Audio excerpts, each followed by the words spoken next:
What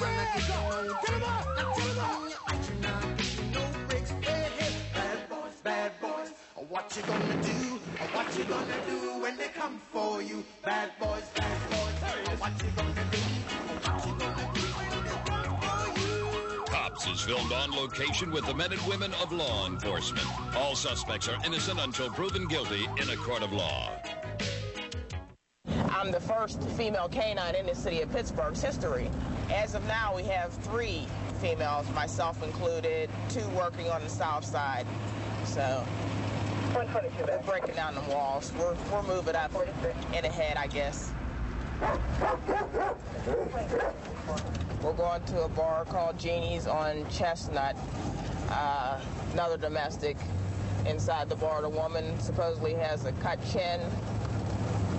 And the actor still on the scene. So if we get there and he's on the scene in Pennsylvania, an arrest must be made if she is at all beaten. So hopefully we'll get there. He'll be there. We can stop some of this. Our domestic violence courts are backed up all the time. You know, you could be in there all day long. 104. 311K is getting out. Okay, 2218.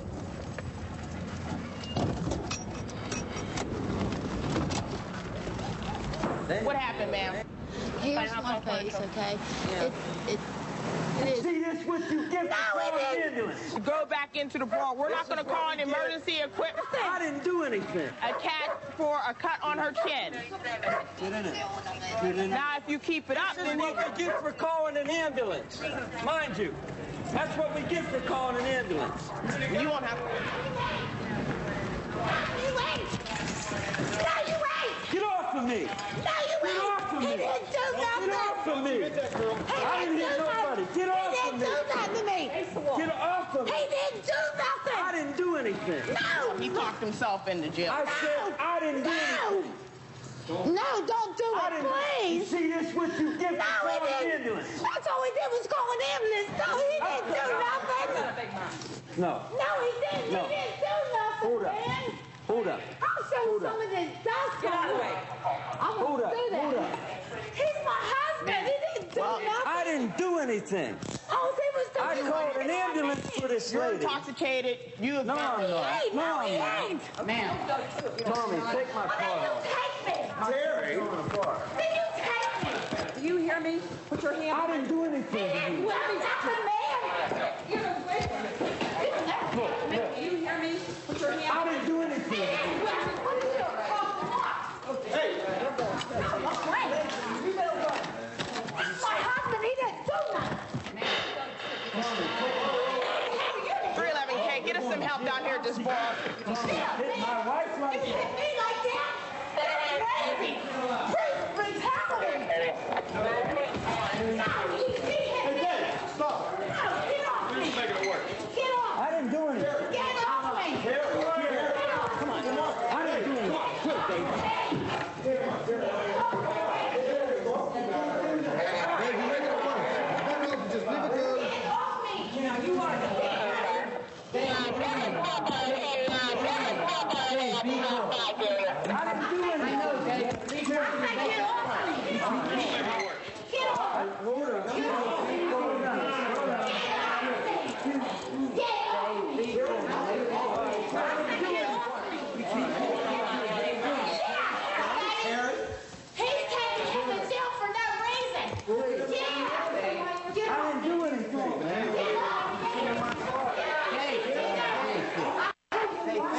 She's wrong.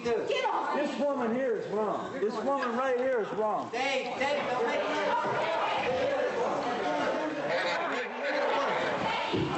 Jail for no reason. My glasses down.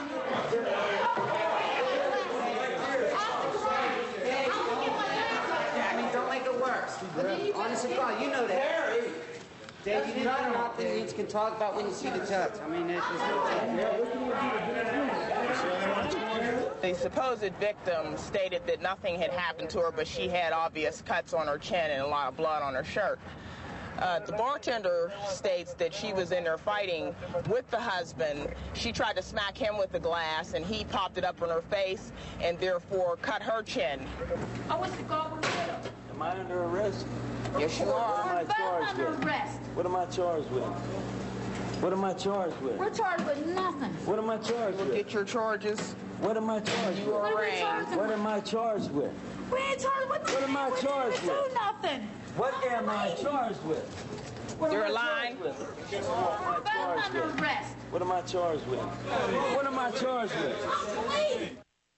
Last month was a real bad month out here as far as shootings go. Okay, so what we want to do is we want to make sure we have our vests on, number one. Okay, number two, let's start backing each other up a little bit more out there. And number three, let's use that contact cover system, okay? All you unfamiliar with contact cover, whenever an officer gets on the scene and you're backing her up, she makes the contact, all you do is provide security, okay?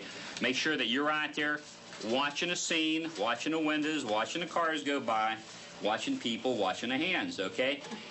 If things get, if you think you need some help, instead of rushing into a lot of gunshots, why don't you just stay back a little bit and wait till backup gets here, and we'll do it together, okay?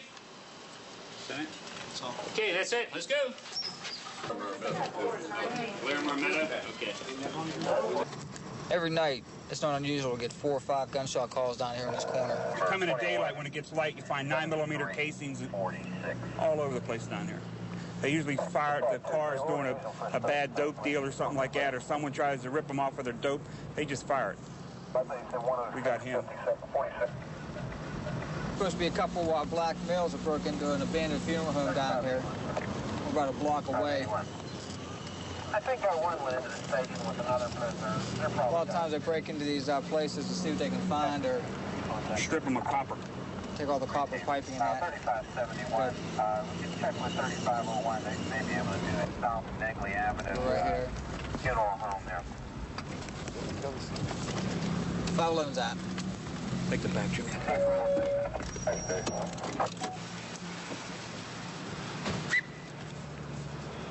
Got a door open. 3511 base to my partner. I got a door open on the side of the building.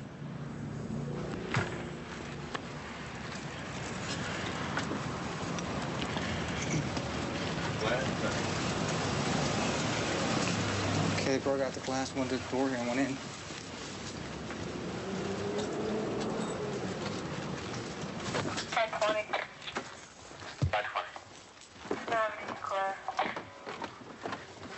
Why anybody would want to break into an abandoned funeral home would be on me.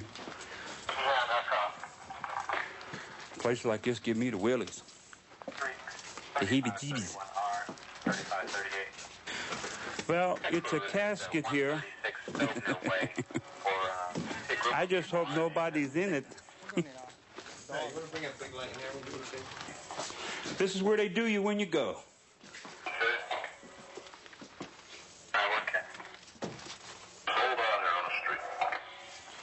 This is the last bath you ever get. Microtrol, they pour that in your mouth so that... What do they put that in your mouth for? Huh? To stop maggots in it. For good breath. No, it's not for your breath. Oh, this is all the good stuff they stick in you. They open you up and stick these little tubes and hoses in you into the main arteries and stuff like that, drain all your blood. Then they fill you up with the good juice. The juice that sends you on your merry way to the next world. Yeah, I'm taking a look in this other room here. 3525. As you can see, the place is... It's a beautiful building, beautiful woodwork. Very good. You go out to L.A., something like this would probably run you 4 or 5 million just for this woodwork alone. There's Zone 5 station.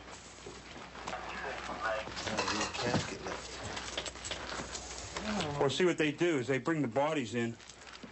They bring the body in, and this thing here is what they put the coffin on to lift the coffin from the basement where the body's prepared downstairs. And Wheeled around up here where they want it up here. Vehicle, the maroon 4-door Blazer up on Get somebody? There's two idiots that come in. Yep. Someone else up there? Yeah, man. Upstairs. We got to call it. There's two. Where'd your other boy go? Huh? He's in here somewhere. Someone else here with you? Huh? Better tell. Is there? I'll take you down that basement down Somebody here. else here? Where's your buddy at? I'm not home, buddy. I'm homeless. Doesn't mean you can't have a homeless buddy. Now. Now. Huh?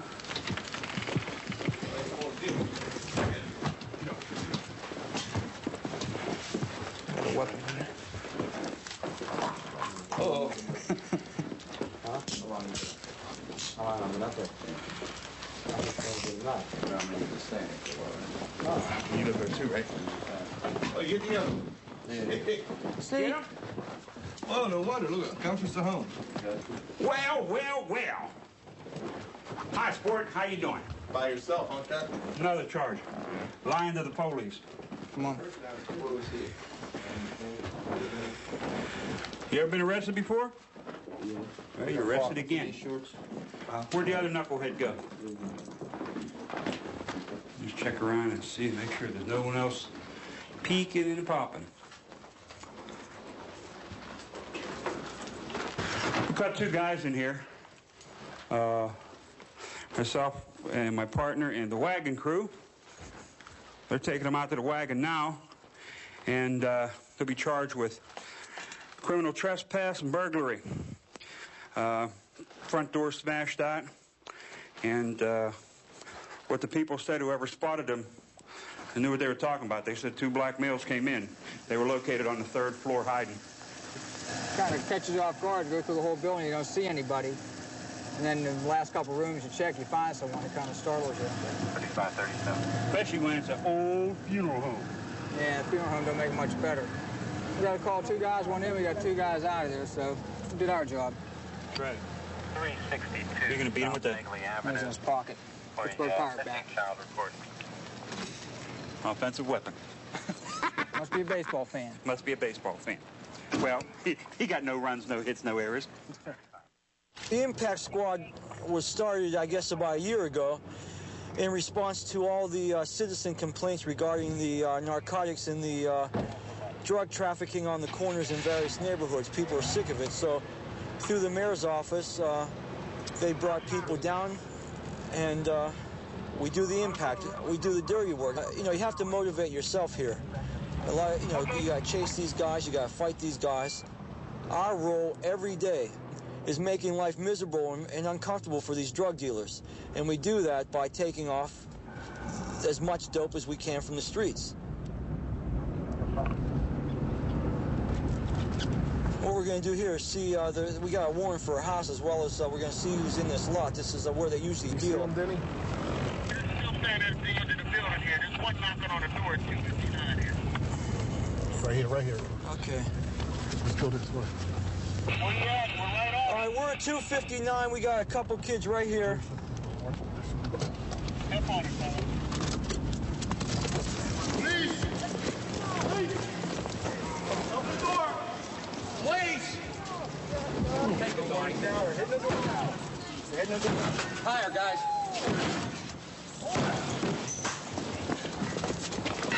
I got upstairs.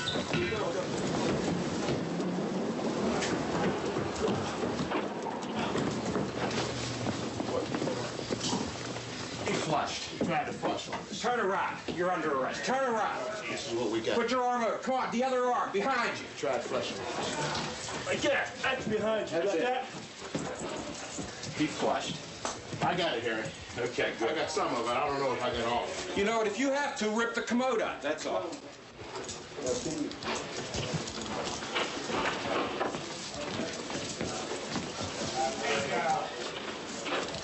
We got the one main dealer. We got him with, he's basically almost sold out. We got him with 3 $20 pieces and 2 $50 pieces. This is it, 18-year-old. We also arrested one of his junior cohorts, is 16, 17 years old. We didn't get any dope off him. he's drinking wine. We just don't deal with narcotics. We arrest you for everything. You do it, we get you. Day in, day out. This is it. The only way you can hurt them is to take their jewelry, their money, and their cars, and that's what we do. Down Dinwiddie Street. We're going right here. Usually this is where the winos loaf, and some of these dopers mingle in with them. But what's my man doing right here? Which one? With the which one, Dan? These two right here. Which one? Right here. Take your hand up in your throat. Open. Spit it out. Spit it. Spit it. Spit it. Spit it. Spit it. You got any needles on you today? Where? Keep your hands on the car. Which pocket? They got one out. Which pocket? This one here. He saw us rolling up. He tried to swallow. I don't know how many he got down, but we got one out of his mouth. Right? Don't let me get stuck. I'm moving down the street, sir. You don't want to move when you're told? See? All right. Yeah. Oh, you got a syringe on him. He's under arrest. You're under arrest. Hold that syringe. It's best that that needle was broken off in there, you know what I mean? Because if I'd have stuck my hand on that needle, you know what I've done to you?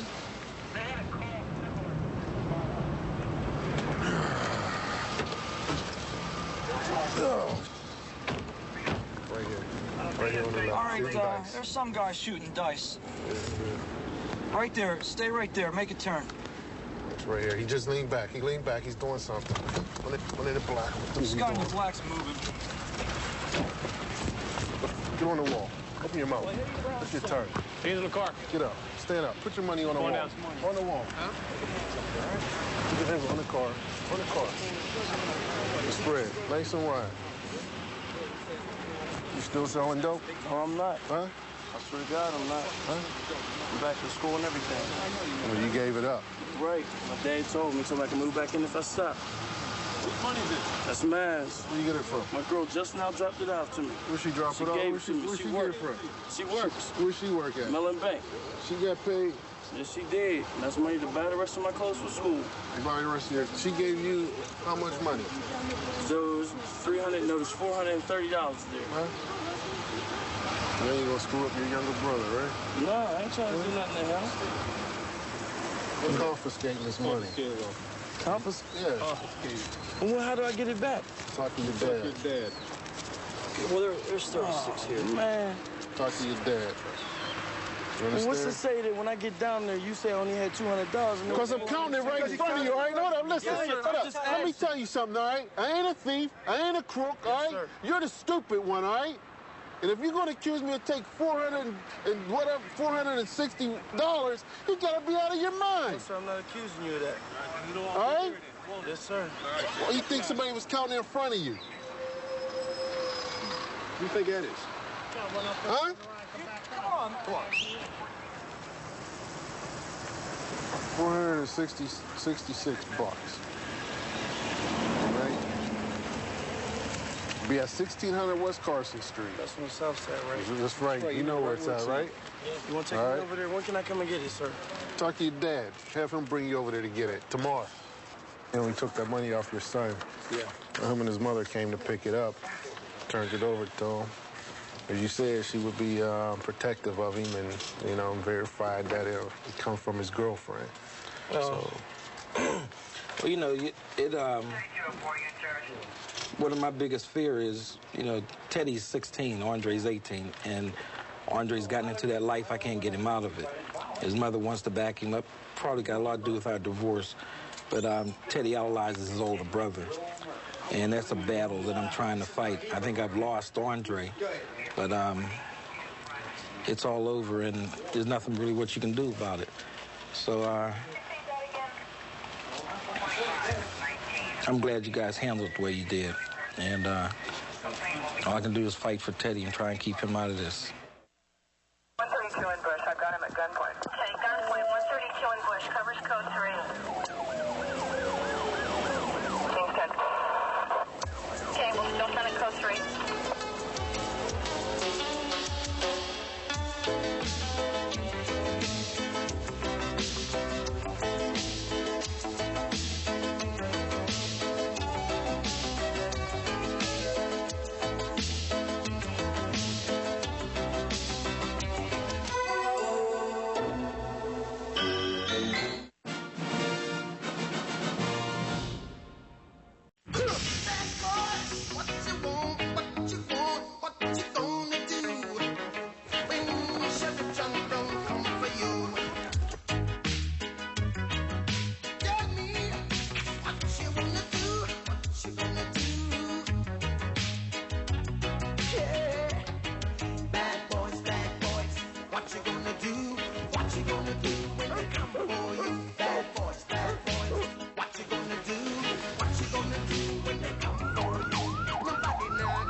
what you gonna do? Get him up! Get him up!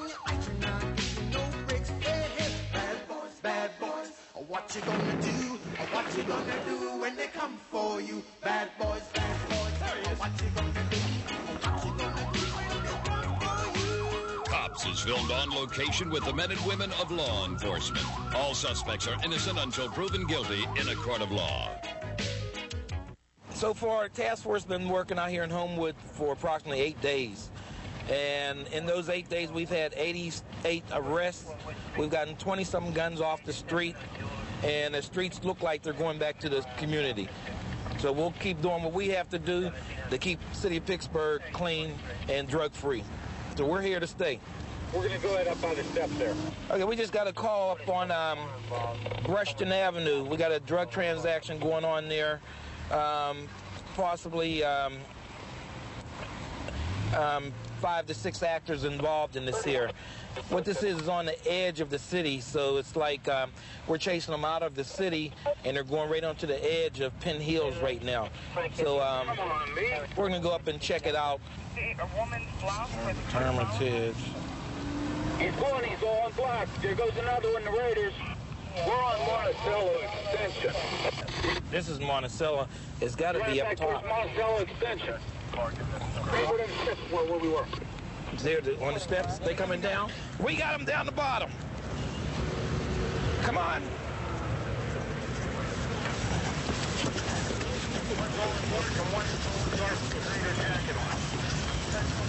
Come on. Grab the wall. Grab it. Come on, big boy. What are you running for? Man, Buzzy, man. Why'd you run? Get on the pole here. Why'd you run? I'm scared. Scared of who? The police? I don't know. You ever go to school? Can you read? I just seen him. Both of them start poking. They get anything? I don't know yet. Yeah, Danny got to do. Oh, okay, come on, bud. Come. Bring your hand back. It's all you. What we gonna cuff with? Or? Drugs, cuz. I ain't got no drugs.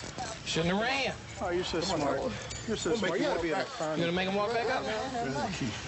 Whose key? You never do. You have it stashed. They were cutting it up here? Yeah. No, they wasn't cutting it. It was bagging. Oh, bagging. Yeah. So Okay. they were getting ready to cut. They were breaking them down into 20s. These are 50s, 50s, 50s. Here's a 20, 20. Okay, break them into 20s. 20s or 50s right here. Okay. And those are the two nice gentlemen that ran right into me and my partner Carl here that we caught on the steps that gave us the nice exercise coming all the way back up. But this is the product of chasing them down. We got a little bit more crack off the street. A couple more dealers be headed to the county jail.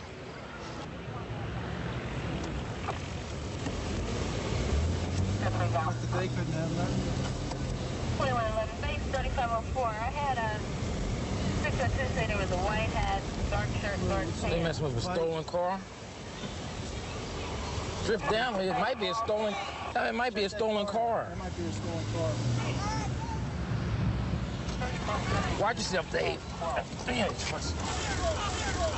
got guns. Check for guns. Check for guns. Put your hand up. Let me see it over there. Hands up. Step out. Take them out one at a time. Get down. Down on the ground. Down here. On the Down. ground. Bring your hand behind your back. Hand behind your back. Behind your back. What did they do? Down on the ground. Down here. Down. Bring your hand behind your back. Hand behind your back. Get a gun. Say what? Let's cuff him. I knew he had a gun. What gun? Give me a flex cup. You don't want to use my cup. Give me a flex cup. Bring them flex cups. Them flex cups. Flex cup. We got 2 guns? 2 guns. I need more than a couple. What are you wearing wig and glasses for? It's midnight. What are you wearing wig and glasses for? To kill somebody. And how old are you? 16! You ain't even lived, and you're ready to take somebody's life. I didn't. Sit up. I think it's still in it. I just turned it off. Oh, somebody else in the front. Where's his glasses at?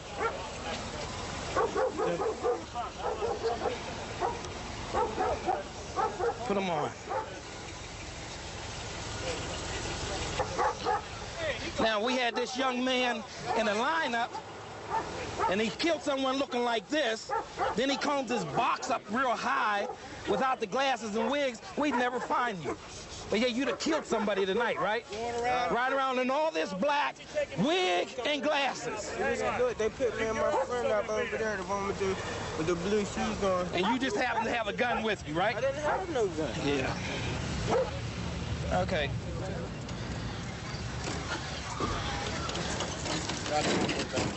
We got another one here. 2 more guns off the street. Task Force 2, them 0. There's another one. These all puppies, man? All puppies. All puppies. Lawrence, is that him? That's the driver. That's the driver. That's the one that almost ran you over. Yeah, he tried to run to the side of our car. He tried to ram right into our door. The other officer moved the car. Hey, and they Tony, missed the car by about an inch. You got some information. That's them. This looks like a typical drive-by. You know, the 2 guns, the wig, the guy dressed in all black. Yeah, well, the one kid was out of the car with his arm out. Looked like he had a gun in his hand. Yeah. We settled that when I seen the kid throwing the gun. When he threw it down. Probably. Okay. All these people were screaming when we rode around the corner, yeah. Cap around off. Probably whacked somebody. I can go home feeling good tonight. But we got a couple more guns off the streets.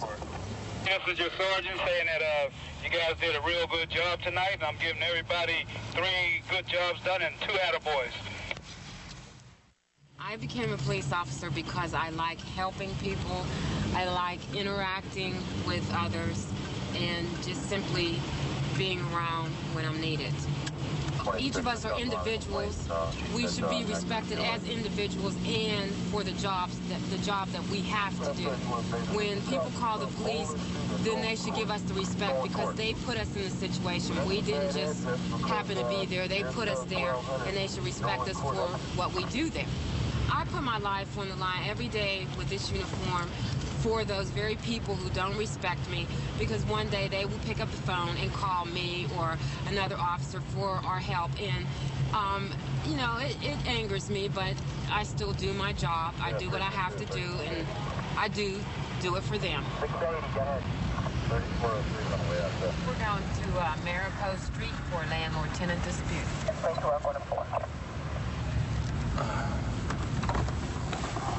How you doing? Sir, this is the whole situation, right? These people were supposed to have been out of this apartment earlier today, right? Uh-huh. And they only thing they up there doing was breaking stuff.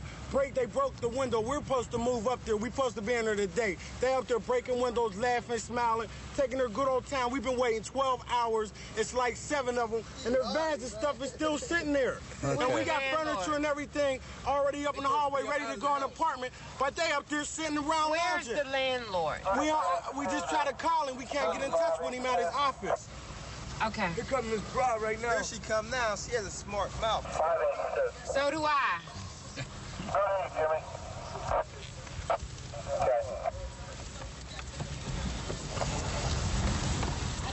What's the problem here? Okay. The problem is we're moving our stuff out. Our lease ends today. That's fine. So we're moving our stuff out. Apparently, my landlord promised these gentlemen that they could move in at noon today without mentioning it to me. Without mentioning it to me. So when he called me up on Thursday, I said, fine. At noon, if they wanted it, I could give them the bedroom. I could have the bedroom cleaned out, and we finish cleaning out the front room during the day, because we have a lot of stuff up there. Now, so that's what we've been doing all day. I turned a set of keys over to this gentleman at noon, actually 11:30, I guess, is when the landlord came up. And I said that they could have the bedroom. He apparently had ordered some furniture to come in that will not fit in the bedroom, so it's sitting out in the hallway. We're still moving out. And he just came into the apartment and said he was going to start putting our stuff out in the street. Because this is all they've been doing, sir. This is all they've been doing, what she's doing now. Sitting on the... She know we downstairs waiting for her. We've been waiting all day for like 9 hours, 10 hours. They all up there laughing, thinking it's a joke. And it ain't no joke, because we want to get in our apartment. She started clapping. The window broke now. She started clapping, but she didn't know I was standing right there when she was hollering to her friend. I have no desire to leave my apartment with these gentlemen who seem to be rather upset for fear that... What do you mean you have have no intentions of leaving your apartment. Let me finish. I have no intention of leaving my apartment to move the rest of my stuff out. That's what I mean. While these gentlemen are standing here for fear that they're going to move all my stuff and put it out in the street. No, we said we're going to help. We come to help. I've been waiting all day. We come to help all day. Get those boxes because it's 11:30 in the morning. Their trucks right there. Both of them trucks. Moving. We have these vans to take. We're going to come back and and they got about 10 more boxes. But they will not leave us alone. And right now, I'm truthfully afraid to leave my apartment for fear that I will come back and everything I still have will be gone. It ain't your apartment no more. Ain't nothing in there. Ain't nothing in there but big boxes of books and games and all that stuff. Miss, they've been doing this all day, playing around, lounging, and they know me and my girlfriend, we've been anxious to get up to the apartment all day, but they just sitting around carrying out one little box at a time. That's all I see them carrying is one little box, man. They know we downstairs waiting for them. And then, because somebody's supposed to move an apartment we're moving out of. And he calling, trying to get in, but he can't come in because we can't go to our apartment. I understand the dilemma. I'm trying to get out. That's all I can do. You really look like you understand. I mean, you really look like it. How much more do you have to move out? A whole bunch. Van load. We is going to help them. That's what we can. Then why don't you let them help you? Because the vans are full. We need to take them. Where are you moving to? South Oakland, down on Lawn Street. How many people do you have helping you move? Right now, there are 5 of us here, but like I said, we don't want to leave. But can I say something right quick? Because this will make a long story short. Look, they all don't got to go with you to your other house. We can help move your stuff out here in the front. Some of your people can stay right here and watch your property while y'all take the vans back down there and unload and come back. That's all we trying to do is get that stuff out of there. We've been waiting too long. Your people can stand right there. I'm sorry. I really do not want their assistance. Then go upstairs and move your stuff out on the street then. While we are here right now. We can't get in touch with him. We can't get in touch with him, that's the problem. You have 3 hours. It will be 12 o'clock anyway, which will be the next day. And if you're supposed to be out of your apartment by today, well, these gentlemen obviously are anxious to get into their apartment. We are here. Go move your stuff out. Okay, fine. You stay here until someone comes back to get it? No, you're going to leave somebody here and you're going to move, you know, to watch your stuff. They're going to take them 2 vans out of here. 2 of their people will stay here and keep moving the stuff to the street and work together, and we'll get it all done. That's all we've been trying to do, sir. Okay, That's fine. all we've been trying to do. That's what we're going to do now. Okay? That's all we've been trying to do. And if yins want to expedite them moving out, yins can help them. She don't want them to help, Jim. Oh, Jim, she don't want them to help. I don't know why, because I know they try to run it up and down, back and forth with all of us. That's less trips, you know what I'm saying? I know they... See, we came to help him. That's what we waiting too, so we hope they don't be taking like, in like the next hour, they bring like 4 boxes down. I understand, but being that she's in that mood, just appease her a little bit and, you know. Are you married? Yeah. You have a girlfriend? Yeah. You know the scorn of a woman. I resent that remark. You probably would. Happy birthday to you. There we go. Thank you.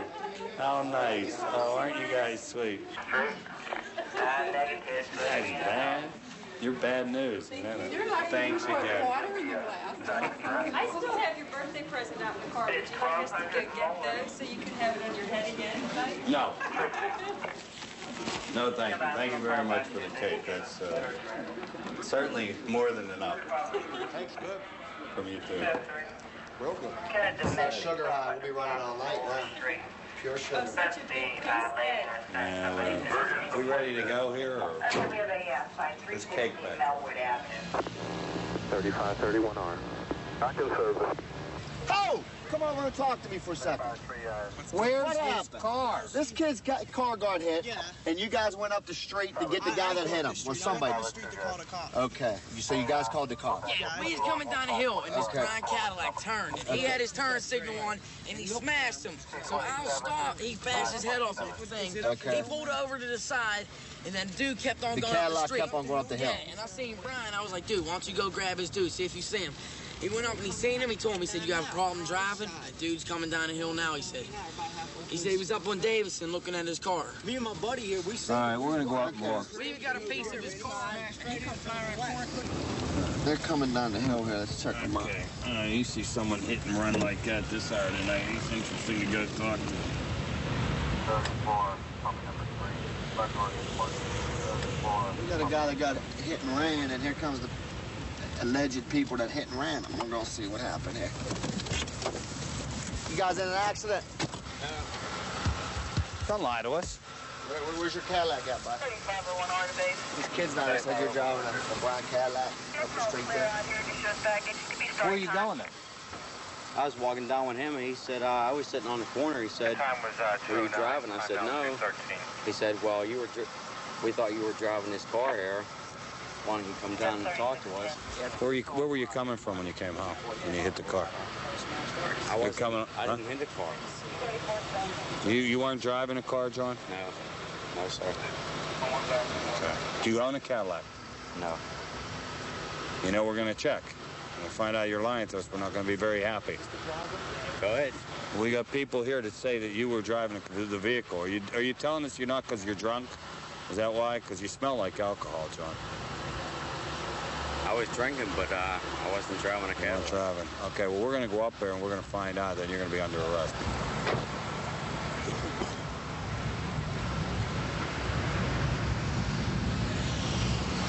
He said he wasn't driving a Cadillac. He was right. He's driving an Oldsmobile 88. Here, we got the front end damage from what the victim said. We got a good case here. Let's go see if this guy's going to be in talks and work with it from there. I want you to stand here, stand where you are, put your feet together, okay? I want you to stand, put your head back, close your eyes. All right, put your arms out at your sides. Now with your right index finger, tilt your head back. I want you to, and close your eyes. I want you to touch the tip of your nose, with your right one. Okay, I'll close it. Now I want you to do it with your right index finger. All right, now do it with your left index finger. Okay, all right. I just think your story has too many holes in it. I mean, you smell like a brewery. You could barely touch your nose. And then you're walking out with a pen like you're going to come down here to exchange information. You know, they see you behind the wheel of the car. All of a sudden, you decide you want to go out and try and move it off the curb. I wasn't behind the wheel. Well, if of there's the car. pieces of your... I'm going to walk down the street. I want to look, Tommy, and see if there's pieces of a gray or brown car down there. Dale, me and my buddy Dale seen it. There's one part, we grabbed it and put it in his car. There's that guy's skid marks right there. Okay, all right. Well, see, I was wondering if he was going to say, well, you hit his car and took off. That's impossible. Well, then, yeah, I see that now. I mean, the parts are here. No, that guy right And this part came off the car, too. Yeah, that's the part that was laying in the middle of the street. Now it's becoming more and more, apparent that my man here is the driver of the car. Well, we can talk to his dad. Hold on a second. Hey. You were driving, weren't you? Yeah. Why in the hell don't you just tell us the truth? Because you're drunk? Scared. Oh, you should be. You hit a car, you hurt a kid, you take off. You know what those charges are? No, I don't. Hit and run? I mean, leaving the scene of an accident? Driving under the influence? I understand being scared, but lying to us doesn't do you any good. I mean, you got to figure eventually we're going to figure out what's going on. You got too many people that saw it, and then you have a girl coming out here. All right. He did it.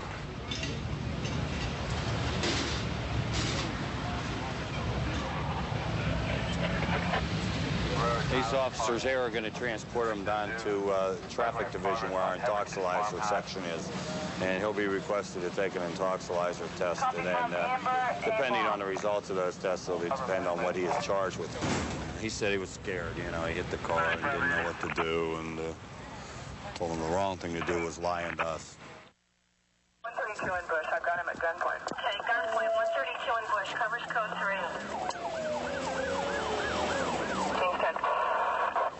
Okay, we'll still send it code 3.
What you gonna do? What you gonna do when they come for you? Bad boys, what you gonna do? What you gonna do when they come for you? Cops is filmed on location with the men and women of law enforcement. All suspects are innocent until proven guilty in a court of law. Okay, we're going up to East Hills. It's at the end of the city's limits. We have 2 people shot up there. They came in, one man was shot in the chest, and the second person was shot. Turns out both are shot in the legs. So we got to go up there and see what's going on. So we got 2 people shot up in East Hills, 1 shot down here. Yesterday we had 4 shot, and Saturday night they had 2 shot, Jim? Yeah. 2 shots. So not even 5 days we've had 9 people shot out here, and all probably over drugs or drug-related incidents. I said, it seems like certain groups of people are trying to establish themselves as who's going to have what area to do their selling in. Then you got the freelancers. They shoot for anybody. In other words, you give them a certain amount of money, certain amount of crack. They just go out and do the blasting and then get high or whatever it is. And then tomorrow, the other dope man might call them and say, hey, I want you to go, whack this guy here because he, you guys shot my man last night. And if they give him the money and the dope, they go shoot him. They got, they're sort of like Switzerland. They're neutral, but they shoot everybody.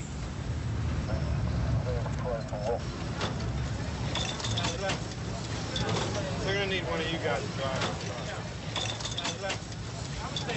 How many shots you hear? There was just one. They never stopped. They just came by. When they got about right to the playground, the gun came out the back window. And it was like, boom. They never stopped. They went up, went around, went straight up there. They never stopped at all. They just pointed out the window, shot it, and just went up around, went up to East Hills Drive. I don't know what it has to be a sawed-off the way the pattern is on both of them. One got hit in the back, one got hit in the knee, so they must have been like talking like this here. So one got here and the other caught it in the back. Let's take a ride down to Hunter Park, see if that car might be down there, because they said somebody blew the back window out of their own car. Okay, is that the same one? Is that the same one just shot Karen's person? Like she just gave a description and we just got with her. Yeah. I think it's the same thing. Same thing. I think it's all involved in the same incident. They start 1235 Moeller Street. Reported shots fired. They might be cleaning house. Complaint stated they're shooting now. There's some car windows that were shot out in front of that address. They're shooting now on Moeller Street, which is about 6 blocks from here. Okay, in the last 20 minutes, we just had 3 shootings. All within about a mile radius of each other. 3580, guys. Okay, we're just going to call for a local club up here called the Roadster Cafe. That's it's supposed to be a black male wearing a blue shirt and sweatpants. Baseball cap. He's up there, supposed to blow a machine gun right now. We've got to go up there and see what we find. The guy with the machine gun supposedly left the area in a small, dark color horizon. Muscles, what you got? Which way they go? just rode down this way just now. He's got, it looks like one of the Tech 10s, one of those little Mac 10s. Which way did he go? Down, straight down he was going. Straight in? Yeah, but he had it for sure, man, because he was right in my face. I don't even have my gun on me tonight. Did you get the license plate number? 511. George called it in. Got it. George called it in over the air. Okay, Yeah, we don't know what's going on. Straight down South Neighborhood towards Baum Boulevard. Might be going up Center Avenue. A Chevette. Black Chevette. Okay, Maroon and yellow Chevette. Maroon and yellow Chevette. Yeah, that's a maroon and yellow Chevette. The guy said, the advisor up here definitely said it looked like a Mac 10 machine gun he was loading up. Because he showed it his face. Zone 6 vehicles, Zone 5 vehicles. Be advised, attack your Mac 10 or some kind of automatic weapon. Too many weapons out here. One of the people that run the crime lab says that 80% of the weapons coming through the crime lab in Allegheny County are coming from this district. And they're everything you can imagine. From Jimmy just recovered an Uzi about 4 weeks ago. I recovered a machine gun last year. The weapons are getting incredible. 9mm, 45s, all top quality weapons. None of this Saturday night special. 11's out with him. Stop.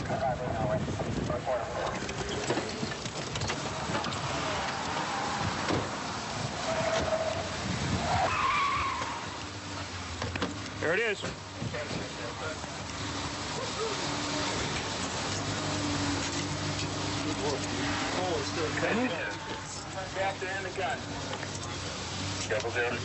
What is it? Tell me about it. It's a 9mm Teflon bullet. It's called Pop Killer. They'll penetrate a bulletproof vest, go right through you. They're totally legal. They're outlawed. Is it a 9 or 22? It's a 9mm. What about the weapon? Tech 9. Tech 9, 30-round magazine.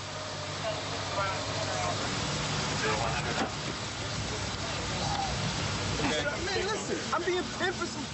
That's not mine. I wouldn't be going to the bait machine if I knew that that gun was illegal. I wasn't driving down there. I picked up the car and said, let me borrow the car so I can go to the bait machine, man. That is, yeah, I knew there was a gun in it, but that's not my man. I wouldn't be seen it going to a bait machine. Right.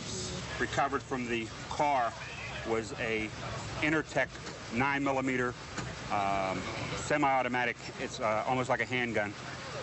It was completely loaded with 30 rounds of what we call KTWs, Teflon-coated bullets. Teflon-coated bullets are frequently referred to as pop killers. They're a nylon-coated bullet. They slip through a bulletproof vest relatively easily. This guy had a whole clip full of them. Where were you born? 11665, sir. Where in Pittsburgh. Born? Is this the guy? Is this the guy? Yeah, that's the guy. He's the same guy. You sure about that? My boss even gave the name. He said that was the guy. He described the name. They're taking him down now to charge him with reckless endangerment, VUFA, and prohibited offensive weapon for the bullets. I guess that's going to clear that one up. The actor keeps saying it ain't his gun, but a little hard to deny the gun when the eyewitness came down and pointed him and said that he was the guy. All we know, it's another gun that's off the street, and it's a bad gun. It's not a gun that you use for hunting. It's not a gun. It's strictly a spraying gun, a gun used for killing. We're at a 4800 block of Blackberry Way on a neighborhood dispute. It's an alleyway. Neighbors live close together. We often get calls down there. Oh, jeez. Hey, Doug, we got wagons free. We got one down in Collier, Monticello. What? Okay, before. Okay, let me get out of the car. Collier, Monticello. Yes, sir. We're just hanging there. Well, don't be around him and he won't throw on you. Oh, you're 13. You're not supposed to be using that language. So after that, I was going back up the board. He threw on me again, so I just turned around, picked him up, and put some on back on him. Threw some dirt back on him? Yeah. Did you hit him? No, I hit him. Which one's Charles? Right there, the one who's eating the wafers. Come on over here again, Charles. He's the one that threw them. What's your name? James. James. Do dirt. I want you to see something. Come here. Come here, Charles. Do me first. Come here. See how big Charles is? Yep. See how big you are? Yep. See how big you are? You're big. You look like a young football player. He big enough to throw mud on me and big enough to throw back on him. He's just big. That's what my mom told me. She said big enough to throw mud on me and big enough to throw back on him. Kids could be out here playing themselves. Okay, Mom. Let me talk to him, okay? Why don't you go over here? I'll talk to James. I got witness.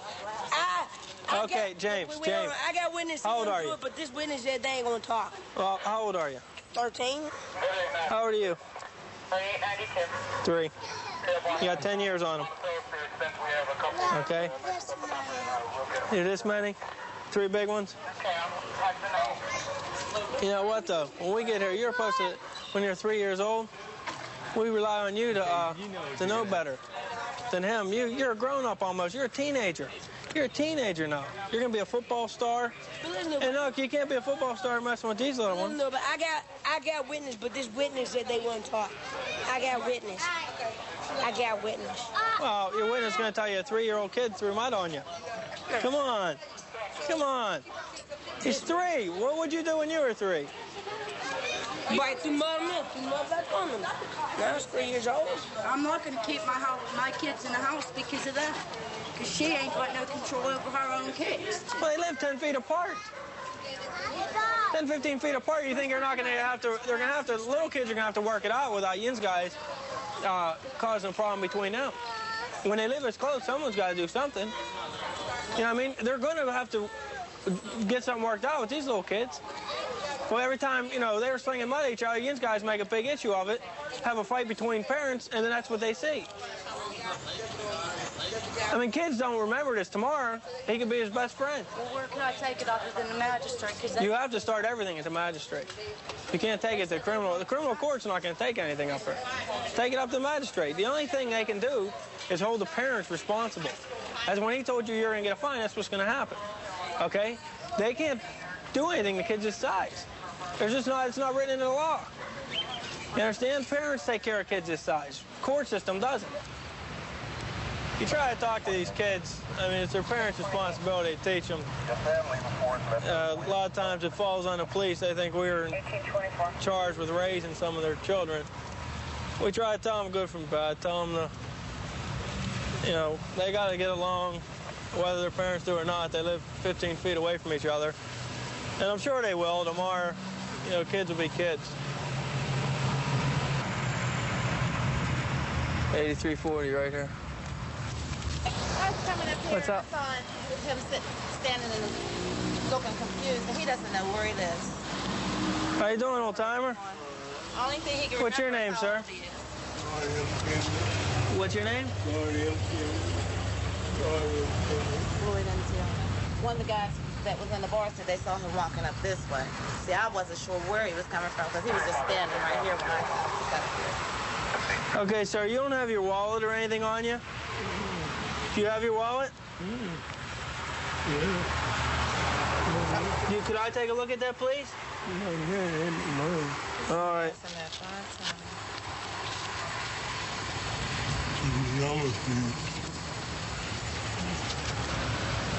Do you have anything else on you, sir, that might tell us where you live? Do you have any letters or anything with you? Anything else in your pockets? No, but you can call Bill Pope or William Pope. Call Bill Poe or William Poe? Yeah, Pope. Pope. P-O-P-E. P-O-P-E. Yeah. Bill Pope. Okay. Hi, is this William Pope? Yes, this is Officer Wiseman of Pittsburgh Police. Do you know of Floyd Kendrick? Floyd Kendrick? Okay, we picked him up here on Bennett's time, about the 8400 block. He's confused and he doesn't have an address or anything. 1607. Do you live out here in Homewood somewhere? Yeah, we're a couple blocks up the street. We're going to be bringing him home, okay? Okay, bye. Can I make a suggestion? We need to, when he goes out for a walk, put some type of card in his wallet that gives his home address and a phone number where he lives. Okay? Yeah, this is my uncle. Okay. Hi, see, but he hasn't been living with us. He lives in a boarding home. Oh, okay. Keep up the street because we're selling. Hi, you let the cops get you. You let the police get you. Yeah. Come on up. Come on in. Watch your step. Huh? You got lost? Where was he? He was up at the top of Frankstein, like by your place bar up there. 80 to 100 blocks. He was making it down. He's made it all the way up there. Because he was coming from 89 block. He was heading down this way to see us. Yeah, well, as long as he's home safe, that's good news for us. But please follow our suggestion of... I'll be glad to do that. Okay? Come on now. Thanks a lot. You're welcome. Thank you. Thank you very much. Thank you. Thank you. We're going to the 600 block of Whittier to check on a woman that they have a warrant on. Well, we're going to check and see if Sharon Smith's here at the residence, and if she is, there's an outstanding warrant on it, so we'll take her down.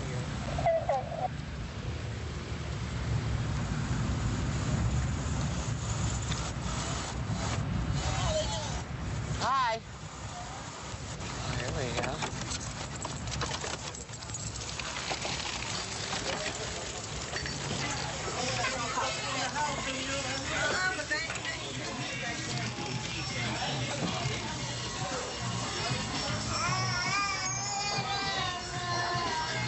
Hi. Are you Sharon Smith? No, I'm not. Who's Sharon Smith? Sharon Smith here. Why? What's the problem? There's a warrant for her. She don't live here or what? I don't know where she is. I seen her earlier up there. Uh-huh. Does she live here? No, sometimes. She lives here sometimes. Yeah. Her mother lives here. Her mother lives here? Yeah. How old is this Sharon Smith? She's about 30, 31. Okay. What's the problem? There's a warrant for her. For what? Theft. Theft of what? I don't know. I get the call and I come. Oh, that's the lady who lives here, daughter. Uh-huh. She be on Fifth Avenue around. Does she? Yeah. Okay, so we can give it to number 2 then. Whatever. Work with it. She was a heavy-set black woman. There was a heavy-set black woman there. Person you were talking to, according to the neighbor, is Sharon Smith. We had no description of her or anything else. All you have to do is give us a call. We'll give you the description. We're making a return call on the 600 block of Whittier to check a woman on a warrant that's wanted down at the PSB. 12's getting on.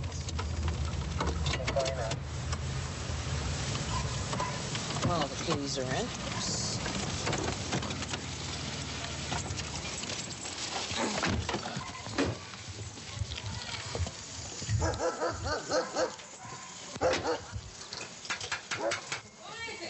Police.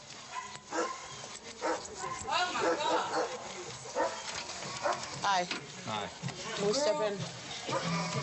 She's not here, so I can tell you. The one that I was talking to. It is her, but I didn't want to say nothing because she been threatening me. And I'm 3 months pregnant. I can't take it. Where's she at? She went on the avenue to find out who called the cops on her. Uh-huh. But that is her. And because when you were in the window, when you were standing there and I was in the window, I was trying to, but it would cause me to be in boiling water. You sure she's not here in the house? No, you can search. She's not here. That's her daughter right there. Uh-huh. And she went on down the street. We're at down the street. She's down in the bar, either Hankin' Andy or Broadway. Mm-hmm. But that was her. She's somewhere around. Okay. Damn. Where we at? Okay, the girl in here, we're going to go up here and check on Carver and see if she's up at these places. And we're going to have you transport her down. Where's she at? Well, we're going to run up here to Carver Street and check here. Yeah, you can hang loose. I wouldn't hang right here. She might come back. This woman told us that the woman that we were talking to was the woman wanted in a warrant, and she couldn't say nothing there because she had made threats against her. So now that the woman's gone to look and see who turned her in, she'll tell us. We're going to go up here to Carver Avenue and check a couple of places where she might be. There she is. She does. 512. Don't try to run, okay? Don't like being made a fool of. Put your hands on the truck, on the car. Put your hands right here.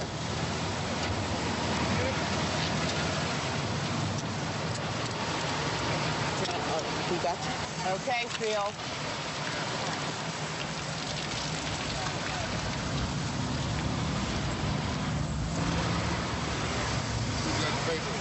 It's down the warrant office. Down the warrant office. Oh, is it? Yeah. Okay. Bye, Sharon. Goodbye, Sharon. We went over to check on this lady for a warrant. We had no description, no picture of her, so she talked us silly. It would be a lot easier if we had a description or pictures or something like that. It's something we run into all the time. And unless we know the people from previous calls, it's a little hard for us, so it worked out good this time. 132 in Bush, I've got him at gunpoint. And 132 in Bush, covers code 3. Kingston. Okay, we'll still send it code 3.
What you gonna do, or what you gonna do when they come for you? Bad boys, or what you gonna do, or what you gonna do when they come. This special edition of Cops was filmed with the U.S. Marshal Service and cooperating law enforcement agencies. All suspects are considered innocent until proven guilty in a court of law. Collective law enforcement is what Operation Sunrise is all about. Sunrise is the latest in a series of fugitive operations that the Marshal Service started over a decade ago. And since that time, through the collective efforts of Deputy United States Marshals, other federal agencies, and especially our friends in the state and local policing community, we have managed to arrest well over 20,000 fugitives. Now today, we're standing in the middle of our mobile command center, a center that we have affectionately nicknamed Red October. It was designed to be taken any place in the country at a moment's notice and set up an operation like this or a similar operational mission. Specifically, Sunrise is in 5 cities along the East Coast. Those 5 cities are Miami, Atlanta, Baltimore, Washington, New York, and Boston. We've decided this time to target on very high-profile and dangerous violent offenders. We're somewhere in the middle of that operation right now, and already we've arrested 38 murderers and confiscated over $500,000 in contraband properties and monies. How you doing, bud? How are you? Okay, man. How's it going with you guys? We're doing pretty well. Listen, there's a particular case that's sparking a little bit of interest I need to get some background information on. You've got a by name of Sharice Walker that you guys are looking for. That's correct. What's the scoop? Well, she's been wanted now for on a federal warrant on an indictment involving homicides, 3 homicides, and some narcotics violations. Since 1979, she's been wanted, and we think we're getting real close. Was she, in fact, believed to be one of the shooters, or did she just involved with a conspiracy? What's the scoop on that? We believe she's one of the shooters in one of the homicides. gotta have your people watch that one, man. Oh, we sure will. We're gonna do that one fast and hard, buddy. Okay. All right, let me know what happens. I got upstairs asking. Yeah, you got it. Okay, bud. All right, take care, bud. Talk to you, John. Bye-bye. Bye-bye. Okay. We know of 3 homicides that they were involved in. Her participation in the homicides was she would lure the guys into, the victims into an apartment, get them in a compromising position, and then the boyfriend and a couple other guys that would come out, execute them, and her responsibility was to get rid of the weapons. This is an indictment warrant. She was never arrested before. This is the only picture I have of her. Okay. But she knows she's wanted, all right? She knows she's wanted. This is from March of this year. Just take a look at it. She's supposed to be real skinny, cracked out. Information says she's got a handgun. Her boyfriend, who's supposed to be in the apartment with her, he's, according to the informant, he's one on a state warrant. So we gotta, once we get her into custody, ID him, run him, and he goes too. The outside, it's got no fire escapes, but if she had a rough night last night, she may throw a Peter Pan on us, you know? Let's get it. Let's do it. Okay?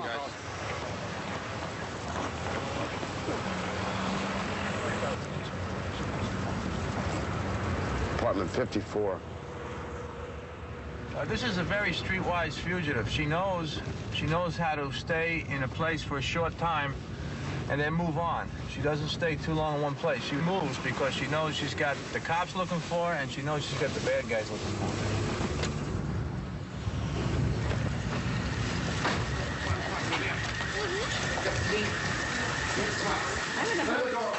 Clear the door. Clear the doorway.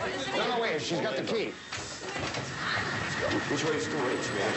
What is this? Settle down. Settle down. Settle down.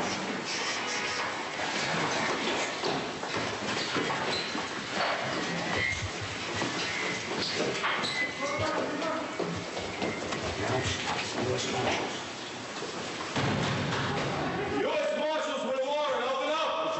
Open up. It's coming down. Open the door. It's coming down. Open the door. Sir, upstairs. Upstairs. You're right. Upstairs. Put your hands on your head. Put your hands on your head. That's her. That's her. Cherise. Finish what you're doing. Peg, come in here. Come here. Derek, take him in out of the hallway here. Take him in Cuff him and ID him. Put him down. Run him for warrants. Peggy. Peggy, up front. Peggy. Joe, go back here. You're under arrest, Cherise Walker. Let's get out of here. Put your pants on. Put your pants on. Put your pants on, Cherise. Trace? I'm going to cuff her and then pat it down. I got it. Don't tell me what I'm going to do. Move this out. He's down. Up on the wall. Hands up on the wall. Okay? All right. Cherise, just calm down. Please, Cherise, we have a federal warrant for your arrest. You are under arrest. You have a right to remain silent. Anything you say can and will be used against you in a court of law. You're entitled to an attorney. If you can't afford an attorney, the court will appoint you one. Do you understand your rights? Do you understand your rights? You can make a phone call downtown. Bob, how you doing? All right, bud, how you doing? Real good, fine. I got some good information for you. What's that? We got Cherie this morning. Walker? Yeah. Hi, great. What, Yeah. nobody get hurt? Nobody got hurt. Where is she now? She's now at the Southern District of New York Courthouse. Which is right across the street from me. Right. So, Fantastic. She has an appearance today. she has an appearance today before the judge, and the U.S. Attorney is very, very happy about this case. Fantastic. A lot of work. That's great, man. Good. Tell him congratulations from all of us. We're I really sure glad will, that Bob. nobody got hurt and she's in jail. That's it, buddy. Okay. Have a good day. Take care, John. Bye-bye. We'll see you, bud. Bye-bye. Hello, you get hold of Tyrone? Huh? It's Tyrone. You get hold of him? Tyrone. And I'm not going to do it. Okay, because I ain't going to be here real long. Okay. You know, I just want to find how much you going to be back. Okay, he said, because he's not going to be there that long. He said, right this speaking. Okay. Go ahead. Uh-huh. 5661. Oh, that head number? Yeah.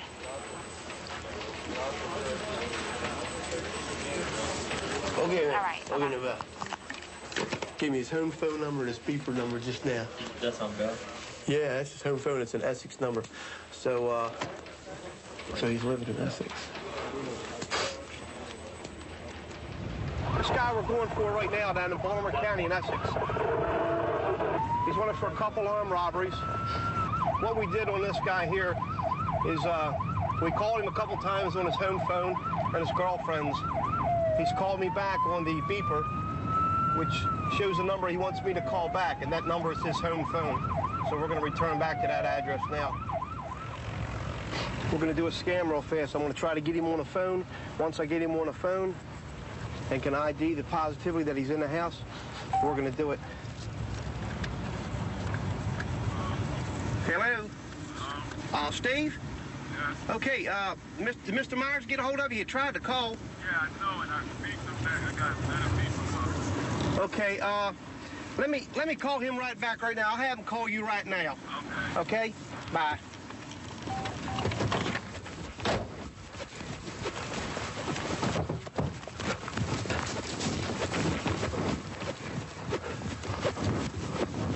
Open up, Stephen, please. Open up, Steve. You're completely surrounded. Open up or the door's coming down. Hey, George.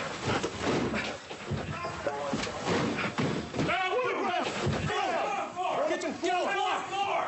Come on! Down!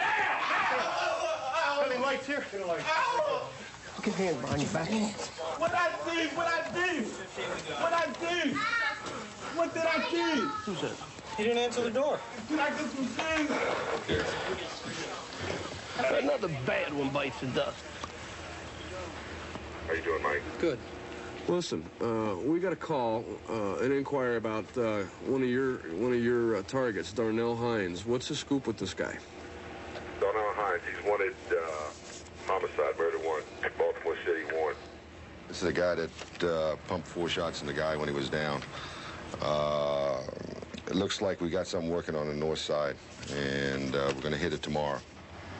What I want is maybe 2 uniforms in the rear, 1 or 2 uniforms in the front.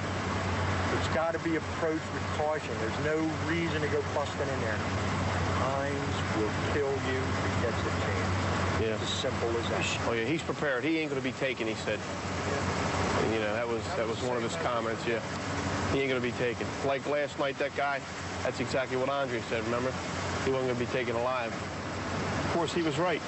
Yeah. Okay, mount up. Ready to roll.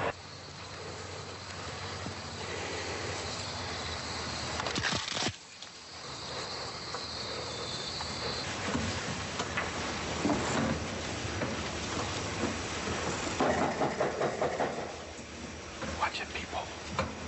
Please, open up. Let's go.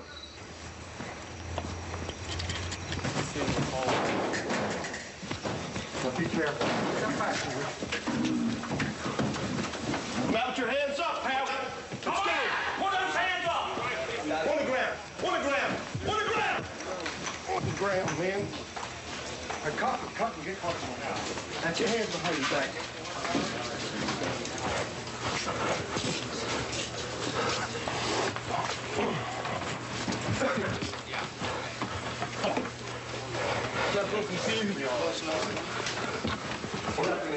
On the ground. Ain't nothing in here. On the ground. That's the ground.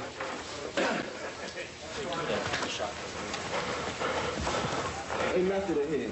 Whoa, wait, whoa. On the ground. He don't want you getting in these pockets. Money. Ain't no Logman's money. $2, right, Buck? Ain't no Logman's money. Is the Logman's money? Well, there's probably $20,000, $30,000 here. It's $10,500. It just said $9,500. Well, $10,500. You don't own them, my friend. Right there. Well, major drug dealer.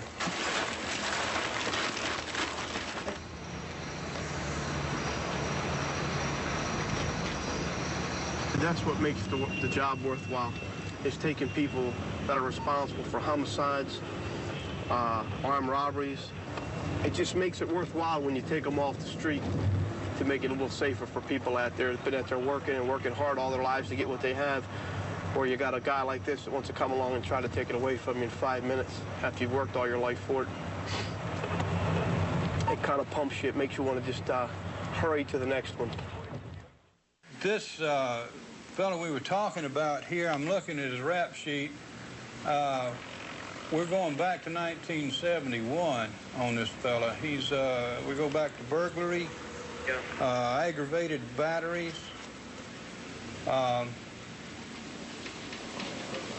paroles from these cases, more burglaries, more paroles, assaults, and this fellow's got a rap sheet probably 7 feet long. Looks like he's pretty well tattooed, too. This fella's apparently been around. He's got a biker or these jailhouse type tattoos or what? Well, it just shows he's heavily tattooed. I don't know if what they are. Okay. So as soon as we get something back, I'll get back with you, and you can advise who needs to be advised that he is in custody. Okay, brother. See you later. Bye-bye. We're going to try to get these guys one more time. As many of y'all know, we spent all night, 2 nights, trying to set them up to get them to come to us. We've got information today where Raymond and Tink both are living. You'll notice they got evidently the Ku Klux Klan cross up here in the back of this guy's house. Evidently, these people are affiliated. He's the Grand Wizard. Knights of the Ku Klux Klan. Okay. So these people, everybody in these trailers and houses could also possibly be associates and allies of the guys here. The history of Raymond, he's never at one place real long. That's why I want to go ahead and hit it tonight, because there's no guarantees coming back tomorrow. There you go. They're draping burlap, getting ready to burn it.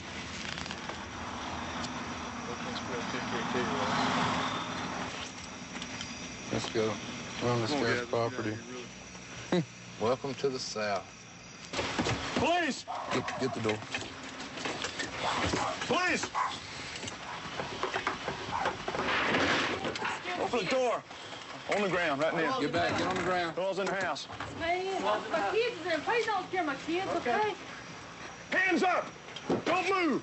All right. Don't move! My kids are in. Please don't scare me. Step back here, man. Get out of the way. I need a light. I get it. Where they at? I get it. One in there. Drop your damn suit. This ain't been clear. Okay, come on back. There's your boy, Mark. Just check this dude. Yeah. We gotta go by Code 13 and pick up the bird. We gotta go by View. I said, I always heard the marshals always get their men. Now I know it's true.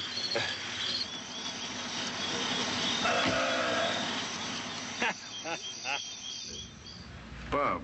Yes. Remember the Orlando Hernandez Oviedo case I told you about? That was the cocaine guy out of Alabama. Yes. Yes. OCDF case, I guess it was originally an FBI case up there, and it was sent down for us to work. Yeah. Yeah, they had the surveillance going here for several days now. The subject we're looking for, they were transporting cocaine, and they're real big into Santeria, which it's a religion stemming out of Cuba, which comes out of Africa. And to show his dedication to his God, he cut the end of his finger off, cut it off himself. I don't know why he did that. And we just got some information today that he's been seen less than an hour ago in this area right here. That's our boy. Got it? That's our guy right there. You better hurry up. Subjects are coming out of the pharmacy. Right, I'm gonna walk up to him, guys, so make it quick. Y'all ready? Yeah, I'm rolling. This is 2102. I'm ready. Let's go. Where's he at? By the pharmacy. The pharmacy's right here. Where's the marshal? It's a florist. There he is. Disgusting.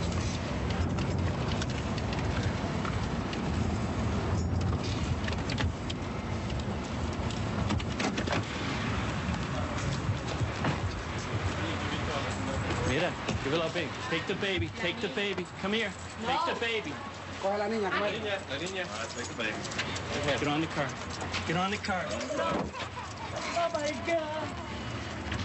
La niña. ¿Entiendes inglés? Orlando, ¿entiendes inglés? ¿Traes pistola? No, no traigo nada de eso. ¿Nada? ¿Nada? Come stand up. That's first. ¿Tú tienes nada de pistola? ¿Tú traes pistola? ¿Orlando Hernández? ¿Cómo te llamas? Te llamas Orlando Hernández. Okay, come on. I got a marked car. I'll put him in. That was 100.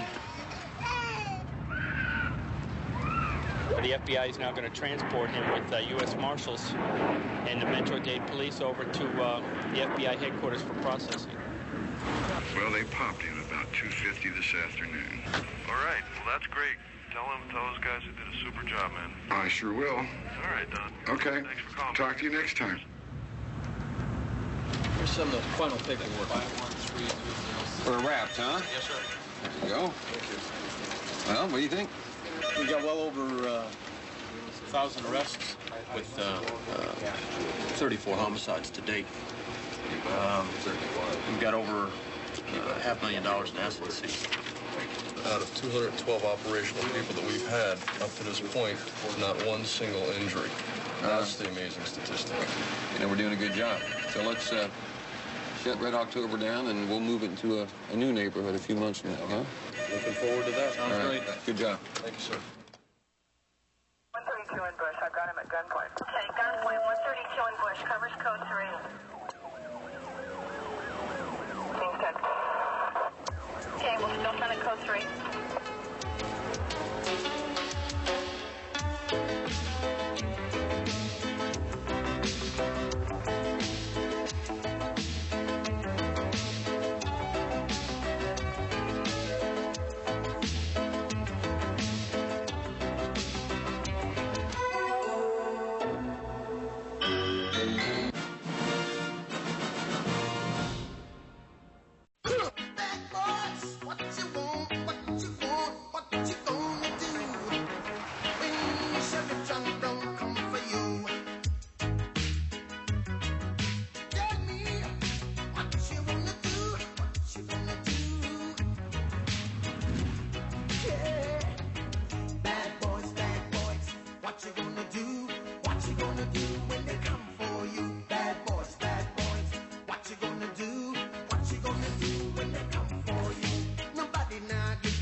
What you gonna do when they come for you? Bad boys, what you gonna do?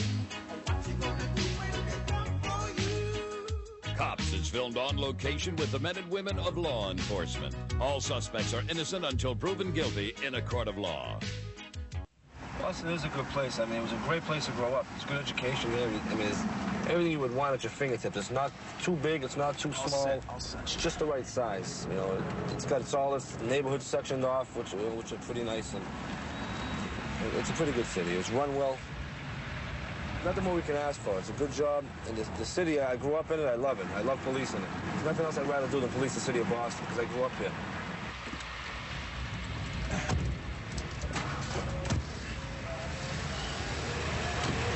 Got in a white sweatshirt with faded blue jeans. Yeah, Peter, they're up to something over there. What do you got, in the alley? Joel, yeah, it's Joel. Joel, man. Pull around here. Get out on foot. All right, listen, I'm gonna go in the alley, all right? I'll come up the alley. Cut him off on that side.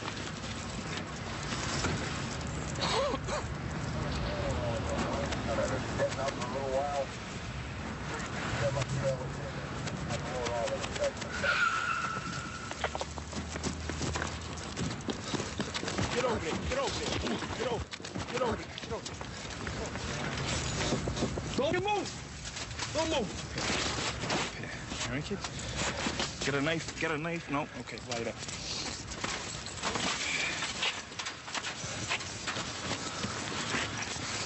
Might have had something like he came out of the house. Street. This is K2, another car on Liverpool Street.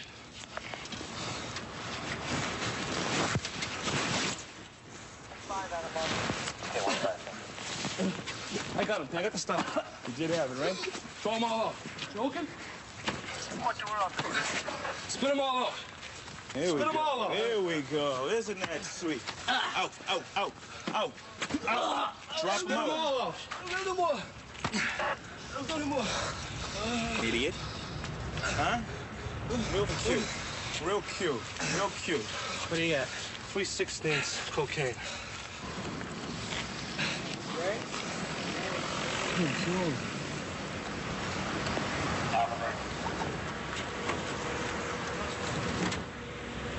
How many did you have altogether? That's it. He came out of one of these two buildings. Oh, I didn't come out of the building. Oh, he come up with the cop here. I had him the whole time. Because when that worked all good. We saw them here. They were doing a deal. We went around the car and I come out and hook him through the alley. Peter cut them off. They both were here with my arms here. Peter grabbed Joel and I grabbed him. He spit these up out of his throat. And one of them had 3/16 of cocaine in his mouth, and he was choking on him when we got there, so we sort of helped him get him out of his throat. I play paramedic sometimes, too, and they start swallowing this stuff. A lot of them choke on it, and they can't help themselves.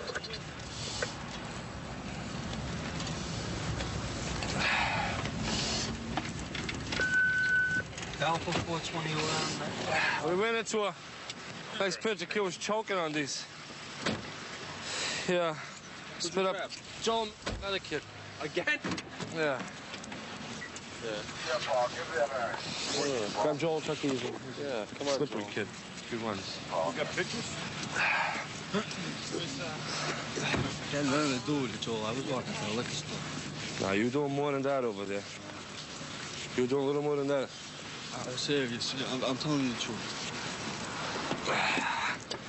I ain't gonna lie. I ain't gonna lie. 32. You're being arrested for possession of Class B cocaine with intent to distribute. Possession of Class B cocaine with intent to distribute within 1,000 feet of a school. Okay? You have the right to remain silent. Anything you say or do can be used against you in a court of law. You have the right to an attorney. If you can't afford one, the Commonwealth of Massachusetts provide an attorney for you. You understand your rights? Jimmy, just tell me a little bit about yourself anyway. You got a job, right? Yes. You got a family? Kids. Yeah. 2 kids? Yeah. Boys? Yeah. How old? 2.5 and 6 months. You know what you're gonna do to them by getting arrested with that much coke?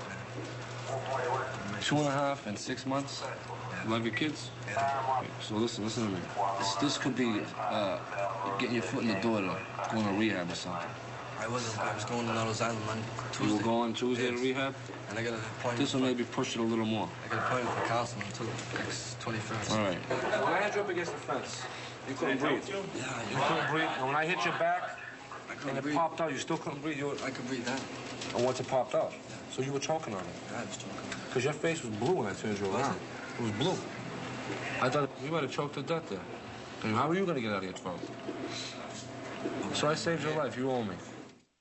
Pay attention, roll call. Tobin? Sure. Woodside? Yeah. Alpha 101? Coffee? Yes, sir. You with Maloof? It's going to be a little late. All right. Alpha 201? Cardinelli? Yeah. Alpha 411? Lally? Yes. Alpha 412? Anthony? Sir. Amoroso? AK2?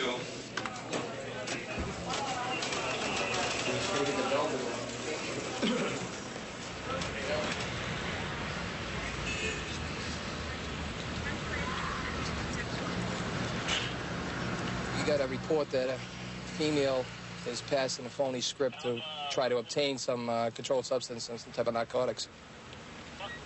And we're here now.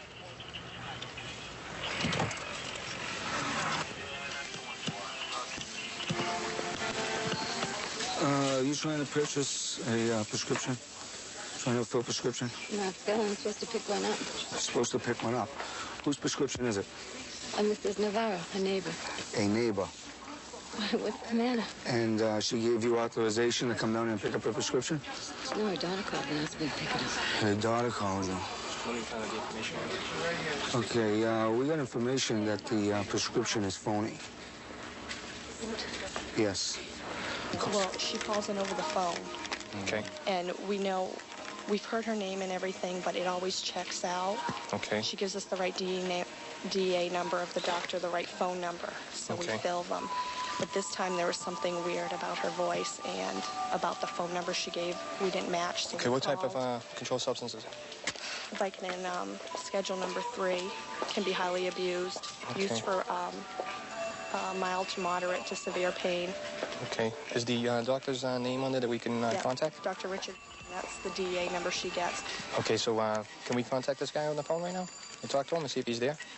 The doctor? Yeah, I can try and call. If not, we can try and page. All right, that's sure. That sounds good. Anytime. Okay, here's your driver's license.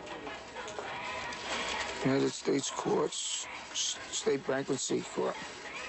And where's this located? On Causeway Street. On Causeway Street?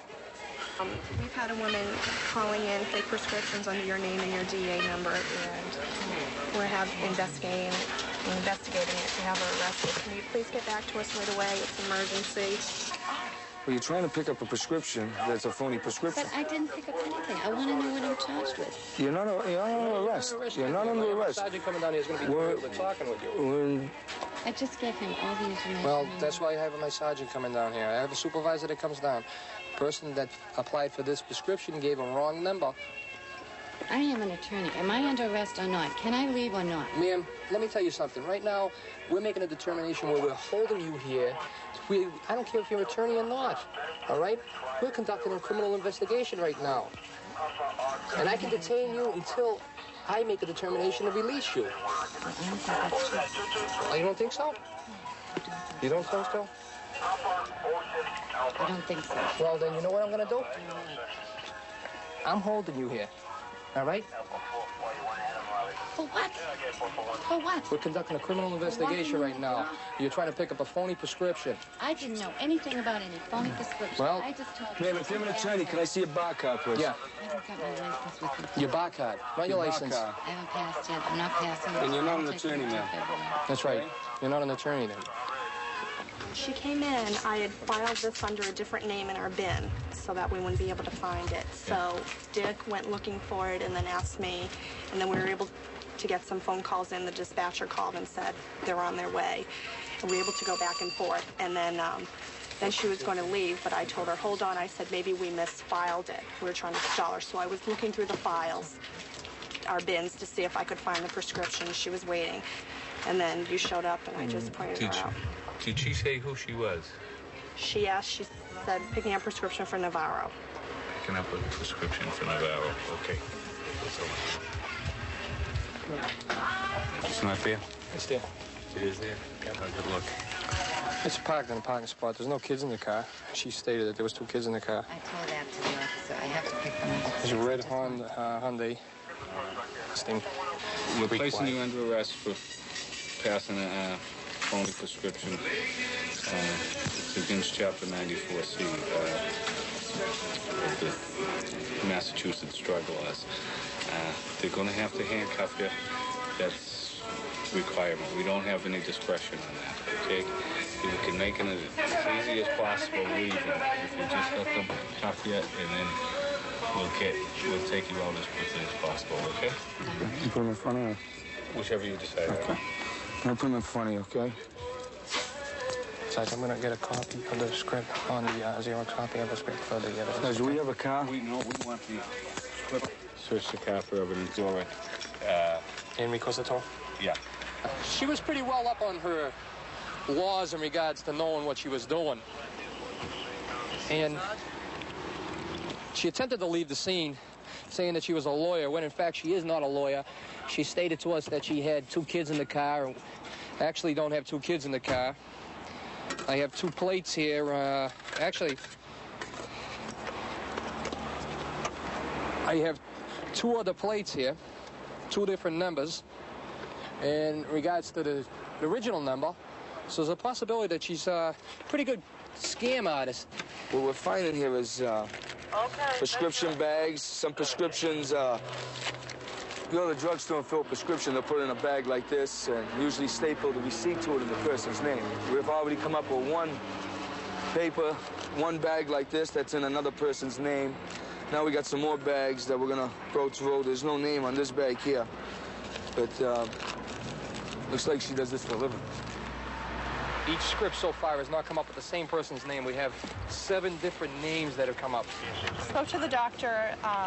Him or his secretary never gave authorization for this, and he would never call in a prescription of this type over the telephone. All right. So this is a heavy narcotic, isn't it? Yeah, heavy narcotic, similar to Percocet, codeine, in the same family. This girl's good.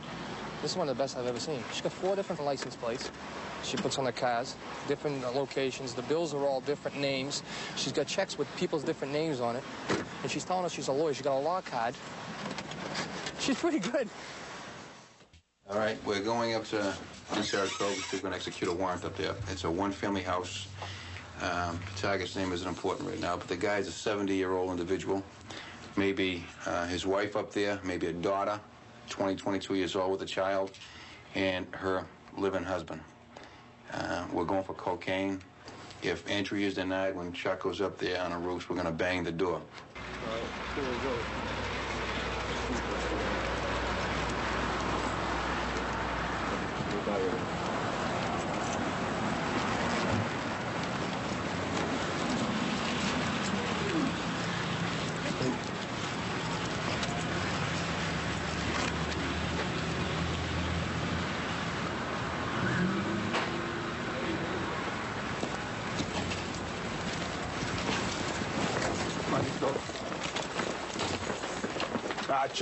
Chuck. I got it.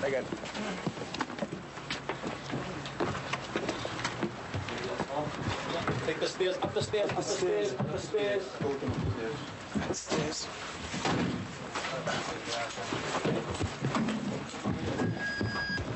Guys, we're in. Michael, give us a second to secure, all right? You got a son up there that doesn't deserve to get locked up. If there's 1/2 gram of cocaine in this house, he's gonna get locked up, and that's not fair. Tell us where it is between us as men. As gentlemen, he stays. You're the only ones here. Did you hear what I said? If you lie, he goes. Do you understand what I'm trying to say? Yeah. He goes. Now, is it worth the gamble? Because we're going to do the yard and everything else. We're going to be here for quite a while. So if there's anything you got to tell us, we got an idea where it is. Yeah. If there's anything you got to tell us before we find it on our own, I'll give you a chance to save everybody here, and that's it. And they'll not be charged for it. That's it.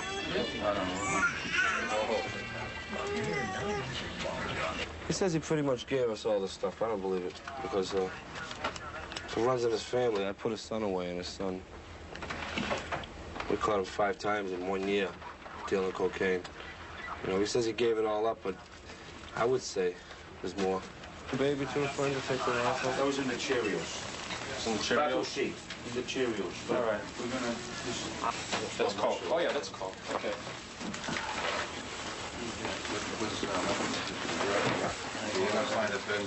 Johnny, why don't you leave that stuff, all right? We'll you can pick that up later, all right?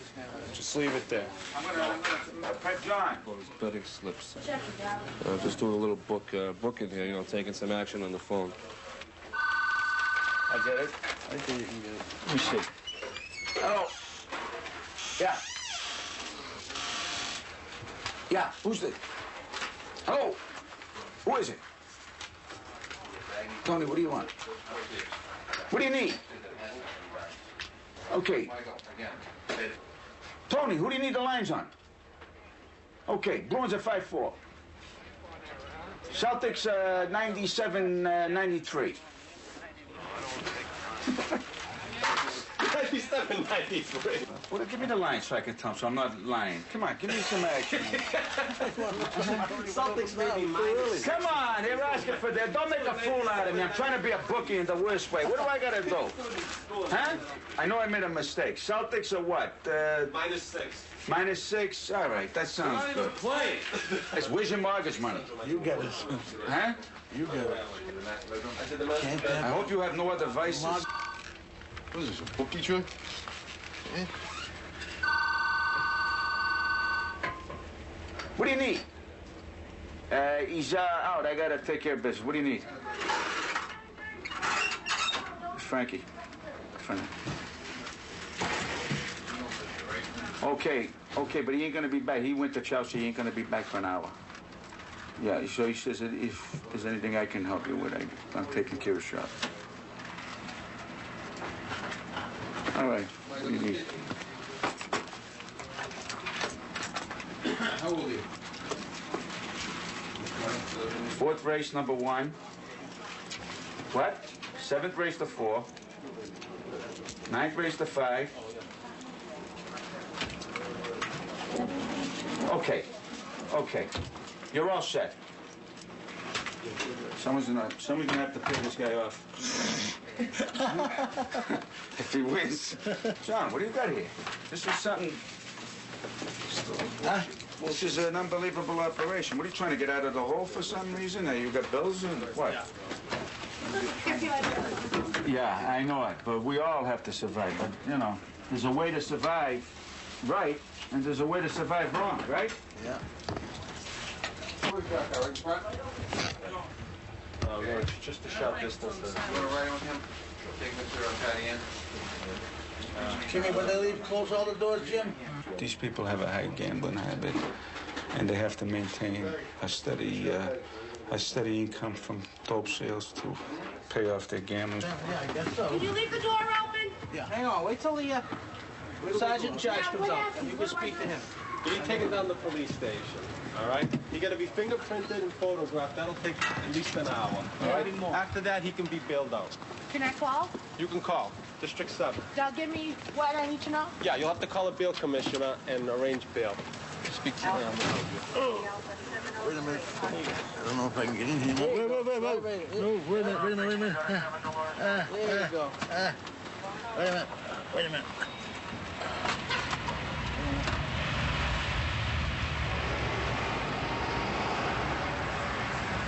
I'm 70 years old. Feel bad for the rest of the family.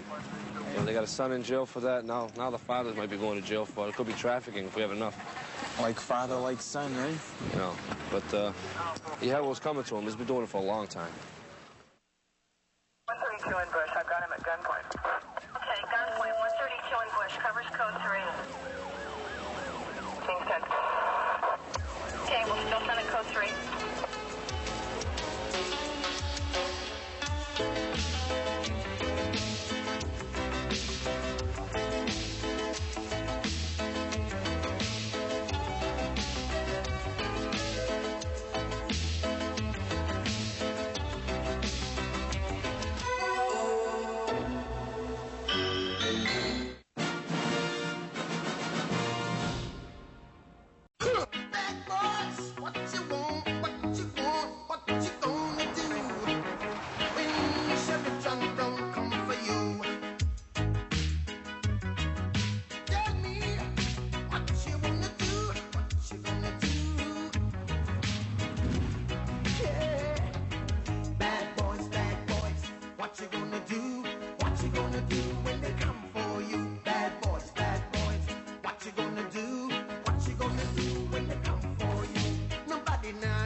What you gonna do when they come for you? Bad boys, what you gonna do?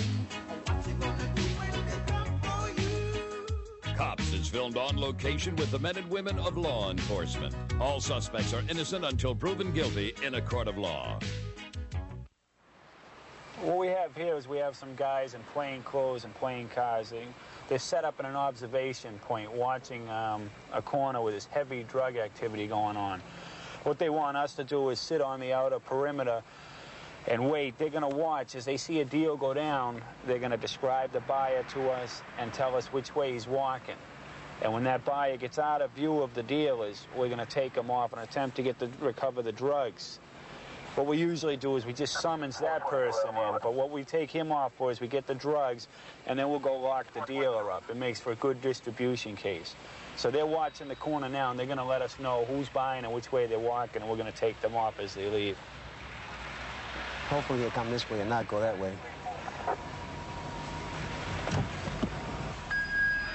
All right, John, when he comes out, give us the location he's heading in and another description. He just came out of the liquor store. He took a right on Norfolk, heading up the street. Toward Morton? Towards Morton or Washington? Towards Wash, Mike. Good. Oh, you want us to go now? Check him out. He went behind the building with the boy with the white ball cap. Okay, we'll pull in at Milton and Woodrow, and we'll face up toward Norfolk, correct? Yeah, that sounds good. Get a green hat on also. We're right there. He's going to walk right into us. Okay. Mo, we don't see him. Where do you think he should be right now? Here we go, right there.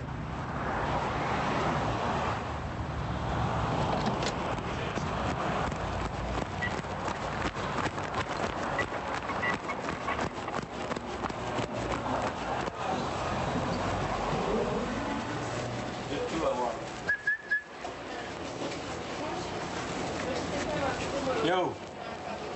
Oh, I want two now.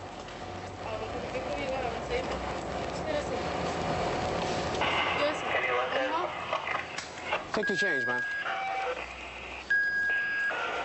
Greg, turn your radio down here. Yeah, it's true. Yeah, we got the guy in the store here. Where did he put it? Pull what?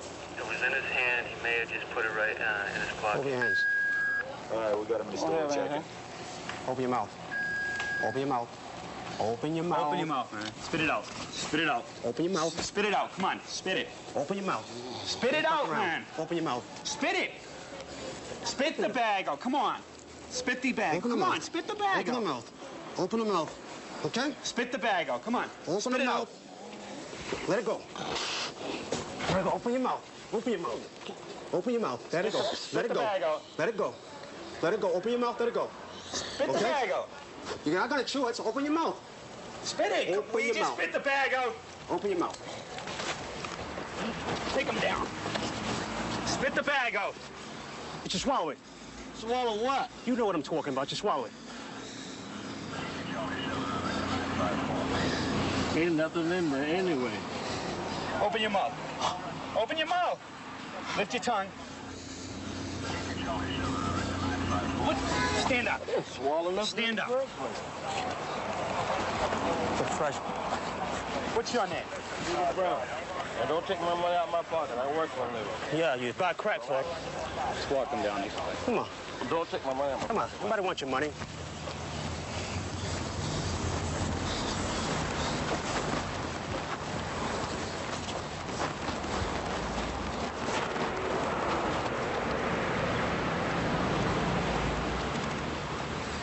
Listen, relax and stop tensing yourself or I'm going to lock you up. Do you understand?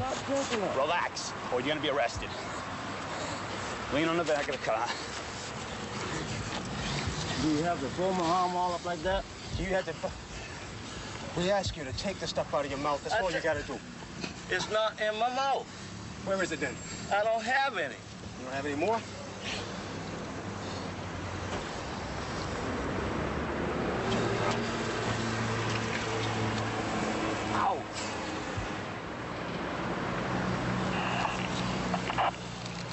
The check stub is right there. 460. K1 to K2. K1. Yeah, this guy swallowed on us, and he gave us a run. We almost had it, but not quite. How old are you, man? 48 years old. 48 years old. Got nothing better to do. Mo, I think a couple you might have to detach and make the approach. Huh? Nothing else to do? It's sad, man. You got kids? Relax, all right? Stand up. Stand up. You're setting a nice example for them, aren't you? Swallow it. Mr. Brown? Yes.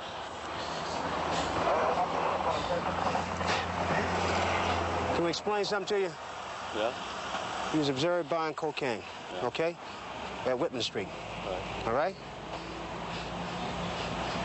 Are you aware of that? Nope. Do you dispute it? Nope. Are you in a program? Nope. You going to one? Soon. Soon, I hope. Yeah. After this, I better go. I think so.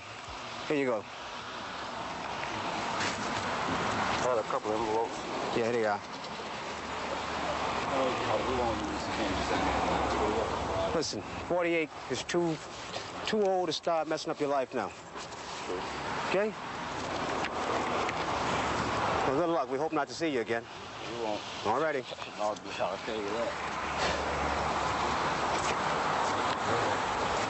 You all set? Yeah. Your cap's at the store there.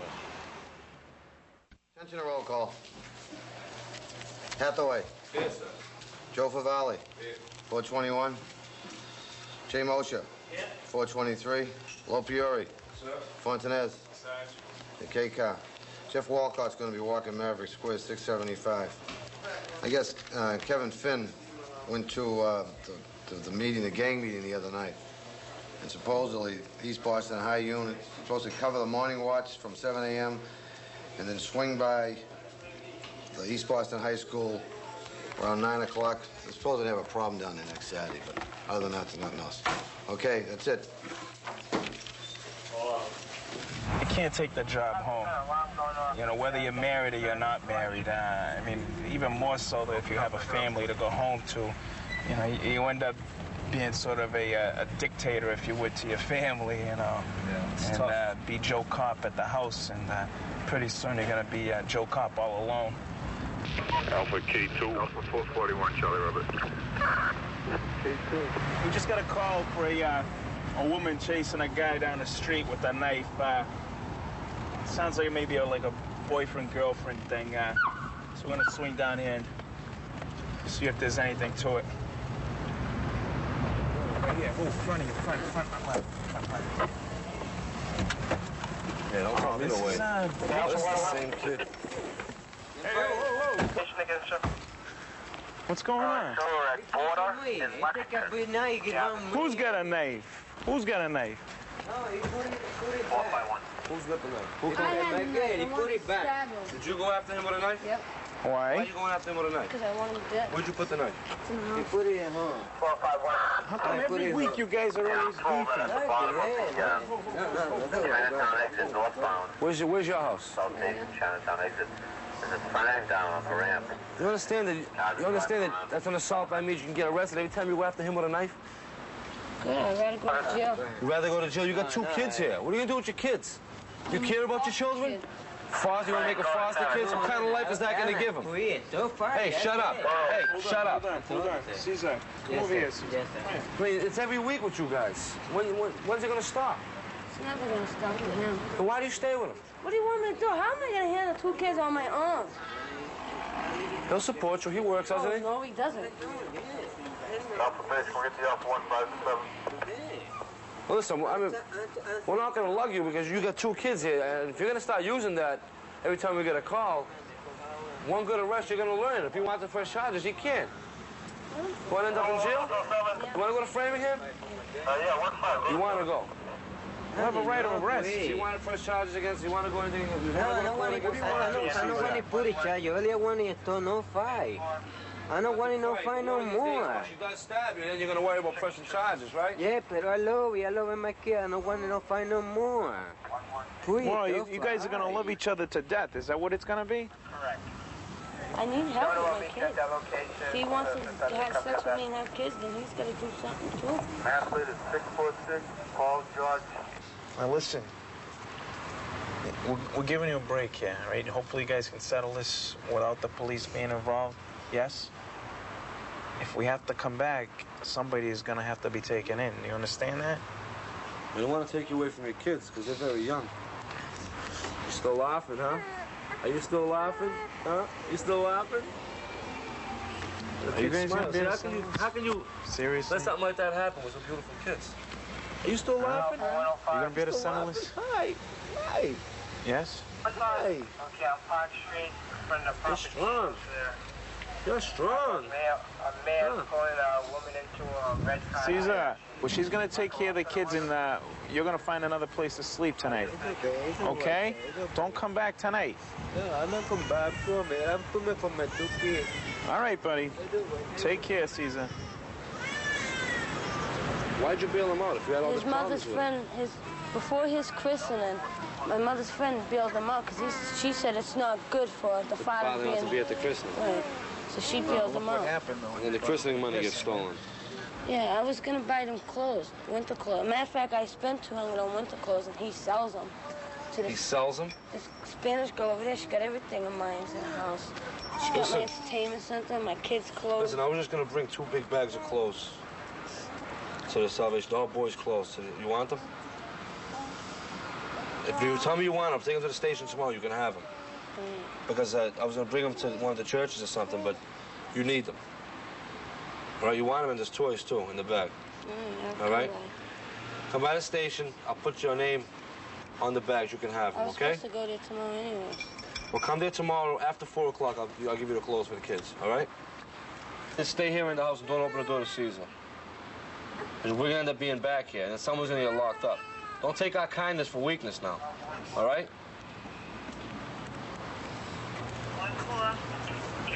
Say bye-bye.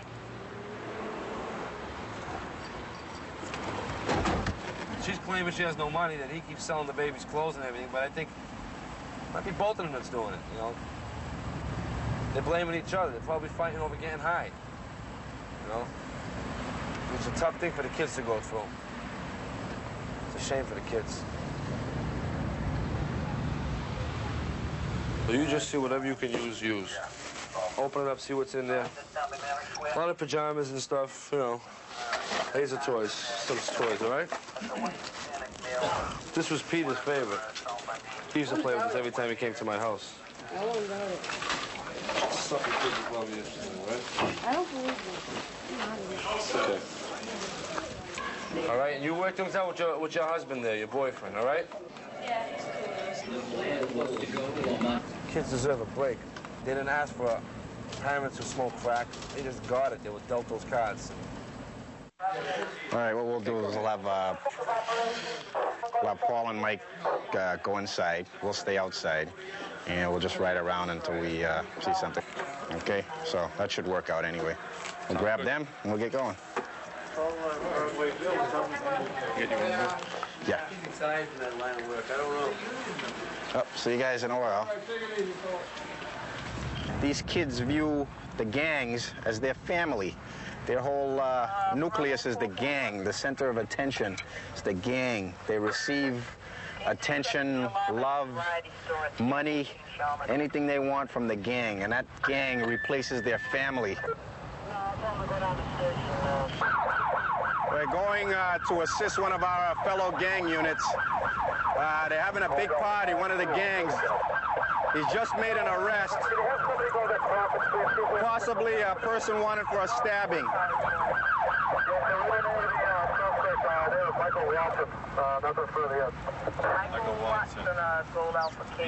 We know who he is. We know this guy, the suspect, Michael Watson. Okay, they got him. Supposedly he stabbed this kid in the chest. And we'll find out what's going on right now.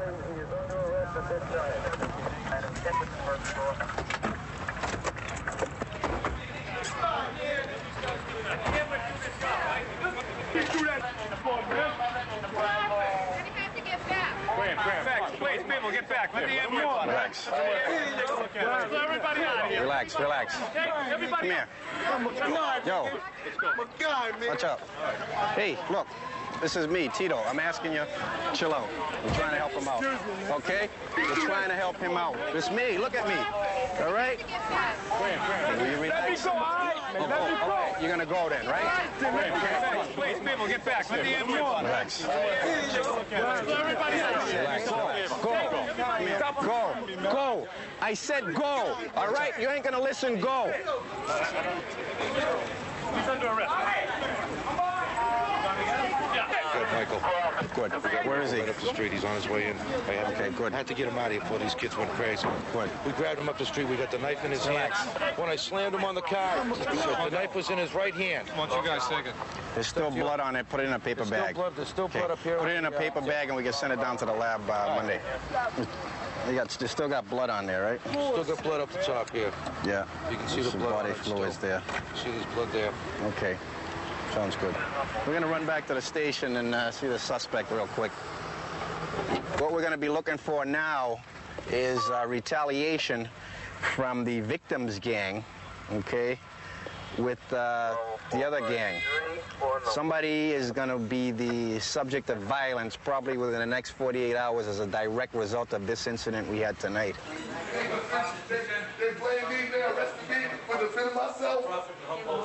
That's right, I stabbed with them.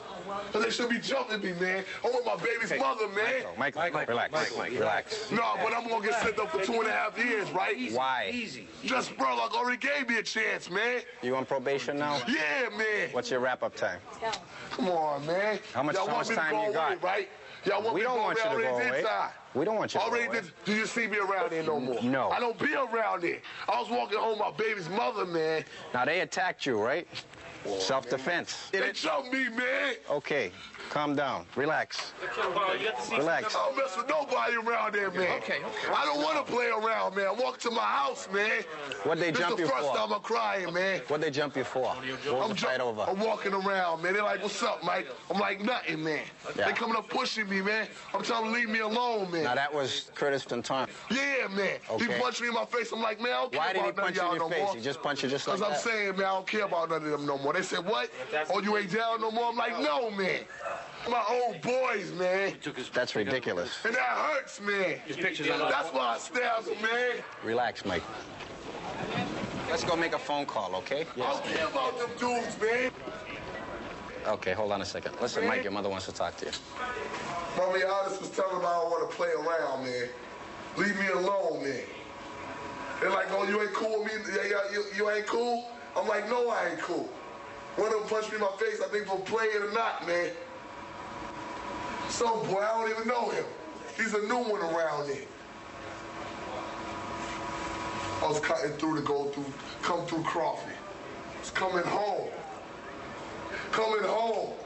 And now they arrested me. They better kill me in here, man. Let me talk to her before she goes, okay? Because we're not getting anywhere now.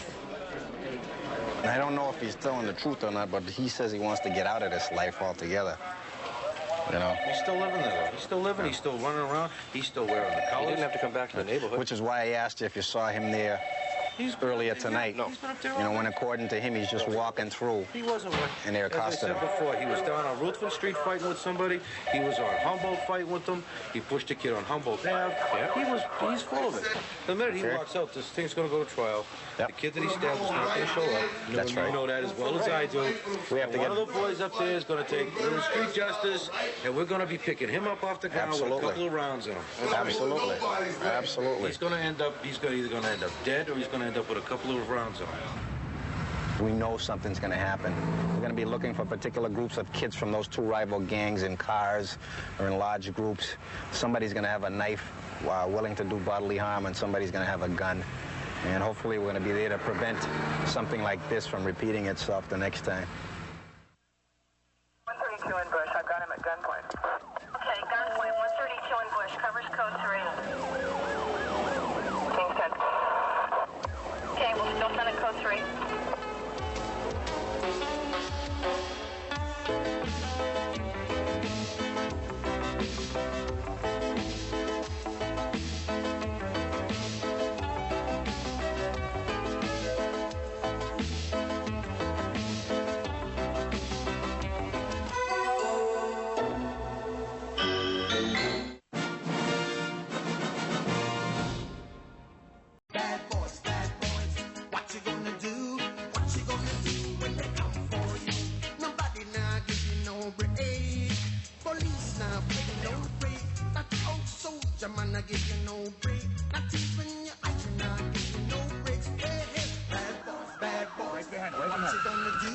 What you gonna do when they come for you? Bad boys, oh, what you gonna do?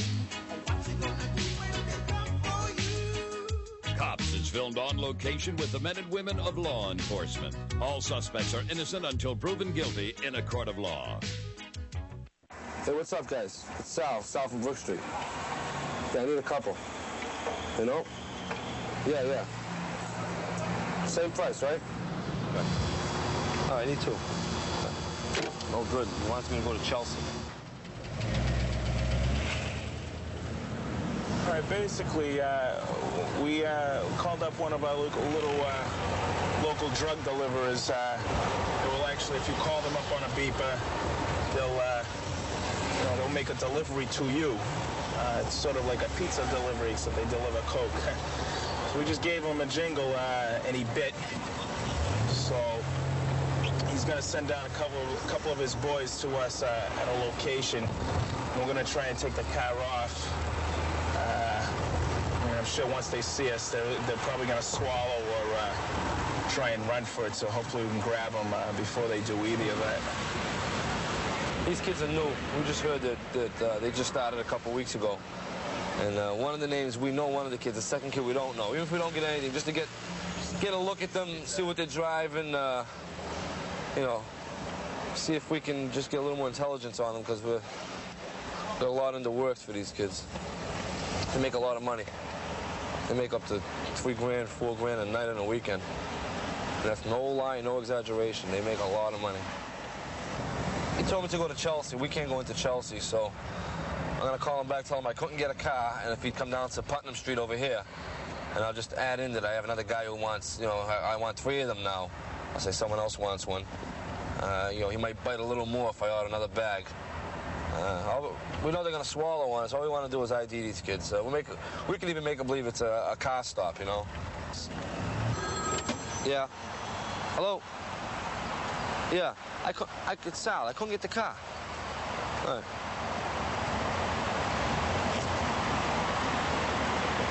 Yeah. All right. He was doing a 3-way line. He had Keith on the other line. Keith. So what? He goes, wait a minute, hold on, Keith. He goes, I lost him. Let me call you right back. So that's the base. What do you want to meet him? I'm going to tell him Putnam and Morris. There's only one way in, one way out. I got to get up there in my own car. He's going to have Keith on the other line. Go ahead. Yeah. Keith. Huh? Sal. P. I want to say my name. I want to say my name. Huh? Of course I know you are. I got the number from the kid up the Heights. Well, I mean, if you guys want to sell to me, fine. I can buy all the time. I recognize your voice. No, you didn't. What'd he say? Was it Keith or Timmy? No, that was Timmy.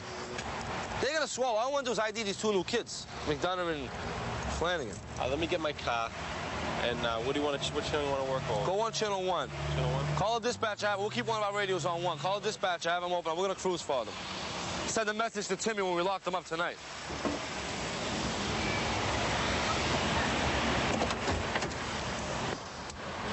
They won't bite. You know, they want too many references. They want to know who we are and everything. So we're going to have a female call. They might come down and deliver to a female, not thinking she's a cop. So hopefully it'll work this way. There you go. Hello. Why don't you pick up that conversation?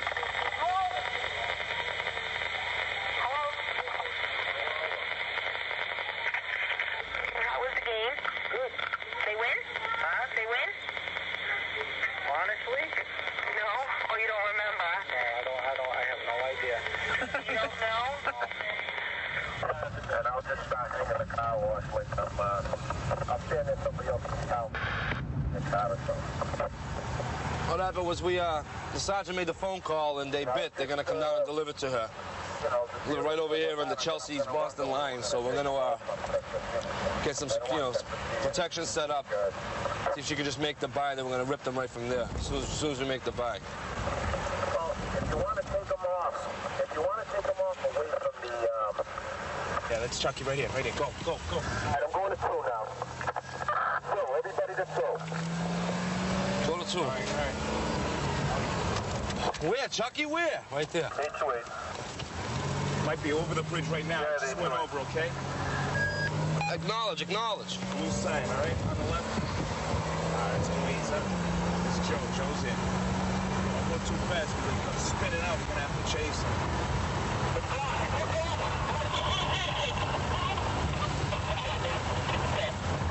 They're going to be coming right out at us. Right here. On the left. On the left. Right here. Right here. Right here. On the left.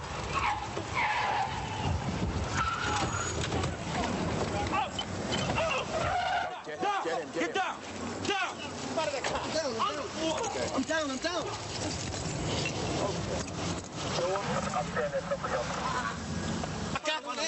Joey, is he all right? Sergeant. Okay. Is he all right? Yeah. This is a message for Timothy. Can I get up? Get up. Get up. You're not even getting hurt, kid. What's your problem? Easy, What's your easy. problem? What's your name? Chris. Mr. Flanagan. Hi, Mr. Flanagan. You make sure you call Timmy and tell him hello. Okay? Yeah. Big coke dealer now? No. You're a big coke dealer now, huh? Wrist, I can't move my wrist, man. It's no problem. I didn't break it. Police officer. You're under arrest for distribution. You sold to a cop. I think my wrist is broken. It's okay. It's not broken. I can't move it. Get off. Take the cop phone. Get off. Burpee, all your boys. You might be just Got calling. this cop phone? Let me talk to him. We got your boys here. Okay? That's 2 down. Now we're going to come and get you for conspiracy. Yeah, tell him he's done. All right? Tell him, how long did he enjoy his out time? Let me talk. You're waiting? Come over here. Let me talk. Your boys are in cuffs. We got them. I have the arrangements for the wake of Detective John Ridlon, if anybody's interested. There's also a shift vacancy, day watch, if anybody's interested, see me downstairs. Watertown Police is interested in capturing this gentleman for armed robbery. People want to pass it out. Yeah, you'd find a street that has, like, homes in other areas that would be $500,000. You know, doctors and lawyers and everything live up here. And when you get to the end of the street, it's Bethlehem. You know, you think you're in another area or something. It's a shame, too, because as we were saying, there's a lot of nice houses on that street we just came off of. A lot of professional people still live in and around Roxbury. And it's a shame because all you see on the news is all the bad stuff about Roxbury. People don't realize there's a lot of good people still in Roxbury. 99% of them are. And there's a small percentage of them that are doing all this crime. Okay, we're responding to a call, a radio call for a man dealing drugs from a bedroom window at on Annunciation Road. The complainant says that it's a lot of foot traffic and that kind of stuff, so we're going to ride in and check it out. Generally, we can't go inside the house, but if we got a complainant outside that want to meet us and give us a description, we can do a further investigation. You called us? Yeah, I called you. I was the one to call. Okay. Coming out, they standing there with their head in the window talking to my old lady's grandson through the window. Then why can't they keep the screen down and talk? Why the screen got to be up and the window got to be up? Okay, well, you talk to your son. We'll talk to them. I want you to find out trying to find out from him what in the hell is going on. Your son? Yeah, no, okay. My old lady's nephew. All right. Go and find out what the hell is going on with him. 40505, okay. Shots fired, 0 Ruggles. Ruggles? 0 Ruggles, shots fired. 0 Ruggles, huh? You got a key to this door? Yeah. I wanted to know what in the hell is going on, why he got his head in this window. So you couldn't tell if it looked like a transaction? When I had to go to work at night, knowing that she had to be here, and he's here, and they running in and out. So what's he, your nephew? Her nephew, yeah. Okay, does this go on every night that they're all out the window and everything? I don't know. This is the first night I seen First night you noticed it? I noticed it. I not actually noticed it. The first night I seen this here. All right. Well, your father seemed to be, that's your nephew, right? I mean, your uncle, right? Yeah. Your uncle's concerned about the activity that's happening at your bedroom window here. What's happening? I don't know. You tell us. They're concerned that, there's something illegal going on in the house. Is that the case? I mean, another question your uncle had is, why can't you talk to him with the screen down? I passed him a cigarette through the... Oh, you passed him a cigarette through the screen. Is there any drugs in the house that you want to tell us about before we find them? No. No. You didn't sell any drugs today? Nope. When did that happen to your face? Today. Who did that? Some kids, I don't know who they was. They jump you? Yeah. How many? 2 of them. You make a report? Nope. Why not? I don't want to. What'd they hit you with? Nothing. They used a hand? Yeah. They kick you? And you didn't fall? Nope. They just came up and hit you for no reason? You haven't had a beef with nobody? Nope. What do you need all these sandwich bags for? Those not mine, those are my cousins. Where are they? Right here. Well, ma'am, can we explain to you that when you use that kind of, this amount of baggage, that you're generally using to package some type of either crack or reefer or something like that. Does he take his lunch to work or school? No, no, go nowhere. Okay, well, there's no reason why anyone would have this type of bags and they're not taking any lunches to work unless they distribute them. It smells like some substance. Walter smoke reefer. And what we have here is some crack, Walter. Inside here, you know, it's in your room, it's a bag. And it's much like when I was telling your aunt That's what you what do. you just told me. You okay? And that's the complaint that we got from the caller. You got a few rocks in her? Yeah. Well, Walter told me I could look around a little bit. I'm glad you did, aunt because I'm tired of it.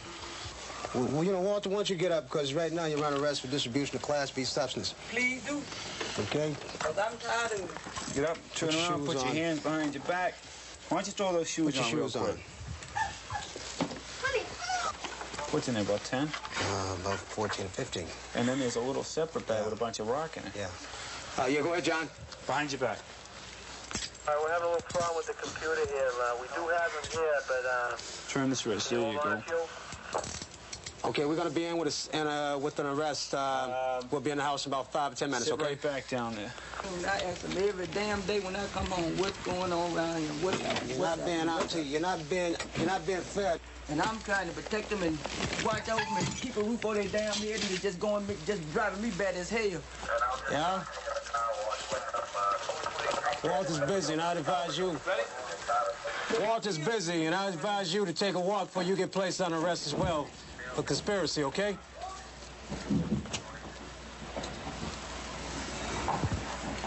Bring his coat when you come, right? Okay. And then we're there inside the house, and I'm sure you can hear the radios and stuff, the police radios, and a guy come knock on the window, ask for the suspect, and then ask to make a purchase for crack. Trying to cop a bag while we're there. Usually you get those calls, and you say to yourself, there's not much we can do. Because they say, okay, they're selling drugs from the apartment. We can't go in the apartment. We just drive by, and like we said, we have to observe something, you know, to give us probable cause to further investigate. We get there, and the guy's like, please come in the house. They're doing something. I don't know what's going on, but it ain't right. Come in the house and look.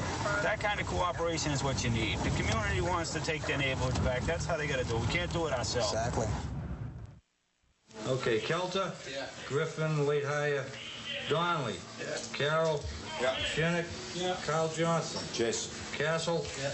A complaint has been received by the Boys Club of Lynn that after closing, someone is using their dumpster. Large amounts of debris as from a house demolition are being loaded into the dumpster. The Boys Club cannot afford the removal of these large loads. Have the area sergeant Rucar pay special attention to this problem during the tour of duty. All right, we're going to have inspection tonight of weapons. When you approach Sergeant O'Neill, I want your clips out of the weapon and hand your clip to Sergeant O'Neill, and then clear your weapon in the barrel.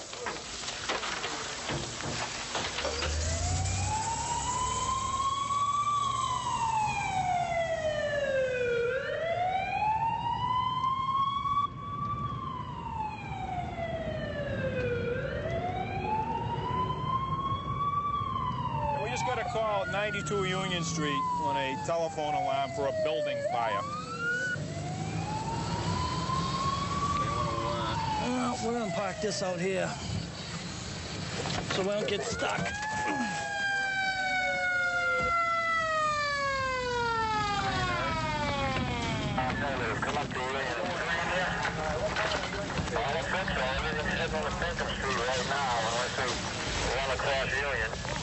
Basically, we're just here to for crowd control, make sure the fire department can stay in here and get their equipment in, keep all the, the sparkies out of here.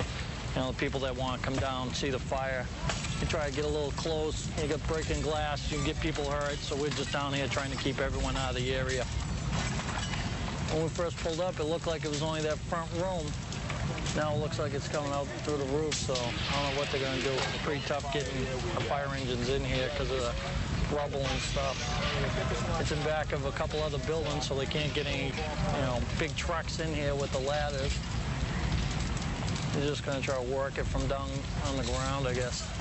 They have someone in mind that lives in the downtown area. He's been grabbed for arson a couple of times. He was seen a couple of streets over not too long before this fire started. Right now they're giving out radio communication, so the other cars in the downtown area, they're out looking for this kid right now. The fire department's arson squad would like to talk to him. Go ahead, Sarge. Yeah, we got this little one out of here. We're coming up.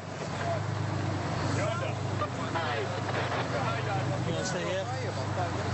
Did you? I'm going to take a walk up. You understand your rights? Yeah, I do. I gave you your rights. You understand what you're saying to me? Yeah, you're giving these officers permission to go into your room. Yes, I am. What color's the lighter? Green. What room are you in? 215. Up on the second floor. Why don't you give John the keys? I just want you to understand what your rights are, Gary. And I don't want you to misunderstand anything that I'm saying to you. No, I understand you. Okay. Get in here. What's the room number? 215. Well, Dottie's right there. She'll let you in this room. Oh, he's the guy that just set that fire in the back.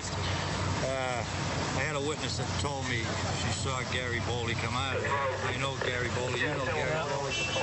Car 10 picked him up, gave him his rights, and before you got up here, he admitted to setting the fire to me. So he's going to go in the station. We'll have 15 do a report on him. All right, 15 going to check his room, too? 15's checking his room now. He says that the lighter that he uses up in his room.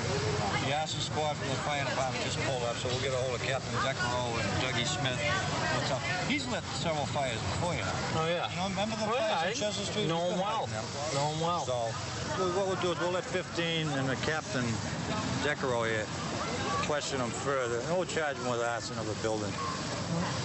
I just need help. If I go to jail, I'll go nuts. Never been in jail. Well, it sounds to me as if you have a problem, Gary. I'll admit I lit the house on Pinkham Street. I'll admit that. I'll admit I walked out of the house the time it started. I admit I went up in my building, got changed, and I was scared to go down and tell someone I lit the house on fire. Do you remember the first thing you started burning when you were a kid? I started off first burning dumpsters. Just dumpsters? And worked my way out from there. How many buildings you burned down? I didn't burn no building down. Burned houses down? Not all the way down, but when the fire department got there, fire on Pinkham Street, that didn't burn. It didn't take long for the fire department to put that out. It was just like smoke, smoldering smoke. You hang out and watch them burn? I watch out. I go to fires and stuff. I went to one fire one day downtown, the one that burned a long time ago. Since I like fires, I need to just get help. If I go to jail, my brother's already doing time in jail. If I go to jail, I'll go crazy.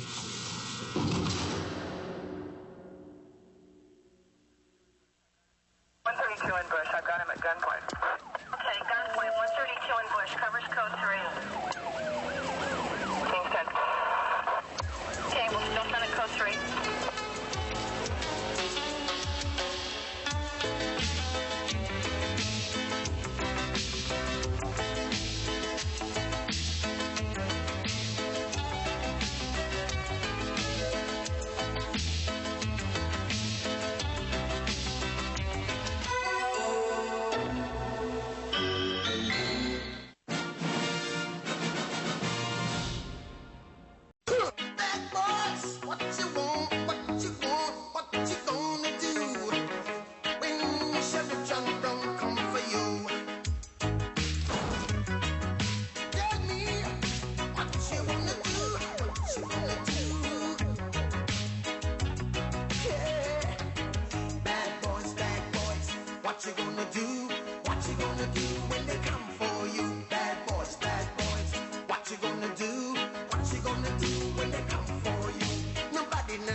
you no break. That old soldier man, I give you no break. Not even your iron, I give you no break. Hey, hey, bad boys, what you gonna do? Or what you gonna do when they come for you? Bad boys, what you gonna do?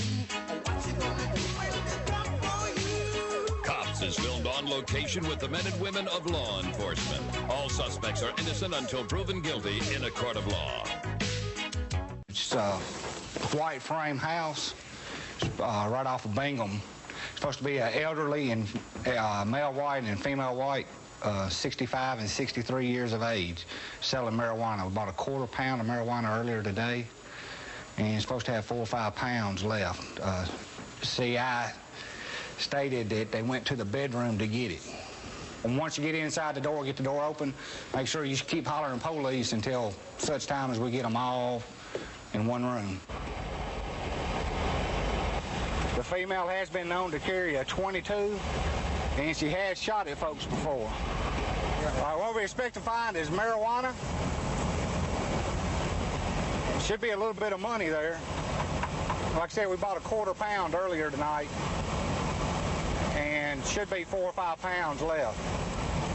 Hopefully when we get there, they'll be in the bed asleep. Right inside? Yeah, right here where this garbage can is. All right. We're here.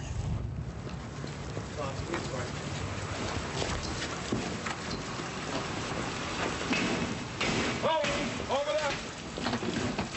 Watch out. Over here. Watch out.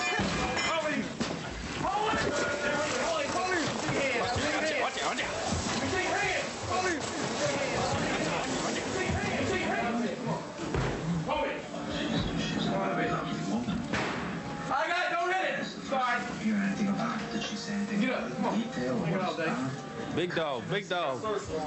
Chow right up under that table. You don't have to turn it. Yes. Yeah. Right here.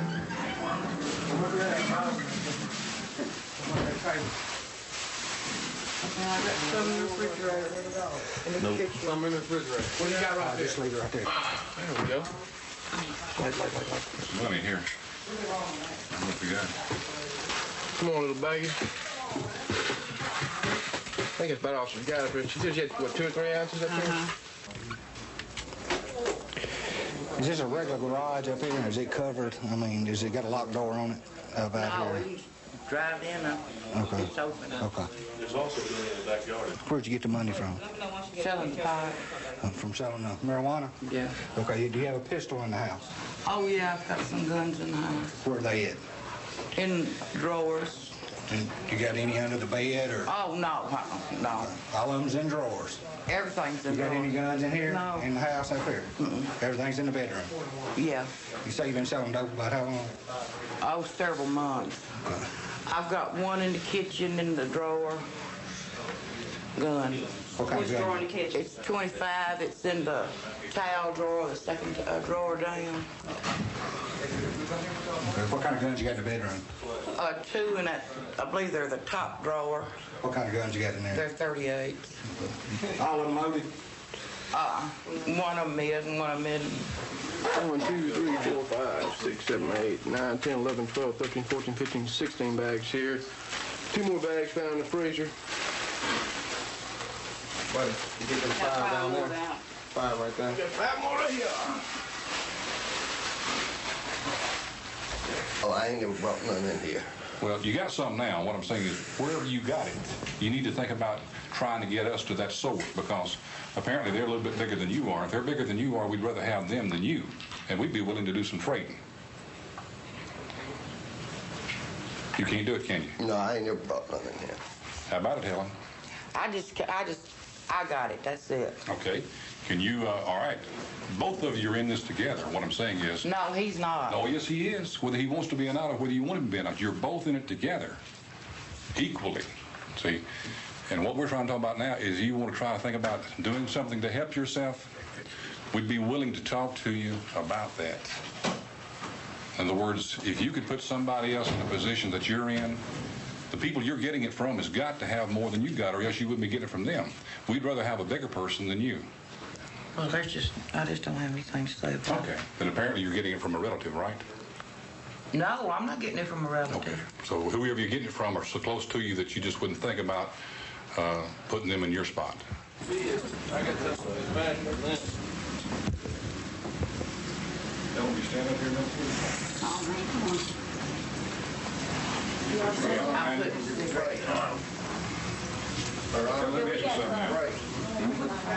Just use ours because you're going to take them to our office and we're going to keep them.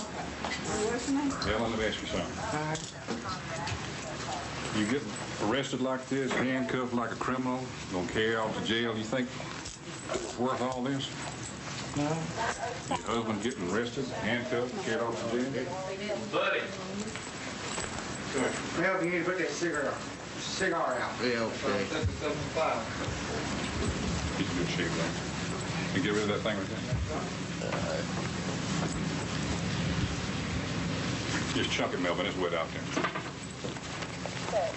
Melvin, is it worth it? Well, I guess so. You guess so. Crime does pay now, huh? I'll tell you what, you spent the night in jail, yeah. In the morning, if I ask you that same question, you're probably going to change your mind, reckon? Huh? I probably will. I don't Okay, let's go.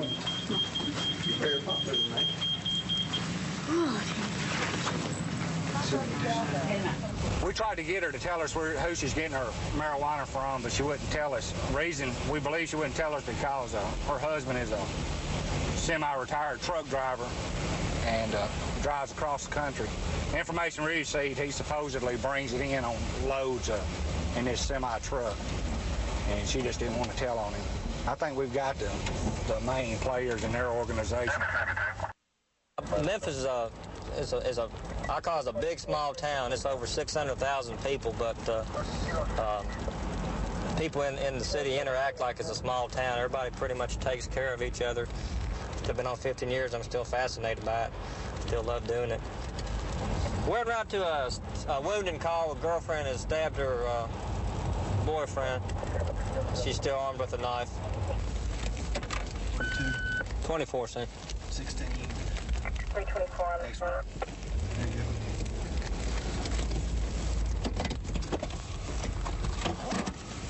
No.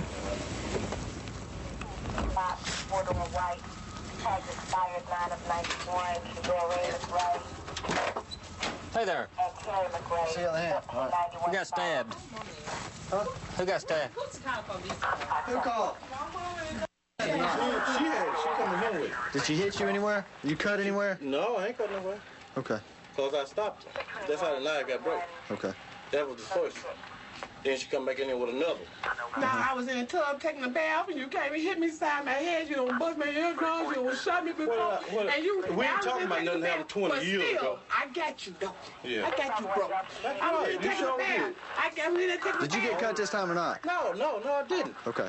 Whose Whose house is this? This is my house. Independent witness. Call me a bitch, and I call him a punk. That ain't got nothing to do with what I call you. Ma'am, we're not going to sit here and yell at each other. Don't be yelling. Go back out there with him. All right, stay out there.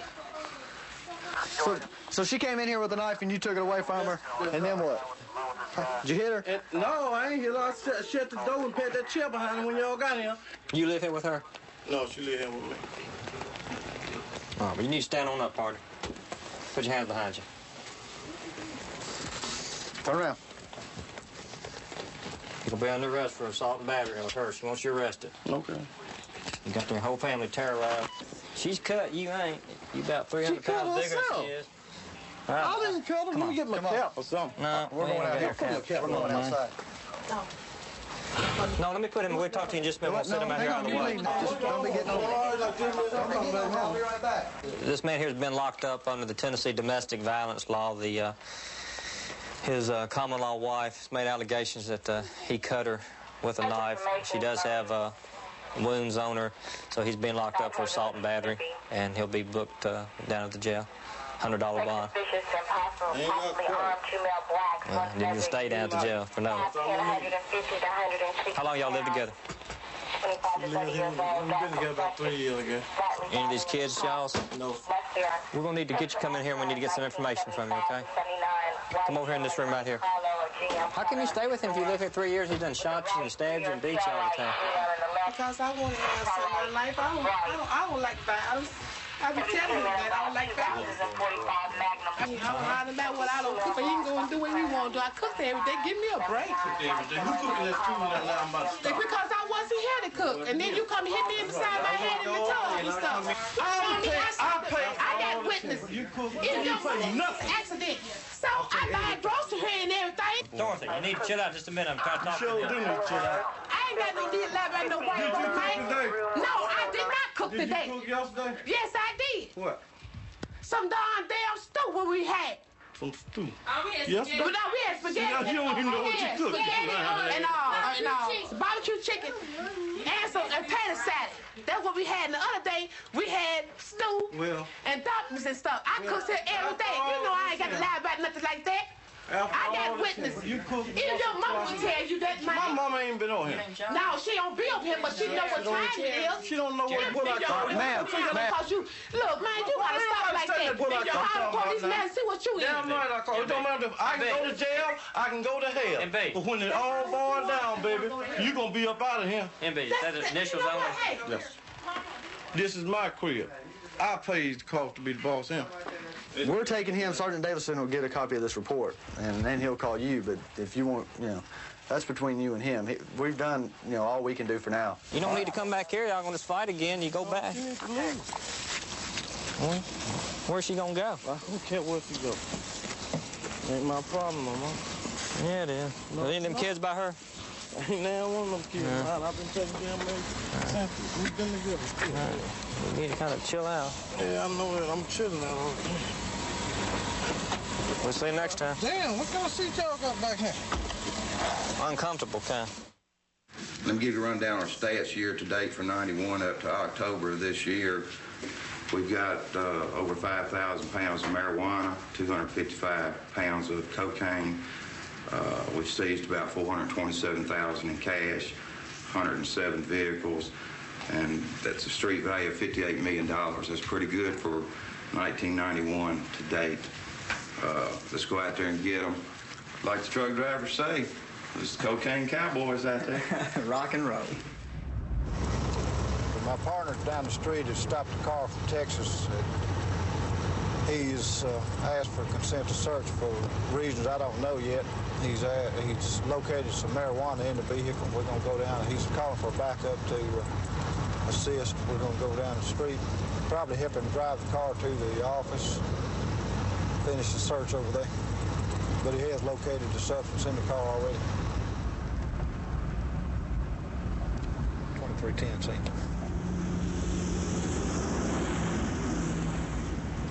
Somebody was running up through the woods. It might have been one of the officers. Yeah, he had cocaine residue on right below his nose when I stomped him. Just took him a little too, did he? Huh? Yeah. Just took him a little too? Yeah, he just took him. He's so hyped up right now, he can't stop. Oh, yeah? 132. He was speeding. He's doing 67 miles an hour, and I stopped him. It's a rental car out of Dallas. He's headed up to Pennsylvania to visit his parents. Okay. Yeah, he's freaking out. Let's take a look in the car. Yeah, I got this little personal off of him, so we're going to take a look through the rest. You can give me a consent to search the vehicle. Which car is it? It's a rental car out of Dallas, Texas. Cocaine in there? Yeah. Smell some marijuana. Here we go. Okay.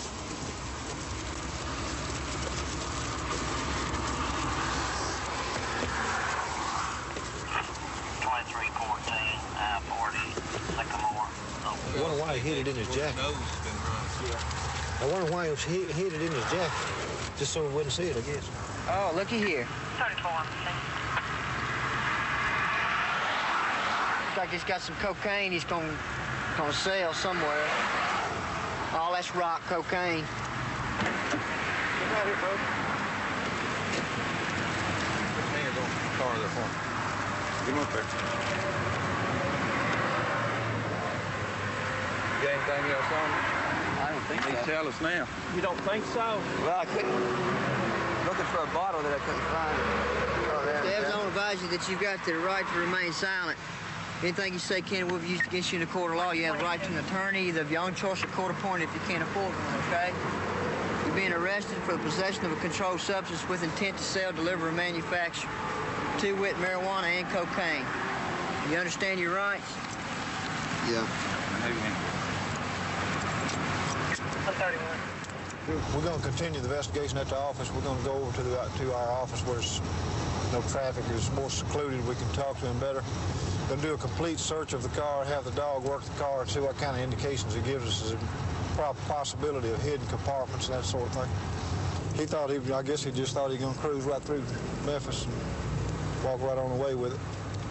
But the officer stopped him on a minor traffic violation, and during the normal course of conversation while he was issuing a ticket, the officer became more and more suspicious of what he had in his vehicle and asked for consent to search. And the guy gave him consent to search. And when he looked in the car, he found all the drugs.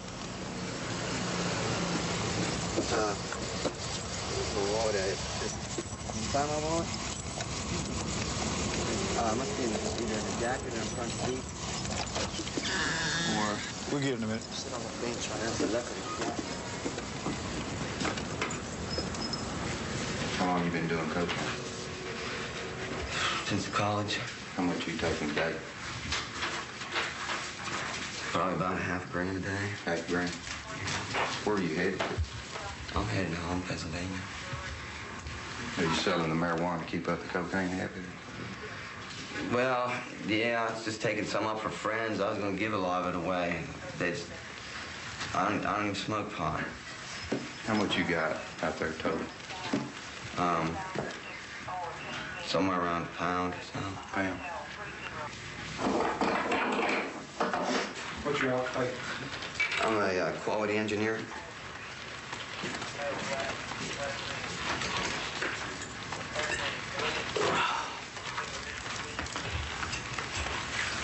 You got hanging back. What's in that? Marijuana. Exact smoking. How much? 4 pounds. 4 pounds? Yeah. Well, you said a pound a while ago.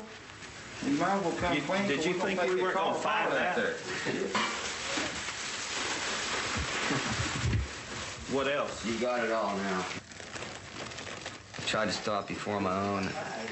I know people who went to rehab and started back up, and I'd have to be fear that the next time I'm going to go to jail for good or die. You know? I just was waiting for something like this to happen because almost kind of hoping it would happen to stop me.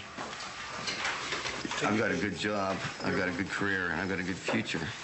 But you lay in bed at 4 in the morning thinking you got 2 more hours to get to sleep before you got to go to work, and you hear the paper boy coming. It's not a good feeling. You know, you start getting a little numb down your arm, and you go, what is this? It's a heart attack now? Do I need to go to the hospital? What am I going to say? So there's a lot of paranoia. And it's counterproductive. There's something in my briefcase I'll show you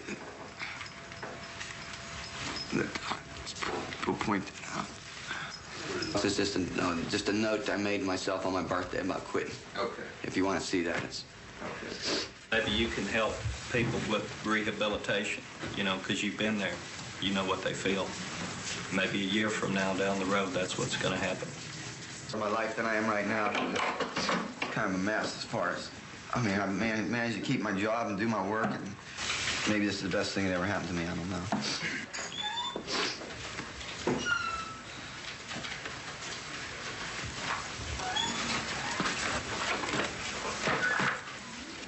It was my birthday. I said that some people do care about you. Turn a corner before you run on the road. And then first of the summer says stop.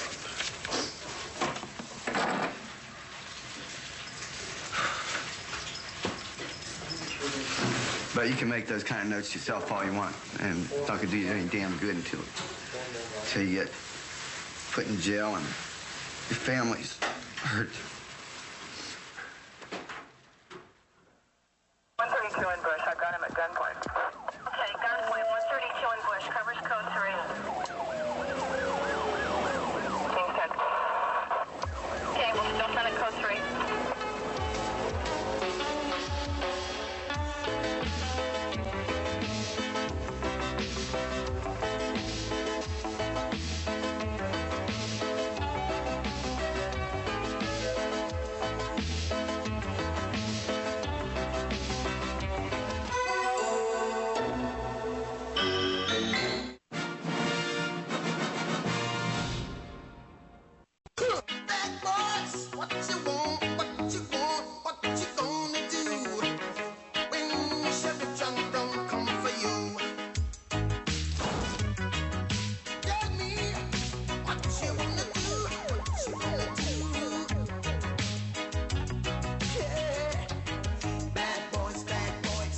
what you gonna do?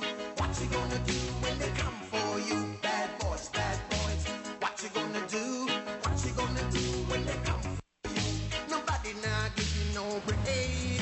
Police now give you no break. That old soldier man now give you no break. Not even your eyes now give you no break. Hey, hey, bad boys, what you gonna do?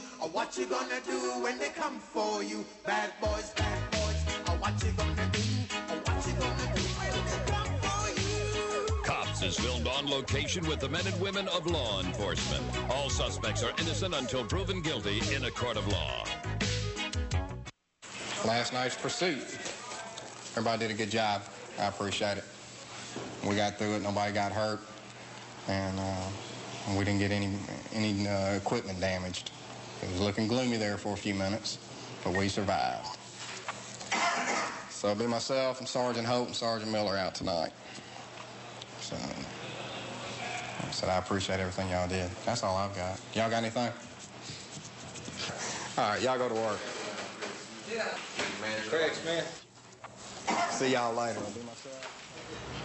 874, Linden Hall and Winchester. 161 special. Yeah, ready. 106, I'm going to be special on Winchester, Ridge Meadows. We're going to stop a white over silver Pontiac Bonneville with 3 individuals in it. Doesn't have any license information, no tags, and a tail light out.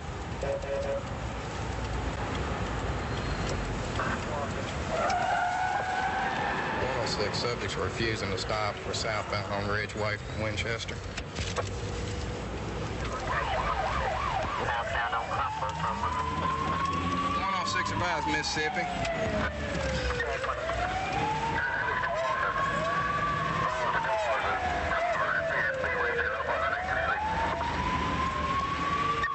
All cars be advised that the driver of the vehicle appeared to be reaching up in under the seat. 106, we've just crossed into Mississippi. We'll be continuing on. Mississippi's with us, 106. Here we go. Get out to South County quick.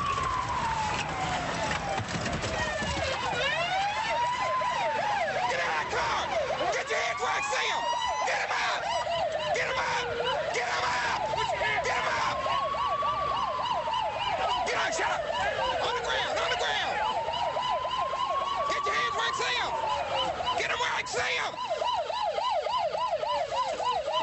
On the ground!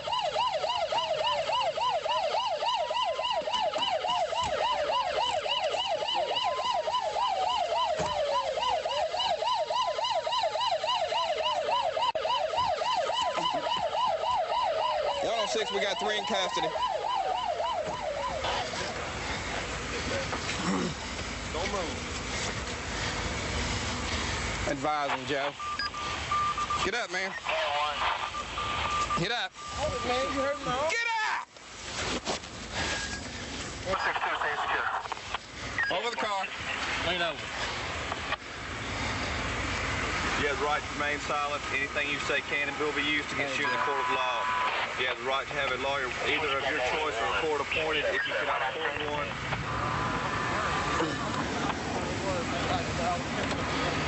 What's your name? Amanda Morris. All right, Amanda. This lady told you what's going on? Yes, sir. All right. She just told me. What are y'all doing? I was coming back home From where? from Memphis. We're in Memphis. Aunt's house. Huh? We were over at Tony's aunt's house. Tony who? Tony, the driver. Okay. What's his problem? He said he didn't have no license. Because I told him, I said, why don't you just pull over? He said, I ain't got no license. Okay. Hold on just a minute. Okay. This one up here. Okay. See what the passenger will tell you. Tony. Yes. That's you? Yes. What's the deal, man? What's your real name? Tony. Tony what? Johnson. That's your full name? Yes. All right. Why wouldn't you stop, Tony? Because I just wanted to be in Mississippi. Why?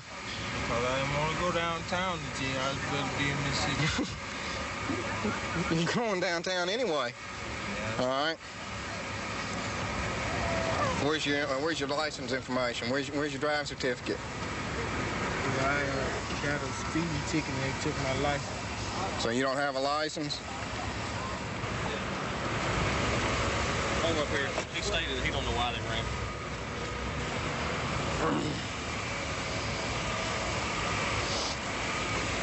It's up to us what we want to charge them on. We're going to have to probably draw warrants on them, get them back up to Memphis from Shelby County. If this car's, this car's going to go ahead and transport, right? Y'all going to take him to y'all's jail, aren't you? Well, I guess we're going to have to since we got him in. Mm-hmm. He's in Mississippi. Unless we can get him before a magistrate and get him to waive. Waive extradition, though. Yeah, if he will. Yeah, if he will, then that's the right thing. So, you check with him to do that. He won't. He's already said he wants to go to a Mississippi jail. Oh, he did. Right. Yeah. Well, I'll take care of that. Yeah. He didn't want to go back to the Shelby County jail.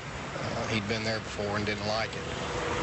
He felt like the accommodations in the Hernando County, Mississippi jail were much more better. So we're going to go with no tag, suspended DL, crossing the line to escape pursuit. So we'll go along that line. Reckless driving. Yep. We'll fix him up real good. Let's go back to Shelby County, guys. Well, I chose the law enforcement field as my career because, well, mainly I like to deal with people. More so, I like to help folks out. And it's always nice to catch bad guys who victimize these people who work every day, just like you're supposed to. Well, I think everybody, when they first start working in law enforcement, they think they're going to change the world and catch all these bad guys, and life's just going to be sweet. You see a lot of the downside of life, but it doesn't take me down because I see a whole lot of the good side, and I get to help folks out. And that's real pleasing to me. We're headed over to a domestic disturbance. Just came in, Village Apartments. 258 advised 151. We're at Mount Moriah.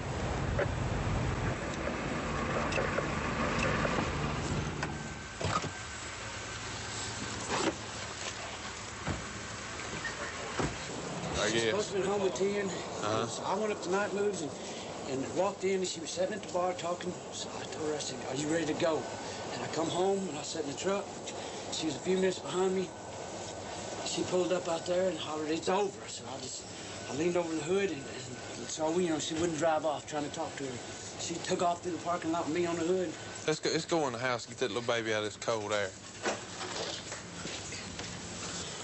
Is anybody else in the house? Yeah, my little girl's asleep upstairs. So did anybody get hurt? No, hell no. Okay, who called us over here? I don't know. What, was somebody hollering, or was there any threats, or did y'all get in a fight out in the parking lot, or? Yes, he was hanging on my car. Mm-hmm. Okay. I just wanted you to stop. Yes, that's okay. It's our car, but I just want you to stop. That's all I want you to do. You could fight because you were threatening to beat my ass. Are you gonna stay here tonight? Unless I can't take my kids with me. Let's mean you go over here real quick, just a second.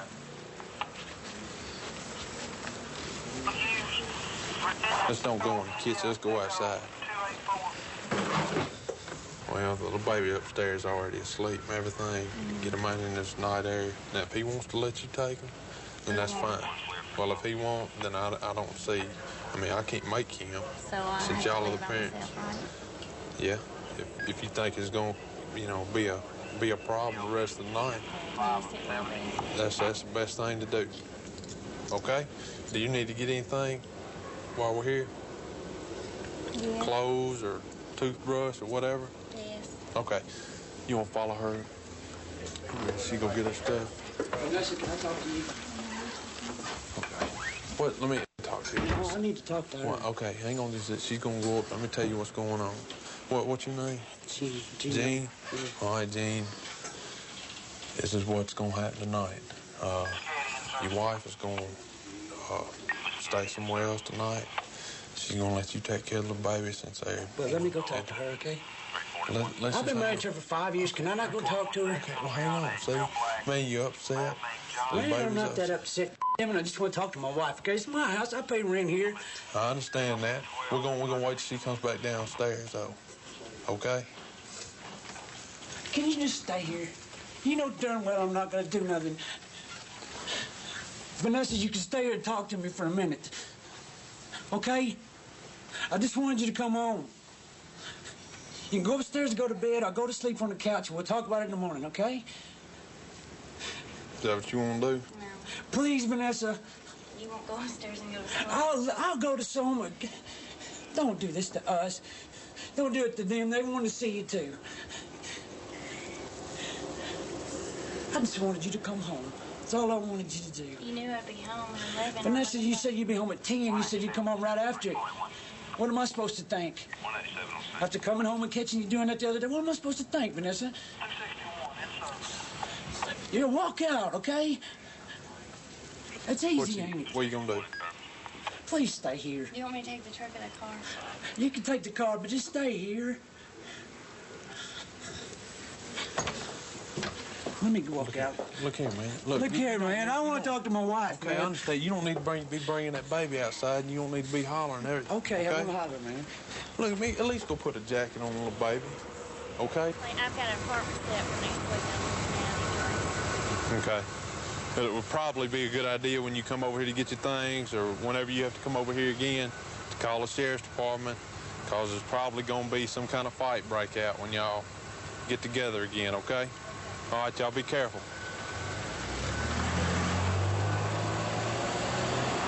Yeah, it kind of bothers me when I see these people using these little babies as tokens and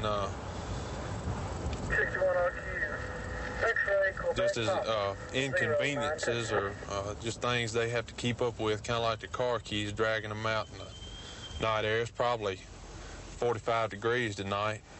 It just got finished raining, so it's real damp outside. And hopefully these kids' lives won't be full of that anymore. Probably will. Hope it doesn't, though. When I go to bed at night, I think about somebody loading up a load of dope over somewhere in Arkansas or Texas, Arizona. A load of marijuana, cocaine, something of that sort, started this away. They will come in contact. And I wouldn't exactly call that fate. We'll come in contact sometime today, hopefully. Probably one of us will anyway. We have it pretty well covered over here. We'll draw the string tight today. 131, no locals on bearing. 1439. Anytime, brother. He's going down there with one. Check, we're en route. Partner's got a Texas car stopped just down the street here. We're going to pull down with him and assist. Temporary tag on the vehicle, 2310.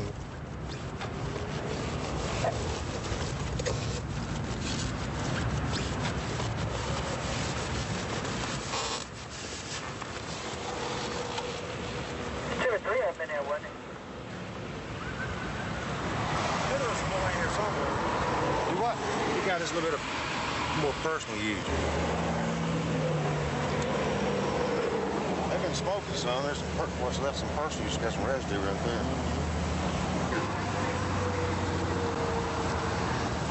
Found a little personal. So far, that's all we got. Decided to go ahead and look a little further. You had no idea. I had no idea. We're going to see, son, what's going on, okay? Is Daddy going to jail? Huh? Well, we'll see. We hope not.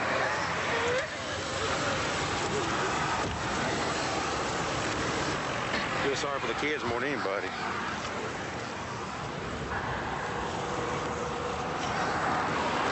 Do what? Well, we sure hope not. Well, I don't want to take him to jail. What? So I don't want to have to take him to jail. Are you? I hope not. What is in there? Huh? What's that? This, you know what drugs are? That's what this is right here. It's marijuana. Your daddy had a little bit in his luggage. Is he going to jail? Daddy quit. Well, he's supposed to, isn't he? Yeah. Well, Undebbie hadn't quit all the way. We'll see what we can do, though, okay? All right, don't cry. It'll be okay. Go to jail. Huh? I just don't want to go to jail. Well, I can understand that. I'll be right back to you guys in a minute. There's no more packing that luggage anywhere. No, there's nothing. You don't want me to set that luggage, that dog around that luggage. If I find some more, I'm going to lock your butt up. You understand? Yes, sir. Is there anything else in there? No. You're positive? Yes, sir. So I get that dog, that next car in front of me, run that luggage. We don't find anything in there, we'll be all right. If we find something else, you know what's going to happen, don't you? Let me think. Let's go ahead and get it out now. Where is it? Can I go up there? Can I show you where it's... I think... Let me look. I think there's a little bit more.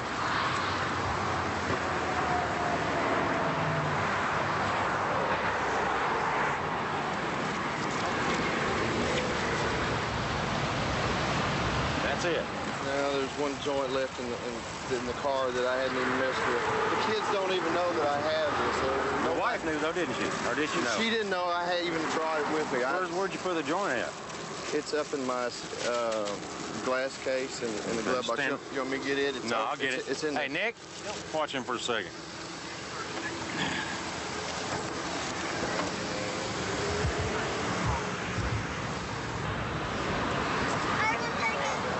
Here it is right there, see? I'm glad this happened. Dad, get him anyway.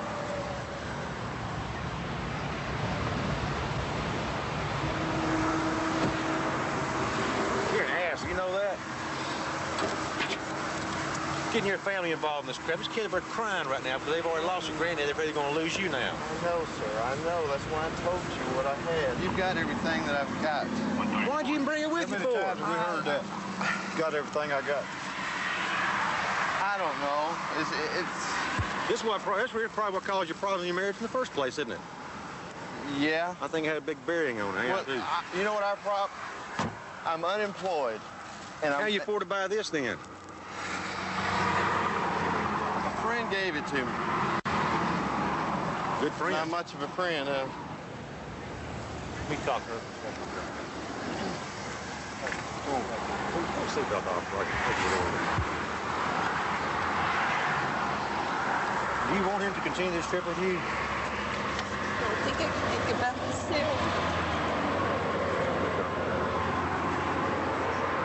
Wherever know you went, that way to stay warm. I'm gonna tell you something, mister. The only reason I'm gonna cut you loose is because your family's there depending on you to get them up for a damn funeral. Yes, sir. She got enough problems in her life that you had to be content with this kind of crap right here. Yes, sir. And you got your kids in the car with you. Yes, sir. And they're seeing all this. Yes, sir. I know that. Those kids have never seen me smoke. I don't even smoke cigarettes. Those kids have... You shouldn't even have it around them. They're not around it. That's why I keep it away from them. Are they not in that car right now? Yes, sir. They are. Is this stuff not in that car? Yes, sir, it is. I understand.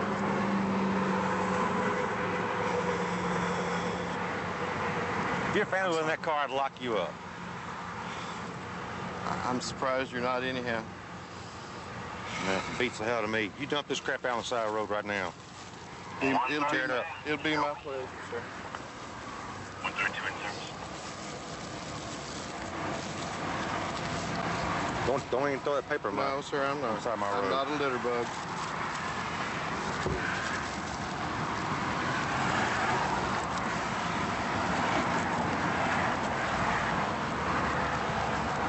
Get on out of here.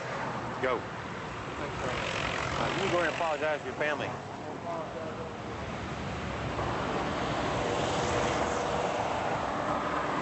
He's guaranteed us he's going to get off of it. That's neither here nor there with us, okay? He's got to prove himself to you guys. I just feel sorry for you guys. It'll be okay, partner, okay? Give me a handshake there. Huh? Oh, we just know. We have ways of knowing things. It'll be all right, though. Y'all take care. Have a good trip. It wouldn't be for the family being with him. They're depending on him so much to get him up there for the funeral. I'd have locked his butt up just for the fact of having his family involved in that crap in the first place. But, you know, just a little bit of person, had a little bit of dust, residue, and papers with him.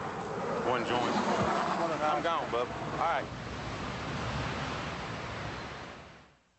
132 in Bush. I've got him at gunpoint. Okay, gunpoint 132 in Bush. Covers code 3.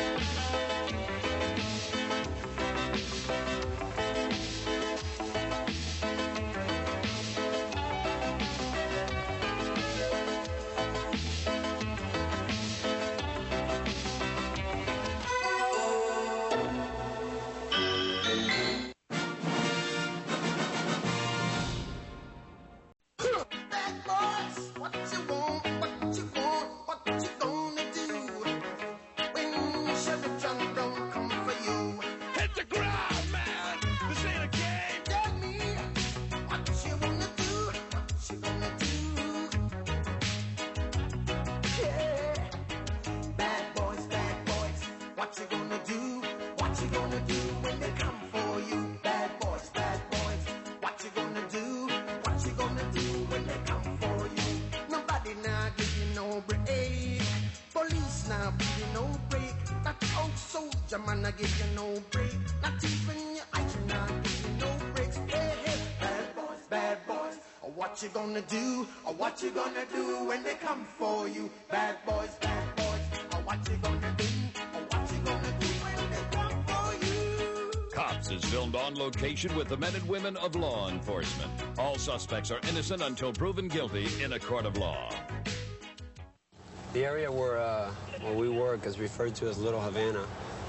Originally, I guess back in the 60s, when the influx of Cubans came in, the community was almost 90% Cubans.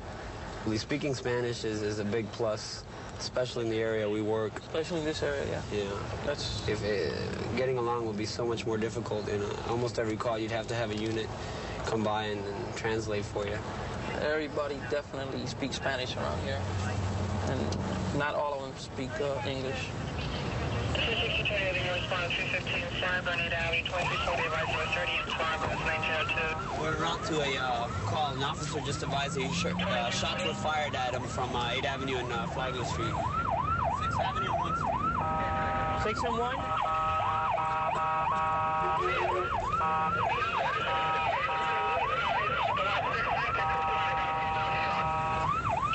Somebody shot.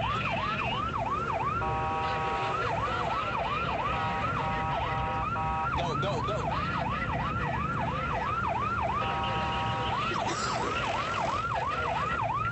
6th Avenue and 1st Street. 6 and 1?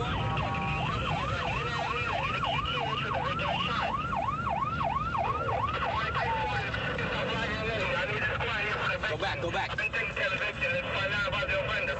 He's pointing this way. There he goes.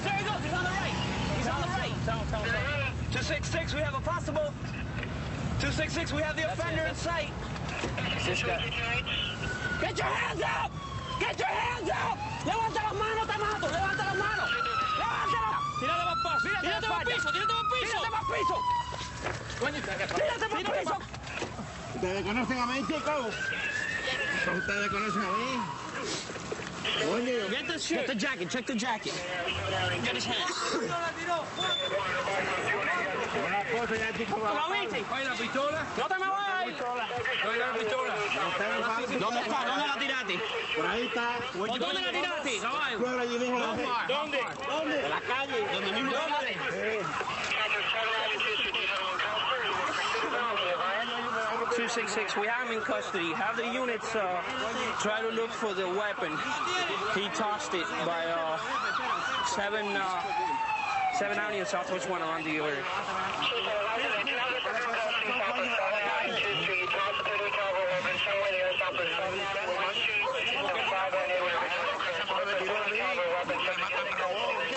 Me llevó 1,400 pesos. Yeah. Oye, no puedo parar mañana. All the units that should be on the scene. Me ayuda. ¿Qué tipo de... ¡Ay!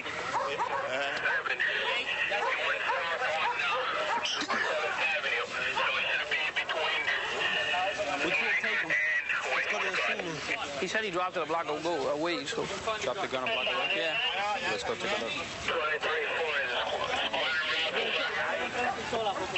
La recoge y se mete un tiro después, muchacho, va a ser peor la cosa. Dino, ¿dónde está? No, sí, yo la tiré en la calle cuando venía por ahí. Allá al lado del garaje. ¿El garaje de qué? De la 105. He came this way, running this way. 266. First. Yeah, so he's advising he tossed the weapon at Flagler and 7 by the gas station or the tire place with it.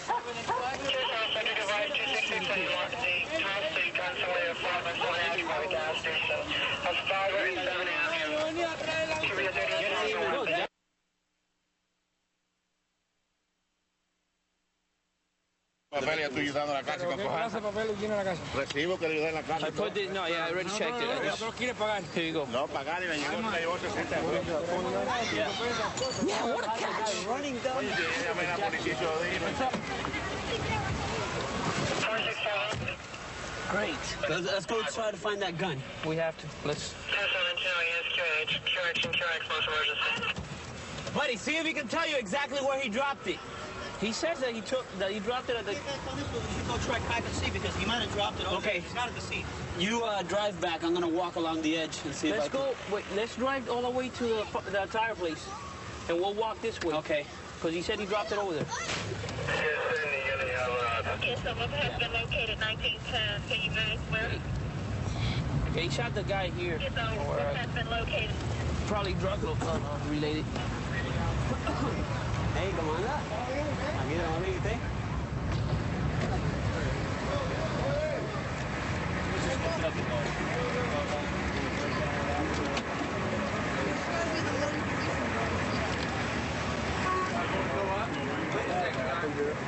only from what we scattered from the witnesses. Apparently heard 4 shots. One of them hit her on the leg. The offender ran on foot. The original description went out with a black jacket. That's his boy. That's her boyfriend. The original call.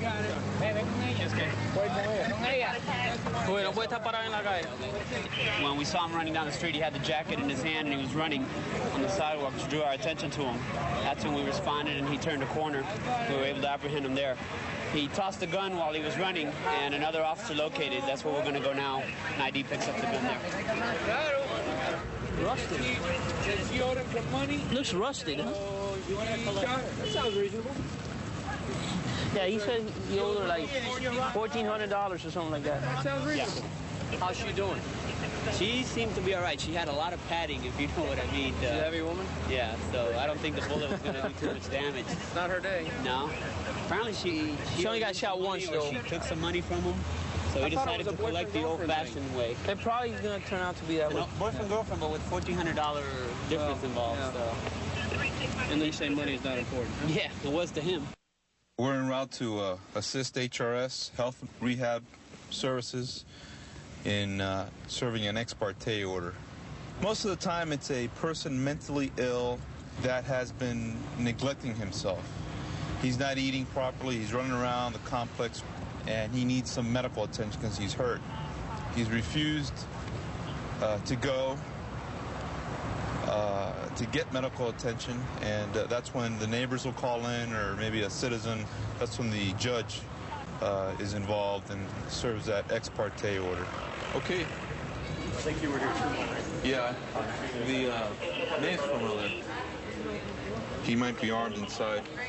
He's threatened to shoot people.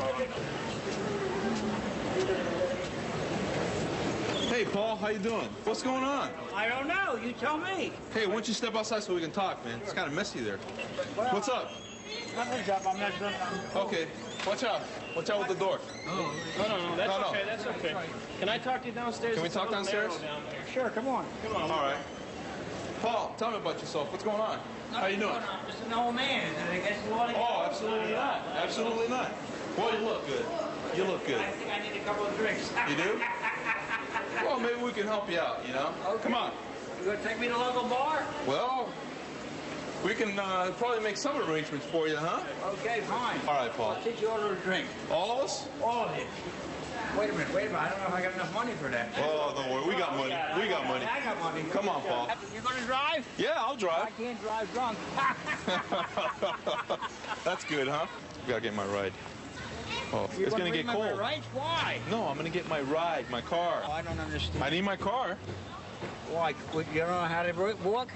You got sorry? legs, you can walk. Oh no, we gotta get comfortable. I want to take you to a nice bar. Okay. Bar none. Which one's that? I don't know. They don't let anybody in here that's got a badge on. Oh yeah? Is that how it works, Paul? Well, I'm gonna have to change then.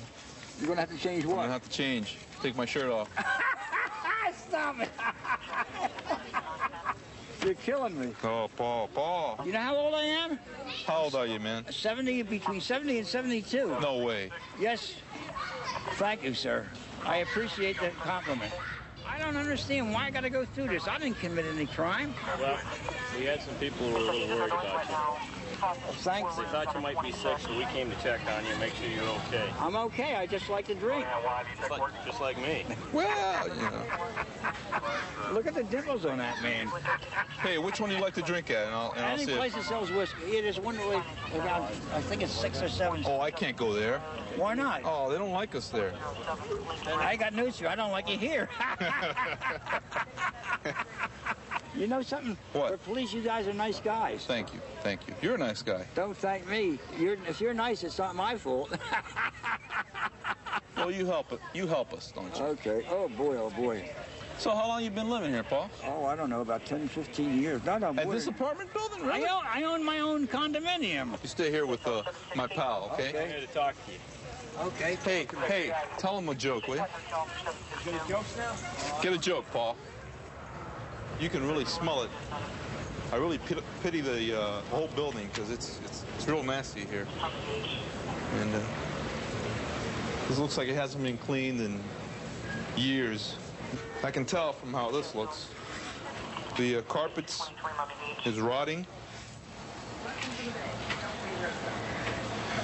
He must be going to the bathroom right here. He doesn't even go to the toilet anymore, probably. It's not as bad now, but when I opened up the door, it was really nasty. Look at all these flies.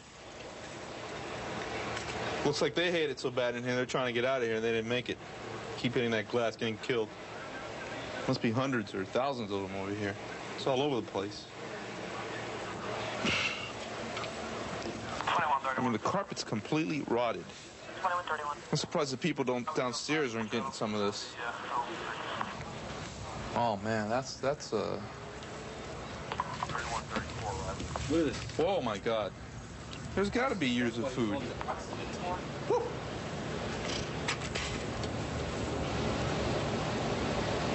I've got to talk my friend here, Paul.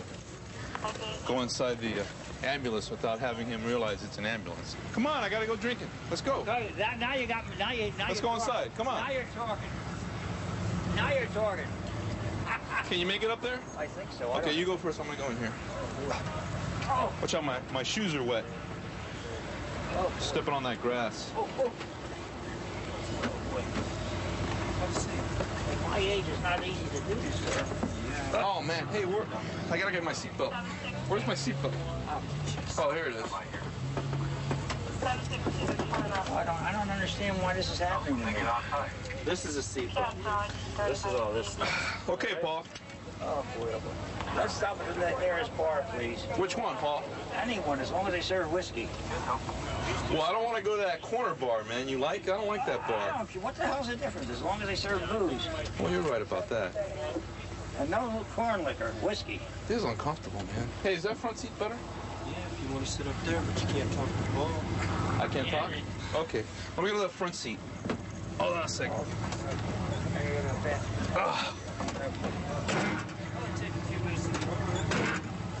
Okay, well, he'll be placed in a home, and they'll take care of him. And it's really a good thing to see that somebody's being helped through the system. Okay, here's another thing. We went over that gun, the gun that looks like the mini mag light. This weapon appears to be an ordinary mini mag flashlight, but basically it's the same thing, single shot 22 caliber firearm. Has a heavy-duty key ring attached to the rear of the flashlight, which acts as a cocking device and a trigger. The key ring is attached to a spring-loaded firing pin, and I believe that many of these weapons are already on the street, and it really doesn't look any different than the little mini flashlights that everybody's carrying around with them. So just be aware of that. Okay. You ready? All right, let's go. We're going to an accident, pickup truck turned upside down with somebody trapped inside. They're requesting the jaws of life to help get this person out of the truck. 232, about time. 4246. 4346. Arrival Mary, anybody want to be contacted? Arrival Mary, 1940, anonymous. Where's the truck at? 4325. 29. What are the first three of the recontact numbers? 258. Have the desk call back. I don't think that's going to be a good QTH.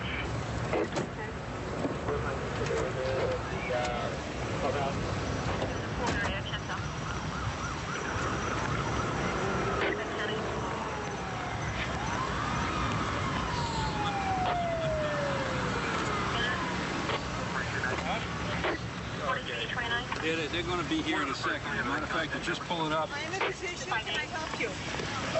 Call back. I don't think that's going to be good. She's got some.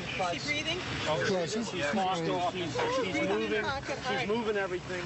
Don't let her move at all. She's not. She's just. I'm saying she's able to move. No, you'll be all right. When the ambulance just got here, you'll be fine.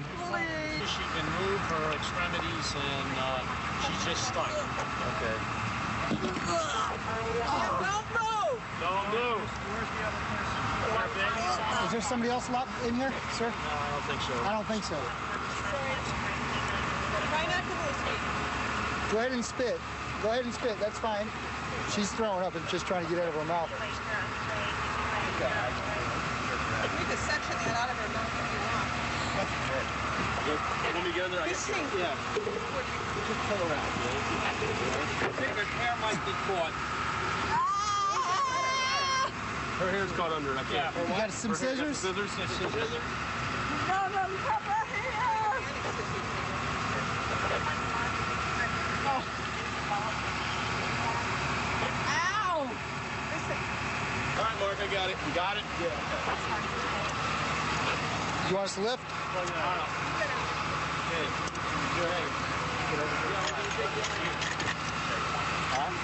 You ready? I think they're getting it. Yeah. She's coming. You don't need that. No? All right. You got her head, Mike? Yeah, I got it. Let's get up to midsection, Jay. Someone else get her head. They got her. All right, go ahead. I got it. Go ahead.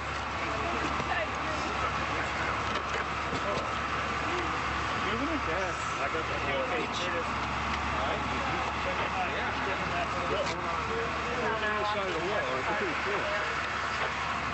I heard that. Somebody check to see if anybody's else in the car with her.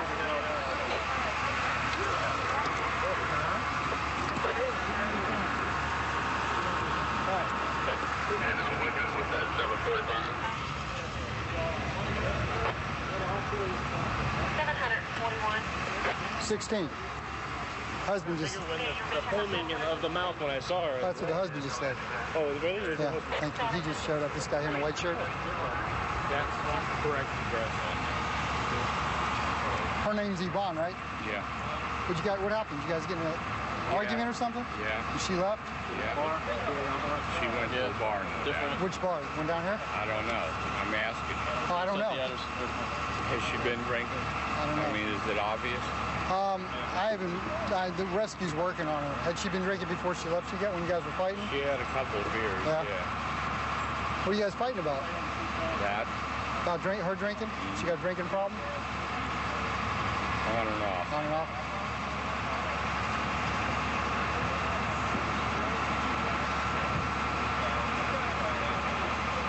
What's your home phone? Where are they taking her? They're gonna find out. They gotta call dispatch. They're gonna get a hospital. I'll let you guys know before they leave. Do they know what's wrong with her yet? Do they? I think she seems like she's okay. Right now, it's going to be during hospital. 4 weeks.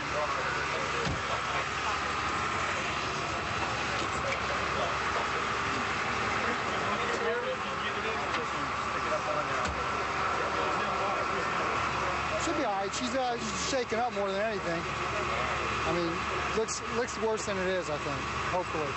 She looks all right. You just need to get her in an alcohol program or something, man. I know. Has she ever been in a program? A long time ago. How long ago? A couple of years. You need to, she'll probably get some tickets for this, and you need to go to court with her and tell the judge, man, she needs to get in a program. Have the judge order her to get in a program. All right? This accident could have killed herself, and she could have paid done the ultimate price where she would have killed somebody else. It just doesn't make any sense to drink, get in your car and drive. It's just, need to count to 10, take a walk around the block, do something else. 132 in Bush. I've got him at gunpoint. Gunpoint, 132 in Bush. Covers code 3. King's 10. Okay, we'll still send it code 3.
Man, I give you no break. Not even your eyes, I give you no breaks. Hey, hey, bad boys. What you gonna do? What you gonna do when they come for you? Bad boys.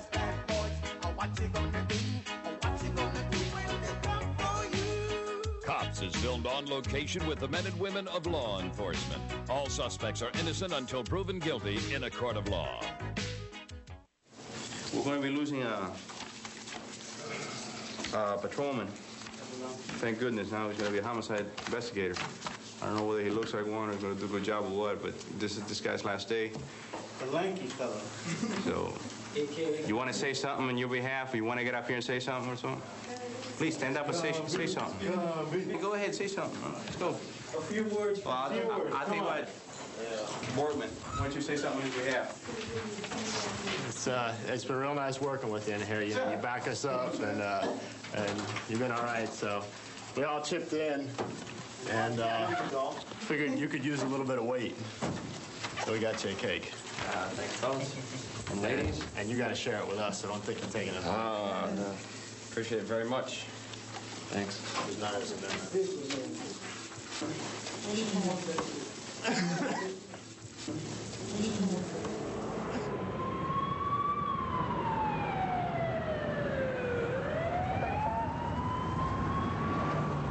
Okay, we're en route to 4500 block of Northwest 183rd Street, right here in front of a grocery store. There's apparently two black males there in a fist fight. 1332, reference to 2. 1332. Arrival. 50 arrival. Hey! Come on, man, back off. Get on the ground. They can't move. Put your hands behind you, bro.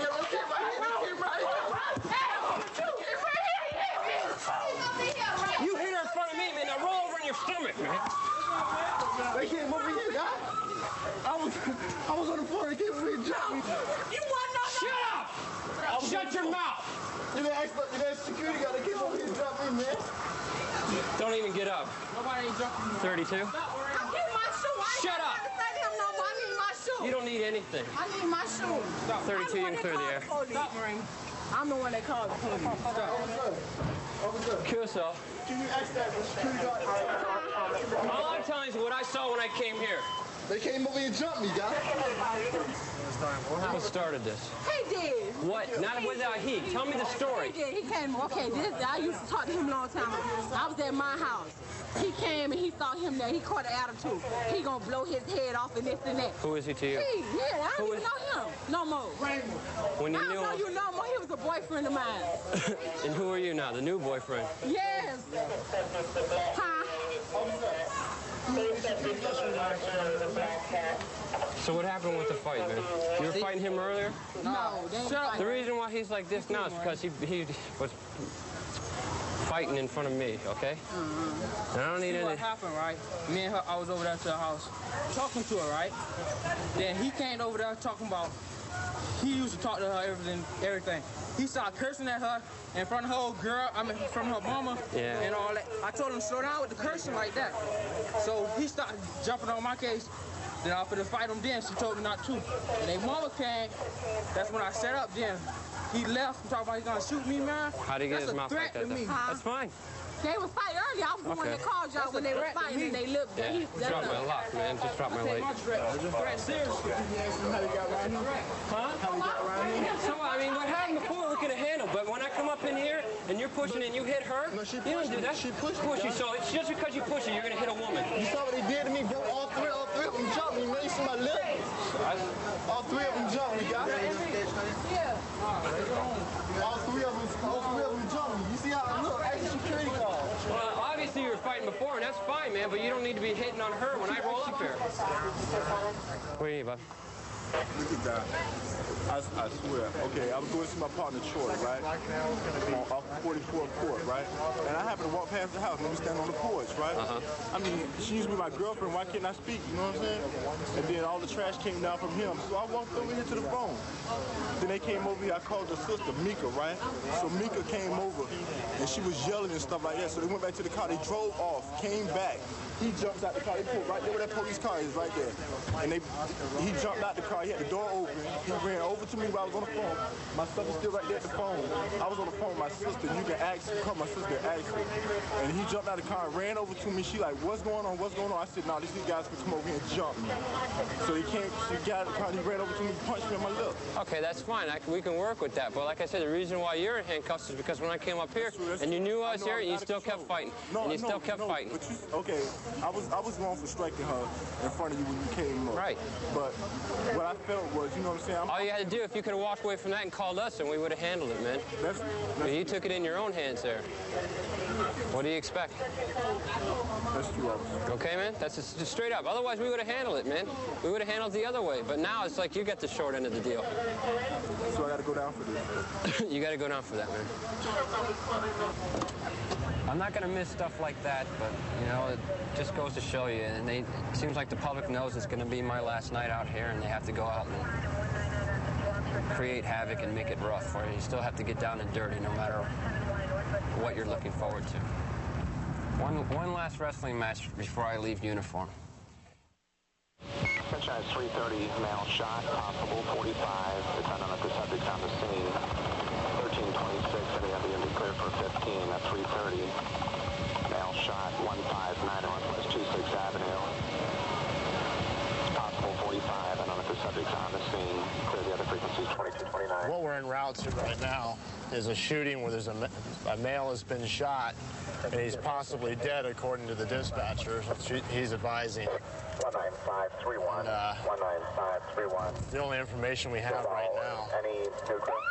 1332.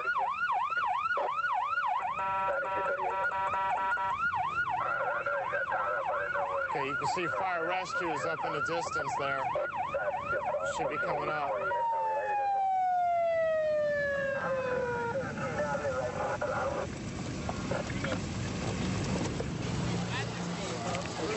Come on over, guys.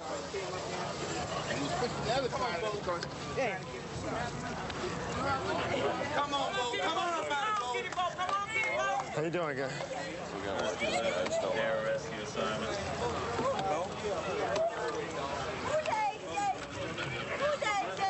Okay, apparently he's been shot in the chest. I see one entrance wound in the chest. Do you see any others?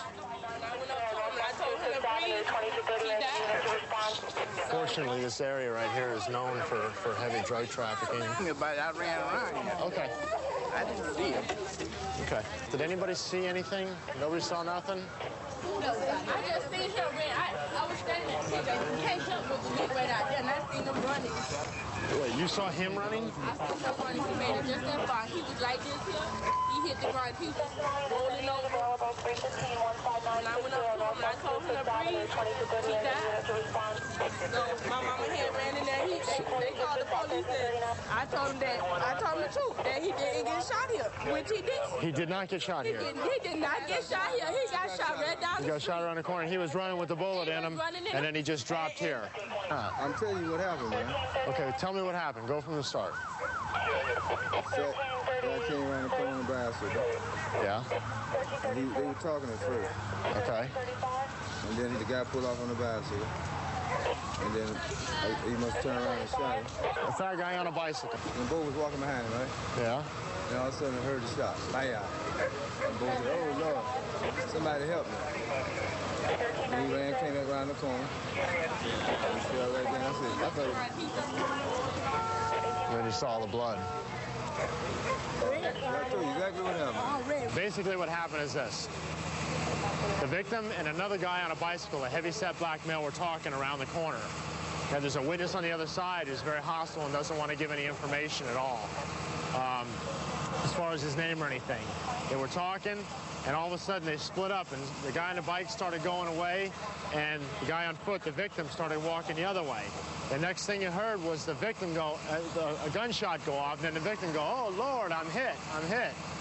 So the victim walked around here and staggered and dropped. And then they called 911 and everybody got here. Off in the distance, air rescue is coming in. You can see them flying into the area. And the rescue units just started up. The rescue unit's going to drive over to what they call an LZ, which is a landing zone. And from there, they'll transport the victim over to the helicopter. Roger. 788-297-409. So what's going to happen is air rescue is landing right there. You can see the red and green lights. There's also a fire engine on the scene.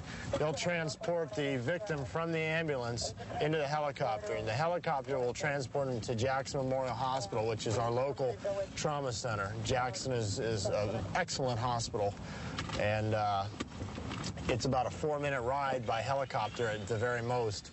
It's about a 20-minute ride by ambulance. And you see right there, they're going to save approximately 16 minutes.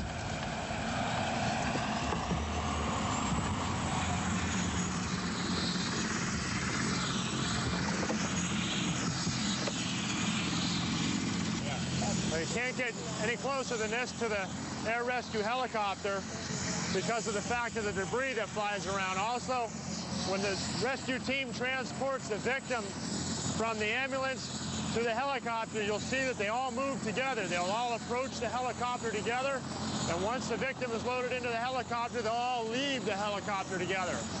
Apparently right now, according to rescue, the victim is in critical condition. From what I saw on the scene, he's got one entrance wound to the chest. He lost a massive amount of blood. And rescue, when they got there, were trying to stop the bleeding. They also tried to vacuum a lot of the internal bleeding out of his stomach with a portable battery-operated pump. So usually when they bring the air rescue helicopter in, it's because the victim is in extreme critical condition. These helicopters are very expensive to run. It's definitely the difference between life and death, especially in a critical situation like this. Notice the flying debris that's going around from this guy the helicopter taking off.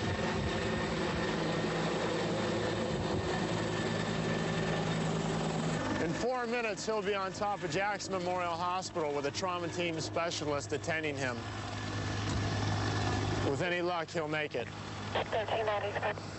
Basically, what we're going to do today is a source is going to respond to Riviera Drive in a red Blazer with 50 kilos of cocaine in the rear.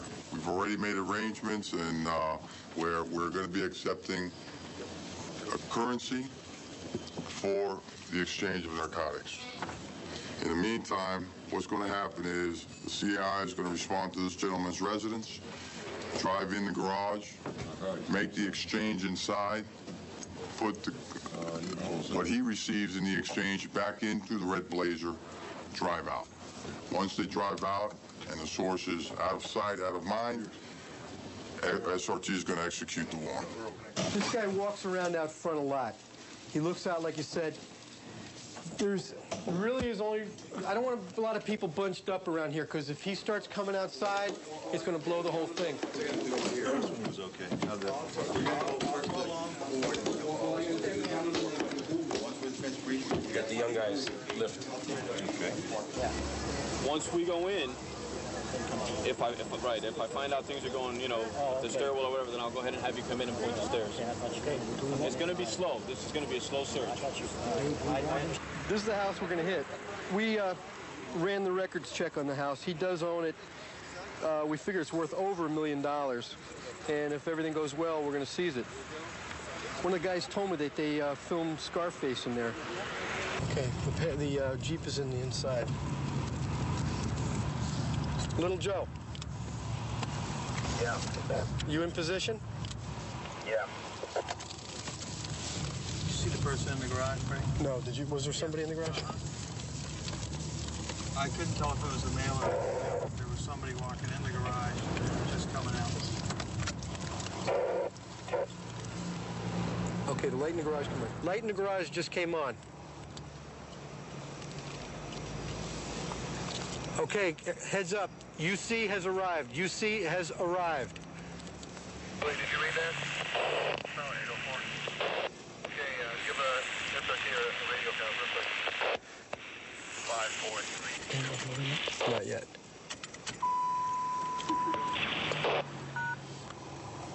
All right, he's on the air. Louis, how you reading me? 552. Okay, have SRT move in. SRT move in. SRT move in. They're arriving now. They're deploying now. They're jumping out of the vehicle right now. They're on land.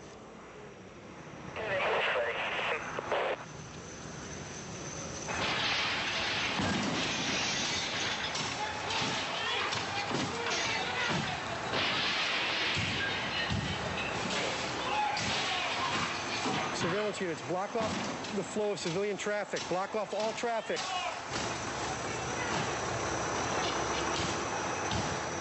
I thought it was safety glass. It's him. Is he the only subject? Yeah, that's it.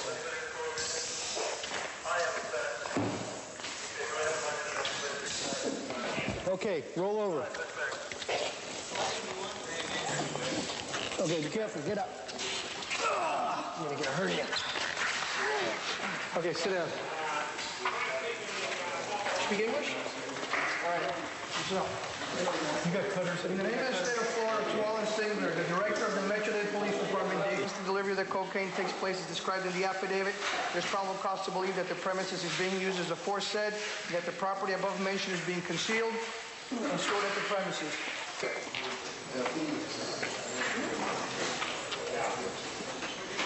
I just want to see my 2 suitcases, okay?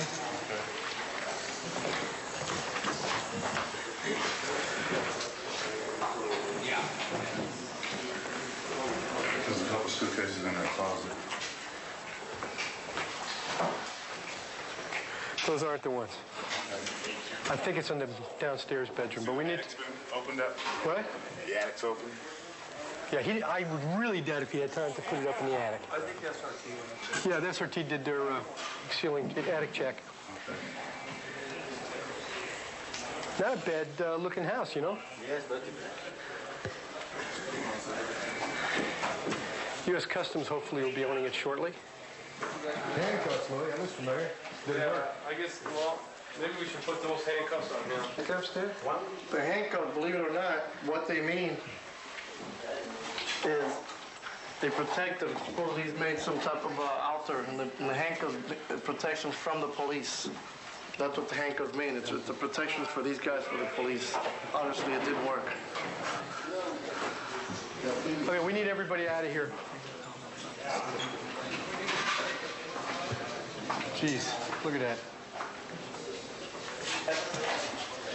A Mac 11, 380.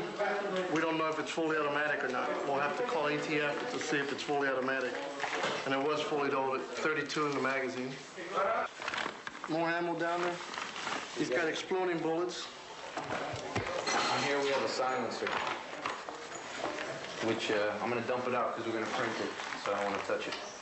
Yeah, there's a silencer too.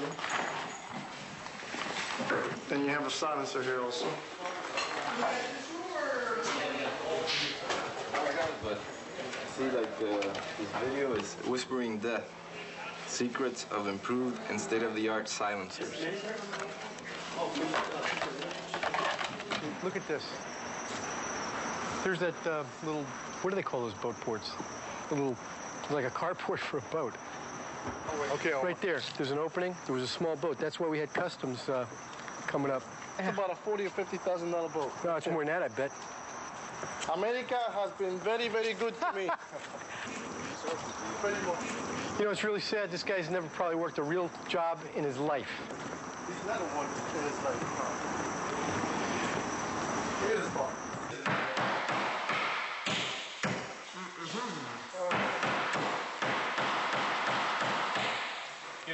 Wait a second. How many cops does it take to nail a door?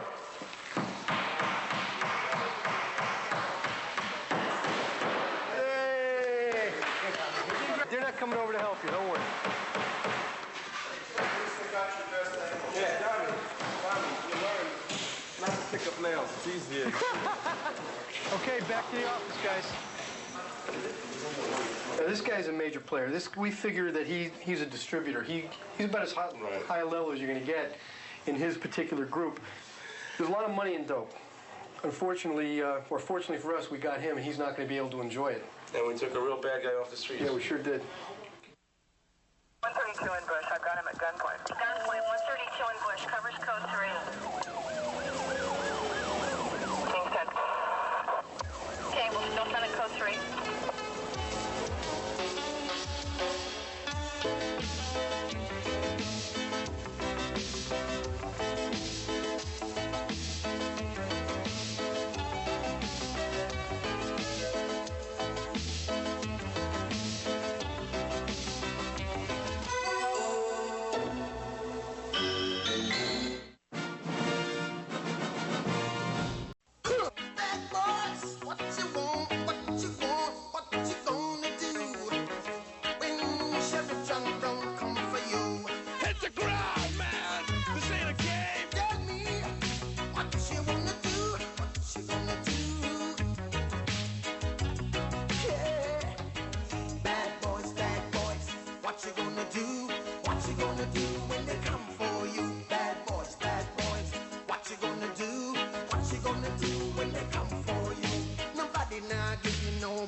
Man, I give you no break. Not even your eyes, you're not giving no breaks. Hey, hey, bad boys.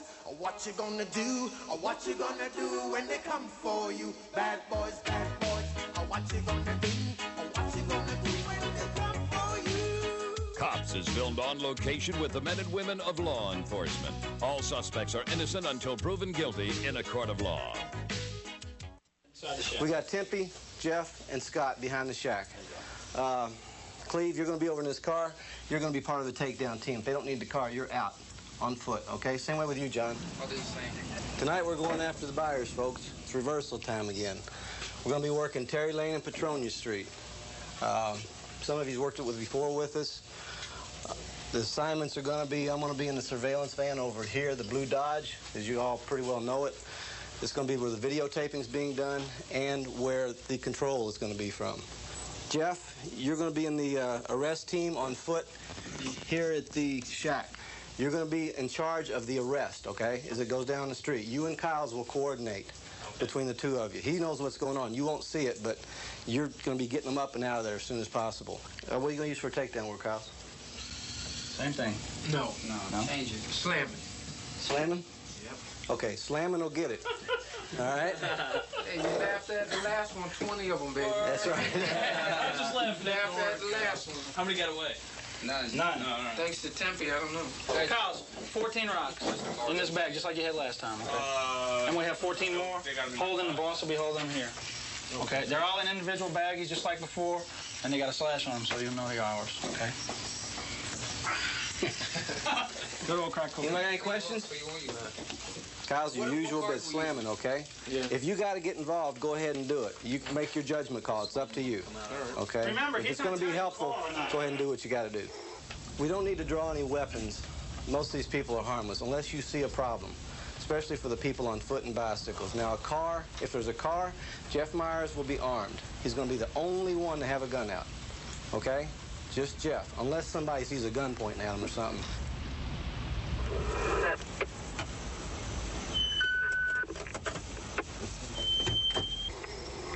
Back in business. Good, good. That's almost too bright.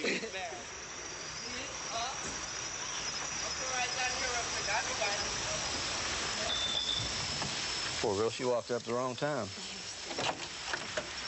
How we doing here?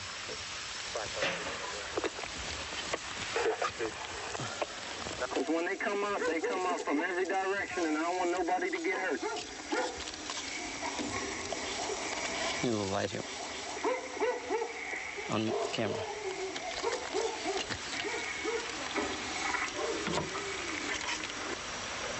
Okay. All right, fellas, get tight. Here we go. Yeah, man, that's good stuff. That's slamming, bro. Wait, hold up. Let me make sure this tent. That's slamming. Hold up. I gotta count the money. See what's funny. Don't go nowhere. You got it in his mouth. Drop it out. Drop it out. Drop it. Spit it out. Spit it out. I heard him say slam when I got out, and then I saw him still. Thank you. Take one right here. Right there. It's your cocaine. I'm not resisting. You're not resisting. What are you doing, man? Trying to fly or what? You got a bag?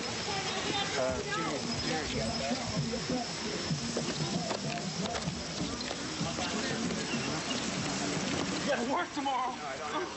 Well, you don't have to. You don't mind spending the night, good.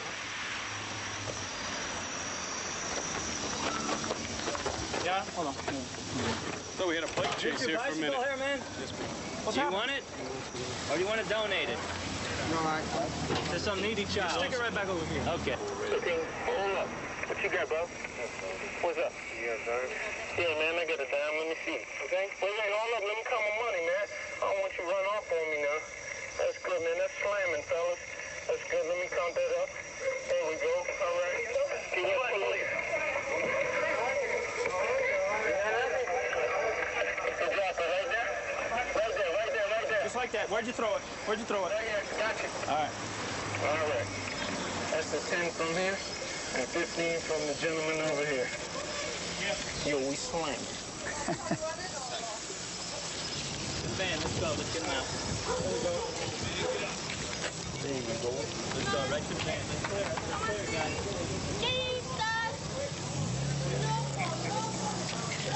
See if they got some ID on them real quick here. Put them in the back of the van.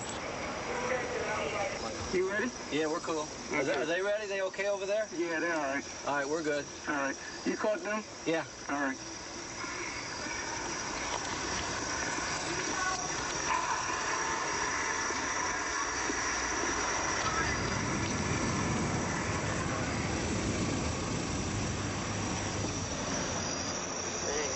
What's up? Let me see some money, man. Take it out of the bag, man. Hey, it's up to you. You buying it, you take it out. Let me find you a good piece. You said $9? I ain't got no $9 pieces. These the big ones here. Ain't too fat for that. Got the money in my hand. Check this out. All right. Well, let me give you a better one. Check this out. Sorry, man. I'm good. There you go. All right. Slamming, man. Hey, check it out. On the ground. Open your mouth. Open your mouth. Okay, get him out. Open your mouth, buddy. Open your mouth. Spit it out. Open your mouth up. Spit it out, baby. Spit it out. Spit it out. Spit it out. Let's go. Spit it out of your mouth. You swallowed it? Yeah. Oh. Let's go, man. Get up. I'm up. Man, you're getting cheap. When I first saw him, I thought it was red. It ain't red. Stand up. You sure he spit it? Well, maybe he dropped it somewhere in here, man. Look around. Oh, Took it away, he took it out the package, didn't he? Yeah, put it in his mouth. Right there. No, that ain't it. Too big. That's a regular rock. You ain't got that kind of money for a rock. Man, what'd you do? You swallow it or what? Might as well tell us now. You're getting charged anyway, yeah? Let's go, okay. Come on. Let's go. 2 hours into it. Things are looking good so far. We're going to stay out another couple hours. The streets are clean. Anybody showing up now is just buying. There's no dope dealers out here except us. Yeah. Let's see some money, man. No problem, bro. Good job, brother.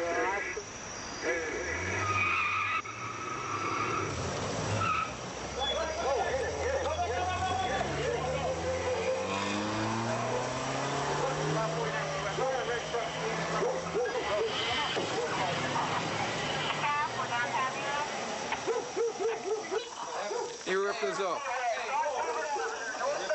Yeah. He gave you fake money? Yeah. He didn't show it to me till after he got the rocks, then he just stuck it up a little bit.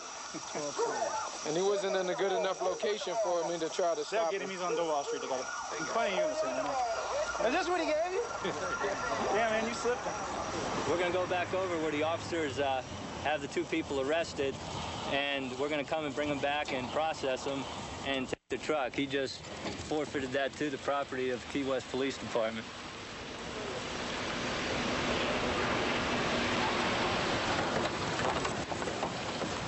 What are you up to, man?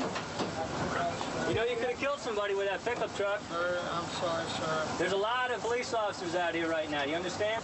I understand that, sir. I was a fool for even being in a particular place at a particular time, sir. You certainly was. He slowed down right at the ball and Whitehead when it cut on here. And that's where he dropped it. Yeah, he said he threw it out the window. You threw the drugs out of the car, didn't you? I apologize, sir, but, you know, I knew I was wrong once I seen it. Okay. Well, you'll get a chance to apologize to the judge at first appearance tomorrow morning. Yes, sir.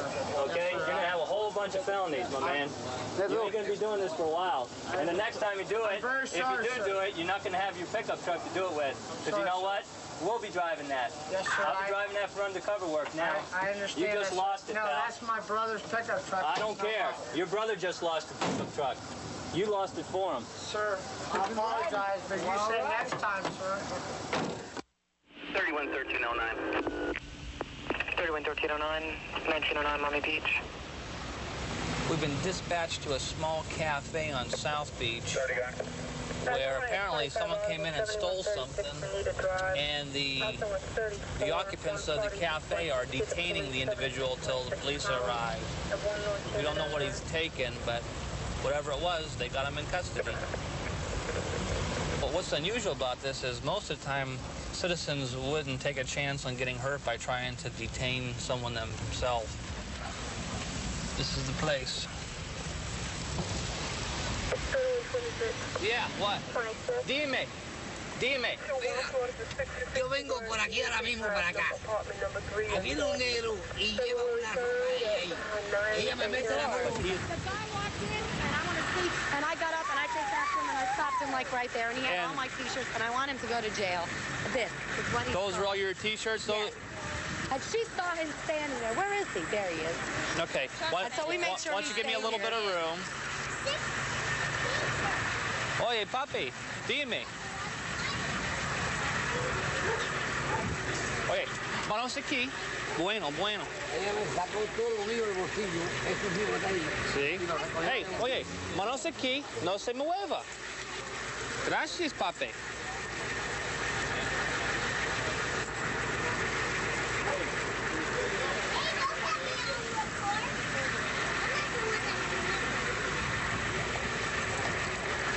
Papi.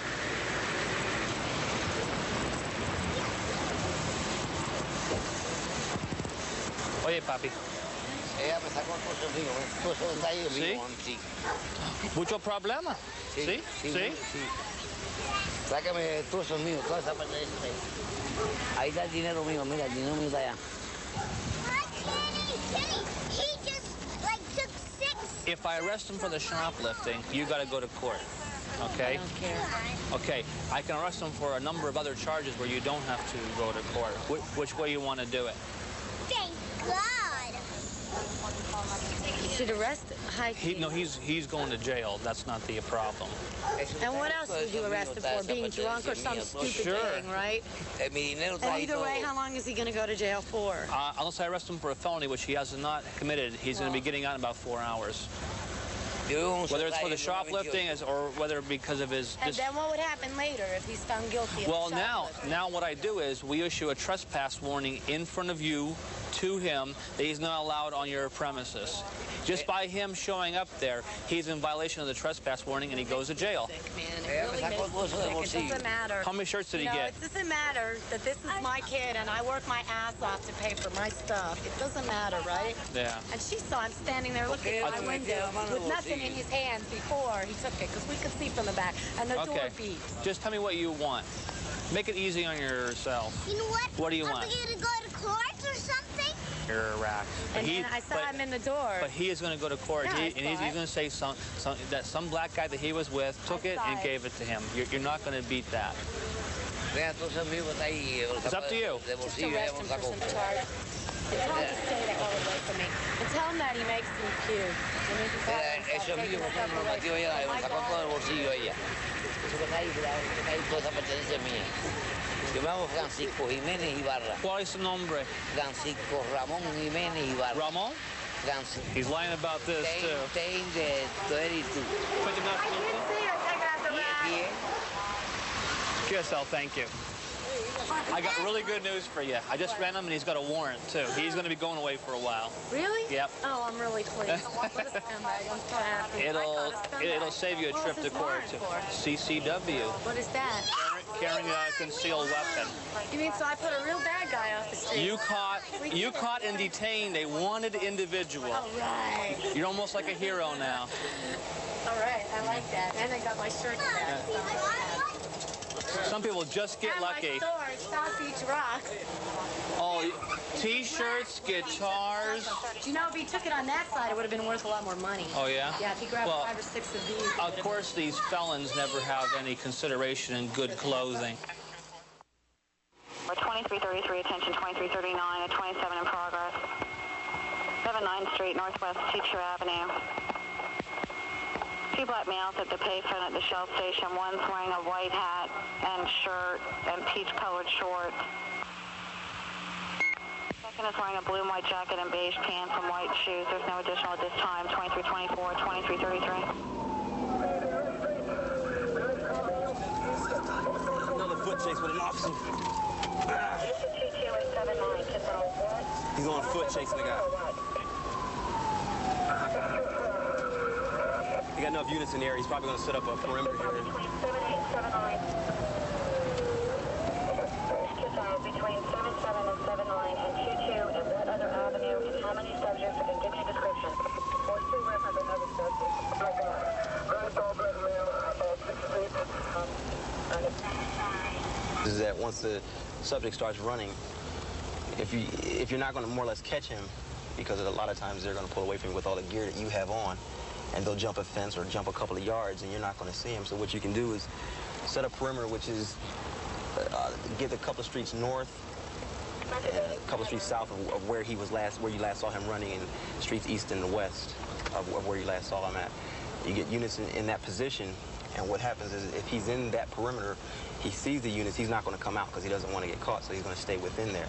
And then you get K-9 to come out, or the chopper, or both, and they work together and they can spot him and go in there and get him, because he's not going to come out because he doesn't want to get caught, so he's going to try to hide in there. Lineup. This is the second guy that was involved. We just picked him up at a phone down the street. At another phone? Yeah. Phone freaks. I didn't do nothing. I know, you didn't do nothing. I was using the phone. We're going to long distance, man. Right, I understand. Tell me something. If I did something, why would I be making a call long distance? You want to check the phone? That's the second subject that was actually tampering and trying to break inside the phone. They also have a blowtorch inside the van.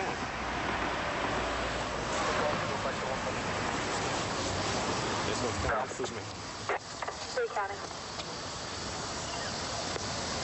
Some of their equipment. Small-time thief, huh? Well, you know, they gotta make ends. There you go.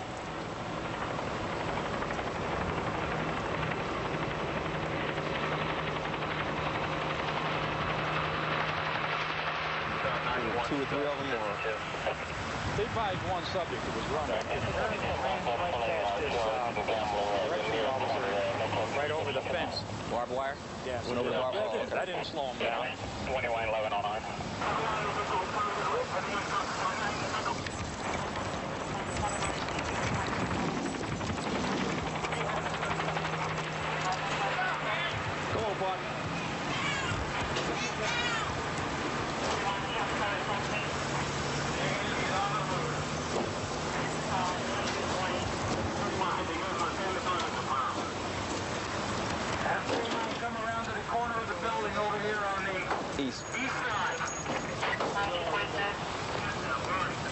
doesn't want to come down, I have no idea.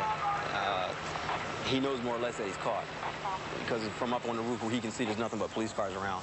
And we're here. Once he comes down, if he comes down on the inside, he can't run anywhere because K-9 is there. If he comes down on the outside, you have all these officers out here. So why he's refusing, I have no idea. Unless he's going to sprout wings, he's caught.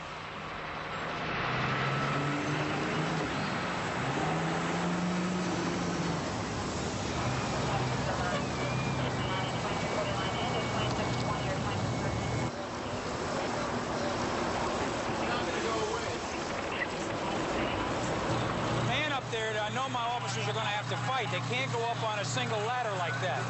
They're going to have to go. Huh? He's down. K-9 just said he's down. He said maintain it. That's what they just said. He's down off the roof in the rear. You're going to bring him out through the hole they went in? I have no idea. I'm going to go around here and see.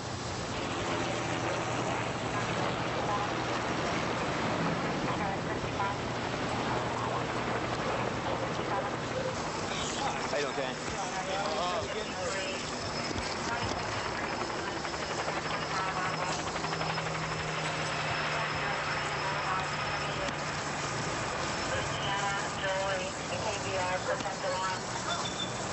There was two guys breaking into the telephone with a blowtorch, and when they saw the police coming, the citizen called it in. When they saw the police coming, they decided that they were going to flee on foot. One guy decided to climb on top of the roof, and where he decided to stay for like about 10 minutes or so. He decided to give himself up. And there's not really much money in those phones. The blowtorch that he has, he probably could have made decent money, or a hell of a lot more money being a welder or something else, as opposed to using it for crime. All he went through for nothing. 132 in Bush. I've got him at gunpoint. Okay, gunpoint. 132 in Bush. Covers code 3. King's 10. Okay, we'll still send it code 3.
Man, I give you no break. Not even your eyes, you're not giving no breaks. Hey, hey, bad boys, what you gonna do? Or what you gonna do when they come for you? Bad boys, what you gonna do? Or what you gonna do when they come for you? Cops is filmed on location with the men and women of law enforcement. All suspects are innocent until proven guilty in a court of law. Today's inspection day.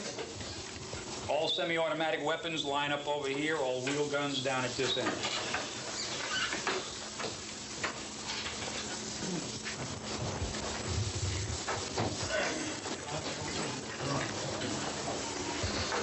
Come down and have some room. George. And my command, all personnel will draw their weapons. Those with semi-automatics will rack the slide back, ejecting the cartridge on the floor. Do not attempt to pick up the cartridge. Present the weapon for inspection. Personnel with wheel guns will draw their weapon, present them for inspection. Inspection.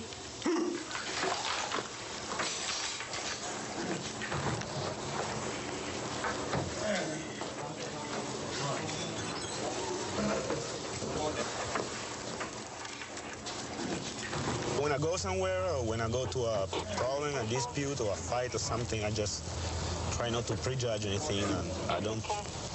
We never take sides, or I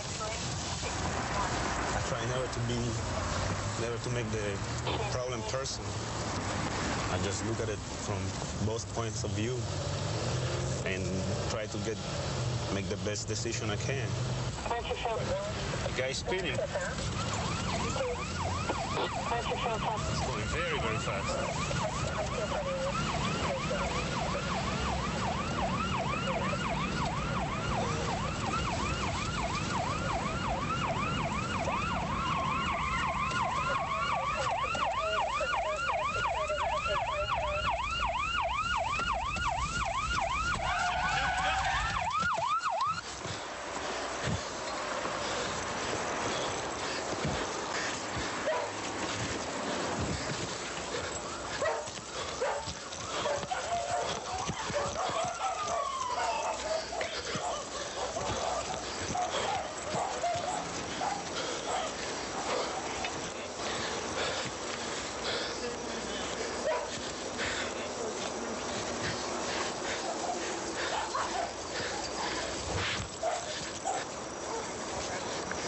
Hold there, I got subject.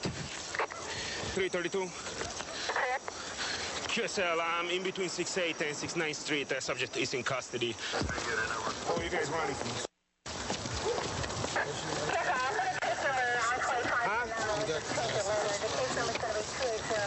Why are you driving if you got no license? Question, I just was going from my master's house. Just license. You can drive with no license, no? All of this is a ticket. Corporal, you got some swabs? Stay there, man, no move. I got myself front. Going over the fence.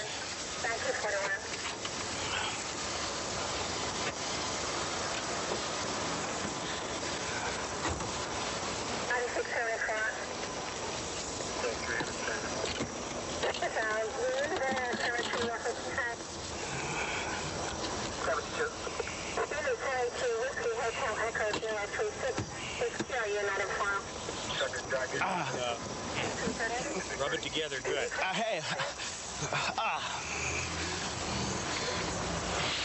How'd you come on these people? They were just spinning. I was just on 9 or 70 Street on the roadside, lights out, and they just came zooming down 17, and they were spinning. So we just went after them and turned the overhead. They didn't want to stop. They crashed where you saw them, and how far did you chase them? About a block and a half. They bailed out pretty soon. With any luck, they're still in there. We don't have enough units to cover this thing. I know. I think, I think she's racing me. I can't answer right now. Well, I understand. She'll wait. He's going to be charged with fleeing, that's for sure. No license, he stated he has no license now. Reckless also? Of course, 18, I live in the scene of an accident. Well, we saw this car that was speeding, and when I tried to stop it, I saw him running a sign, a traffic sign. So when I tried to stop him, they just kept on going until they crashed. We only got the driver, and he stated the vehicle was not stolen. He stated he ran away just because he did not have a driver's license. And that's only a ticket. I would have gave him a ticket and told him to park his car. He could have killed somebody because when he jumped out of the vehicle was still moving. A month ago, we had a similar incident where the guy bailed out of the vehicle. The vehicle was still running, and he ran over a 6 or 7-year-old kid and killed him. So anything can happen during chases. 911 emergency. Yeah, 911. I was just mugged, assaulted and mugged. Where at? Believe it or not, at an apartment, friend's apartment. At a friend's apartment? Do you need rescue also or no? No, I mean, I'm just beat up. All right, we'll send somebody there. Okay, bye. We're on our way to an assault call now. Somebody has been beat up, or somebody attempted to beat somebody up. We're supposed to meet one of the parties in front of the building down here. And we'll do our little investigation and see what's going on. 9:30. The building's right around the corner. Park right here and see what's going on. 3182. 3182.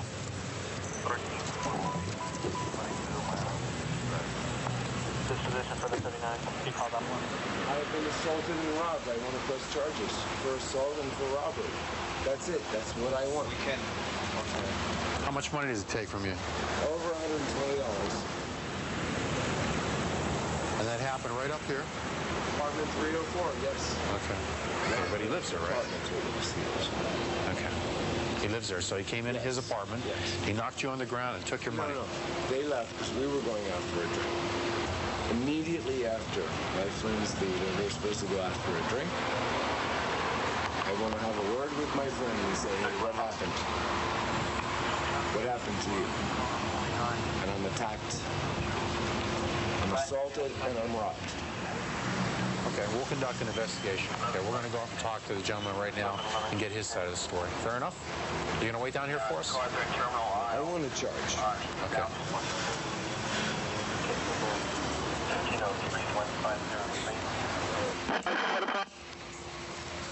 Can you buzz us in the front door?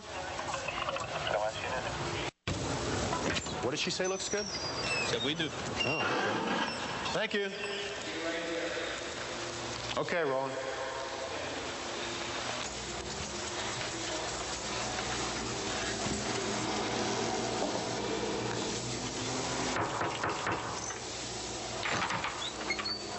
How you doing? Are you William? Hi. Yes, I'm William. Hi, mind if we come in and talk? Sure. Thank you. Anybody else with you? No, I'm just by myself. You're alone? No, I was with people here before. And there was another friend who got drunk. The reason we're here was we got a complaint that a gentleman was robbed in this apartment. In this apartment? This apartment right here. Said he was robbed of some money. Do you know anything about that? No, probably the man who says so is the man who was just, he was here, he attacked me. I have a witness that they have to leave, and he was just doing all that kind of screaming and yelling. I can show my hair here. Your hair? This is my hair that he pulled out of my head. Wow. He just did it here. I don't have the telephone connected here, so that's why I couldn't call the police. What was the fight about? You had a pretty nasty fight. I would like to... I'm just want to look at your lip here. Are you cut inside the lip? Can you fold your lip up? No, that was I was fighting with him. That happened. We got a big fight here. So right here? Yes, right here. He has a problem when he drinks, he got aggressive. He's getting worse and worse through the years. You don't know anything about the money that was taken out of his pockets and so forth, huh? That's not true. Okay. And he barely have money. He never have money with him. Okay, how about the other gentleman here? Do you know anything about him? No, that is a gentleman. This guy is a gentleman. He would never do something like this. Nobody here needs any money from him. Okay, very good. Okay. Good night. Thank you very much. What are these pills right here? And they're aspirins. Yeah, sure are. All right, sir. Good night. Okay, thank you very much.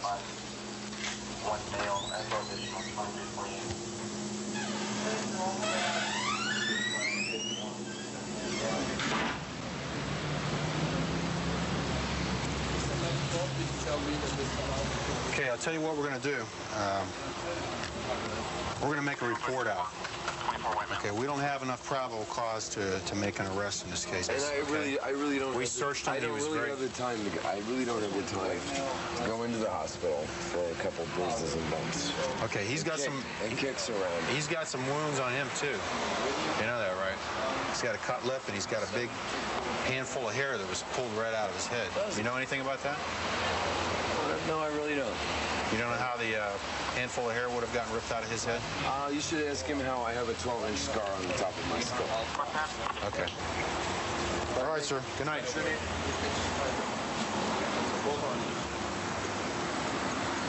I don't know what was really going on, but judging by that big hunk of hair, it seems like the guy upstairs was on the losing end rather than the guy that called us. Yeah. So, I don't know. I don't think he got robbed. I think he might have misplaced his money. He got in a fight and wasn't really sure. I think he had no money at all. He was pretty drunk. I can't understand why somebody would take $120 out of 3 of his pockets. 13, your second subject, you are, history, and Powell's coming back with a traffic pass, and CW, advice to be ready to call. Oh, that's the guy upstairs, right? Yeah, 3405. Yeah, anyone for this one? Okay, we've entered the two gentlemen into the computer.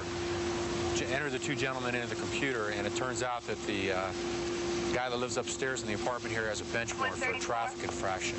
So we're going to have to go back up there and arrest him for it if the description on the records channel matches the description of Mr. Powell. So it's kind of it's taken a little bit of a twist, unexpected twist.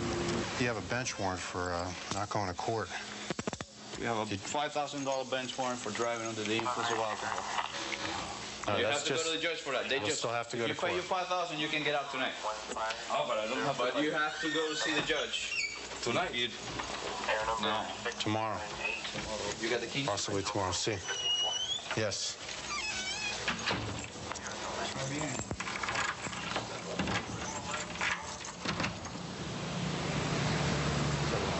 Sometimes it's not all that nice when you have to take nice people to jail, but he apparently forgot to show up in court on a DUI charge, and we took him to jail. But he's taking it pretty well, and hopefully everything happens for the better.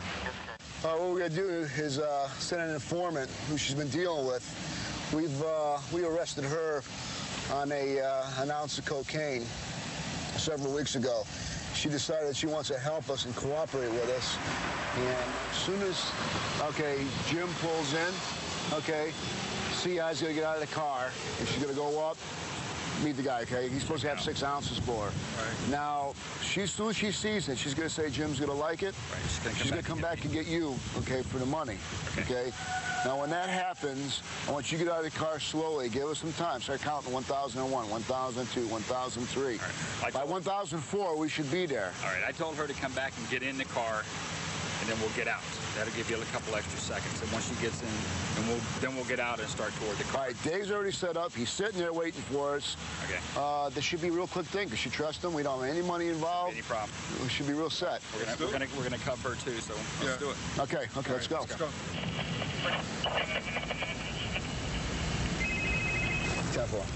We sit in a gray Oldsmobile right east of us here in the parking lot waiting for it. He's backed in. Hey, Dave? I'm pretty sure, though, that's a one entrance only. Is that correct? One entrance only, and he's just on the other side of that white VW. Yeah, that's a 10-4. I think what I'm going to do is I'm going to sit up across the street and get a better eye on him. You could do that. I found the avenue for me to go down. It's kind of down the grass and sidewalk type deal. I should be able to do it without him spotting me because of that van. All right, 10-4. I'm going to go move across the street now. Pete, you can stay over here with Dave. Just follow Dave in.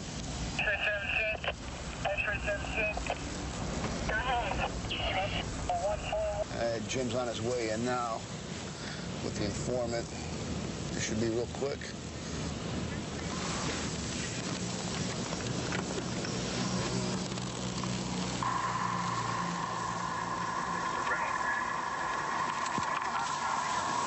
All right, I got him 10-2 on the Cal, too. Okay, just close the door of the car. CI's getting out now and going over there.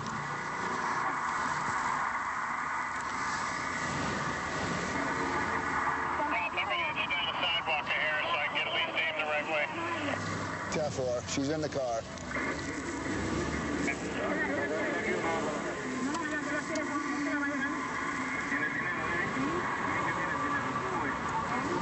He's asking her if she's got the money. She's welcome back to Jim. Okay, it's there. She's seen it. Ralph, I'm going to go ahead and follow your lead in. All right, just let's give him a second here.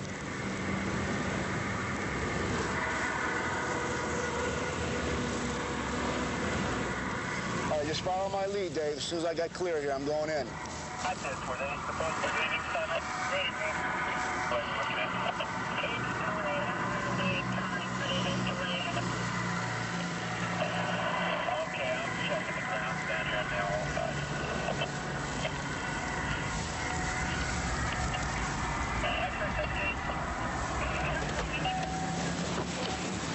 Sheriff's Office, freeze! Put your hands at the stairs! Put your hands up! Out of the car! On the ground! Down! Down! Down! Down! Down! Down! Down! Hands out! Hands out in front of you! In front of you! Keep your arms out, arms out. Arms out.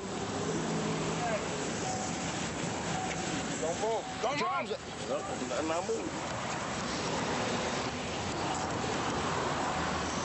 Don't move.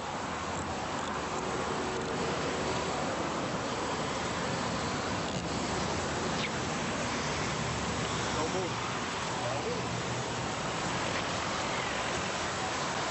Right there, boss. Oh, yeah. Very nice. All right. Very nice. That's about 6 ounces. Nice little brick. That's good. Let's go ahead and toss the car. Yeah. Look at this. He's coming to zone handcuffs. Oh, that's nice. He must have known he was going to jail. That's nice of him. Put it in the back of Pete's car.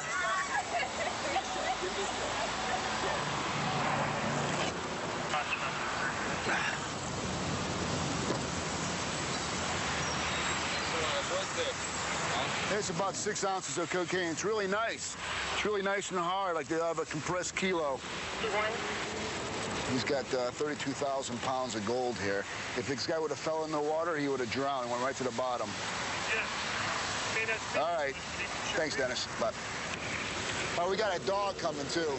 Let a dog go through the car in case this Hassa here has some hidden stuff in there. In case my great search didn't work. Yeah, in case your good searching didn't work. Now this and this and this makes a good dope dealer. All right? Except he got caught today. I don't know if that's real or not. This is a real Rolex. Is that a real Rolex? This is a real Rolex. I think maybe this stuff should go as evidence to the property. This stuff no, this don't go in property. This is going to be for forfeiture. For evidence, yeah. Forfeiture. Absolutely. Exactly. The only thing I'm going to give him is his because I'm sure that he's not a legitimate businessman that he purchased all this stuff. His wallet, that's it. Yeah, it's fine. Address book, and that's it. This was good. This is a good day, huh? Carmen was looking at about 3 years in state prison. She was at a 3-year mandatory minimum for trafficking in cocaine. So no promises were made to Carmen, but now it's going to be up between the state attorney's office, the judge, and she should be taken care of all right. Bad guy went to jail. We seized all his jewelry in his car, 6 ounces of cocaine. We impressed a lot of tourists here. It's a great day. They got 3 major attractions in Florida now. We got Disney World, the swab shop. We got drug deals in the parking lot of hotels. Not bad. 132 in Bush. I've got him at gunpoint. Okay, gunpoint 132 in Bush. Covers code 3. King's 10. Okay, we'll still send it code 3.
What you gonna do, or what you gonna do when they come for you? Bad boys, or what you gonna do, or what you gonna do when they come for you?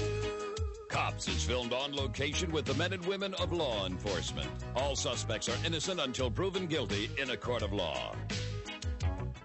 Well, after we got put down here together, they called Humphreys by Kick-Ass and wanted to know who the young officer was with him. And they said, oh, he's got He's got a real cute little baby face. Let's just call him Babyface. And from that time on, when we came back up here, the word spreads like wildfire when somebody gets a name. So from that time on, whenever we drive up and down the street, everybody in these bricks knows us by Kick-Ass and Babyface, and that's what they call. And it's kind of funny because sometimes they'll even call in to the police, and they'll dial 911 to get some folks down here, and they'll ask for Kick-Ass and Babyface on 911, and the people downtown don't know what they're talking about when they call in.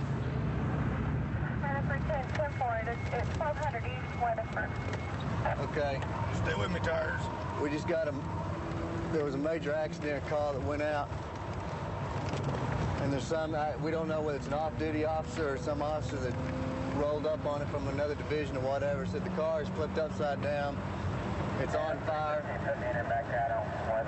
It appears that the passenger in the car is already dead, and the driver is trapped inside the vehicle.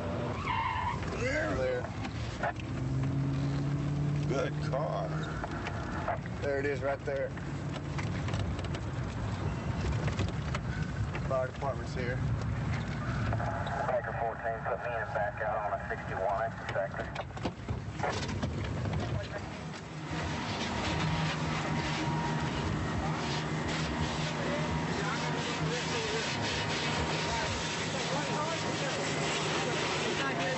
Okay, somebody put him in their car. This guy's Is this guy the driver of the car? This is the driver of the car. I got him already in custody. Okay. No, it's going to be past me. Driving Bell out of hell. He was single 22 coming around the corner. I saw him. He passed me. He hit the water and he slid. He spun around here. Ran to the post, knocked the post down, spun on fire. Managed to get him out, but the other guy couldn't get him out. You got the driver right here out of this vehicle? He's out there. That's right. Okay. Wow, he's still.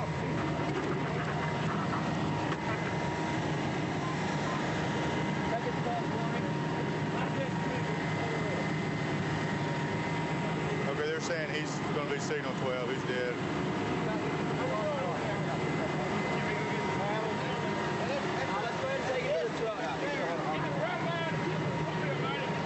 See the tip of my pen? Can you see it? Okay, I want you to follow the tip of my pen with your eyes without moving your head. Keep your head perfectly still, okay? Open your eyes. I don't have my glasses. I can barely... Okay, that's all right. Follow the pen. Don't move your head. Follow the pen with your eyes. Go ahead and start. Which foot? Either one. 1001, 1002, 1002.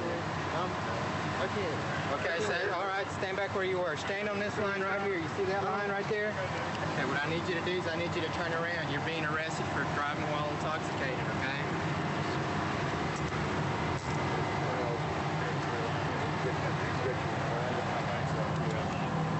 So he's like, how much you had to drink tonight? About 5, 6 beers. 5, 6 beers? Do you know what just happened? Yes, sir. What happened? I was coming down that bell ramp, and when I hit the water, my car went out of control. Was your friend drinking also? Yes, sir. What happened when you hit the water? As soon as I hit the water, my car skidded turned to the right. And then what? Ran up into the guardrail.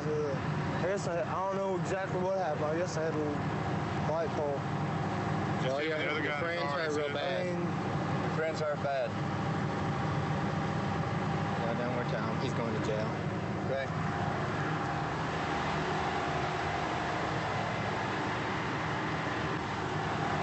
I don't even know how he got out of the car. Virtually not even a scratch on it. And with the car in 2 pieces like that, I don't even know how he got. And he's yet to ask a question, how's the guy in the car with me or anything like that. Yeah. I mean, he's totally unaware of He's not even sure of what he's done. He don't know what world he's in right now. I mean, that just shows you what drinking and driving does. I mean, what was it, like 3 weeks ago, there was a drunk driver out on the South Freeway and hit an officer in Fort Worth and killed him. And then you have something like this, it's another one, man, drinking and driving. You can go from one extreme to the other. People think they can get away with it and just drive home and they'll be okay, but You know, this guy's never going to talk to his buddy again. 1490, 1433 on 33 Adam.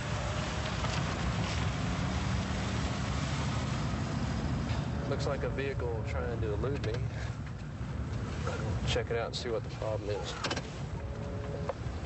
649,000 Oak Grove Road.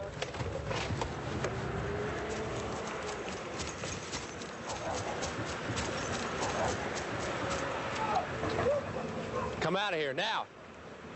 Go, you get on the ground. Get on the ground. George 13, I got a vehicle stopped in the backyard at 37 College. Several subjects ran. I need some help out here now. Hold on. The car's not stolen. What the hell were you doing running then? I wasn't driving. Who was driving? That's the alarm. It turns on by itself. Who's in the trunk?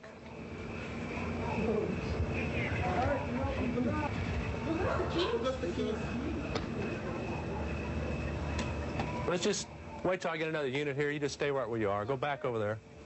Hold on, let me get an address on here.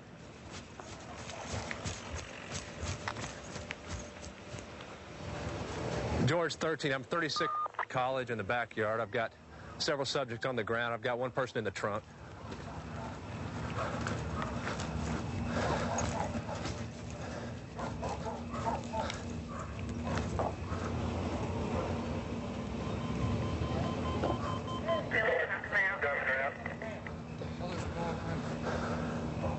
George 13, I come through. I have my radio turned down. K4, which units are en route? George 326. George 14. Henry 311. K4, 0055. I don't know what the fuck is going on. They just hauled ass from. Yeah, there's a guy in their trunk. Where's the keys at? The driver ran? Hang on a minute. Can we send that? Because there's a dance right here. Move over here then. Hold on, man.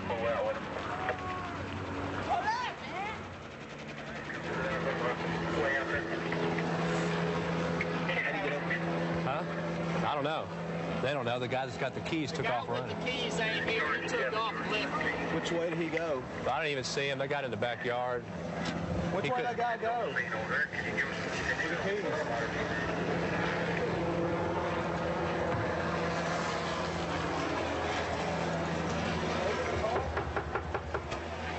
I'm sure he probably went in there. You guys know who owns this car?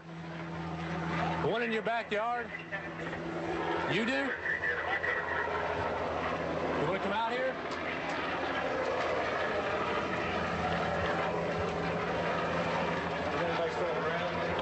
I don't know. They got around the backyard before I knew what was going on. Is this your car? What's going on? Is this your car? It's my car. Okay. You got the keys to it? Yes, I do. Right here. You just jump in here? You just run in the house when we came out here? No, I just walked in. Let's see the Had keys. to go. We got the keys now.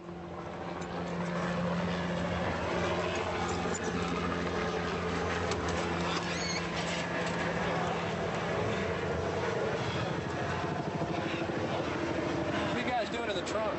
Gonna fit, sir. Huh? Fit. What were you doing in the trunk? You didn't fit. You didn't fit in the car, so you got in the trunk. Why was this guy running from me? Why did he take off like that and drive into this backyard all of a sudden? Oh, because you know the people that live here. No, that's not what I'm saying. Why did he do it trying to get away from me? Oh, I don't know. I didn't know nothing was going on. I was in the truck. Oh, fence? This is him. That's the driver right there. No, he's in gang. That's the driver right there, yeah. That's what I was pointing at. Okay, so nobody took Yeah, off that's and all ran? of them, yeah. No, it's not stolen. Nothing simple. George 13. So what's your problem, dude? Why'd you pull in here like that? 90 miles an hour. I don't put in 90 miles an hour. Oh, come on, it's bull. You're lying? If I'd put 90 miles an hour, I ran into the house. Okay. But you were going faster than you were supposed to. You were trying to get away from me. What's the problem? I'm just scared. I don't want to. So why are you scared? Because I barely got the car. I mean, I barely got a job, barely got a car. I'm just trying to settle trouble. You doing anything wrong? No, I'm not. I mean, then why are you taking off like that? You're going to get somebody killed. I see a cop stop right there and I see him reverse. I freak out. I'm sorry. I'm sorry, man. If you didn't do anything wrong, you got nothing to worry about. Yes, man, but I mean, I got 2 people in the trunk. Yeah, I do got something to worry about. If they're in there by themselves, if they're there of their own free will, there's nothing wrong. Yeah, but I ain't gonna think that. I have too much trouble with cops, man. I got beat up by too many. I'm not gonna put up with that. That's why I just trying to get away with it. Yes, I'm not lying. Okay. That's why, I mean, it's not. Y'all know who he is? Y'all know him or? I've seen. I don't remember which one he is. This one over here, we know who he is. Okay. Yeah, did you get his ID? No, not yet. We got ID on you? I got no ID. You got no ID? You're driving a vehicle, no ID? Nothing? Yeah, who you run with? Excuse me? Who you run with? I ain't run with nobody. You run with nobody? No, I don't. You don't run with Satoshi? Man, no, I ain't in the gangs. You don't run with thugs either? No, I'm just a friend. We surprised them pretty good last week. They didn't have a chance to go anywhere. There's about 7 or 8 of them working on 3 or 4 cars back here. Really? Is this the house? Yeah, this is it. Well, it's funny, I get out there by myself and I hear this pound on the door, and I said, somebody's in there pounding on the door getting the house or something. So I was watching them. Then I realized, man, they're pounding on the... Roger. What's going on here? There, we're going to... Anybody else here? All right, Mike. This particular house, a couple of days ago, they had pulled several stolen vehicles out of the backyard where they had altered the VIN plates. Done a pretty good job of it. So I knew that the people at this house were into some gang activity and some criminal activity, so I held everybody at gunpoint until I got some help there. While I was waiting for assist to get there, I noticed that there were 2 people in the trunk trying to get out. When I heard they were in the trunk, we've had people out here, kidnapped and things like that, knowing these gang members, they'll do just about anything. It could have been anything at that point, so I definitely wanted to get some more units there to find out. It's a bunch of dumb kids, basically. Kind of reminded me of sneaking in the drive-in movies back when I was a kid.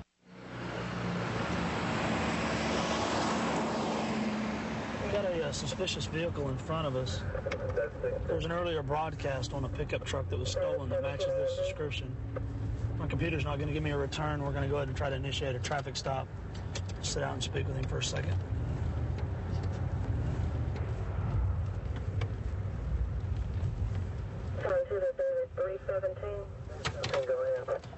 Driver, step out for me. Is everything okay?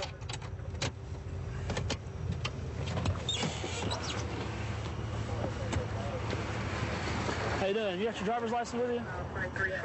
Could you step back here for just a second? Something wrong? Well, there was a broadcast earlier of a truck we were looking for. Not me. Okay, where do you live at? Arlington. Okay, what are you doing over here right now?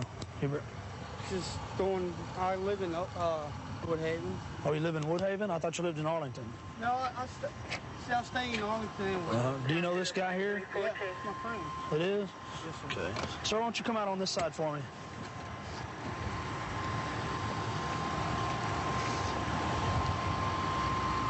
Okay. Everything's okay? 312. How old are you, sir? 39. 39. Okay. 14. 314.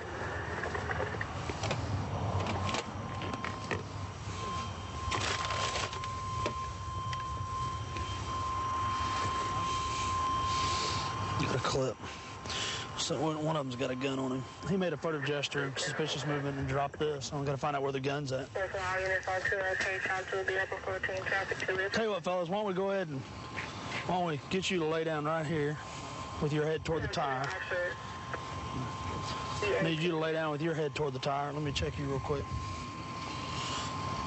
And what I'm looking for is a gun.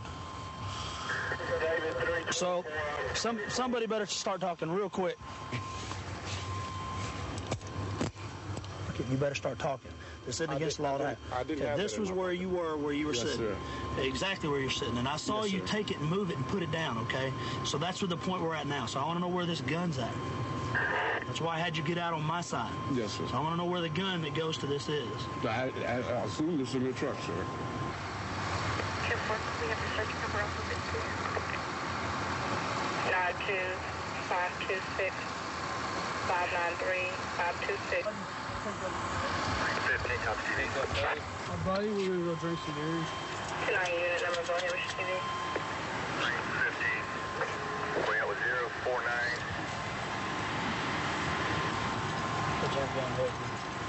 When I came up to the vehicle, Yes, sir. you were Yes, making sir. a suspicious movement. Yes, sir. And I saw you shove something up underneath you. Yeah, I was. Okay, so, and then I asked you to come out my side so I could watch you, because I'm concerned for my safety out here. understand. Okay, so when you get out, then I go and check where you were sitting, exactly where you're sitting, is that clip. Yes, sir. And then you say you assume that the gun is in the car. That's right. And then that clip fits that gun. Yes, sir. Okay. It's illegal in Texas to carry a gun on your person or in your car. You can only have a gun at your residence in Texas. So you're under arrest for unlawful carrying of a weapon. Now, if you can give me any other information, I'll be more than happy to take it from you. This is the whole truth. Just like you said, he just picked me up. Okay, are you on parole or probation? Yes, sir. What are you on? Parole. And you know that on parole that you're not supposed to be in possession of a weapon? Yes, sir. You know that'll get you sent back to the penitentiary? Right. Okay, have a seat. Hubert, stand up.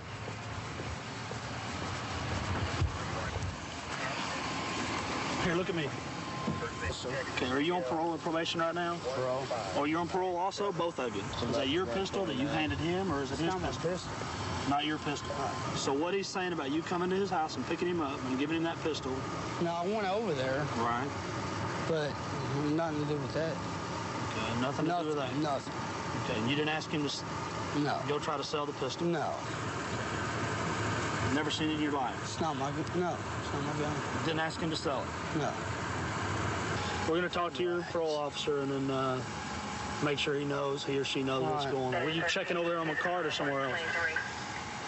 Barry. On Barry? Right. Okay, well, you need to take care of business because you're not doing it tonight. You're free to go. All right.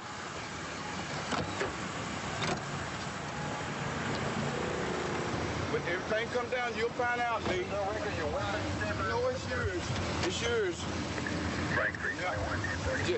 Use the wimp, baby. I'll put your ID on the back part of the truck trailer. Look here. So you probably drove off and it fell off. Look at his arms. That's why he come over there. I know. Well, did y'all both use heroin? Yeah, I do. Okay. Was that the plan? You were going to sell the gun and get some money for some heroin? That's it. Okay. Richard, I believe you. I think he's a liar. I just don't think he was man enough to admit it. If the gun would have been underneath his seat, it's his. If he would have been holding the clip, but you were holding the clip and the gun was underneath your seat. So you're going to have to figure that stuff out with him, man. Okay? Because I've got to act on what I see. Okay? Well, wait a minute. I got to go by what I see. Can I ask you something? Sure. Well, how is this going to work out like this? Okay, I'll tell you how it's going to work out. They're going to look at the evidence of you being in possession of the clip and the gun being underneath your seat. They're going to hold the parole revocation hearing. They're going to notify your parole officer and hold you. We're going to have a hearing. I'll be there, you'll be there, and he'll be there. They're both heroin users. They both have needle marks on their arms, and they're both HIV positive, according to the passenger. Both on parole. Neither one of them should be in possession of a weapon. If the case is filed successfully, the gentleman that was in possession of the weapon at the time that I made the stop will be sent back to the penitentiary on a parole revocation just for simply carrying a weapon while he's on parole. I think he knows that. You know, anytime that I see those suspicious movements and get control of the weapon and get control of the situation without getting hurt, you know, I feel good because, you know, I feel like I passed another test. And every time I pass a test, that means I get to go home the next morning.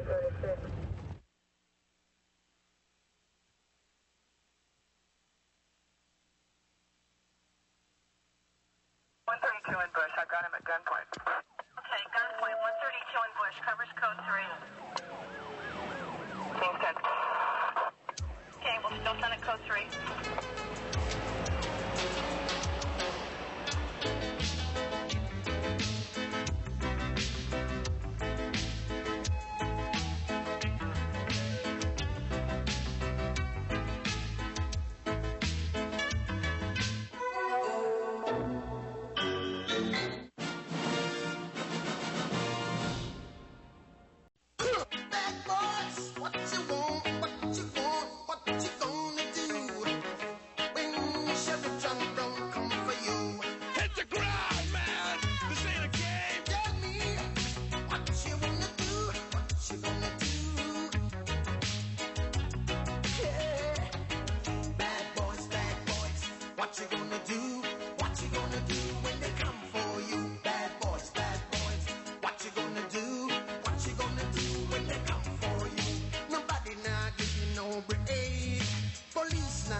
I'm gonna give you no break. Not even your eyes, you're not giving no breaks. Hey, hey, bad boys.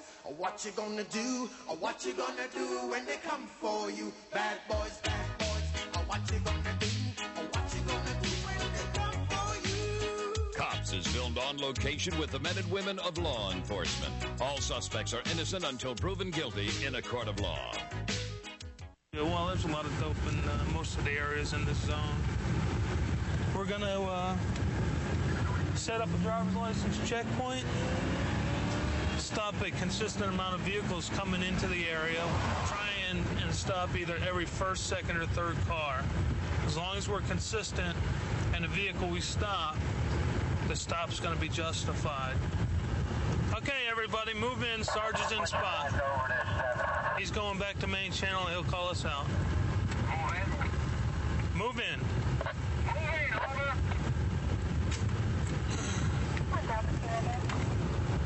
It's going to be down this next block right here.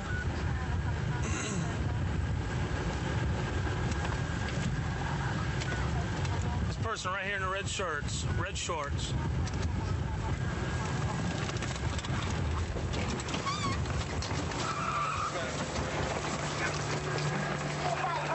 He's good.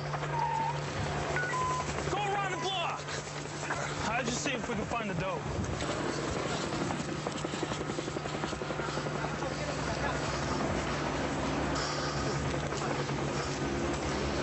All right, we're going to take the rear.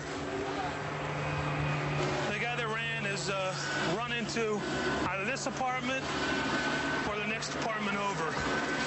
We got the dogs out. We got the whole apartment sealed up.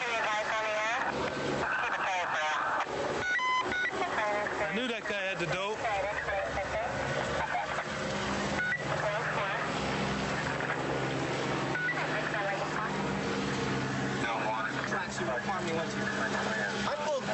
You pulled right in front of him. I pulled right up to the back of your bumper. He jumped right over my hood and took off. And I couldn't get out. I couldn't get around the cars, you know? So he got a good jump on me. When I hit the backyard, he was already going over the fence. Did you guys see when we were coming around the corner, he was making a deal with that. I think it was a red car, a Camaro or something. It was a red Thunderbird. He was doing a deal right to him. 207. It was red shorts. He's a heavy set guy, good 200 pounds. Kelly. Okay, have Kelly.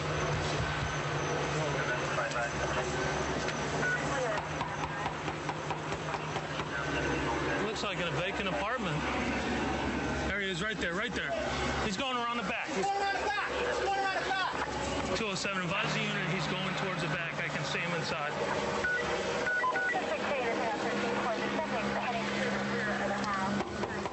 He's definitely in there. He's definitely in here, Sarge. All right, let me hold your keys.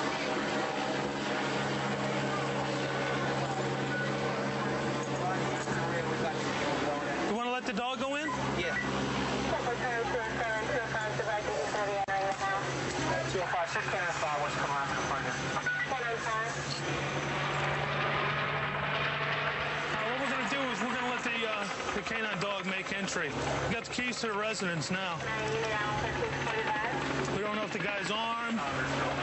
We don't know if the guy's armed or whatever, but we're going to let you make entry, all right?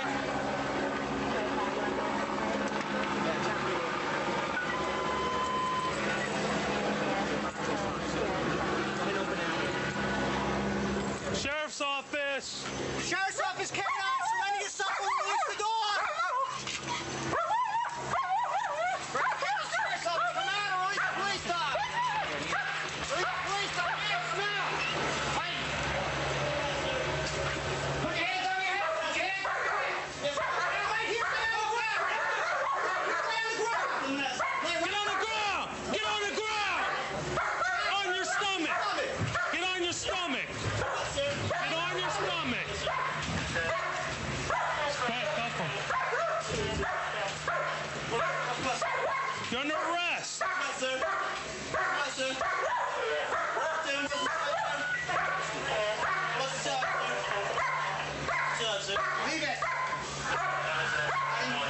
Yeah, we got him. Where's the owner of the residence here? So who is this guy to you? Who? The guy that's inside there. Guy under there? How you look? Short, chubby guy? I don't know. You don't know? I didn't get in my house. My door's locked and stuff. I don't know. That's what I'm trying to figure out. How did he get into your house? Somebody out here? Yeah. No, it ain't. Yeah, there is. I don't get in the house. My door locked. Oh, put it this way. Nobody belongs in your house, right? No. Okay. Okay, What kind of transaction? definitely nobody belongs in the residence. So we got either an unlawful trespass or 21. Probably it'd be best to get a trespass at it. Yeah, all right. I'd like to, I'm going to go 57's around here somewhere. Yeah, I'm going to go Backtrack? backtrack and see if we can locate it out there. Okay. Look around in here, look on him, see if You might want to get him up and check his pants. All these keys, those are the Man, you rentals. told me I made a transaction, man. 1, 2, 3. Turn around. No transaction. Turn around. I didn't say, I said turn around. I ain't got nothing, man. How do I know that unless I check? Right? Got nothing, man. What you got the beeper for? But people for communication. For communication? Yeah. What kind of work you do for a living? Got a lot of girlfriends. Oh, you got a lot of girlfriends? Yeah. You got an open tell car. the lady, right? You know what I'm saying? Tell her, man. You know what I'm saying? Tell them. She let me in there. You know what I'm saying? Wrong. She said, no, they're going to give me a burglary charge. Open your door, Al. Let the door for me, baby. Open door. They just said, no, they're going to give me a burglary charge. You're going to get it anyways, because You now know you're what trying I'm to influence a I ain't trying to witness. influence nothing. Get She in the knows car. she did this. She Get knows in she the left car. the door for me, Get in man. the car. You know what I'm saying? I'm not going to ask you again. Get in the Oh, car. man, I'm saying, though, man. Get in the car. I know she left the door for me, sir. Sir, I'm asking you nicely. Get in the car. She didn't, you know? 10-4, they got the drugs. Just scoot it over a little. That's It looks like probably he was running. He squished it in his hand because he was stressed. But he mushed it up. We're going to have to field test it. Oh, yeah. Open it up and scrape some of it out of it. That's via U.S. Marshal Service. They stopped over. They helped us look for it. Pretty 10 acres. Who's 15 is this? we got the body, we got the dope. We're happy. Operation Second Wind is undercover sting operation we ran for the last 10 months. We secured a warehouse to set up a fence operation and get the word out that we were buyers of heavy equipment. This is our safe house that we use. We take all the stolen property we purchased down in the storefront. This is some of the stuff that we purchased the past several months. Jones' truck, we got to get this truck back this week. We bought several boats. This is one of them. Most of them we given back already. We had about 10 boats in here at one time. This is one of the other boats. All the other boats we given back to their owners. We have a pump here, some of the heavy equipment that we were buying. That's some of the big stuff we've had. We had some heavy front-end loaders coming in. And we have a lot of other things that we brought in, taken out of burglaries, computers, air conditioners, TVs, VCRs. We spent $61,000. We recovered $1.8 million worth of stolen property.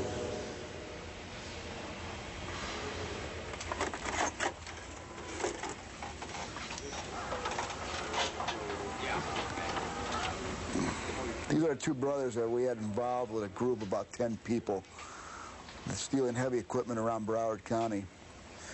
A particular piece here is a grader that they brought us in, sold us for $1,500. It's a $135,000 piece of equipment.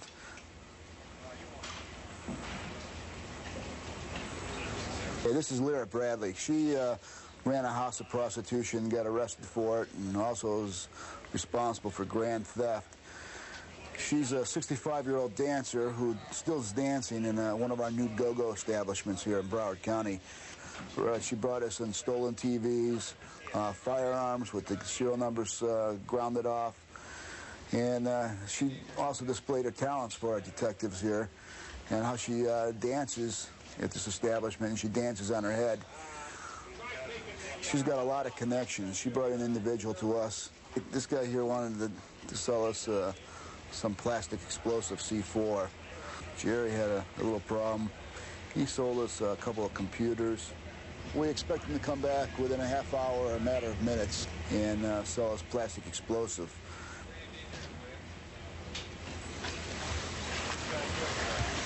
I don't know where this guy's coming from, you know? Well, he's been good so far. He has a background in explosives, so I think he knows what he's talking about. Got a picture of him.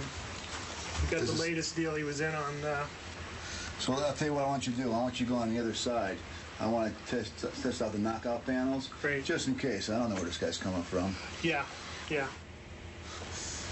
All right, Dave, I'm going to get ready here. Dave? Yeah. All right, I'm going to give you count to 4 and they're coming out. Yeah. All right? 1, 2, 3, 4. Great. All right, that worked good. All right, let's put him back up before this guy gets in here.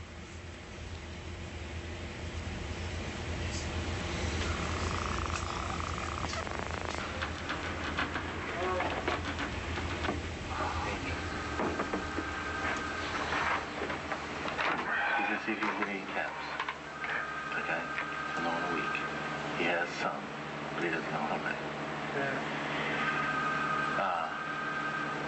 He said he could give me a little sample. Okay. And we can try it. That'd be great. You know. Did he agree on a price? Price okay? He said, I told him around 1,200. He said 12, 13. I said, okay, in the ballpark. So what I'll do is if I give him 13, I'll just give you 2. No, man, I kidding you. Because he's talking about with the caps. Yeah. You know. No, that's understandable. Okay. I understand that. When could you come by with that sample? He told him to give me a couple days. Okay. Okay. All right. That's cool. I'm only supposed to bring a sample of C4 in. The guy agreed to go ahead and provide him with a sample without even being asked. Should have that sample Thursday or Friday. Okay. So we can test it, make sure it's legit stuff, and then the rest of the deal will go ahead and go down. That'd be nice. The price he told the fireman was $1,200. He said no problem, sounds good. He says maybe 13 if I give the caps. So the fireman was willing to go 13 with the caps, 1,300. That's great.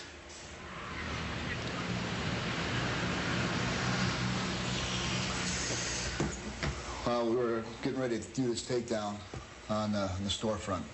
That's what I'm concerned about. That night when we have the takedown, how many of these people you anticipate that they're going to be armed? How many of those you feel might be a problem at the takedown? How many are going to resist arrest? We need to have twice the amount of those people are going to be there on our side. Plus, we have to have the element of surprise. And when the takedown comes, no one will move, so that we have everyone under control. Absolutely. Are you prepared for that? Absolutely. Okay, that sounds good to me. Okay. Let's go with it. Okay. Let's get them all. We'll get them. Okay. Okay, boss. Good luck with it. Take care. What we're going to be doing now is taking down all these people, all our customers from Operation Second Wind. Okay, it's going to be the closeout. We're going to lock these people up. As you know, we've got various charges on these people. These people were involved in bringing in heavy equipment, caterpillars, front-end loaders, graders. We got other people coming in with automatic weapons. We got other people coming in promises C4. We've got other people coming in. We have a wide range of stuff. But basically what we're going to do now is we're going to put everything together in a nutshell here and go and pick these people up. All right, guys, let's go. Okay.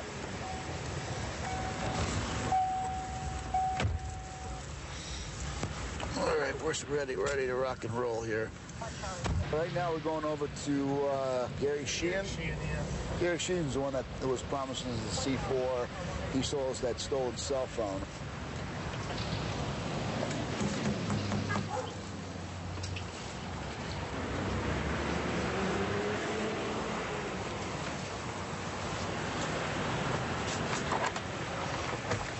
How you doing, Jerry? Sheriff's Office. You want to step outside for a second? Thank you. Hi, how are you? Put your hands up on the wall. Put them. Don't move. Spread your feet. Okay. There you go. That's good. That's good. Don't even move. You understand me? Jerry, you're under arrest. I'm a police officer, and you're under arrest. Okay. For what? Yeah. You just keep your mouth shut and you stay where you're at. Right. No, don't close. Don't move. Don't move. Stand still, Jerry, okay? You understand me? Yeah. Don't move. Thank you. Is there anybody else in there? My wife. Your wife and your kids? Is that all? Yeah. All right. How you doing, darling? Hello. Sheriff's office. Go ahead and step around. Come on. Okay, that's fine, darling. Okay. All right. Come on. Yeah, we'll get your shoes for you. Okay, we are going over to a female that we had dealt with, bringing us in guns. And one time she was going to sell us a baby. Her name was Lyra Bradley. This is her house right here. As near as I could tell, Ralph went in front of it.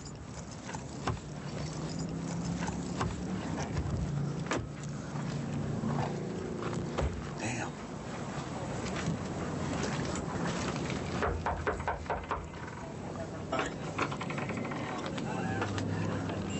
Lyra Bradley? Yes, sir.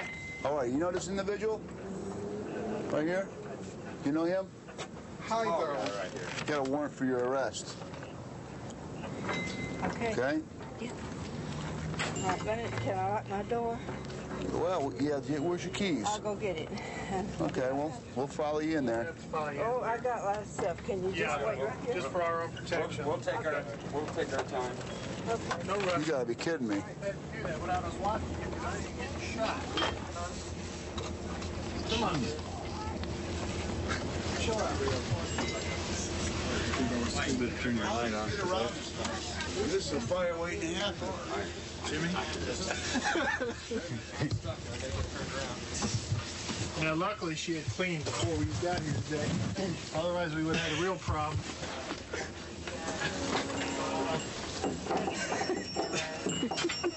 How'd you manage to get all that stuff in your... I had a motel, and when I wound up losing a motel, I had some people didn't pay their rent and all that. That's where you were arrested by the city of Fort Lauderdale one time? Mm-hmm. See, this is not just a job, it's an adventure. I'm out, I'm clear. Turn this hand over. There you go. Okay, hon, go ahead and get in there and sit down, okay? Keep going, son. All right, there you go. All right, the last thing we're going to do today, Jim, is we're going to get this property back to that victim. Okay, yeah, Barbara Williams is her name. Okay, and she's expecting the camera, but she's not expecting her to watch the... No, definitely not. She has no idea we have the Rolex. So. She'll be surprised. Nice little surprise for her. Absolutely. Okay. All right, let's get over there. All right. She's lucky. She's one of the lucky ones. She's getting it back. Why she's getting it back? Because the police bought it. Yeah, it's the only reason. Yeah, it's the only reason. It's this here. My guess is right there. Yeah. It's 1317. Yeah, this is 13. No, they're new. I'm Sergeant Capone with the Sheriff's Office. How you doing? And you've been speaking to Detective Boggs. I got a little bit of stuff here that might be yours. Camera. You can take a look at it there. Does that look like your stuff? Yeah, that's my camera. Okay, and the film. The lens is here. This is your other lens. Your filter. Flash. Yeah, it looks like it. Okay. And I think I've got It's been a while since I've seen it, but that's yeah. what it used to look like. Okay, I think I've got a black watch. It might belong to you. Yeah, that's my dad watch. Yeah, take that one. You think this one belongs to you? It might. I don't know. That's yours, sweetheart. There you go. God. Well. Great, I never thought I'd see it again. Oh, well, we're extremely pleased to give it back to you. Absolutely. You're welcome. Now, so what do I do now? Well, all you got to do is sign a proper receipt. Let me get a pen for you. You guys did good work. Let me tell you how we got the stuff. Okay, and I can tell you because we're really pretty close to the end, and I don't think you're gonna say anything to anybody. We've been running an undercover sting operation for the last 12 months, and we've been buying stolen property. Right. We bought your property. I mean, it's something that the taxpayers get back to some of the victims here, you know. And, yeah. And we're glad to get your stuff back to you. I appreciate it, believe me.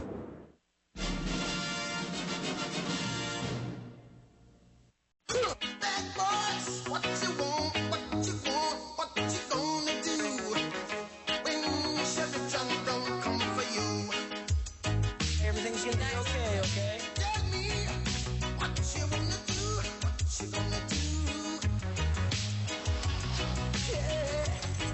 Bad boys, what you gonna do, what you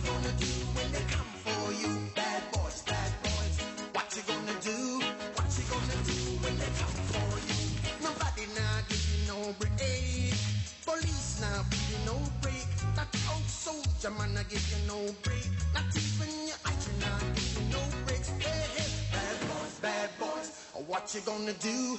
What you gonna do when they come for you? Bad boys, what you gonna do? What you gonna do when they come for you? Cops is filmed on location with the men and women of law enforcement. All suspects are innocent until proven guilty in a court of law. We're going to back up another car at a fight at the 7-Eleven. Apparently a couple people are getting into it down there, and one guy's pulled a gun on another guy. We're looking for a blue Datsun, license of 444, Adam Robert Henry. It's supposed to be the guy who's got the gun. There's the car right there. Stay in the car, put your hands up where I can see them.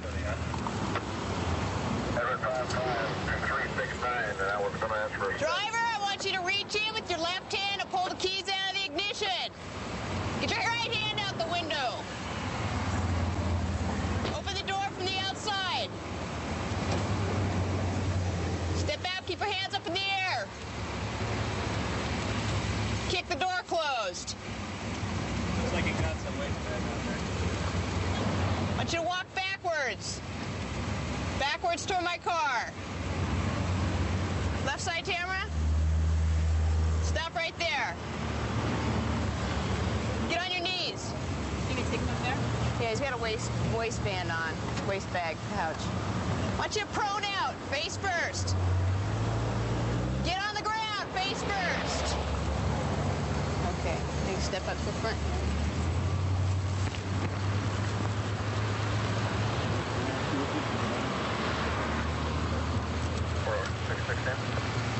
Passenger, you keep your hands up there. I'm 10 advice, got it, sir.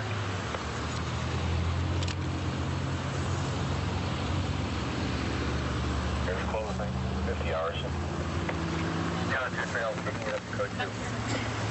Passenger, I want you to step out of the car. Get your hands up. Turn your back to me.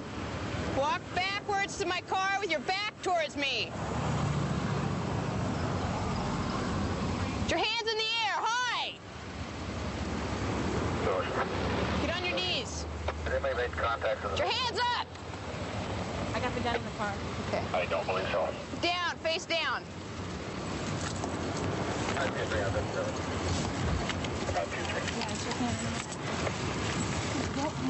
bad back. Doors has to make them fall up. 217. Do they have a handgun? I don't know. Yeah.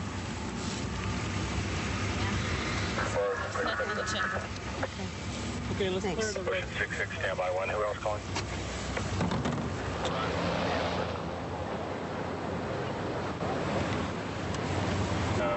Valid. What happened at the 7-Eleven? My husband and I were out looking for a house. We sold our house and started buying money. We stayed with my sister in Canada. I was sitting in my car, and my husband went to the store to get a pop. My ex-boyfriend came, zipped up to the car out of nowhere and tried to grab the handle. The door was locked. It startled me. So then I asked him, I said, what's going on? And my window was down about that far. And he goes, I'm going to kill your husband. So he starts going into the store after my husband. So I got out of the car to tell my husband, look behind him, because he was in the store. And at that time, my husband turned around to see Randy shove me. He assaulted me. So he asked the guy in the store, please call the police. Who pulled the gun on Randy? Nobody pulled a gun. My husband pulled his gun out of his bag, but he didn't pull it on anybody. Why did he pull it out of his bag if he... It was down in this area here, in his waist area here. And I told him, I said, Charles, you can't do that. Because he came after him. Randy came after him. He has been threatening to kill my husband. He has assaulted me numerous times. He's vandalized my car. He's come to my sister's house and kicked her door in just last week. I made a police report. You had a concealed weapons permit that was current. That means you can carry the gun legally. The gun's registered to you and the gun's clear. That means you can have it legally, and I don't have a problem with that at all, okay? The only problem I have is that when you're in a public place and you're displaying this weapon, you better make darn sure that you're doing this because you're in fear for your life and there's no other option available at the time. And I have a hard time believing that is the case. The thing is, the man's out here following me around, threatening my life. He's calling my job. He's harassing everybody in my family. He kicked in my sister's door last week and assaulted her 7-year-old little boy. That's what the thing is. He's going to walk away like nothing even happened. Just calm down, okay?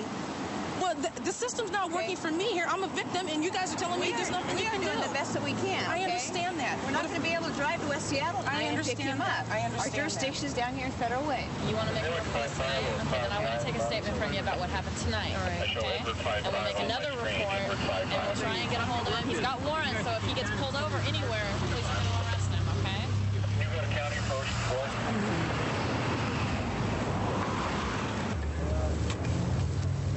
Well, we've let those 2 people go, just getting some information from them. Turns out that they're actually the victims in a 4th-degree simple assault.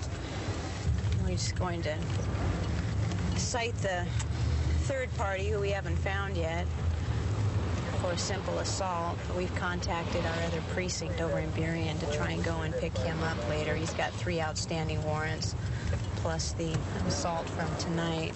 Hopefully he'll pick him up and book him into jail. Hi, this is Officer Juvette. Is Sidney Jackson around? Hello. Hi, this is Roger Juvette from Precinct 4. Hi. And I was wondering if you could kind of fill me in as to what we have here on this character.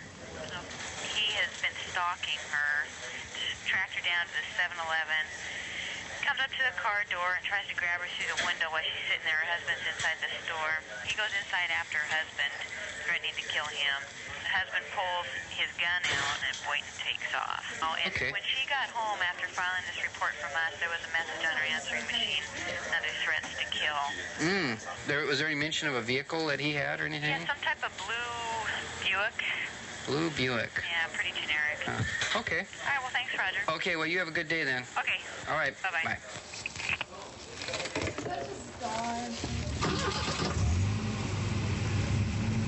Southwest. Officer Jackson from Federal Way has given us info on a subject who we're going to attempt an arrest who ended up beating up his girlfriend at a 7-Eleven store out Federal Way. It's up in the city of Seattle. We're going to head up there with K-9 unit and also another officer, attempt an arrest on him, and hopefully he'll be there. Hi, guys. Yeah, we've got an inside phone, so we'll give him a jingle, and, you know, if he answers, and, you know, we'll go to the door, and, you know, you want to go in the back, that's fine. Whatever you recommend. Okay. So. He's not quiet when we approach a house. Oh, okay. I kind of have to hang back. Okay. All right. Well, it should be over on that side of the street there a little ways, and see if we can come up with him. Okay, great. Yeah, that's probably it. This might be the car. It's in the blue Buick. Yo, is Randy there? Yeah? What, you know, what's the deal at the 7-Eleven, man? I don't know why is the, what's the big problem? It's over with. Don't worry about it. It Why is? did you get my phone number? Oh, she gave it to us. So, anyway, okay, well, so you're cool then, huh? All right, the cops there now? They're out, yeah, out in the highway. So? Well, why did you get in a beef with her out there, you know? She owes me money. Oh. Okay, well, this guy pulls a gun on you, so... Huh? This guy pulled a gun on you, so that's why, you know, we thought you were the victim. Well, just hold on here a second. Okay. If I have any complaints with anybody, I will get a hold of the police. Okay. Thanks. Cool.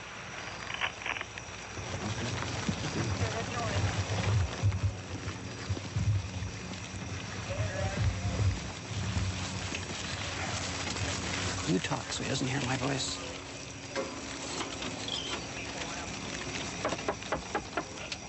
It's the Dwayne. We had an open line and could hear someone breathing.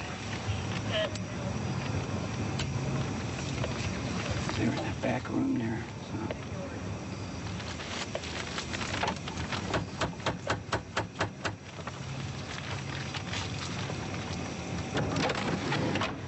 Hello. Hi. Is Randy here? No, he's not. Who's home? I'm home. I was in there trying to do some reporting. Oh, mind if I come in? Well, I do, but... Yeah, but what's your name? My name is Steve. Okay, do you have like some ID or something? Well, I gotta go get my pants. Okay. Well, see, you got a problem with us, you know, I don't want to get officer safety, I don't want to get shot, you know. No, I don't have a gun or anything. Okay, you don't mind, I'm going to take a look. All right. is a thing that happened out at the 7-Eleven. And anyway, the situation is this Randy lives here, and the girlfriend wants to get everything all squared away. Actually, the funny thing about it is that Randy's is not the bad guy in this. He's the good guy. So I don't know if you know anything about it. You know anything about it? No, I don't. Okay. How long has Randy lived here? About a month and a half, but that's ending. Okay, you're unhappy with him? I'm the landlord. Oh, okay. I mean, I've been trying to stay out of everything, you know? Okay. Keep it peaceable. You know. What happens? See, I just always hear yelling. I always hear yelling. You know, and it really irritates me because, you know, I've got to put up with it. And I've got another roommate who's got to put up with it, too. Okay. But we're not going to put up with it any longer. So, and for what I know, Randy hopped a bus a while ago. Okay. He went down to Greyhound or something. Oh, okay. So he's not going to be... He said something to that effect. Oh, okay. So he's not going to be around here for a while? Well, I hope he never comes back. Okay. All right. Have you ever been arrested yourself before? No. Okay, you never been arrested? No. Okay. I've had cops come to my house before because I have a band, or had a band. Oh, that's okay. That's what I used to do. Nice rigs there. Thanks. Well, what we want to do, obviously, you're kind of upset with the situation here with Randy, as well as we are. We just want to get this thing settled. But here's the situation. I got to talk to Randy or I can't settle the problem, okay? I understand. And here's the other problem. I know that he's here. And the problem is, if I find him in the house, then I have to arrest you for rendering criminal assistance. I'm giving you the intent right now. I'm telling you, I know he's here. Otherwise, you're going to go to jail. Turn around. Excuse me. What did I do? We'll explain the whole thing as soon as we get you cuffed up here. I'll explain it to you. Okay? All right. We'll get you. How about we get you some shoes and socks and shirt and all that stuff? Tell your buddy. All right. You behave like a gentleman, I'm going to treat you like a gentleman. I'll behave like a gentleman, no problem. Okay. Could I get my cigarettes out of there so I can have a cigarette if I ever get out of jail? Or Yeah, we'll whatever? get you some smokes. Well, they're in my dresser in there. Okay, he know where it is? Do you know? Yeah, they're laying right either beside my bed or by the dresser. Okay. Go ahead and take a walk.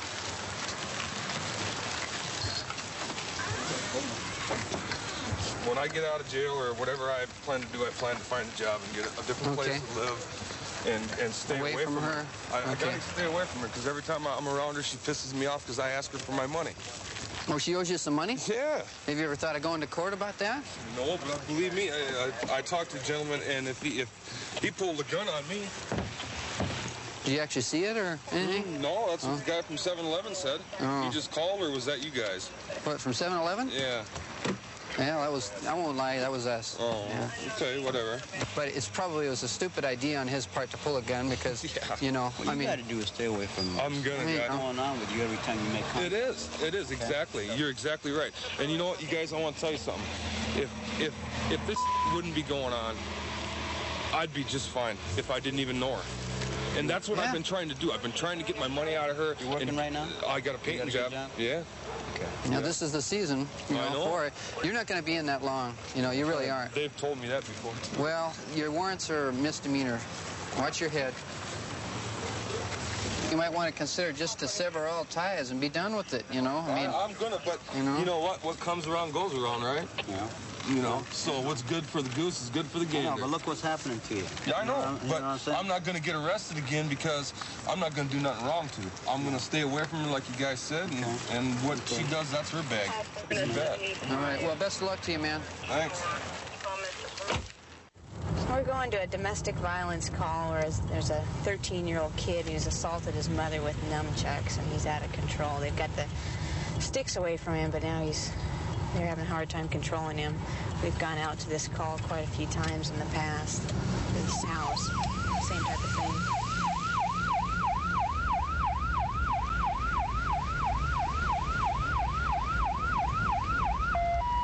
These kids are really strange, this house. Ocean 197.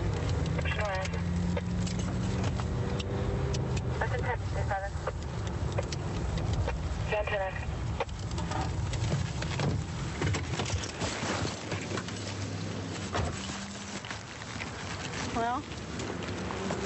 think we'll have to put Dan in juvie today if they'll take him.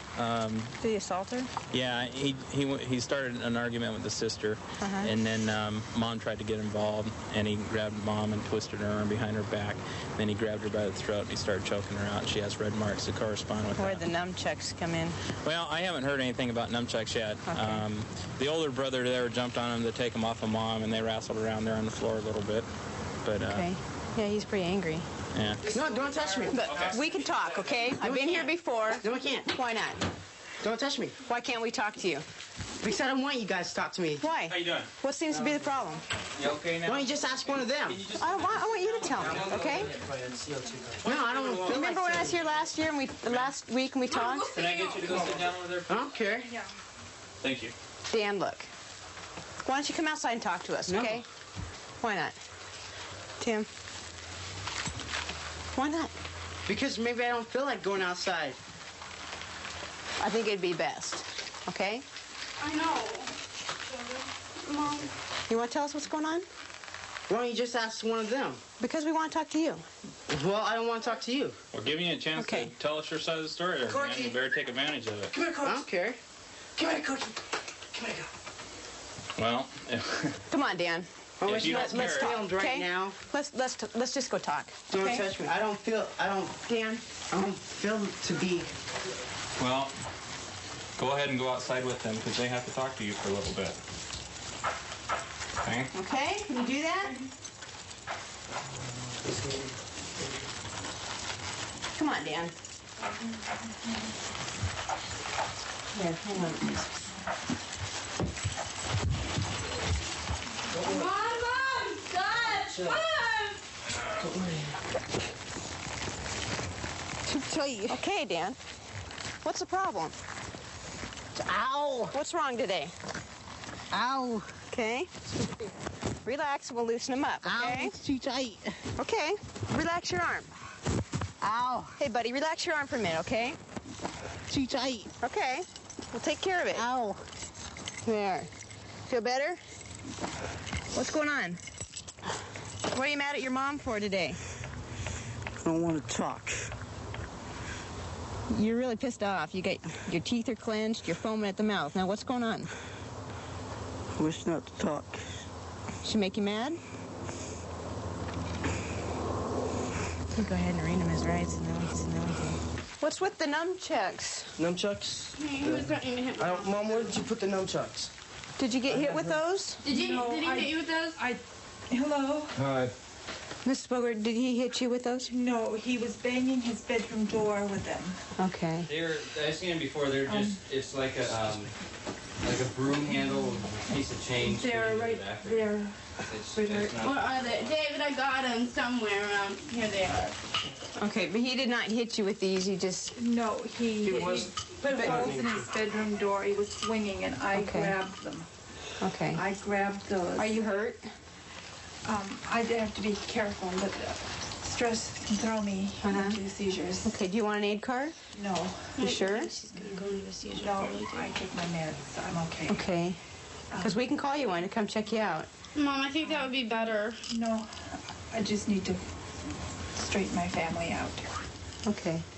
Daniel is very, very angry. Is he on any medication right now? No. Is he supposed to be? No. Amy says she was punched by Dan in the stomach also. Was that after he hit you?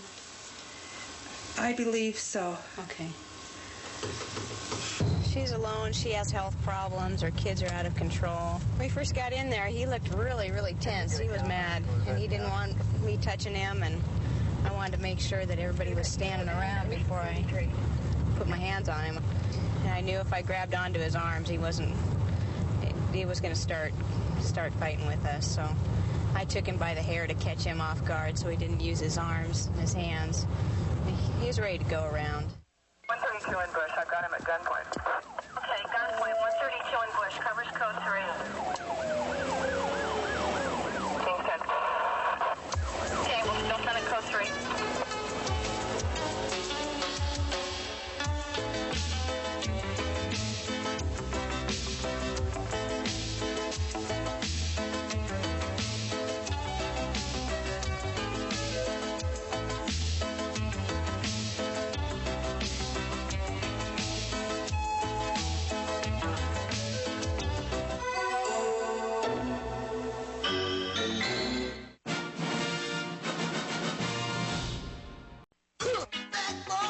what you want, what you gonna do when Chevy John Brown come for you? Everything's gonna be okay, okay? Tell me what you wanna do, what you gonna do. Yeah. Bad boys, what you gonna do? What you gonna do when they come for you? Bad boys, what you gonna do? What you gonna do when they come for you? Nobody now give you no break. Police now give you no break. That old soldier man I give you no break. Not even your iron now give you no breaks. Hey, hey, bad boys, what you gonna do? What you gonna do when they come for you? Bad boys, what you gonna do? What you gonna do when they come for you? Cops is filmed on location with the men and women of law enforcement. All suspects are innocent until proven guilty in a court of law. One of the reasons I like working in Pierce County so well is my dad has worked here as a deputy for 30 years. That's what drew me here. I grew up in the area. The people are good. Folks to work with for the most part. You run into the bad guys once in a while. But it's just a real comfortable place to work. The department's real tight and close-knit group of people, and they're real fun to work with. Unit just advised that he was attempting to serve a felony warrant on a individual. Told him he was under arrest, and the guy just ran into the woods. It's a probation violation felony for delivery of controlled substance, marijuana. I told him he was under arrest. He broke and ran. He was in custody, so I guess that counts as an escape. Yeah, he's run from me before. He goes northwest into the brush and hides. A citizen just gave this, he walked up to a citizen and asked for a ride to the convenience store here on our right. He's not here. The citizen gave him a ride. Clerk has a scanner and has been listening to it, hasn't seen the guy. Well, he hasn't shown up here. The citizen said that they were bringing him here. Never made it here. We'll go back, get the description. They picked him up from what? Did she see which way they went on 128th? Negative, and that was about 136 at Bingham. The guy wasn't at the store. We're going to run down 121st and Waller, where a buddy of his lives. They were having a picnic, and see if he made it that far. Go ahead. The blue house just past the railroad tracks. There's beer cans all in the front yard. And the owner of the place has a big beard. That's all the guy can tell me. The house I'm thinking of is where that wheelchair guy is with the ramp right by the railroad tracks there. In fact, I'm at the house now. Yeah, it's at the railroad tracks off 120th and Waller. I'm at the house. Everybody's sitting outside except for, what's the guy's name we're looking for? Larry. Okay, well, I'm at the house. Where's Larry at? I have no idea. Go look for him. He's here. Where'd he go? The house is open. Where did he go? Where did he go? He was here. We just talked to him on the phone. Three of us are going to be with you here in about a minute. Where do you want us? Okay, they're saying he's not here and they don't have any idea where he's at.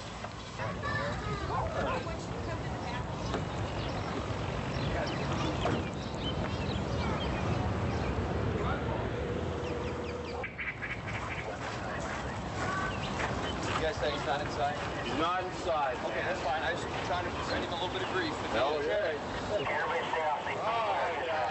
Where are you at, 242?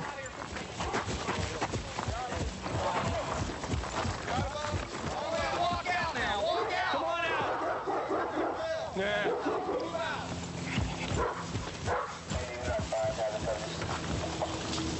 Right here, right here. Watch out. Watch out. Watch out. Watch out. Come on out. Come on out. Get over here now.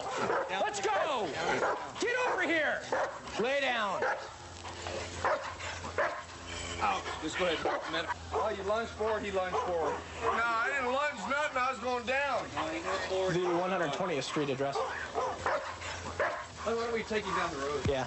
Let's get him in your car. Out. Stand up. How many folks are going to... Stand up.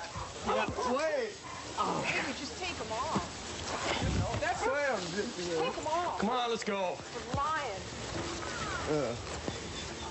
Oh, wait. I'm dizzy-headed. I thought you said he was the old We're going to kick your ass, Larry. Stand up. I've been kicked before. whatever, it ain't me. Okay. Have a seat. Yeah, you know. Just let me give you some advice, okay? Just sit here and sit still, or otherwise I'll have to hog tie you, and I don't want to do that. I don't want to do that either. Just be cool. Take care of my eye. We got somebody coming to look at you, okay? Well, so just be cool. We got Larry for his escape and for the warrant out of Texas, his felony drug warrant out of Texas. The guy in the wheelchair has a possible warrant, which you're going to try and confirm right now, for aiding and abetting, which is basically what he just did with Larry, telling us he wasn't there, and then Larry was making his threatening phone calls from here to his girlfriend, too, about how he was going to kill her and whatnot. So he's done this numerous times. So yeah. I can't count the amount of times I've been out here with this guy is rendering criminal assistance in one way or another. So he deserves to go downtown. So we're going to confirm that if he can go with company with Larry down to the jail. Rendering criminal assistance in the 3rd degree. He's got warrants for it, so he's going to jail, too. Criminal assistance in the 3rd degree. So I'm afraid you're under arrest for the warrant. Okay, well, we're going to get you down there then. Yep. You can go down there and take it care of. Why don't you put your hands behind your back for me? Here. Oh, yeah, what am I going to do, man? Well, it's just for your safety and for ours. Well, man. Hey, man, this is my place. I understand that, Mr. Earl, but... Well, you can go and take this care of and come back home maybe by tonight. What the hell is this? Just go home with it. That's all right, man. Messing around. Hey, man, hey. Just be a good guy, you know what I mean? What are you guys going to do? Let's go. Let's go. Let's go, boys. Just be good, man. Call my mom. Call my mom. Take her easy, guys. Yeah, kiss me, bitch. That's tight. That's tight, man. Criminals come in all sizes.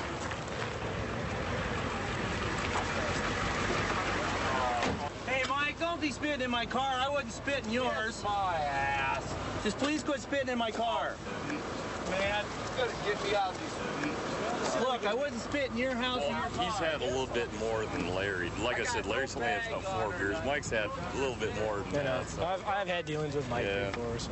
I don't feel any different about arresting a guy in a wheelchair than I do arresting a person that's perfectly healthy. People in wheelchairs can commit crime just as well as a person that's got both legs and walking around. I think everybody has to follow the rules, and a handicap is not a reason to break the rules or not have to follow the rules. When people find out that I'm an ordained pastor and a police officer, they wonder whether or not there's a conflict of interest. And for me, I see them as 2 different roles that complement one another. And in terms of being a police officer, my goal is to protect the public and maintain law and order. And in a pastoral role, my goal is to assist people in how to, live their lives in harmony with other people. So as I've got a prisoner in the back seat beating her head on the silent partner here, trying to injure herself. She's not real happy about going to jail. Well, we're going up to the mall area. There's a shoplifter who's in custody and going to be going to jail, and evidently she doesn't like the idea of being in the back of a police car and started beating her head up against the screen there. The unit that there is requesting assistance to get her under control, so we're going to see if we can help her out. Hopefully get this lady calmed down. There they are over there. Driver 25. Driver 25. Get off my leg, please. I'm not going to have you hurt yourself in I'm my not. car. Just let go of my... All right? You're hurting my leg, my right leg. You are doing this to yourself. Get a handcuff, Keatlani. Yeah. Jeez, you don't have to tie me up. What's the problem? I'm just scared. Okay, what are you scared of? Going to jail. Okay. And I shouldn't have to go to jail. Listen to me, okay? I want you to calm down. Okay, what's your name? Wanda. Wanda, my name is Lonnie, okay? Hi, Lonnie. Hi, how you doing? Okay, can you do me a favor? Yes. Can you kind of calm down here? Yes. All right. Just untie me, I'll be good. Okay, You're okay, trying listen. to hurt yourself in my Listen. car. I won't do it, okay? I can't risk that. I said I won't. I promise I don't want I you to won't. hurt yourself. I don't want to hurt myself either. Were you getting wild because you're afraid? Yes. Okay. What did you do in I here? want to go to jail. Okay, listen, what did you do in there? Deserve to go to jail. What did you do? I took tried to exchange some shoes. Okay. That's all I did. That you didn't really purchase? Yes. Okay. Okay. I know I was wrong. Okay, listen to me. I was honest. Okay. No, nobody's gonna hurt you in jail. Okay? Yes, it does. No. Have you been in jail before? Yes. When were you there? Around the first or second. Okay. Well, what were you in there for? Same thing. Okay. Listen. We're gonna put you in the car. Okay? But I want you to calm down. All right? Why do I have to go? Okay, Wanda, I don't want you to hurt yourself now, okay? We're going to lift you up. Oh, it hurts my arms. It does. Okay. Please untie me. Ow! Ow! Ow! Okay. Hold on. I really can't breathe. Stop it! I can't breathe. Wanda. You have to untie me. Okay. You really do. Relax. I'll relax if you untie me. Why me? Don't tie me up anymore, please.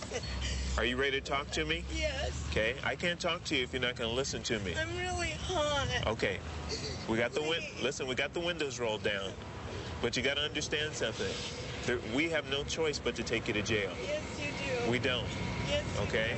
do. Please. Okay, listen, here. I'm not that bad of a person, Well, man.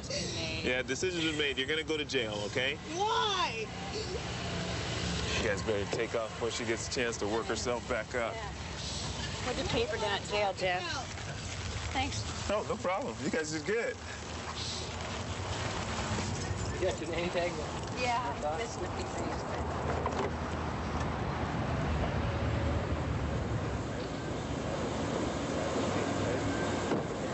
Wanda, I can't handle holding like that. Don't tie me down. Just let me sit up a little and I'll be fine. Wanda. I promise. Okay, okay. I Listen, promise you. here's what we'll do. I gotta Listen. sit up a Okay, little 'cause of my neck. we'll let you sit up, but we're gonna seat belt you in. That's fine. Okay? Hey, you're working yourself up here. I don't need you talking to me, okay? Look, you relate to damage to I relate to males better than women, okay? Okay, relax, relax, relax, all right? Especially dykes. Watch your mouth now. Lean over. This way. Hold on, I'm trying to, okay? Lean towards you. Quit pushing, you bitch! Okay, that's better. Okay? And we're going to let you ride like this downtown, but you have got to remain still. If you start hurting yourself, you're going to be back up in this hog tie, okay? You understand? All right. Thank you.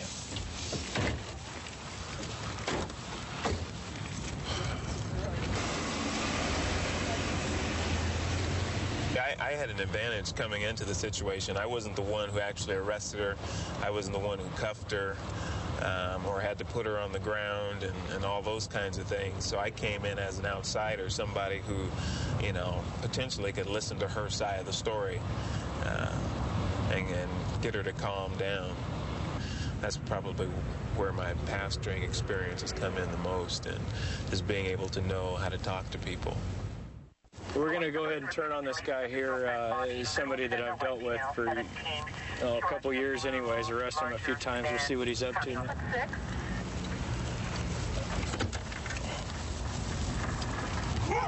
258 County, suspicious person. He doesn't have a driver's license. He never has, but he was in the vehicle. Last time I arrested him, he had methamphetamine on him. Dennis, how you doing?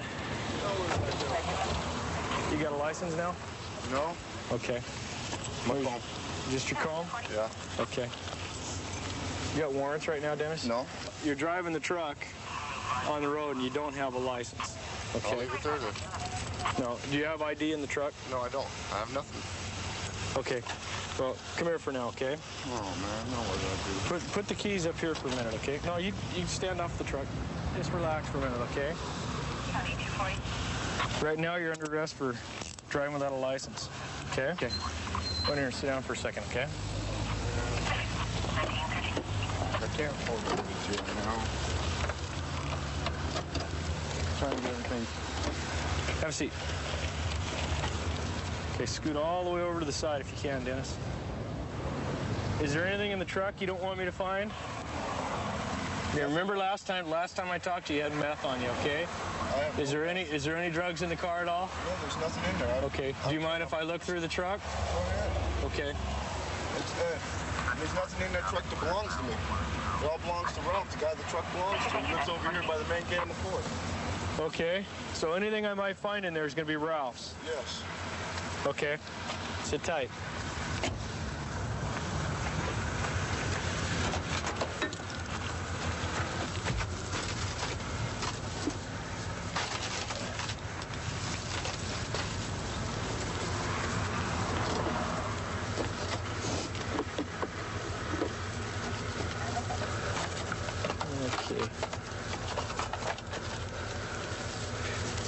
Okay, we got some syringes.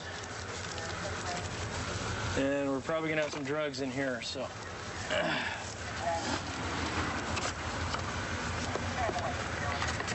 Last I checked, Dennis wasn't a diabetic.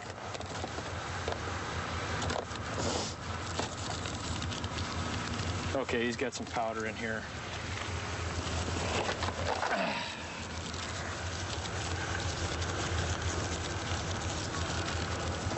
Joe, we're gonna have felony narcotics here. It's got methamphetamine in that bag here. Oh, pretty good size of methamphetamine there. All right.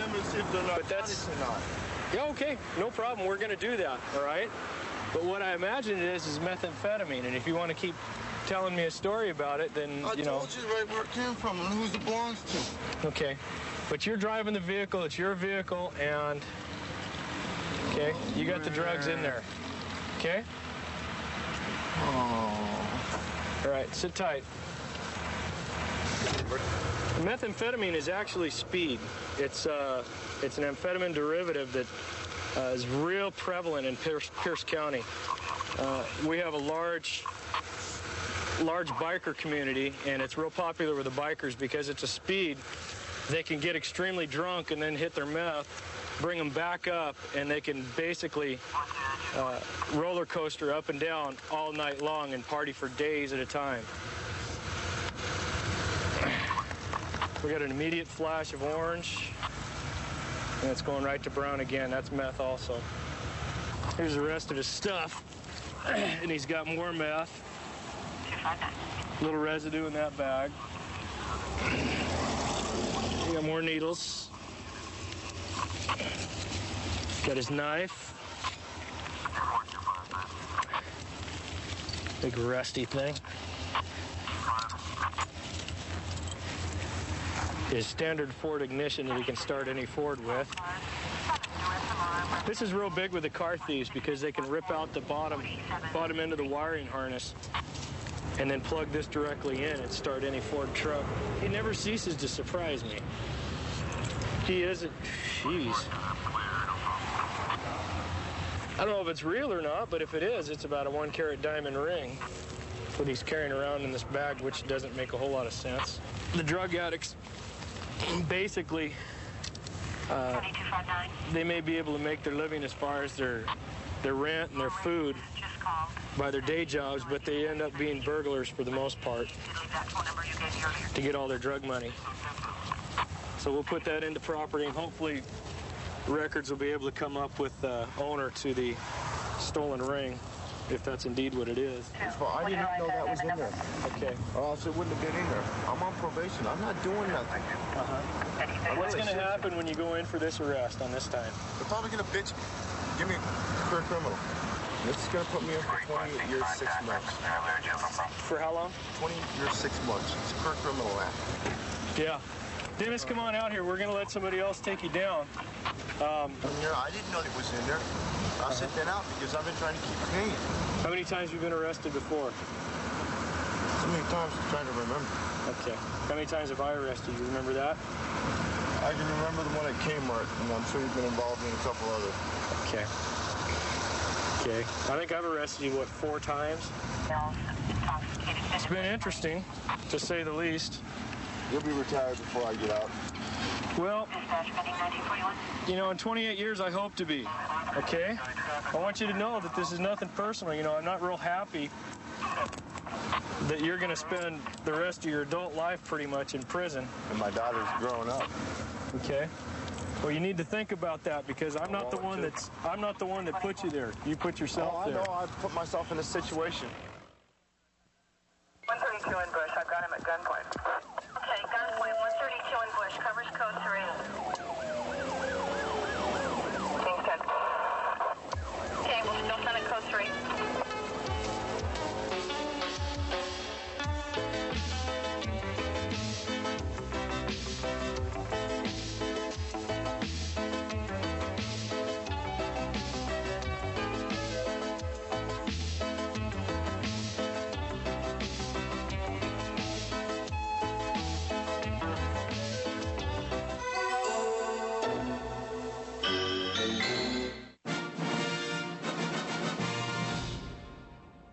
Okay, we're heading for a domestic. We're supposed to have some loud folks outside. Sounds like it's just verbal at this point, but everybody sounds pretty upset. One of our reserve units is in the area. 34-416, I'm coming from. And apparently a citizen ran all the way down from the address to the highway to report that the male half that's involved in this is getting pretty abusive towards the female. The problem is usually fueled by some substance. If you're having a problem with your marriage or you're having problems with your children or something, it's probably not the best time to do it when you're having something to drink.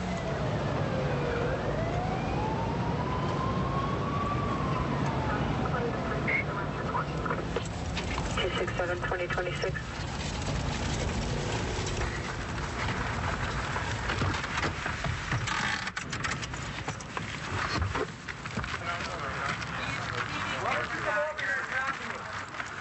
Who's the other person involved? Probably over there. Probably over there. Okay. What's this guy's name? Okay, get her name, all that good stuff.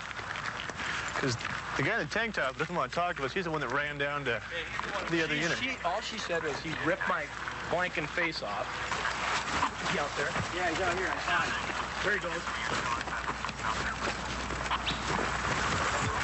Where's your last seat? Right about probably 100 yards down now. Oh, you got that.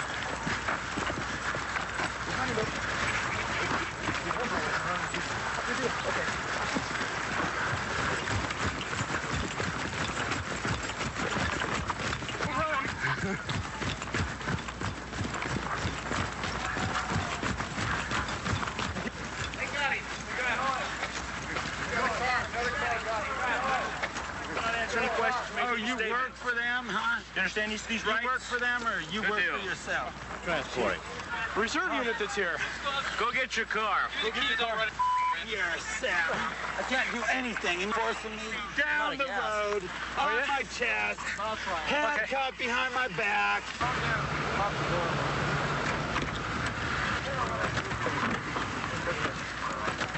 Somebody get on. Stay on the other side there. Open up the other door. There you go. Open up. Yeah. Okay. Here we go. Watch head. Coming at you. Got him? Got him. Okay, pull him through. Pull him through. Samsonite again. That's right. What a jaunt. Oh, we finally got him wrapped up. He's in the back of the patrol car ahead of us, hogtied, and we're on our way down to jail, where we found out he also has a warrant for cruelty to animals. So not only is he thumping on his girlfriend, but he's thumping on animals.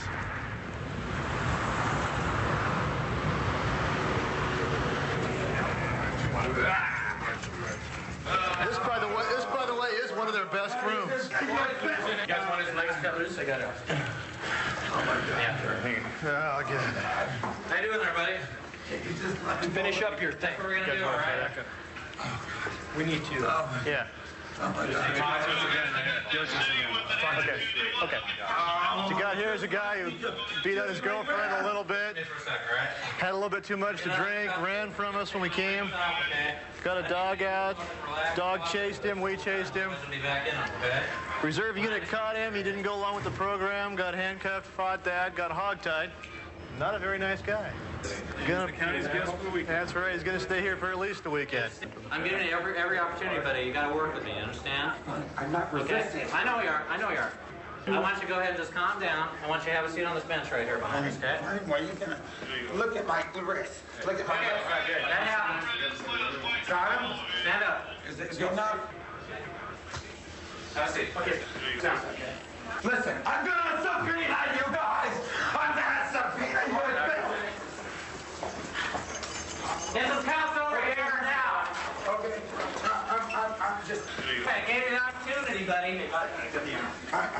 Lie down flat now. I'm kidding. Lie down flat on your stomach.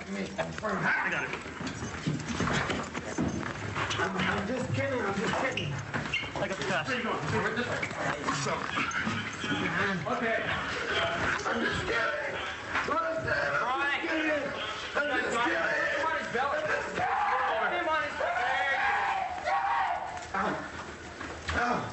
Okay. I want you to stay flat on your stomach. I don't want you to get up. You hear me? Buddy, you gotta work with me, you understand? Yeah, I know. Okay, sir. I understand. We gave you the opportunity. We're gonna give you a little more chill out. Try again. Okay, sir. Move your feet forward. When he stood up and stared through me with the pinpointed eyes and the white around the corners. Looking like a raving madman, the way his hair was all messed up there and his eyes where you got that big old look. This particular area is the low income. We've got a mixing of both low income and military. Probably a third of the population in this complex here are warrants for their arrest. We have a lot of parties, a lot of fights. Okay, we're going to a fight. Supposedly a guy's armed with a billy club. It's right here.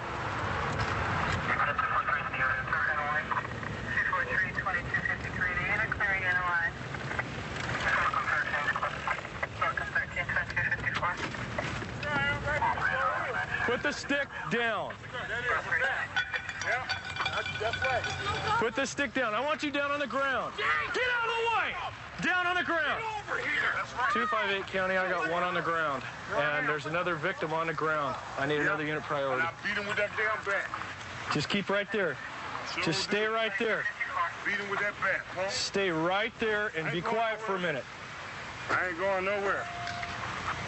Stay right there. Right over here, Jim.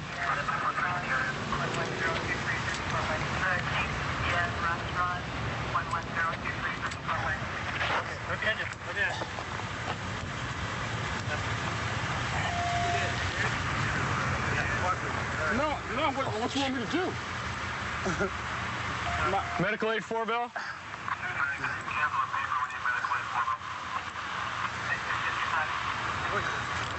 No, weapons on you? No, all I have was that 258 County, one in custody. I ain't got nothing on me. I don't even own a weapon. That's why I beat him with that bat. Because he shot at me the other night. You guys came down there to my crib when he shot at me 3 times. Partner, what's... Okay, I'm going to read you your rights before you keep saying anything, all right? Okay. I want you to understand them. Okay? First of all, you have the right to remain silent. Anything you say can and will be used against you in a court of law. You have the right at this time to talk to an attorney and have him present with you while you're being questioned. If you cannot afford to hire an attorney, one will be appointed to represent you before any questioning if you wish. You can decide at any time to exercise these rights and not answer any questions or make any statements. Okay, having these rights in mind, do you wish to talk to me now? Do you understand? You know, he kept running off at the mouth, and then I got mad. I said, look, man, won't you just leave, get away from my hospital? I don't take nothing from nobody. I said, I'm out helping people when I think they deserve to be helped. Other than that, just leave my house. Okay, so he got in his car. He tried to put his car in reverse, reached over there for his little bag, and I had a 40-ounce ball in my hand, and he fired off a round backing out, and I threw the 40-ounce ball through his windshield. Where did he fire the round at? In front of my house, right at the back of my house. I stood right around the corner. Okay. And then he pulled out, and he fired off 2 more rounds. At who? Or at me. Okay, at and you. I was chasing his car. And when I came over here tonight and I looked in and I seen him, I went back and I got that bat. I came in and I was busting him upside the head. That's what happened. So what happened when the guy came in? He just started swinging at him. He came in and Robbie was sitting with us. The guy came in, he took a swing at him with what? The baseball bat. The baseball bat. Hit him where? In the head. Where about in the head? Was in the back of his head. Then he started running out here. Got like out a full swing? Full swing. Okay. And he swung it again and hit him in the back of the head. And Robbie got to the street. Because he was running out. Right. Robbie got to the street and he tripped and fell. and the gal's on top of him, you know. He probably couldn't get back up, so he was trying to block him with his knees and arms and stuff, and he just kept swinging and hitting him. And the guy never hit him with anything but the baseball bat? Just the baseball bat. Okay. How many times do you think he hit him when he was on the ground? At least 25. He just kept swinging, huh? Kept swinging. And I went up to him and pushed him away, tried to push stomping around? Okay. Full swings. Have you got a weapon on you at all? No. All right, I just want to make sure. Hey, keep your head nice and still for me, sir, okay? Where do you hurt the most? My knee. Which one, right or left? This knee. Okay, This knee. left knee. That's good. You need to stay still, all right? Can you move your foot, your feet on both sides? Keep your arm out of here. All right, cool. Pull your arm out of here. Stay down. Robbie, keep your head still, please. That's exactly what happened. And I told him I was going to get him. Okay. Just sit right here? Okay. What's your name? Ronald Morrison. Okay, Ron. My car's right at the street. All my ID and everything is okay. You want to drive yourself to jail? No, I just said all my ID is right up there in my car. Okay, Ron. In that little lock. Try not to sit on your hands. Okay. Okay. I got them double locked so they won't tighten up on you. Jeez. You're a big one, Ron. Okay. Who's your victim? Do you guys need to leave priority yet, or can I talk to him for about a couple minutes? Okay. And he had a 40-ouncer in his hand, and he started coming up on me, cussing at me, and he threatened to throw it back like he was going to hit me. And he tells me, I know you got a gun. If you got it, you better pull it. I see him pull the bottle back. And then I fired up in the air. Okay, and then he busted the windshield out in my car. And then I fired 2 more times, and I didn't hit him. Okay, but you were shooting at him, just didn't hit him. Yeah, I wasn't trying to kill the man. I could have stopped and shot him. Yeah. I tried to get away. I didn't want any trouble. Apparently, 6 days ago, last Saturday night, deputies responded to a shooting man with a gun call. And from what we learned tonight, the suspect was the complainant on the shooting call last Saturday night. And the victim was the suspect last Saturday night. So basically the roles were reversed last Saturday night. The place we're going now is the victim's residence, who was, again, the suspect last week. He's given us permission to go into the house and recover the gun that he used. He thinks maybe the gun is stolen. Okay, well, this is where he says his gun is. This black pouch. It looks like he's got more than one gun, though. Oh, jeez, yeah, he's got a gun in here.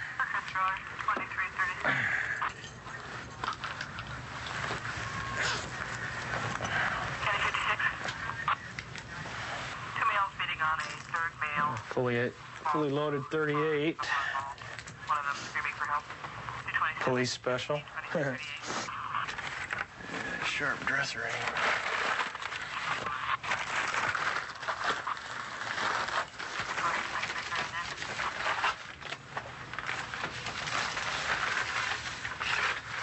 Is he trying to get the... He wasn't getting the serial numbers off, but he's probably stripping a stolen gun down. Okay, well, here's all the guns. And there's the smashed up car that our suspect tonight did the other night. So it's hard to say if this was street justice or just plain street ignorance on both parts. Got a burglary in progress. Got a 911 phone call where a boyfriend evidently broke into a girlfriend's residence, and we can't get any response right now. 217, go ahead. 250. All right, Greg. Okay. What's he wearing tonight? Is he Hispanic male or what? No, he's white. White male? What's he wearing? Geez, a pair of blue jeans and a green shirt. And he has a double-barrel shotgun, what do you call Mossberg. He just got it licensed. He's only 18 years old. I think he set it up towards 260th. Oh, yeah, he's definitely... Oh, he took the shotgun and he left, and then he came and he pushed me on the couch and he threw my hands down. Okay, the car that he took, was it his or yours? Yes, it was his, but he took the keys to my house in my car. He assaulted you? Yes. Okay, does he live here? No. Has he ever lived here? No. Okay. Have you ever lived with him? No. You guys have any children in common? No. What was the shotgun? He just carries it wherever he goes. It's just like a new, he's 18 years old. It's a treat, you know? He has a gun. It's like his, okay? You have to show it off. So where's he at? Where's he headed now? He was headed that way. Okay, what kind of car is he driving? A blue dot. Okay, here's the whole story. He came after, was kicking the door and jammed the door. Couldn't get in, so he climbed in the little plastic there in the window right there.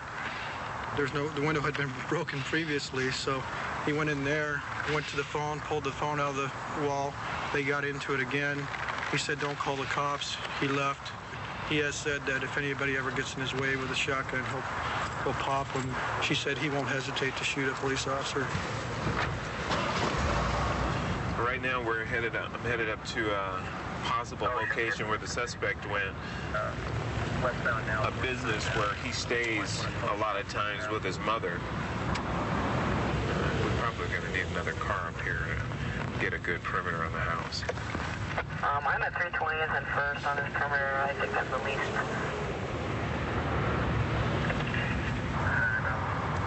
Well, right now we're getting set up in position, and we're going to have the dispatcher call in. Okay, copy. I'm going to go to the north side and turn on my lights and get across the street. And then when I get in position ready, I want you to call inside and have him come outside if he will. Ocean Zero. Ocean Zero. John 2, do they want us to block off 260 for traffic? Yeah, that's a good idea.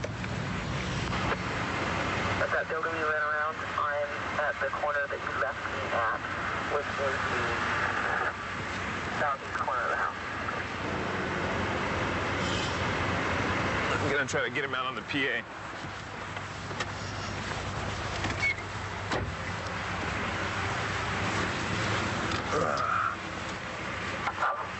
Christopher Jones, this is the King County Police.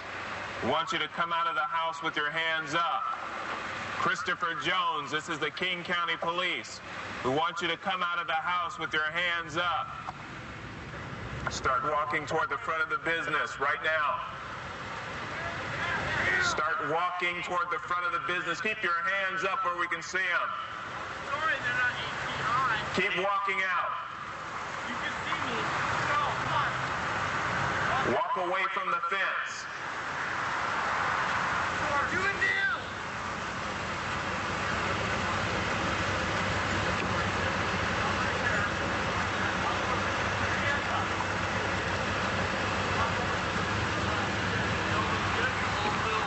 Put your hands up. You right there who just came out by the fence. Just stay right there. Land your belly.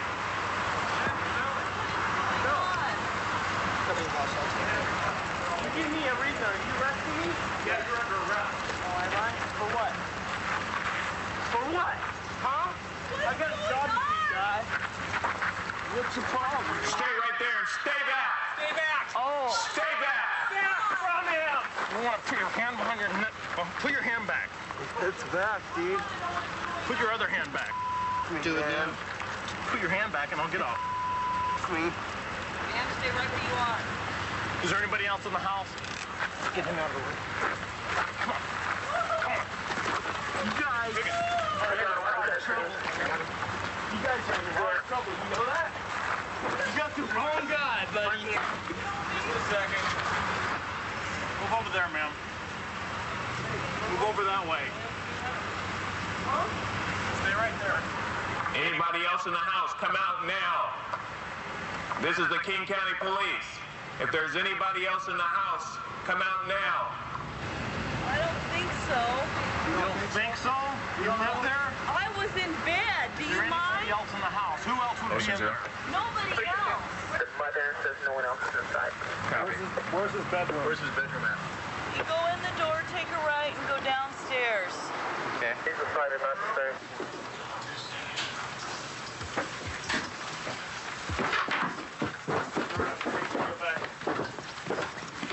There's something over. Door's over here, but it's not shut. It's loaded. Looks like there's one in the chamber too. There is one? Well, I know it's loaded, but I can't tell if there's one in the chamber.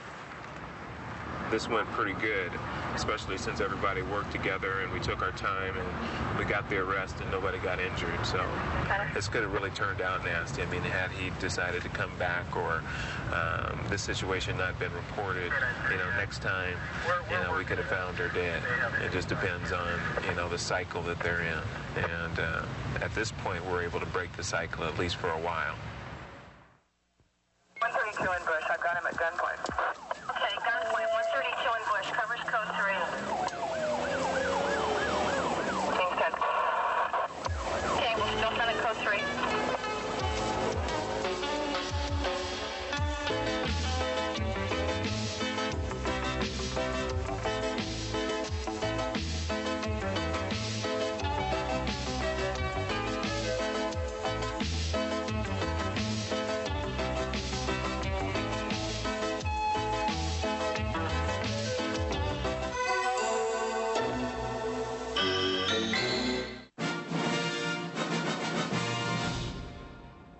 One call from that location, hysterical female stating 2 persons inside fighting, a mention of a gun. The phone's been disconnected.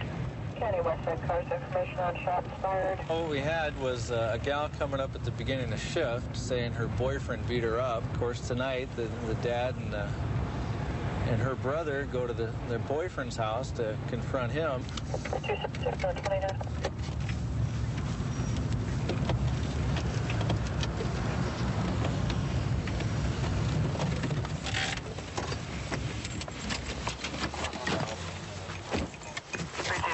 My girlfriend's brother and her dad came over here, came walking in and asked for me, and I told him, yeah, I'm here.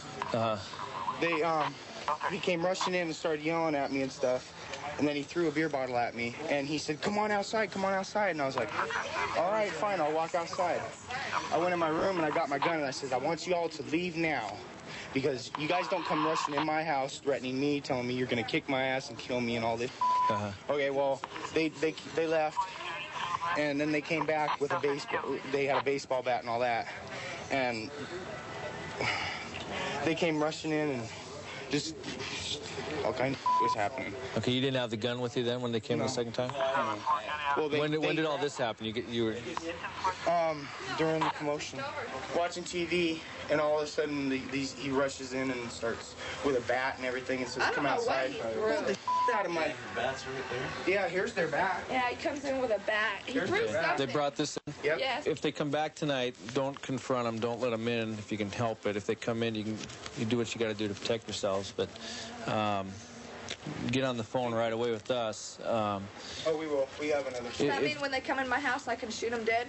I didn't say that. I said you do what you need to do to protect yourself. Yeah, they're going to come here with a gun. Okay, well, whatever it takes for you to protect yourself from that, you're available. You have if he's full of holes, the right to do. Well, we can't exactly. explain ourselves. I got a 30-round clip. I will protect my son. Okay. This might be them right there. That's them right there. 276 County, the suspects just returned. County 276, who's returned? The other party in this domestic. Want to bring your hand out of there where I can see it? Just tell me what's going on. Just look at me, sir. Tell me what's going on. I came over Is here. anybody else in the truck with you? Just me. Okay. Hold on. Just let me talk to him, all right? Are you on? I'm clean. Okay, where's your son at? Where's your son at? He's home. He's at home? Yeah. Okay, you come over here. Sure. There's nothing in there, guy. You can look all you want. I just want to make sure your son's not in the truck. Okay, no, you're going to keep that out here. Now you're going to talk to me. What happened here tonight? I came here to find out why he beat my daughter and my grandson up. 276 County, cancel the beepers, no problem. They haven't done nothing to him. She's got a restraining order on him. That's why I came here. They pulled a gun on us. Okay. But he says you broke into his house and came at him with a baseball bat. No. Okay, he got in a fight with your daughter. Right? Yeah. Okay. Just hold on a minute. Let me get on my side, too. All right. How'd you get the knot on your head? They hit me with a damn gun. Get you with a gun? Yes. What'd the gun look like? It's a rifle, they got two of them. His daughter was at the precinct when I came on to file a report, and I remember talking to her. She had marks. She got thumped pretty good. By him? By him, yeah. But it was this morning.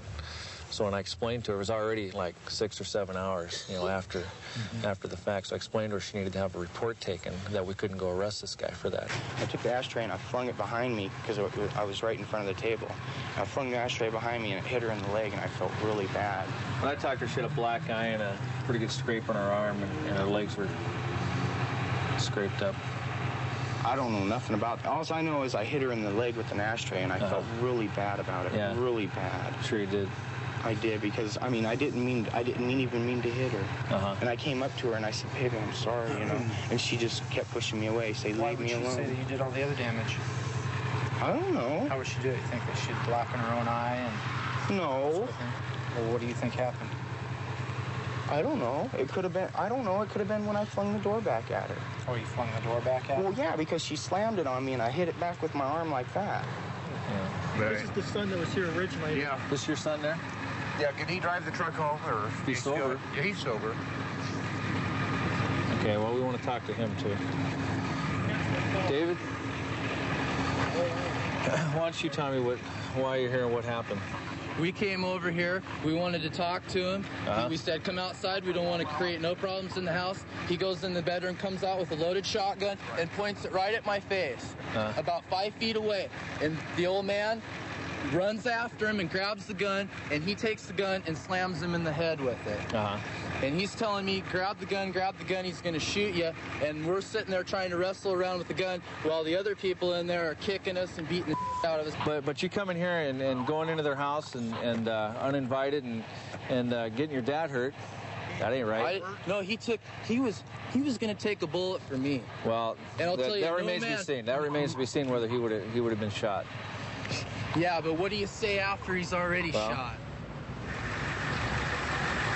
Guys, thank you. I'm sorry. Why did you guys? They'd been drinking. They come into the house with throwing a bottle and carrying a baseball bat. They really don't have any business going over to the house uninvited, and they're basically looking for a fight. Well, they got a fight, and they got the short end of the stick, looks like. And probably later down the road, when it goes to the prosecutor, they're going to get even a shorter end of the stick. The attached garage is on fire at this time. Well, what we've got is a structure fire. Sounds like the garage, which is detached from the residence. It doesn't sound like it's life-threatening. The fire department's already headed over there, so since we're in the area, we'll take a run by and see if they need any help. It's got to be right up here. He is. Oh, there it is. Radio Sam 9. We'll be 23 with the fire department. We've got smoke showing.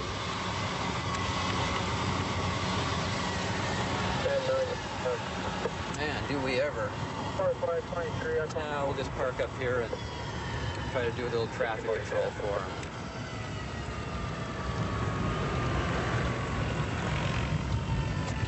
Yeah, we'll go see if they need any help.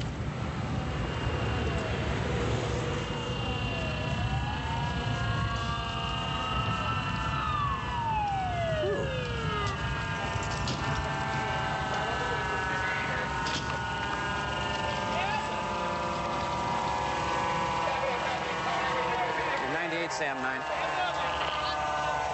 Okay, get your air packs on. Number 1 priority. They've got a fully involved structure fire here. Okay, not in gear yet. You guys need anything? Take over for me. I'll go in. It's in it. We'll have to do some traffic control. Had a friend working on the van. The van caught fire. Right as I pulled up, I saw smoke. Mike came running out. I ran over the fire extinguisher. And it was on fire enough where I couldn't get it out. Okay, do you know who the friend is that owns the van? Mike, he's over here. I'll be 24 from one of this. Mike? Mike? 17. Hey, Mike. You okay? No. Okay. What's your last name? My name's Joe. What's your last name? McEvers. Okay. Can you tell me what happened over there, how this thing got started? Yes. Okay, all right. First of all, you heard it all, or you just need to get calmed down? I'm the one who caused it. Okay, well, it's probably an accident, so let's not worry about it, huh? It is stupidity. Now, these things happen. Why don't you tell me what happened, okay? Why don't you sit down and relax, okay? Okay, just calm down. Just take it easy. Is there anybody else over there? No. Just you? Just me. You got out, I wish okay. I ever did it. That's not going to solve anything. Sure it would. I wouldn't be here because of this. Well, that's what your friend's got insurance for, so let's not worry about that. What happened? You working on the van and what? The firemen have to have some idea so they know what they're dealing with over there. I was working on the van. There was a gas leak, and I knew there was a gas leak. And I went to correct for the gas leak. So I went to pull 2 plugs out to get some gas out of an area that it shouldn't have been there. Then I hurry up. I forgot to disconnect the the coil wire. Okay. So when I hit the ignition to spin the engine over to purge the cylinders, whack! Spark. Okay. All right. Asinine. Okay, just calm down. Okay. I know better than that. Okay. It's okay. No, it isn't. My best friend's house is going up. Okay, that's what insurance is for, so don't worry about that. Okay. Now. Just calm down, okay? Just calm down. I'm gonna call his wife. Okay, that's fine, yeah. Okay. You didn't get any smoke or anything like that? I mean, you're not hurt? I wouldn't have cared.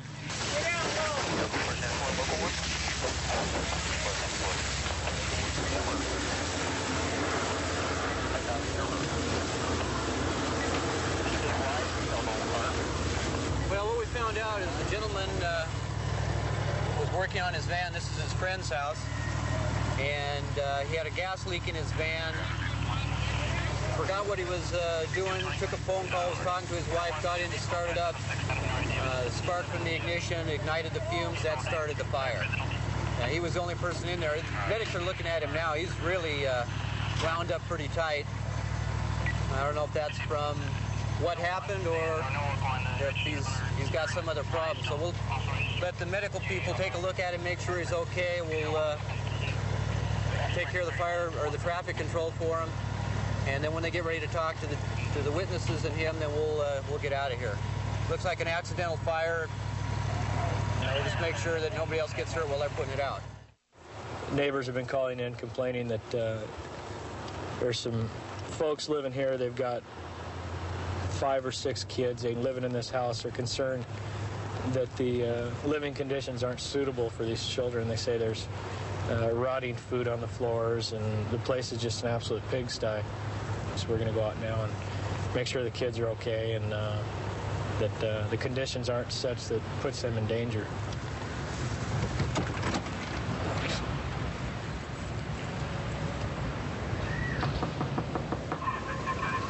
Hi, how you doing? I need to come in and talk to you for a minute. Okay, thank you. We had a call concerned about the welfare of your children. When we get a call like this, we have to come out and actually physically take a look around and make sure that there's nothing dangerous as far as we just had a supper, so the kids. The kitchen. That's fine. Hey, dirty dishes don't bother me, okay? So do you live here by yourself with the kids? Okay, well, I know that can be tough. Well, let's, if you don't mind, let's go ahead and just take a look around. You can come with me, and we'll see how things are here. Check behind the door. What's behind the door? There's a broken door. Oh, yeah. Oh, okay. Your wife, does she have all their clothes, or? Most of them, yes. There's a guy's Okay. room. Back tomorrow. That's my dad's room. Other than what they have on, where's the... Oh, no, I've got some of their clothes. Scissors. How many kids do you have here? 5. I'm supposed to have 6 by tomorrow. 6 by tomorrow. They're all your kids? Okay. I got, oops, careful. Kevin, Christopher. Careful. Check it in here inside. Yeah, come here. Well, we found the clothes anyways, huh? Do you have the food stamps here? No, I don't. She's got them. She's by How do you intend to get some food for them? Well, other than they already had supper tonight, she'll be here first thing in the morning. And she's the same one that took all the stuff? Yeah, she's slowly bringing it back now. Why don't you round up your brothers and sisters and watch them for us for a minute, okay? What were you wanting to take my dad for? No, we're not going to take your dad away. He's okay. Basically, both me and my partner feel it's real borderline. You're dependent on your wife, who obviously is spiteful towards you and is having some problems. She isn't spiteful anymore. That's why she's giving me the kids. You're depending on her to bring these food stamps. Push the poop down the from floor. Huh? Push the poop down the floor. What? Push the poop down the floor. When? First now. First, second? One of the reasons why she brought him over here is because she was afraid that if the state went over there and saw 6 kids in a travel trailer, they would take them. That's why she brought him here. Tell you what, let's do. All right. I'm going to come back in an hour. Let's see what you can get done in an hour. As far as do they have diapers? Do they have other diapers? I've got a whole case right there. Okay, you got some diapers. Get some clothes on them at least to where they're. Thank you. Pick the stuff up around on the floor. I know you can't work miracles in an hour, but let's see if we can make it a little safer for them. Okay? I can do miracles in this place in an hour. Okay, let's try that, and I'll come back in about an hour. Okay.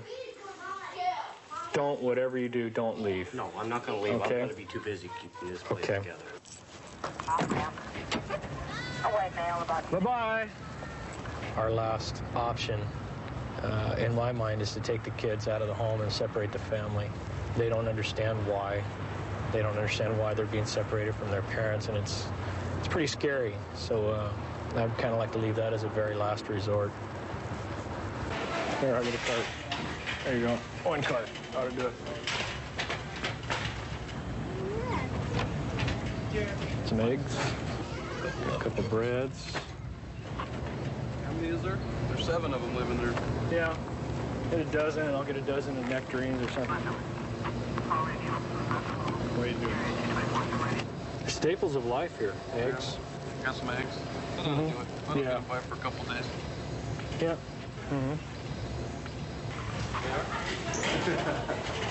Yeah. Come, I don't use that. Yeah, I would. Brett and I both have kids of our own, and I know that probably one of the hardest things I could go through in life would be to have my kids taken away from me. And again, it's a lot of trauma for the kids that I just don't feel like putting them through. If the dad is willing to go the extra effort and make sure that they're cared for.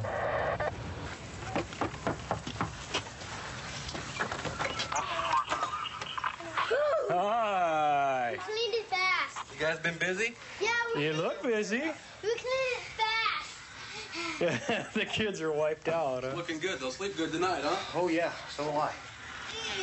Well, you sound out of breath, partner. Looks good. It looks 100% better, partner. It really does. Clean the bathroom. Clean the rooms. Cleaned up the bathroom. Good. You guys have been Let's go back out in front here. We brought you some stuff, too, to help you out. So. Thank you. Hi, sweet pea. Let's go back out. Can you help me? Yeah. Who wants to carry something? You? Okay. Let's see. You're a big one, so you can. There you go. Can you carry that? Is it here? Can you carry that? It's cold. I don't want Okay. to carry it. You can help. Oh, can you hold it by the handle, maybe? Got it? All right. Look at that. Uh-oh.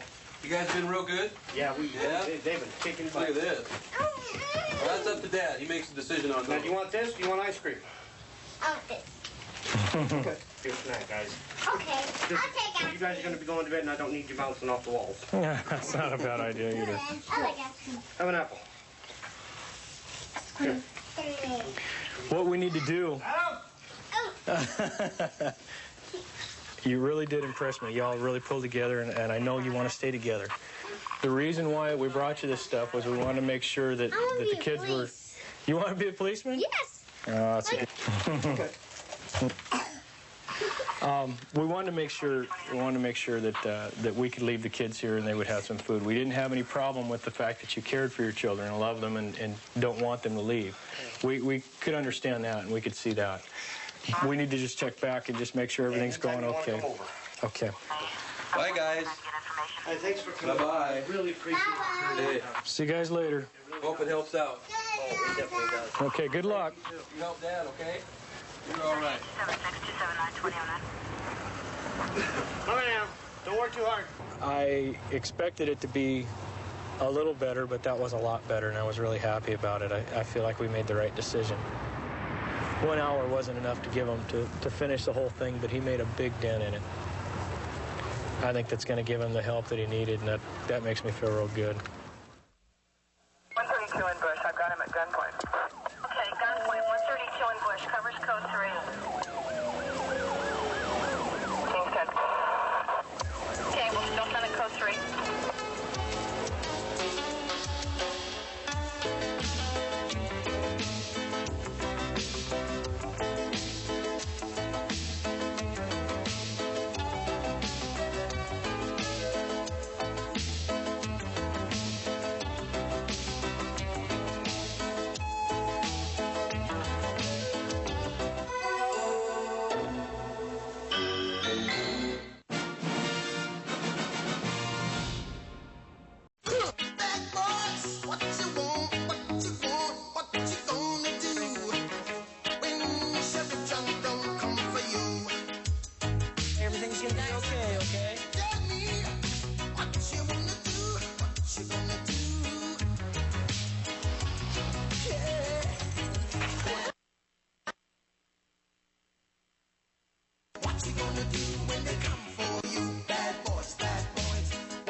What you gonna do, or what you gonna do when they come for you? Bad boys, or what you gonna do, or what you gonna do when they come for you? Cops is filmed on location with the men and women of law enforcement. All suspects are innocent until proven guilty in a court of law. We're on our way to a shooting right now. A white female got shot, some black guy shot her. He's holed up in an apartment in the same complex. We've got one unit in the area of the scene right now. 2204, we're now getting another call from the same reporter saying possibly the suspect shot himself. Okay. Now it looks like the reporter says that the suspect might have shot himself now. It said they got 4 people hit, 1 infant. I have 1 man suspect in the bedroom with a gun in his hand. Okay, the guy shot himself in the head.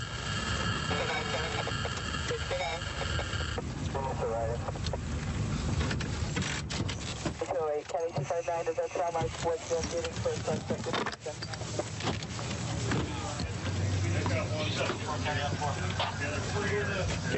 Why don't you get go ahead first. Okay. Back on District 2, you have PA3, Friday from Close, PA2, Prairie from Close, and Shepherd, Friday, 16. Here's the weapon down here on the floor.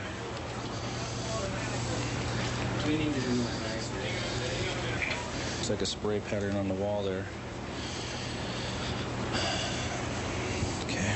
Got a child here, the gunshot wound in the head, and a guy here with one in his head. The gun at his feet. Looks like maybe he shot himself. I don't know. Shot everybody else up. Any idea if this is like her husband or something? No idea. I don't know if you can tell by the photos maybe on the wall. There's one behind you. Yeah, that's him. That's it. Yeah. Is that the lady outside? Yes. Okay. We have child victim here. That's the 2-year-old. Right. 2-year-old. And there's a... There will be the casing for that shot. And you got one casing left jammed in the gun over there for him. So we're missing one for the young victim in there. Right. And one for the female out and here. You got a blood trail going out from where they took the kid out. Okay. Where they took the kid out, or? Well, there was a lady out here holding the kid when Kurt walked in. Oh, was that the big lady in the black dress? Yeah, I think so. That's a neighbor. We were out here having a water fight, you know, with the water hose, buckets, and this and that. We went in to change clothes, came back and sat on my apartment. I live in that building over there. And we heard fireworks, like just one big firework. And we were having a conversation as far as, dog, didn't they ban fireworks and it's too early for the 4th of July and blah, blah, blah. And then all of a sudden, Kate's boyfriend runs out, hollers for her to come, and she hollers for me to come, and that's when we seen Tina. You know, I checked her vital signs. I felt nothing. And I was scared to go in the house thinking that I might get hurt, but I was worried about the kids, wanted to take them to safety. That's when I found Alicia, the oldest girl, in a puddle of blood. I took her out of bed, brought her laid on the floor, checked her vital signs, and positioned her head, found that she was shot. Kept talking to her to keep her. She was conscious? She was conscious, but How old is she? She's about 3. 2, 3. The baby in the crib, is that a boy or girl? That's a baby girl. Andrea. But I was scared. Her bedroom door was closed, and I was scared to go in there. Your friend, we told him, we said, somebody's got to go. You know, I wasn't going. So he ran in, and he said, JR and the baby was, dead. Yeah, how's your boy doing? He's pretty shook up. Is he? Yeah, He's pretty upset. He had a good relationship with that gal, and good friend of his. They could have been good people together. Yeah. They were good for each other. He was down there earlier when they were fighting? No, well, he was down there, but as soon as the father of the children showed up, he just left. He didn't want any scenes going on, so he's done it before. He just left. Do you think maybe the argument was over your son and her? That's hard to say. I mean, or is it why him did he another do what he did tonight? What he felt about this, I have no idea. That doesn't make any sense anyway, regardless of what he's mad about. So I don't know how he felt about it. I know that Shane understood his position as well as he did his own, so he just got out of the road whenever the guy would come over to visit. She didn't want to keep him away because she felt like she was withholding the children from her father. Yeah. And she was that decent. She was nice. She was nice enough to let him see the kids. Yes, she was. Yeah. And look where they got her. He heard some commotion. He ran downstairs and he walked right out on Tina laying there in the hall. Great. In the backyard. And okay. Has somebody talked to him now? They're talking to him now. Okay. Okay, there's a chaplain here too, and these chaplains are pretty good. You know, they're Shane is going to need some help. He's he was pretty shook. He wears his feelings right here, you know, and he's going to feel it. You know, this is bothering me. I'm shook up, and I wasn't there when it happened. Well, I told a couple of you officers tonight, you've got to have some damn tough skin. Either that or you got some good cover up, because this is as cold as it can get. I assume she got the restraining orders shortly after that. The next day. I seen her packing up his things, had them all under the porch. His father came over, they moved the things, and then maybe 2 days later, he was back over like nothing had happened, you know. But she removed the restraining order. So that he could see? So he could come and see the kids. He had been straightening up so well after he beat her with the phone. The parents said that they went to church today, they went to the park today, you know, had a nice Sunday, Father's Day or whatever. 258 County, I'm out on a domestic behind the 7-Eleven.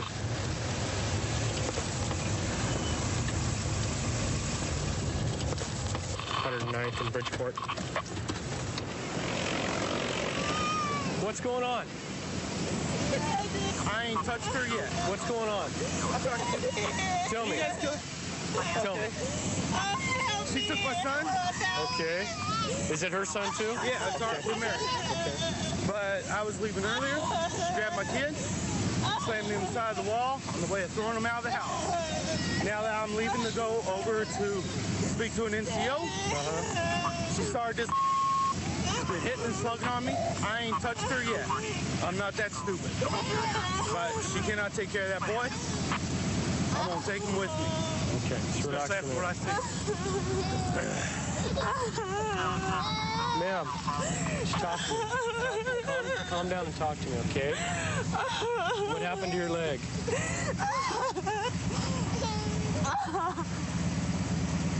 I don't speak enough English.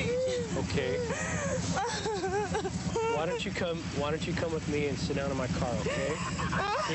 Your son can come with us, okay? All right. Let's come on over here. To the side of the road. What's that? Toss the keys so I can move the truck to the side of the road. Truck's running. Yeah, I know. The ignition's screwed up. Okay, just a minute. We'll get it taken care of.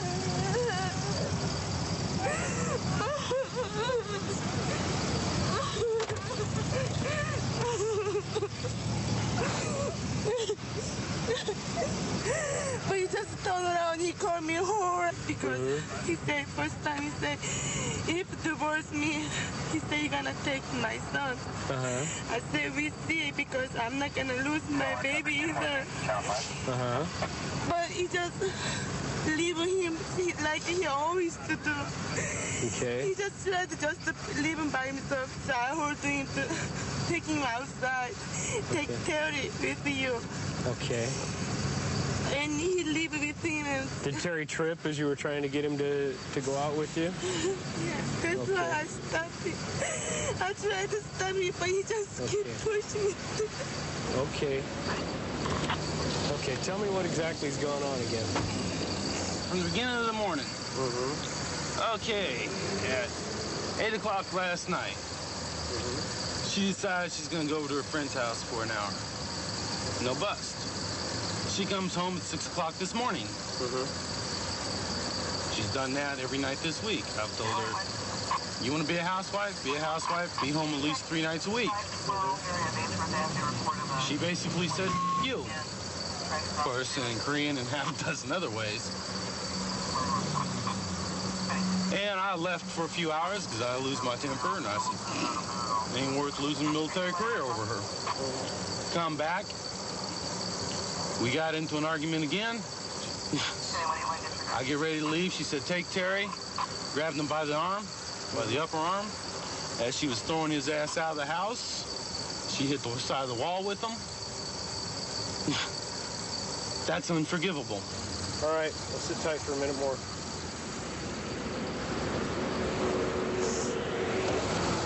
Jan, are we going to be able to put him in the car seat? Is he going to be okay in the car seat? Because he goes anywhere, he has to be in a car seat. Okay. Would you want me to put him in a car seat? Well, I'm not taking him anywhere, but he has to go in a car seat. Okay. Okay. He's wet. We're okay. Come here, Terry. Come here. Okay. Big boy. Woo! He is really wet, huh? Okay. How you doing, huh? You being a big guy? Being a big guy? Okay. Let me put him in there. I told her I would. You got it. Can you get in your seat? He's really wet. He's going to need a diaper change. Okay. Can you get in your seat? Good man. Hey, you know how to do that, huh? Jan, I need to explain something to you, okay? In the state of Washington, that's where we are now, okay? There's a domestic violence law, okay? And what it says is that if any domestic violence, okay, an assault, okay, if you hit me and you and I were married, all right, then you would have to go to jail, okay? It's mandatory. There's nothing I can do about it. These gentlemen are going to take you down there, okay? Why don't you put your hands behind your back for me, okay?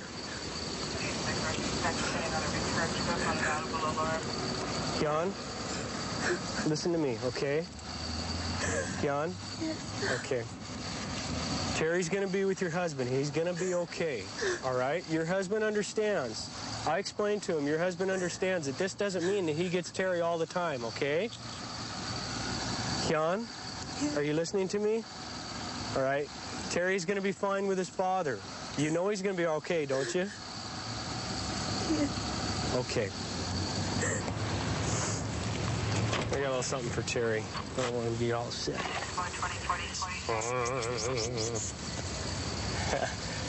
Okay. She's going to be going down to the Pierce County Jail. I would hope to think you wouldn't just leave her alone down there and, No, it's actually, to tell you the truth, I've been to jail. It's easier for me to go to jail than watching her go to jail, personally. I'm sure it is. My biggest regret in the whole thing was to have to separate her from her child. That's probably the worst thing. That's probably the worst thing I do in this job is, you know, separate families. First is George, middle L Lincoln. City Side Car State Fire en route to an injury accident, 112th Street East and D. David Street East. We just rolled up on a motorcycle versus vehicle injury accident. 21 County. 21. Be out on a vehicle versus motorcycle injury accident on 112th and D Street. D as in David. Need medical aid. Affirm.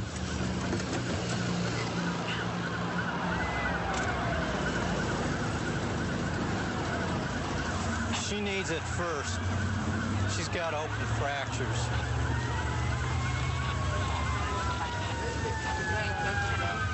Get the traffic and turn them around out of here, okay? U-turn.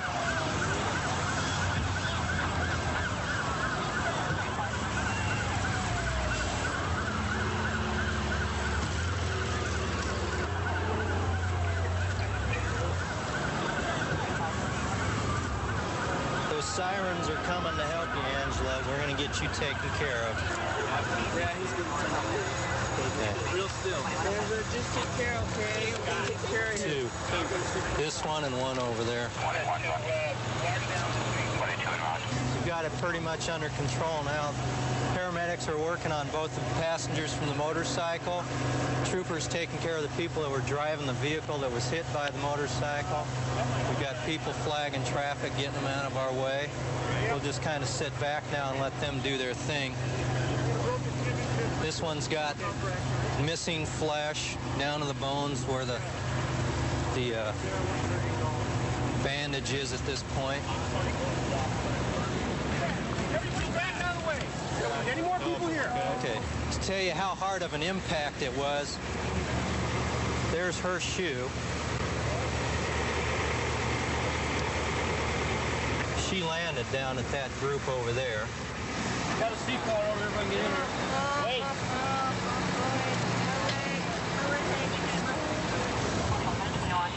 There's the other shoe.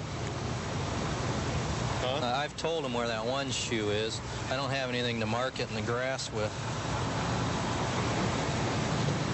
According to the people in the car, they were going to head east on 112th. They had just pulled out. They looked both ways. They didn't see anything either direction, so they proceeded to come out into the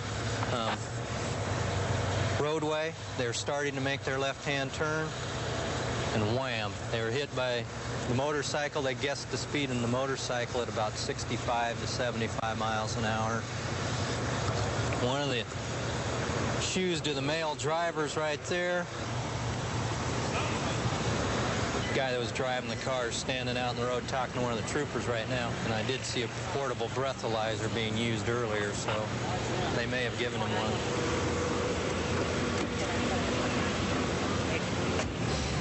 Before I got here, the male driver of the bike said he was wearing a helmet, but when I got here he didn't have a helmet on. She had her helmet on when I got here.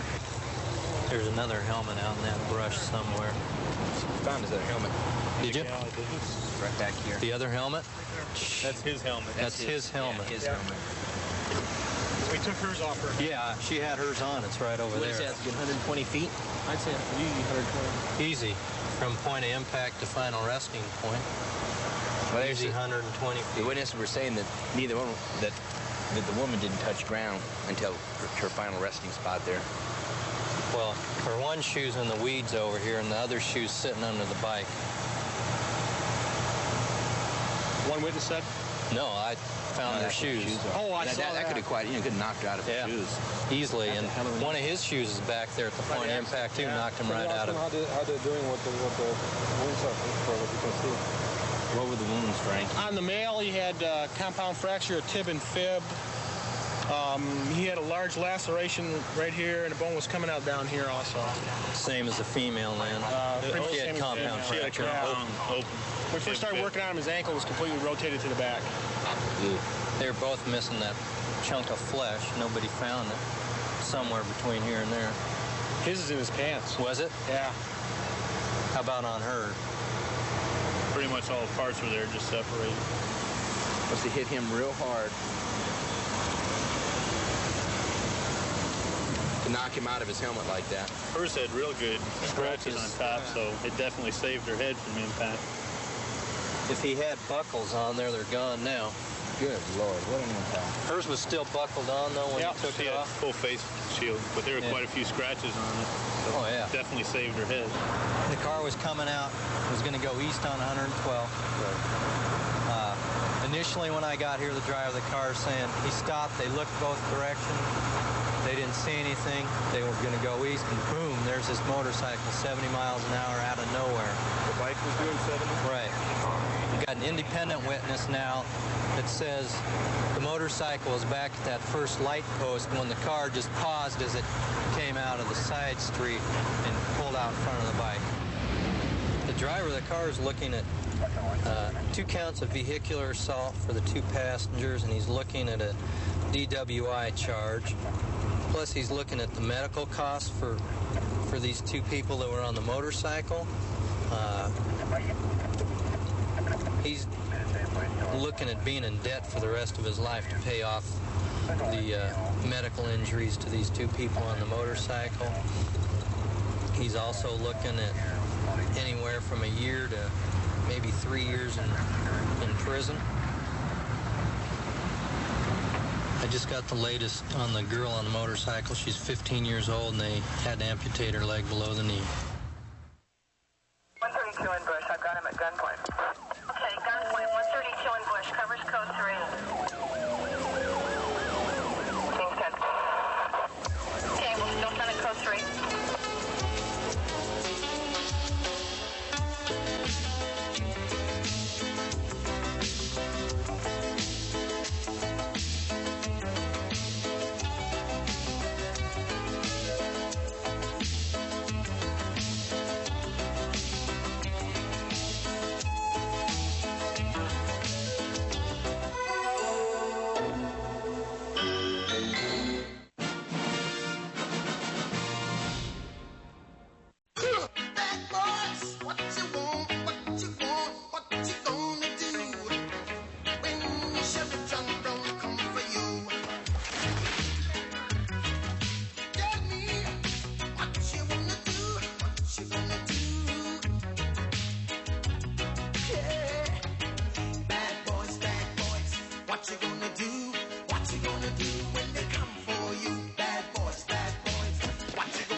With the men and women of law enforcement. All suspects are innocent until proven guilty in a court of law.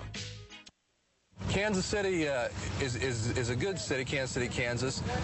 As far as the crime goes, it's kind of centralized. The worst of the violent crime occurs a lot of times in the northeastern part of the city, and that's the area that I work. So, but in general, it's a good town. It's got some problems with crime, but you know, if you want to do the kind of work as far as catching the bad guys and being involved and being right in the thick of things, this is the place to work in the North End. Yeah, one white male that I can see that's driving it. It looks like they stole some stuff from the dealership. Still westbound. We've got Highway Patrol in pursuit of a vehicle. They're at 18th and Central right now, going westbound. We're coming up in the area. Reason for pursuit right now is really unknown. They got something in the back of the vehicle, possibly some burglary suspects. 1033. 140, I'm behind the vehicle. There it goes. On Park Drive now.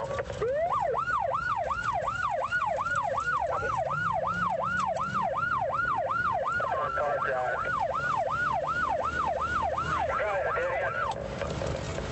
Stay off him, guys. That's a bridge out that he's going into. Still going west to the construction. Bridge is out. I know it is.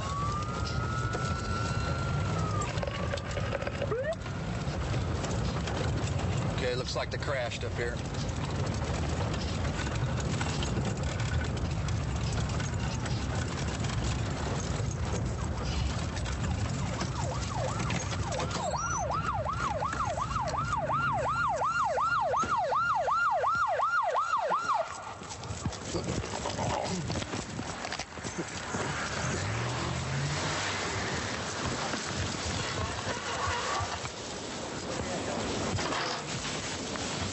Where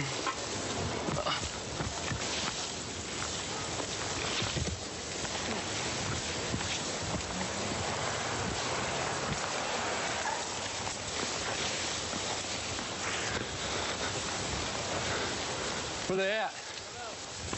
Where you at, John? Up here, straight ahead.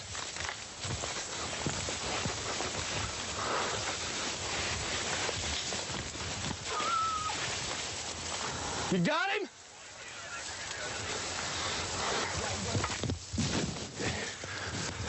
Good work. Good job, John.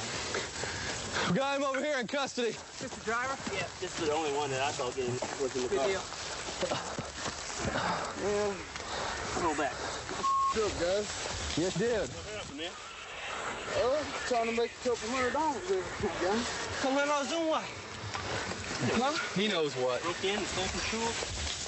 Yeah, sure did. Is that right? Yeah, it's supposed to be the driver, man. Well, supposed to be a driver, man. What? Yeah. You're under arrest. Yeah, I figured that. 11, can you get 13 reports that Here you go, buddy. Here's your walkie-talkie back. I lost mine a second ago. I lost mine, too, coming out of the car. When they crashed. I know where yours is, Zane. I know where it is. You got it spotted? Okay, Yeah. Miranda warning. Yeah. Okay. Is your rights. Listen up. Remain silent. Yeah. Anything you say can or will be used against you when the call of law. John, good catch. Good job. You have the right to talk to a lawyer and have him present with you while you're being questioned. You can hire a lawyer, the court will appoint one for you. You can decide at any time to exercise these rights. How to answer any questions and make any mistakes. All right. Understand all that? I understand all that. Okay, good. What's your name, partner? Chris. Are you willing to talk, Chris? Oh, yeah. I don't know about the incident? Okay. Well, you can decide. You almost ran over a policeman. Okay. You know that? Here, guys. Good. Is it quicker to go through this way? It's quicker to go up that way. We gotta go. Let's just go back. You know these woods pretty good? Yeah, a little bit. Not good enough. Yeah, take that way, man. That's the best way to go over here. This way. Yeah, we're gonna go this way. Go back that way. We're gonna go this way. This ain't a path over here, guys. Well, we made one coming after that. Is that all right? Go this way. Go back that way. We're gonna go this way. I was running my ass. I lost mine.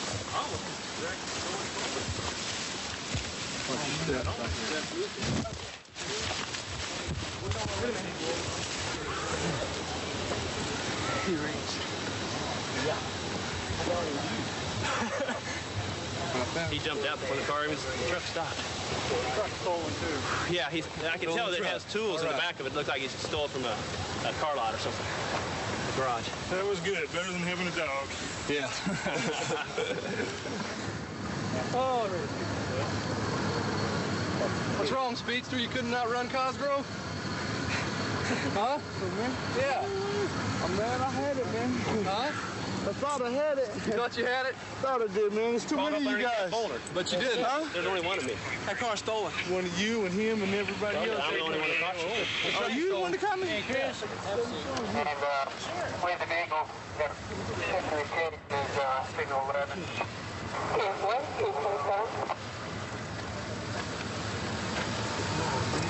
I understand it's stolen. Yeah. Stolen truck. Stolen from a dealership in Johnson County, I believe. All this stuff back here is supposed to be stolen, too. It was stolen to, supposedly, the burglary to the dealership. He said he got paid. Yeah, look at this here. He's got a bunch of stolen property in How here. in the world can that guy drive and all that stuff in there? Look at that. Cramped in like that. But it's, they did confirm that the truck is stolen as well as everything else in it, so. Yeah, there's a burglary and a stolen auto. So it's a good catch. Good job. Johnny. Thank you. That felony arrest, that foot pursuit, or that car chase, whether you're a first-year rookie or a 20-year patrolman, after it's over, you know, you can always see the adrenaline and the blood pumping in those guys after it's over. And I think any guy that's ever been a real cop and has been out here on the streets in the thick of things will tell you that that's the truth. Boy, there's just nothing like a good felony catch. I work in the south part of Kansas City. It's predominantly residential. It's got about 100,000 people living in the South Zone district. About 80 square miles. It's patrolled by roughly 10 to 12 officers, depending on who's on vacation, sick, and whatnot. In South Zone, we have the smorgasbord of crime. It's not an overwhelming amount of crime, but it's a wide variety. You get the whole gamut of crime out here. Since we have so many different municipalities out here, a lot of them kind of bleed into each other. We're going to meet a Grandview officer who stopped a drunk driver, and we're going to investigate it from there. If the officer's saying he appears to be intoxicated, he more than likely is, and do a field sobriety test and go ahead and take him to the station and book him if he appears to be intoxicated. And from the looks of the way this guy's parked his car, I'd say he might be intoxicated. He is not looking good.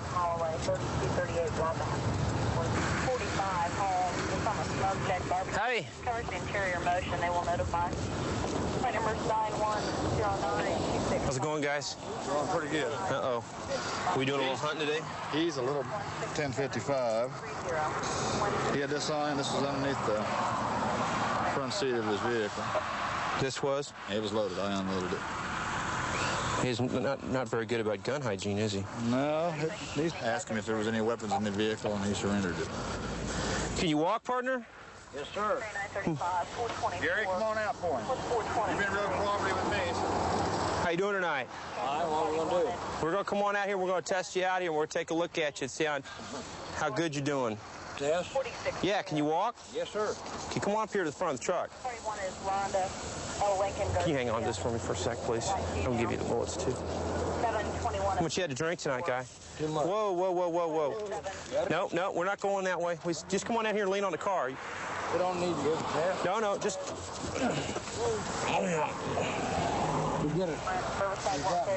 No, we don't want you down on the ground, partner. Roll back over on your back. Let's roll back over on his back. No, I'm done. Okay, let's sit up. Gary? He's losing his money. Come on, let's sit up. Sit up, bud. Okay. Let's get him up. Get up and sit on the edge of the car. We don't want you walking around the... There you go. Can you do that? Can you do that? Yes, sir. Okay. You can go ahead with field sobriety just for the... Okay. Just for grins. Okay, now follow this pen with your eyes. No, this pen. Don't pay attention to them. I only got one eye now. Remember that. Okay. His left eye is gone. Do you understand that? You mean it's blind or is it gone? It's blind. Okay, remember that. This eye is blind. Okay, I'll take that part's blind. Can you follow me with this eye? Yes, sir. Okay, don't move your head. Act like your neck's broken. Can you see this pen? Uh-huh. Okay, try to follow it. To the right. To the left. With your eyes. Follow it with your eyes. I don't want your... Follow your eyes. To the left. Well, move your eyes with the pen like you're tracking it. Okay, to the left. All right. Well, you got to do this like in the old days. Where was this at? Joplin. I used to be a cop. I was a cop 15 years. I'm sorry. No, go ahead and do your test. That's all right. No, we're done. Come on, turn around, guy. We're going to take you in. Come on. Stand up. We're going in, right? Yep, we're going in. Come on. Turn around. Put your hands up in the car. Come on, bud. Yes, cuff me. Yeah. Yep, we're going to cuff you.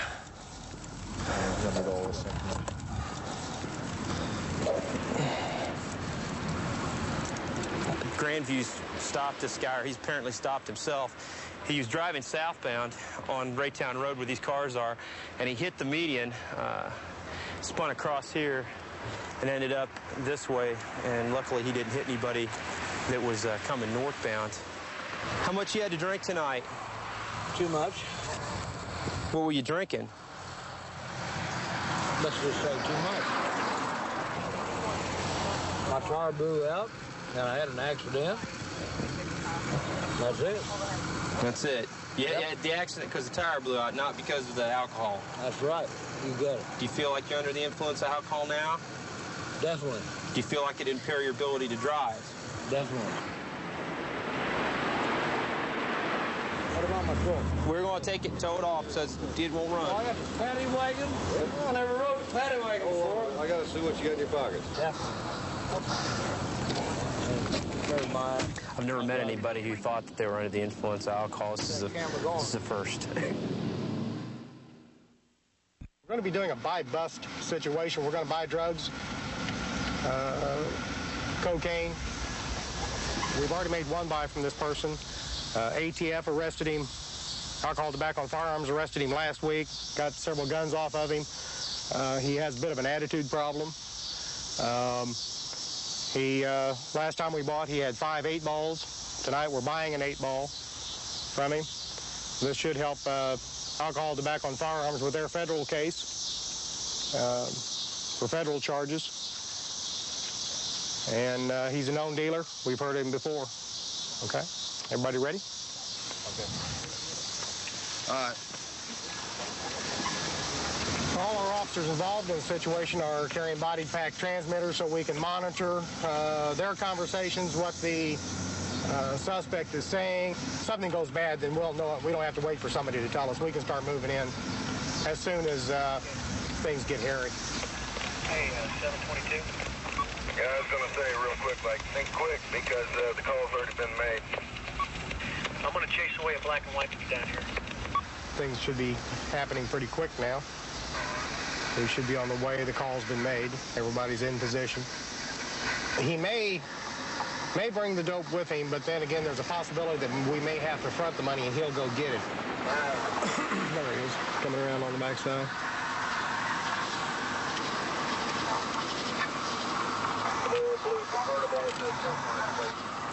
Well, the suspect's here. That's him getting out. We'll get the ample time. We're going to be right here, and we'll do it to get out of here. I don't want to sit here all night. Don't wait, you. Well, we're going to turn around, and I'll meet you back here. It's 9:18 now. I'll meet you back here at 10 till 10. 9:15. 5 or 10 till 10. That's about 40 minutes. All right?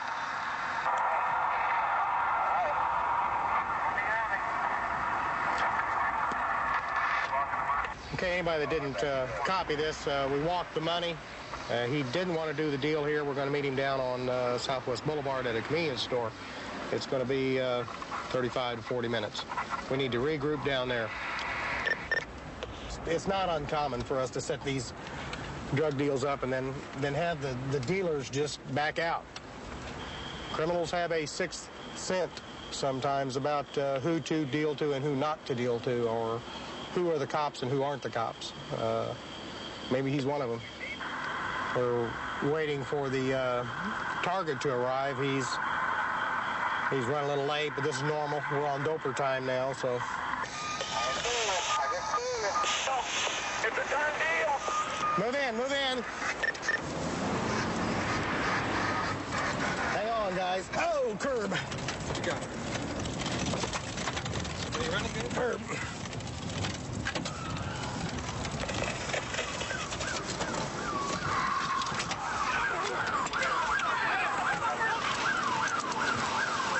Put your left arm back. Put your left arm back. The other guy.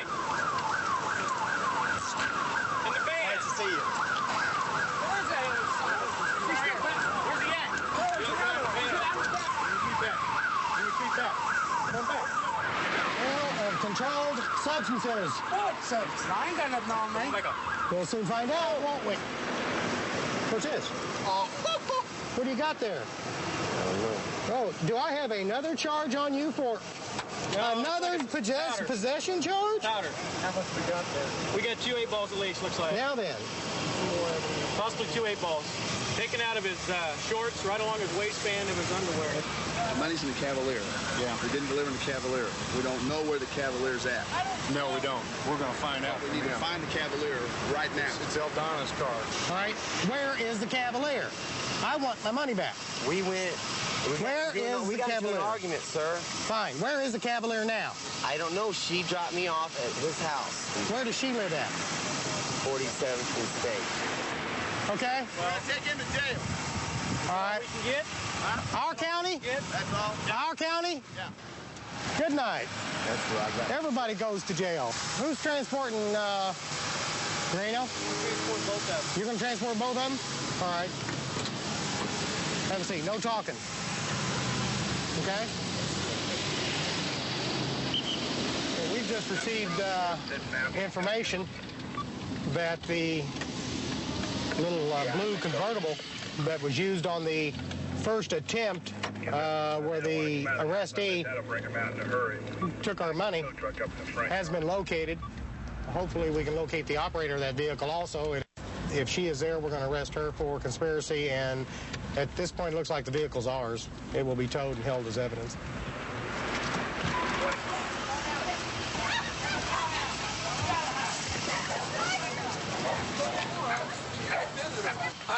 You, not you. You're not under arrest, all right? You understand that? You're under arrest. Listen to the officer here. Okay. Do you understand that? Yeah. Okay. Courtesy sell cocaine. We're towing your car. That was used in the commission of the crime. Okay. Will you put my top up on my car then? We'll take care of the car. No, you can't. Okay, Ladonna, since you're being charged with committing a felony, I'm going to read you your Miranda rights, all right? You have the right to remain silent. If you refuse to remain silent, anything you say or do can be used against you in a court of law. You have the right to an attorney. Ma'am, your car was used in the commission of a felony. That felony includes forfeiture proceedings. This car was used to transport cocaine and to arrange a cocaine sale. That's the felony. You'll be told, held as evidence, and probably come under asset forfeiture proceedings in accordance with state law. Okay? No. How do you make the payments on this car? My grandpa paid for it. How much was paid for? It is paid for? How many other times were you with him when he delivered cocaine? Would you rather talk to an attorney at this time? Is that what you're saying? I don't even know what to do. I've never been to this. I don't know what to do. Okay. Would you rather talk to an attorney at this time? Do I need to do that? That's your right. You have the right to the presence of an attorney. Do you wish to talk to an attorney at this time? All right. Her grandfather just confirmed to me that car is paid for. Okay. It's not going to be a good night for her. She's got problems ahead. She's going to have to contend with court. She's going to have to contend with lawyers and judges and prosecutors, and everything that she's seen on TV is now going to be a reality to her. 132 in Bush. I've got him at gunpoint. Okay, gunpoint. 132 in Bush. Covers code 3.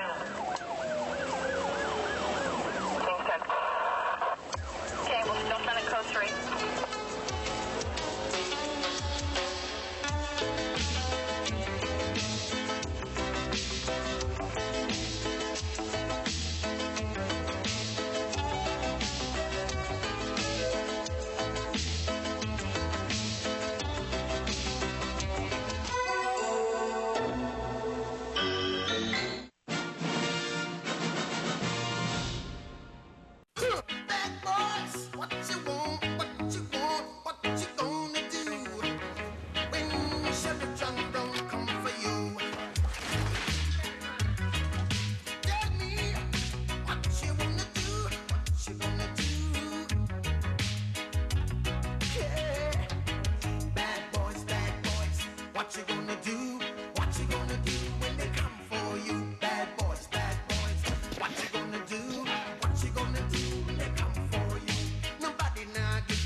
What you gonna do when they come for you? Bad boys, what you gonna do?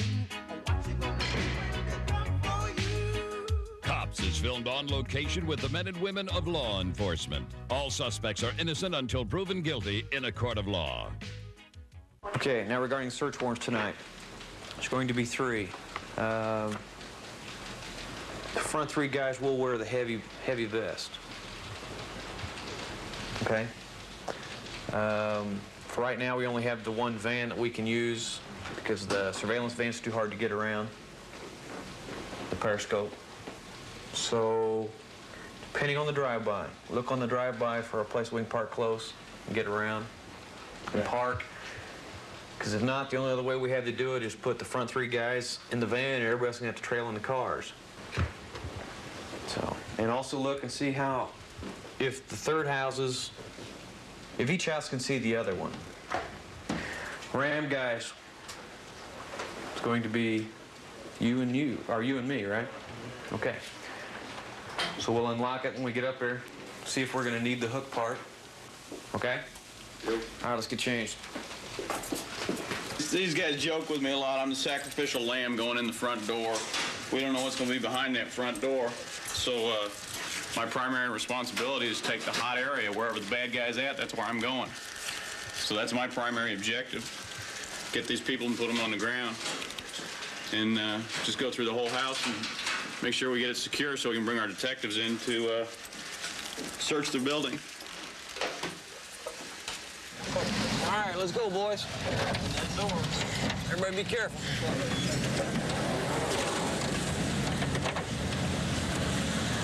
See where that brown Cadillac is? The White House. Right here. Right here. Right here. Right here. Right here. Right here. Watch it. Go. Let's go. Come on, right here. Please don't touch the ground! Get on the ground! He's out the window! Get on the ground! Get me in front! Lay down! Get on the ground! No, I'm not Jack. Put your hands behind your back. Put them behind your back. Put the back of your hands together. Something going up here. Hey, get him up. I'm falling over. Anybody else up there? It's all right. Can't get through. Stay back from me. Just knocking me over the guy in the hall. It's all right. You're not going nowhere. Is that stuff cleared back there, Eric? Can you clear it? I'm on it. Okay, buddy. All right. Kids everywhere. We got to get there in Cleveland. He's got to. What's over? Okay. He needs help. Come on. He needs help. Hello there. You're under arrest too. I got Rudy coming your way, boss. Baby Danny was on the bed. Take her with you. Just walk him down there and put him down there with him. Here, why don't you sit right here? Why don't you sit right down here, right here by Mama? All right. Hey, partner. What's your name? What's your name? Huh? Listen. Okay, listen. Listen to me, okay? You are not going to go to jail, okay? Okay? You guys ain't going nowhere. You did nothing wrong, okay? Hey. Okay, stand up here. Let me talk to you. Stand up. Okay, listen. Huh? I gotta go to the mail. You gotta go to juvenile? No. No, baby. No. Okay? You're not gonna go anywhere, okay? Okay? This here's the buy window. Yeah. See all the trash? Yeah, that's why it's open. Yeah. And I was looking to see if maybe he threw something out when he came out.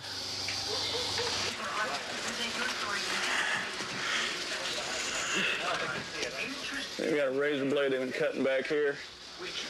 Some pipes. But it makes us out to look like some And our front guys have to wear the vest. I got no problem with that. Let's go ahead and get everybody's name. Great. Get the kid's name. We can go ahead and get them all checked in the computer. They got the guy that went out, so we're all done. Everybody's secure. All the weapons are secure. Weapons secure. House is secure. So I think we're done till search team gets here. Everybody contained. Okay. All right. Sounds good. The warrant we just did is a prime example of how the children get involved in this. Mom and dad selling drugs out of the house. The kids are there. We run in and they're scared because we're there. We got all of our guns and stuff with us. Just kind of makes me sick.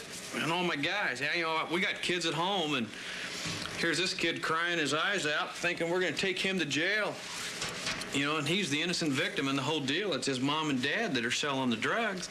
Like this kid saying, don't take me to jail, don't take me to juvenile. He's been so fed on he's going to go to jail for what his parents are doing that's just not fair. 10-4, 543 with 542 from the same location.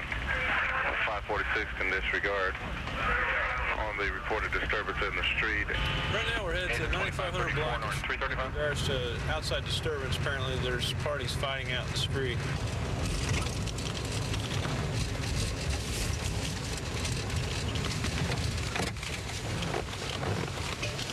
What's the problem, man?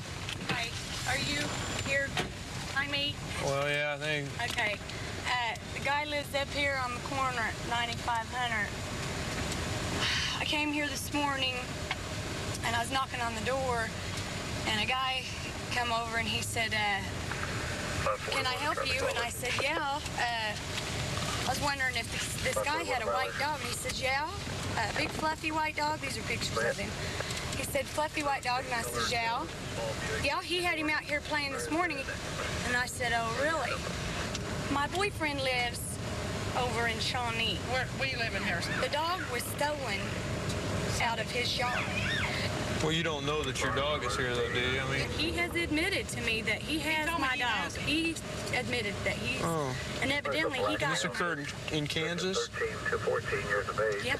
Well, let's go out here and we'll talk to him. He's supposed to be running northbound on Tennessee. That's nice. She just went back inside.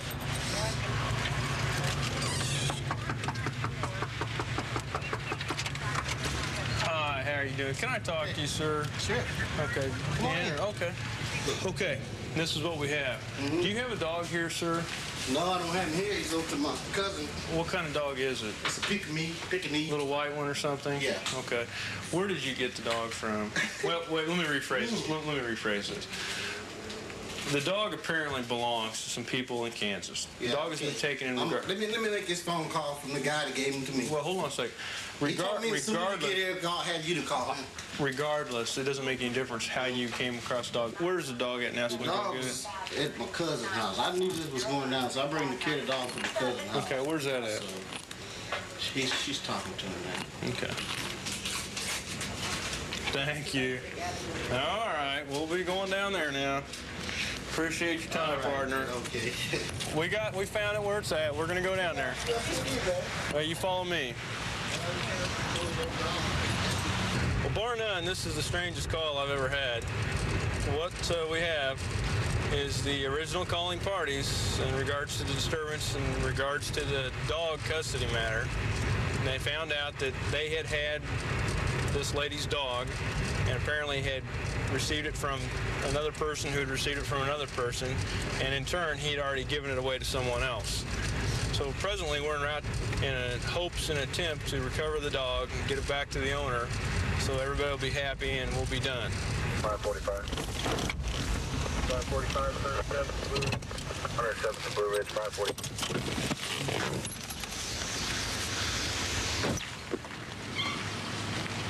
I hear him barking. Well, there's something with the window.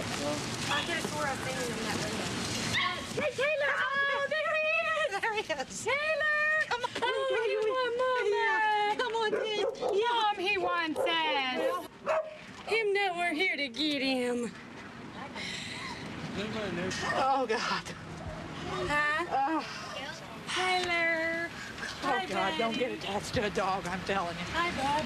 All right, I don't have any idea where she's at. So what you need to do is go to some place that I can get a hold of you at. We'll all come back over here together. Oh. Mom, he thinks that we're leaving him. I know, but honey, we have to. I can't help it. We're going to come back. 533.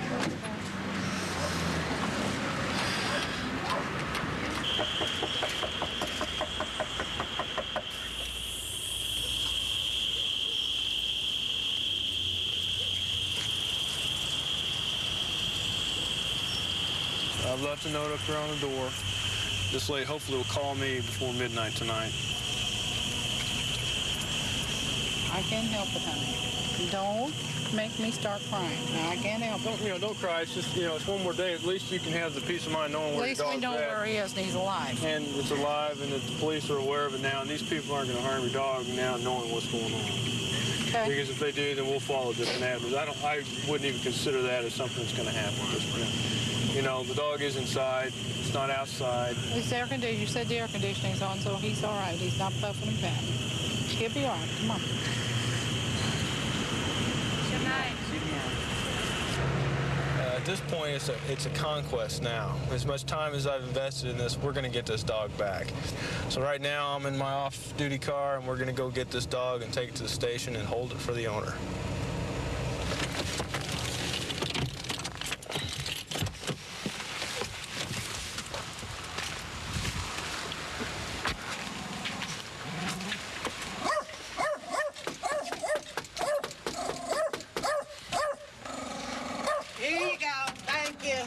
All right, here, let me get. Thank you. Hey, thank you, okay? All right.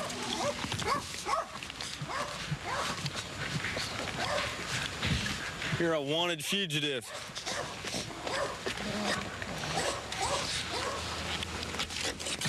Jump on in there. We've got a story here for you. And let me tell you all one thing. I've chased this dog through 2 cities and 3 divisions. It's worth $500, and it's finally going back home. There's no place like home. Kansas. This is Toto. He's going to doggy jail right now until I can get the owner.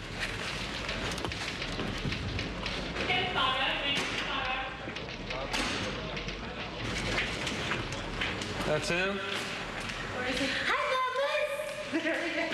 Hi, Bubba! Come on, Tanner. Come on, Tanner. Hold on, we're going to open the door up. Oh, come on, baby. Come on, honey. Come on, Tanner. Oh, see, that's why he didn't want to go home. Oh, Tanner. He's shaking. Well, go home. Taylor. Oh, Taylor. Look at him. Look. What? Thank you very much. Yes, thanks a million.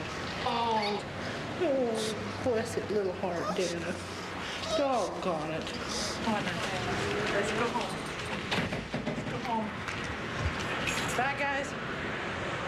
Finally, we have a little lost dog from Kansas that gets to go back home because there's no place like home. 43 to 42. Yeah, I'm about ready to run out of gas here. I'm going to see if I can make it up there to Bannister and Blue Ridge. Yeah, we're running real low. I mean, we're on fumes right now. Oh, bummer. This is not good. Oh, this is delightful. Sarge, I'm right behind you. I'm about ready to run out. I don't push. I think we're history. I think we're dead. No room for this given your neck. You're loving this, aren't you? Oh, man. No, we're a dead duck here. This ain't gonna fly. Ain't even... Nah, we're done. That's it.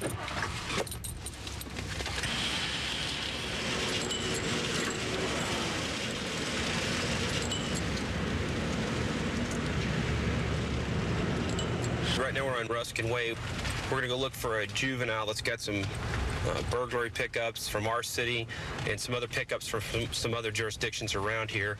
And he's wanted pretty bad. He's kind of been a problem child out here. We have a lot of those running around.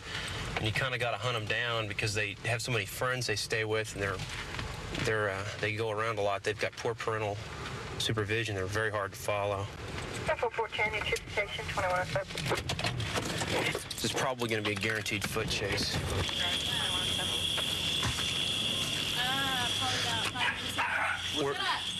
He left 5 minutes ago. Come here for a second. I want to talk to you. You understand that if he's in this house and you're fibbing to me, and I'll be listen to me. Listen to me. If he's in this house and you're fibbing to me, you're harboring a fugitive. Oh, I know. That puts you in trouble. Oh, I know. Do you understand that? Yeah. He's not here. Okay. Where's Jackie live? Just down here. In there. Where Tim went. Said he was going jogging. No, they said they were. He was on foot. Did he leave on foot? No. No? Karen? Yep. That's Karen. No, he said. Did you get paid for your car? No, not yet. What's he wearing? He's wearing like dress shoes. He's got all black pants a black and a black Nike tank shirt top. and black dress pants. Yeah, where'd he go? He was on foot? No, he was with a friend in the car. He said they were going to go around the block. If I give you my card, will you call me when he gets here? What kind of car is he in now? What kind of blue car? car with hot written on the bag. Like a, what is it? It's a sticker thing. Is it a 4-door car? Is it a 2-door car? Is it a sports car? Honda. Real small blue car. You guys gonna tell me where he's at, right? If you know. Yeah. You guys are gonna help me out on this, right? Of course. Okay. I just want to talk to him, and I don't want him to know that we want to talk to him. Do you understand me? I'm not going to tip him. Hey, Ron, come here. I'm just telling you. I'm just telling you. So. He's supposed to be back here. Tonight? Yeah, he just left with the... Which way did he go? That way, he followed us around the block. Well, let's get his saddle up and park everybody car. We are going to leave and kind of sit out. Don't tell him we're coming. I won't. We won't. 46 out. About Ruskin Way, Spring Valley. We'll give you the exact address. Smaller car. This could be it too. Stand by. Silver or blue car. Checking us out. Hit him. That's it.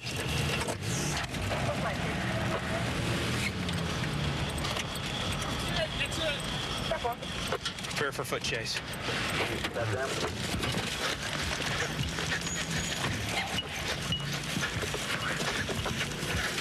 Get up! I got you! Get out! Get out! Get out! Get out! Okay. Get out! I'm down! I can't! There's a fin! I'm down! Ah! Get your hand behind your back! Get your hand behind your back!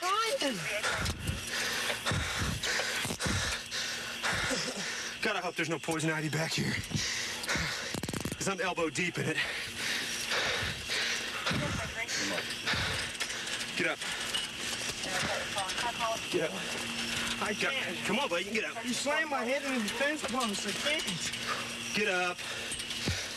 Somebody check his head, see if he's got any cuts on it. Look up. You're all right, get up. That's his speed. 543. Yeah, we had a foot chase, but it's over. We got the party uncle in custody.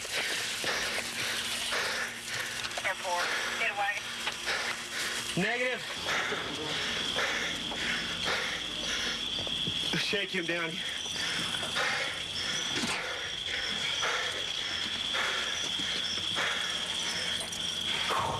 Remind me never to run from you, Tim. What? A rabbit.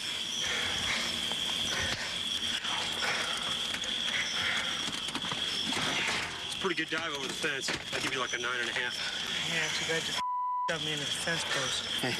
That means I caught you, though, didn't it? It means you busted my eye open.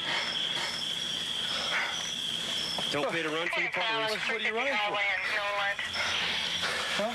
Because I've got warrants. Oh. I don't think anybody runs.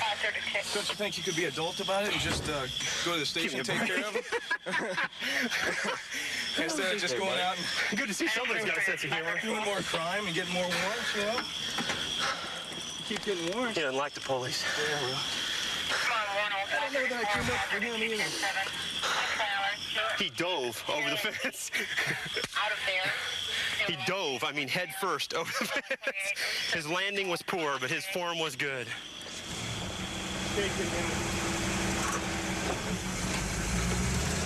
It's pretty common procedure for somebody who knows he has warrants, however he found that out, to run. Warrants pretty much make anybody run.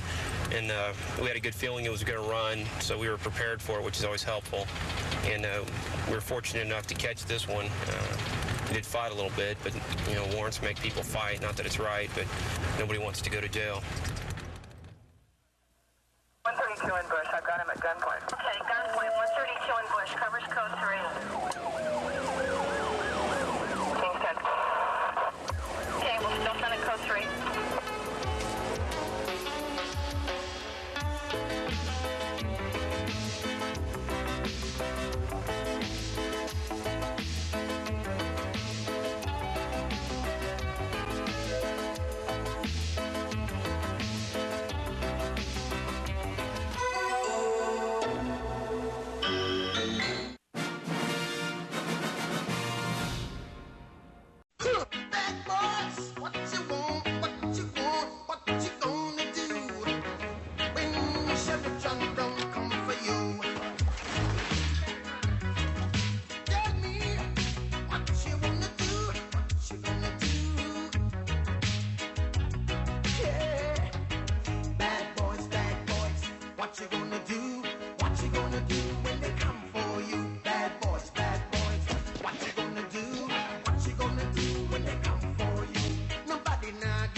What you gonna do when they come for you? Bad boys, oh, what you gonna do?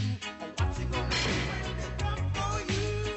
Cops is filmed on location with the men and women of law enforcement. All suspects are innocent until proven guilty in a court of law. 602, go. Okay, we're responded to a 1060 call, officer down. Supposed to be in the 600 block of South Adams Street. We know that the officer's been stabbed at this time. At least that's what we're being advised. All units are responding. He got my left arm and cut me across the stomach. That's the officer transmitting. He lunged at me and knocked me down, and then I guess he cut me as I went down. He took off running around the trailers. I don't know where he went. We know that the officer's been stabbed, possibly in the stomach and in the arm. From what we understand, the suspect, who was armed with a knife, has fled the area, and we have several units looking for him right now. We should be coming up on the scene right now.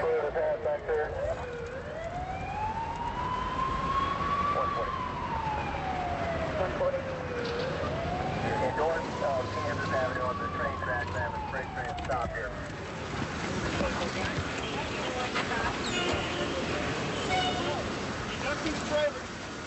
He was gone. I don't know what he went after he left. He pushed his lungs to me. You all right, Frank? Yeah. Just settle down, man. Just settle down. You're all right. Yeah, you are.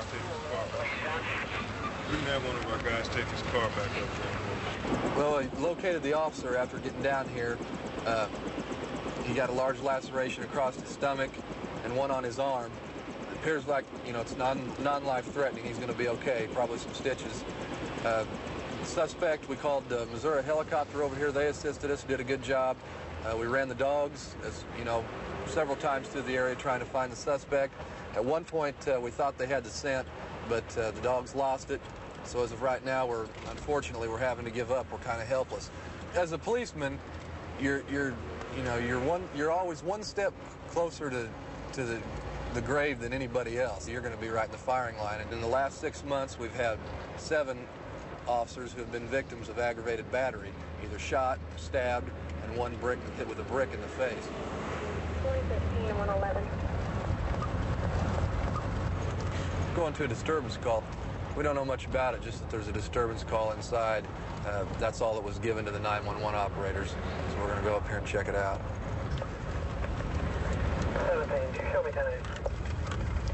Looks like this is it here. We've got some activity up front. Lady in the street here. 16 both here, 14 to 15. Hi, how you doing? What can I do for you? I want that guy removed from my house. Who is this gentleman that's doing this? My boyfriend. Okay. Does he live here with you, or is he just visiting you? Riverside PD, they have a vehicle stopped 18-630. Has he ever been in trouble with the police that you know of? Has he? He hit my sister, my best friend, before, and they didn't press charges on him. Okay. Glass breakage in the staff room. So you're going to talk to us about what's going on here, or what? Are you going to keep on? Are you going to keep on cussing? You better drop that chair right now, pal. Drop the chair now. Drop it now. Drop it now, or I'm going to pop you. Drop it. I mean it. You're under arrest. Get down here right now. Get down here right now. Don't you come up here on my property, dude? You're under arrest. Open up the door now. Open up the door. I got a guy who tried to swing a chair at me. He's under arrest. He dashed in the house. You see him in there? Yeah, he's in there. Where's he at? My kids are in there. You can see right through this. You're under arrest. Put your hands up now. Do it now. Put your hands up now. Get on that wall now. Get on the wall now. Look at my kids. My kids. Let me get away from them.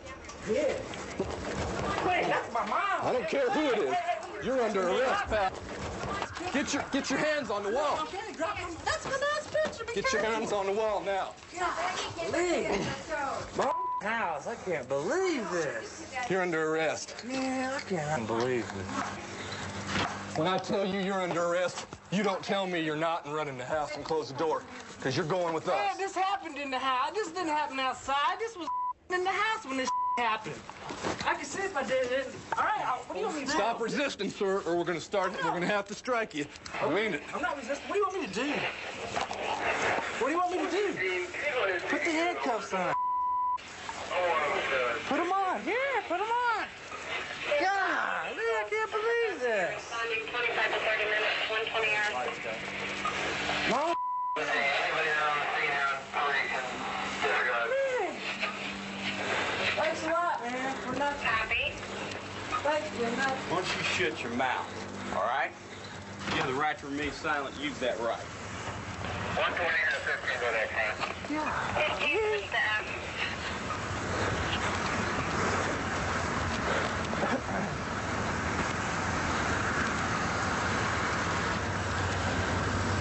You're a tough guy. Well, didn't work out, did it?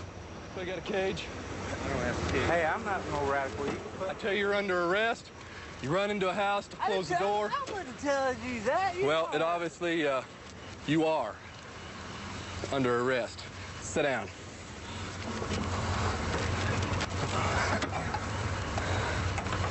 In this town, when we tell somebody they're under arrest no matter what we got to do, okay? We don't back off from nobody. He thinks he's a tough guy, but he's not. He's going to jail. When you say Kansas City, Kansas, people think, well, we're just part of Kansas City, Missouri, and we're not. It's a whole different state.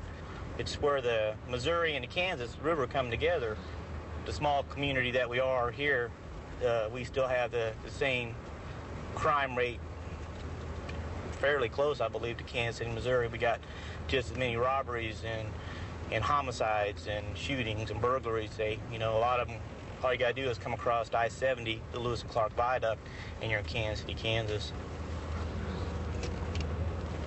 14 is 23. That's 23. 114 is 23.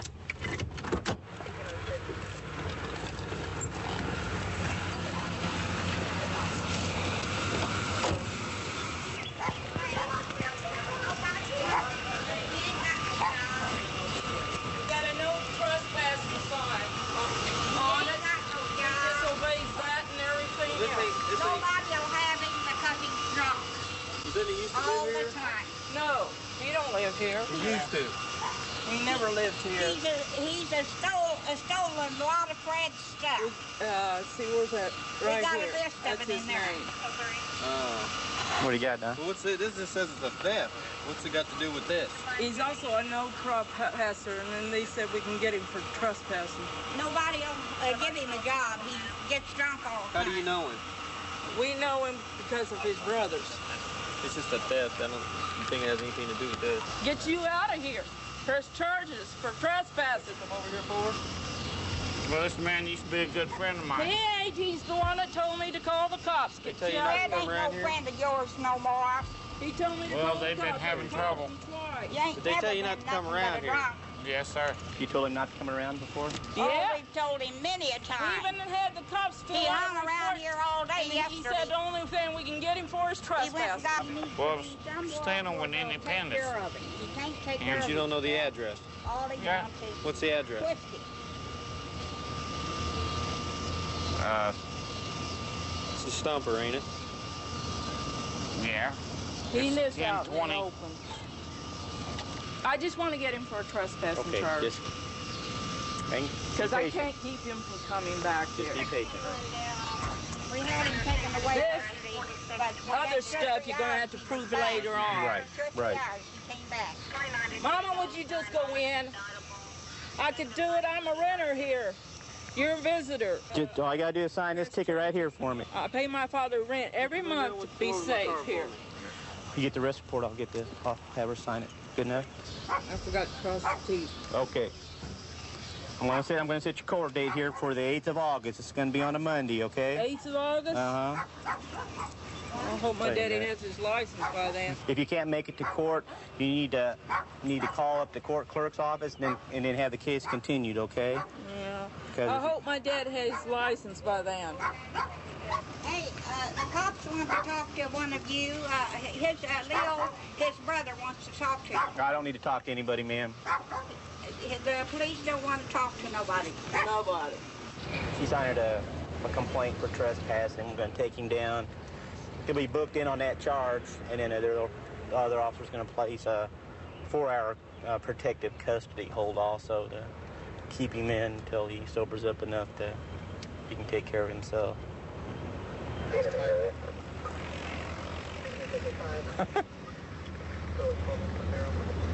That's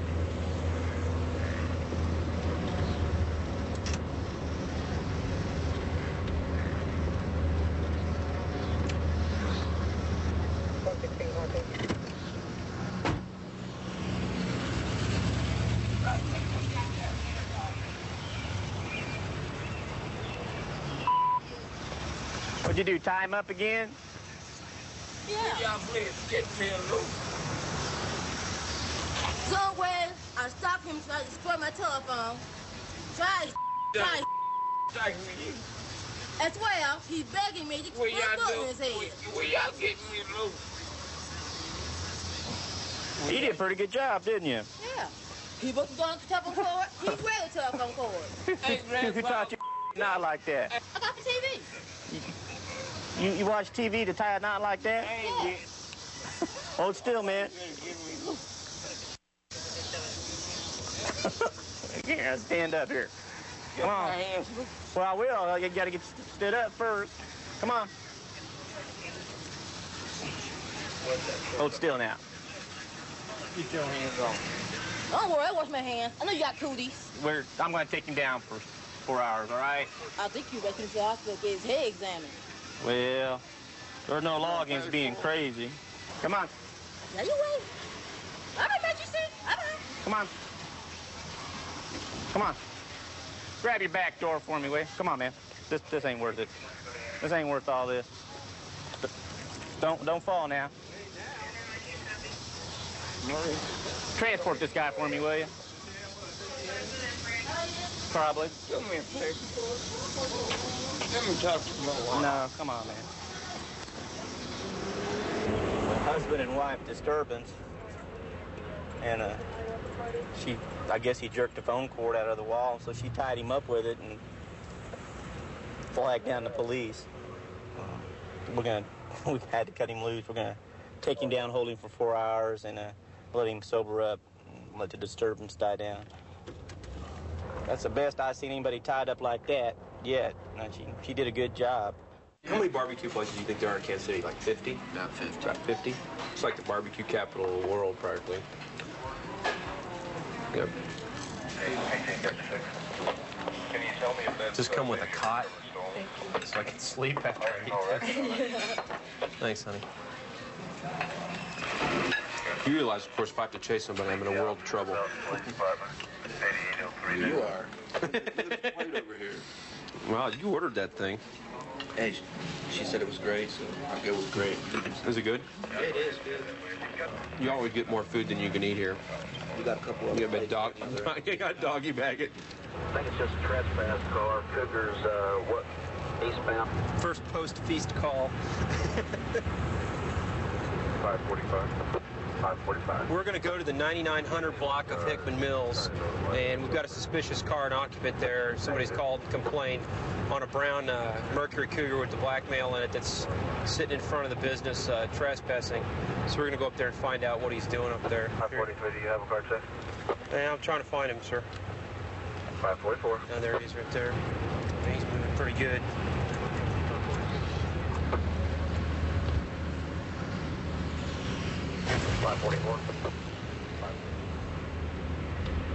Live, just in service from that shoplifting call for your information. Information received 1947. 43 copy, car check. Sheriff's 543 out on a car check. Can we ask you what you're doing up there at the Ryder Trucking? I dropped my daughter off. Okay. I just dropped her off. Oh, okay. Listen, this is the reason why we stopped you. Okay. We got a suspicious car and occupant because they didn't know what you were doing. They didn't know what you were doing up there, and they called the police on you. Okay, and my wife's up there, and I busted her drinking with another dude. Okay. Now, that's all now. She may have been the one that called.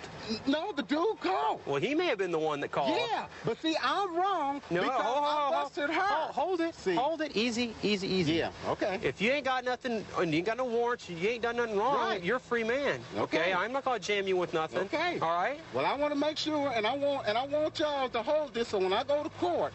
Whoa, what are you gonna go to court for? So we can divorce. I bust my wife with another man. Hey man, I done been to jail. You can call him. I done been to jail so many times over some over here. For nothing. And the judge, ain't nobody ever listened to me. Now I got proof I busted her with another man. Judge, and every time I went to court, they never did let me talk or nothing like that. Never did. You ain't broken any laws. I'm not gonna take you to jail. Nothing. You know? I ain't gonna make nothing up. That's what I'm saying. Have a seat in the car. Have a seat in the car, and we'll be with you. See, they drinking on private property. I don't even know if y'all even there. They threatened to kill me. He pulled a pistol on me. He's drinking. Now, I wish I could go down there and do what y'all gotta do. Now, will y'all do that? Go down there and check it out. If I'm lying, check it out. Can we get one half of a a potential disturbance. Apparently, he used some common sense and left before he let himself get out of control. Apparently, he found his wife drinking with another man, and now we're going to try to find out what the other half of this thing is.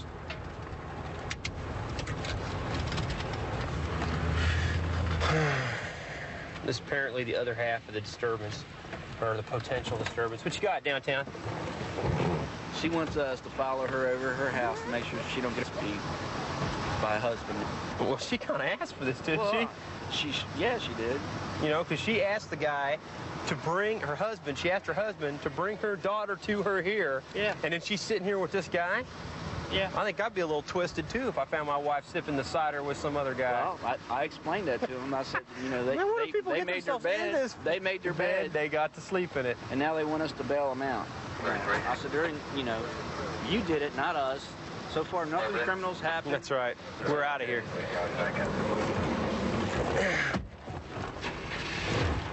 We're going to follow the other half of this thing, the wife of this, back to her house because she fears that the husband's going to thump on her. So we're going to go over there and keep the peace. We haven't had any offenses yet, but we've had a whole lot of stupidity, and that's not illegal. If it were, about half the people in this country would be in jail.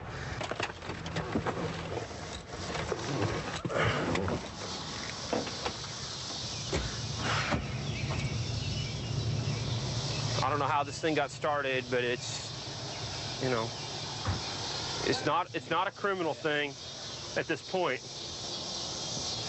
We're here to keep the peace. Oh, it's things. I'm getting my clothes and get ready to leave.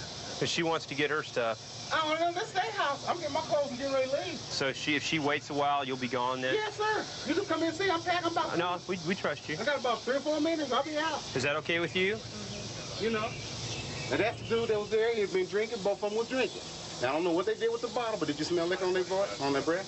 Have you been drinking today? I found a bottle. Okay, they had been drinking. Because that's why they cussed me out, because I busted them in the parking lot. Yes, sir. I busted them.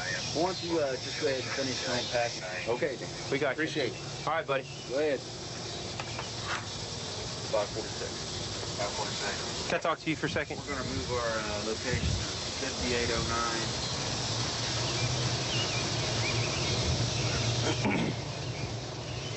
And what you want to do about your marriage is your business, ma'am. Totally. And I have no qualms, and I have absolutely nothing to say about that. But it's your kids are the innocent victims. They're like sponges. They soak everything up around them. And they learn how to be parents from their parents.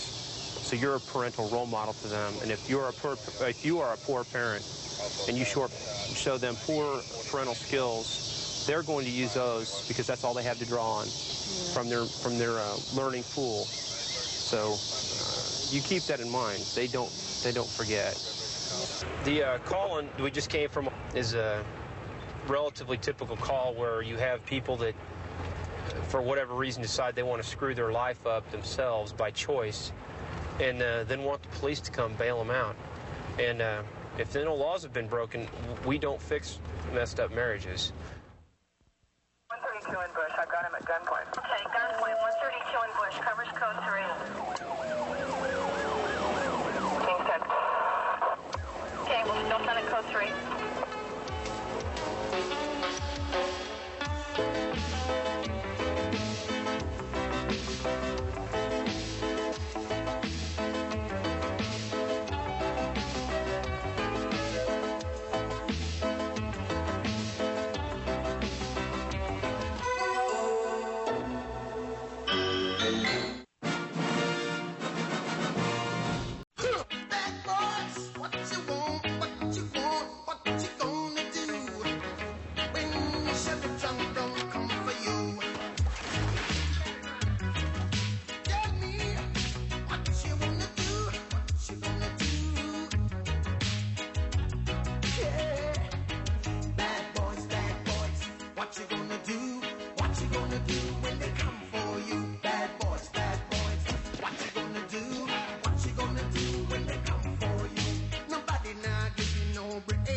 Man, I give you no break. Not even your eyes, I give you no breaks. Hey, hey, bad boys, what you gonna do? what you gonna do when they come for you? Bad boys, what you gonna do? What you gonna do when they come for you? Cops is filmed on location with the men and women of law enforcement. All suspects are innocent until proven guilty in a court of law.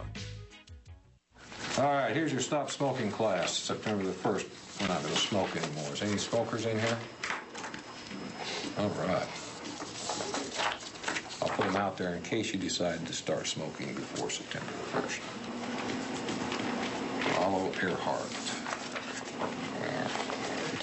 Anybody have anything? Captain, it's all yours. This guy's probably good for about 20 burglaries. A lot of them are first-degree burglaries. We need to get him off the street tonight, if possible.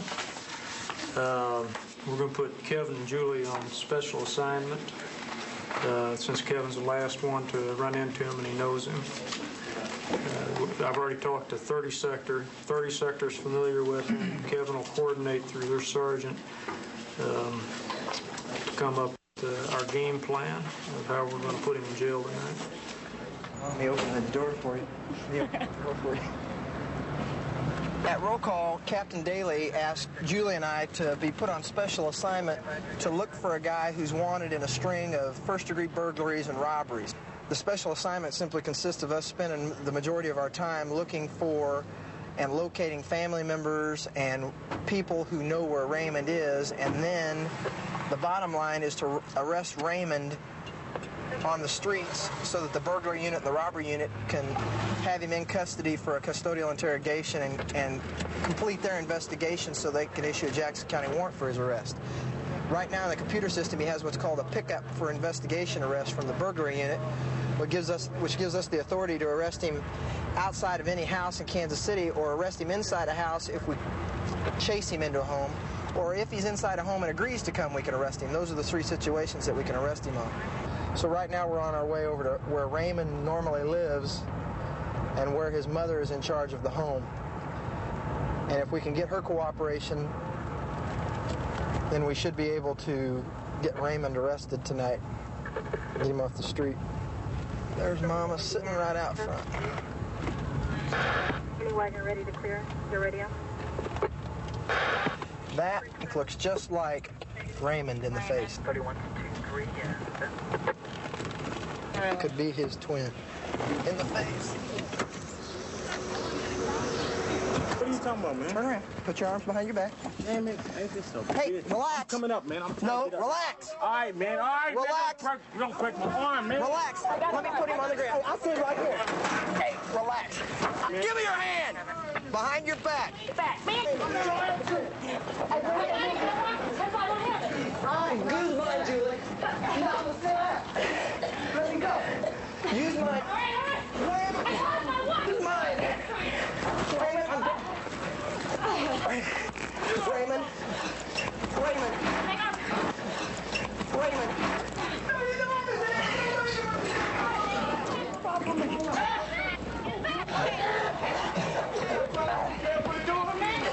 Okay, coming. 323. Wait another car. Please help. What's your back? Raymond. You're in my house. Get out! You're in my house. You're in my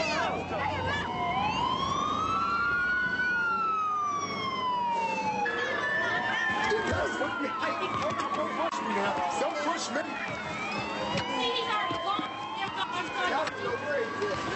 Go to jail.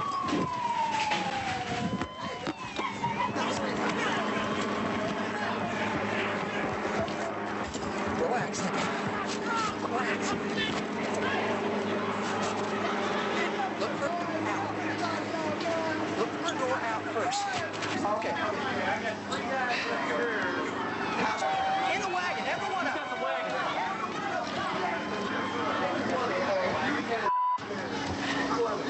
I'm a bad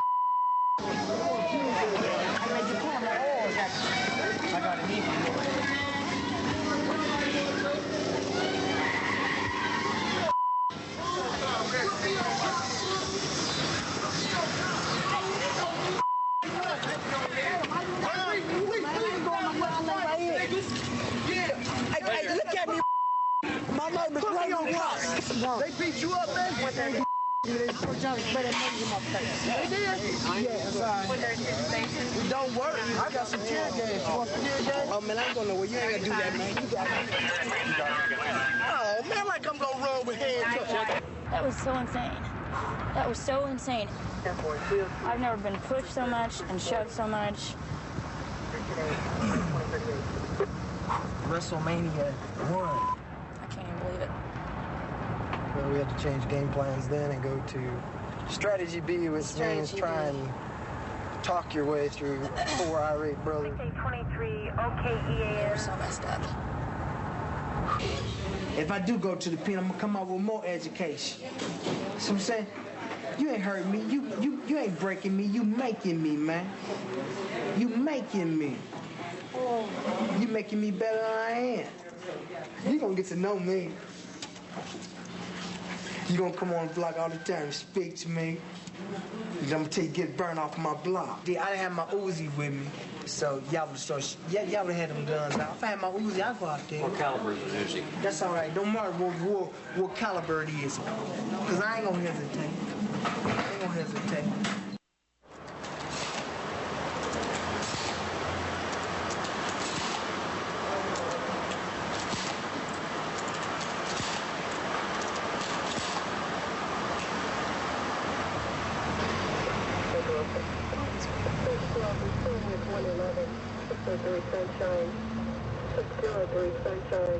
Party store arrived off the overpass with that location. 1350 hours. Okay, West, please. 10-4. We're going to 443 North. 149 was that for me? On disturbance. Lady's threatening that she's going to shoot someone. Last name Cottage, Charlie, Ocean, Paw, Adam, George, Edward. Today. 1 today, 2004.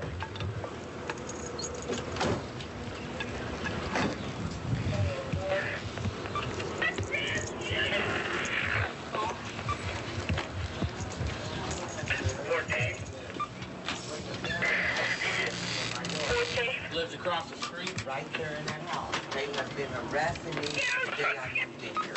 I went to prison. My husband's white. They don't want us here. This is my property. I don't rent. I can sit in that swing. I wasn't bothered. He bought his dogs out. His dogs are chasing my son. I have a young son that the kid's gonna play. I've kept him in this house long enough. And the dogs chase my son. And when I told him, I said, I'm gonna call the dog catcher. They called the dog catcher on me. I don't even own a dog. And then when I tell him about it, then he says, bitch this, bitch that, I'll bring out a gun because you go back to Topeka, you deserve to die. Now, I did my time in prison. Leave me alone. I don't go off the porch. I don't go out of the house. Leave me alone. We'll go over and talk to him, see what his problem is. My daughter heard it. Do you think he's drunk or what? I don't know. We call Leo the Klan. That's all I know about him. We don't know him. I want something done about this. Okay, we'll go check him out. Okay. Black and white thing, right? Yeah. That's like 1723 Wood, 1723 Wood. On a nature unknown, it's a Delaware residence. They said send the police there. Get that. Good day, sir. How you doing? Okay, we have a complaint. A lady across the street states that you threatened her with a gun. No. And I told her if she wanted a damn shooting match, I'd play games with her. I called her everything I could think of. Okay, basically she's stating that you basically do not want her here. That's right. On the block? That's right. Is it a racial thing? Well, that all depends on... Is it because of her past history? Yeah, and the way she's acted in the neighborhood. But what starts it? These dogs. Okay. Ask anybody in the neighborhood. Most behaved dogs that there are. The little one steps out on the curb, turns around to smell at the grass. She jumps me right off the bat. Nobody says anything to her around here. Till she opens her face, and she's opening it to the wrong guy. My wife's in Providence Hospital. I don't want her to know it. Dying of cancer. Okay. I just found that out a little over 2 weeks ago. Okay. I can't stand much. Okay. Above all, nothing from her. I'm 65 years old. I don't have a whole hell of a lot to lose. I've been with this woman 46 years. That's 80% of my lifetime. When she goes, nothing. Okay, well, basically you want us to go here and tell her just leave you alone. That's right. Forget I exist. Okay, no problem. And you'll do the same, right? I already have. Because she jumps me. Okay. When she jumps me, she's jumping the wrong guy. Okay, we'll go relay that. If she starts to insult my wife or anything, I'm not going to give any guarantees to anybody what's going to happen. Okay, we'll Which go she did with her filthy mouth. Okay, fine. Okay, no problem. Okay. Have a good day. All right. I go out and sit on my porch, he have his dog chase my son, and you're telling me... No, I'm not telling you. Okay, if you wish to make... taxes. Okay, just like you do. If you wish to make a report, I can give you... I want a report. Okay, we do have... this man stopped. I've gone to prison over these neighbors. I want to know, how come I can't make them stop threatening me? But when my kids go out and they came up to the college, Mom, the Klan said this, the Klan said that. And I told him to go to hell. I said, you don't talk to grown-ups like that. It's not nice. Let me handle the Klan. They threaten my kids. They sit their dogs on my kids. And now the bastard's talking about pulling a gun on me, and you're telling me, just call. And I'm sorry I'm talking that way. That's right. But I'm fed up with it. I mean, your children look up to you. If you're going to call this man Klan, she's going to do the same thing, too. He acts like the Klan. Well, he acts like it, but don't sit there and dress it in front of your child. Okay, you're right. What's his name? Hitler. Why Hitler? I read about convicts. I read about, terroristic, foods. I got two cats, and it's Rockefeller and Churchill's. Okay, well, this officer's going to take your report, and if you have any more problems, I'll let Mr. Leo... I promise. Don't hesitate to call, okay? Yeah. Okay? I promise. Okay. Report 10-8. Report 10-8-2033. Okay, see, it's calls like this to where we have problems, a black and white issue today. Okay, this lady, we get there, and this lady states that this man is calling her all kinds of names, and calling her kid's name, and, sicking his dog on him, because she's moved into the neighborhood and she's married to a white man. And see, with his feelings as racism, and her feelings of racism, it's not going to work. This is just the beginning of this feud between this white man and this black lady. Okay, we have a second warrant we've got lined up to do in case the first one doesn't go down. And in either case, we're going to do these as a standard warrant entry, ones that we've done many times before.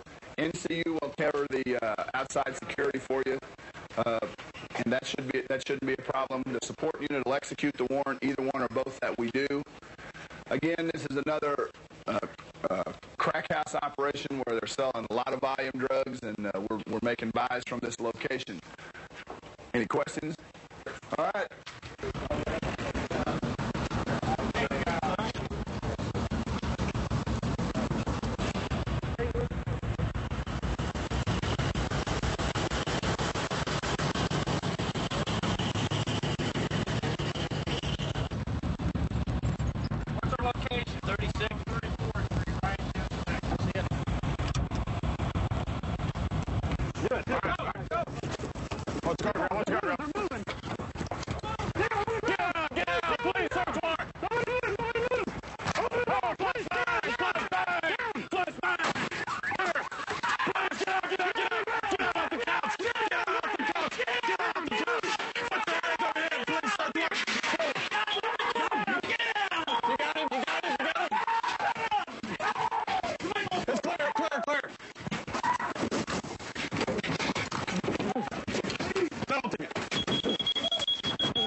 Get up, real easy. One in the kitchen. I don't know, sir. I'm getting there. How many more guys you got? Got one right here against the wall.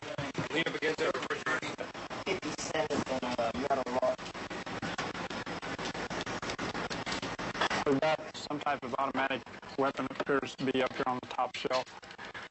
Appears to be a 9mm Ruger. Fully loaded. This looks like the carbine we've been looking for ever since 34th and Delvin. We found a magazine for it there. Can you check it? Found another gun right there. Okay, we've got a Titan 25 caliber semi-auto handgun. This one's loaded. One in the chamber, loaded magazine.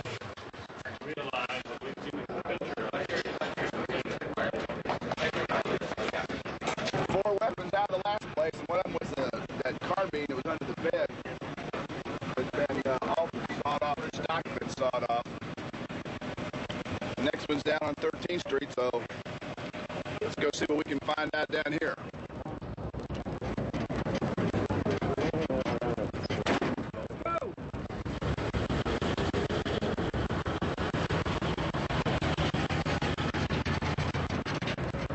Okay, they made a buy for 7 the A-Rocks in the refrigerator in the freezer. Suspect is a black male, shorts, scar on his belly, scar on his chest. One black female inside, and a weapon seen. All right. Go.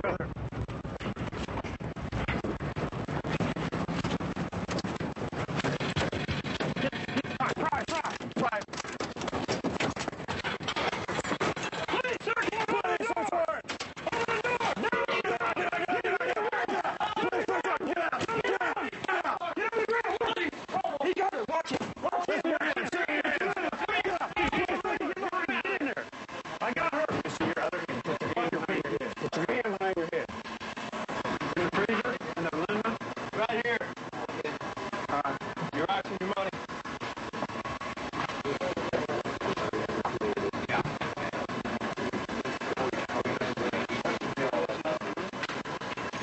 Right here in the back, small your back.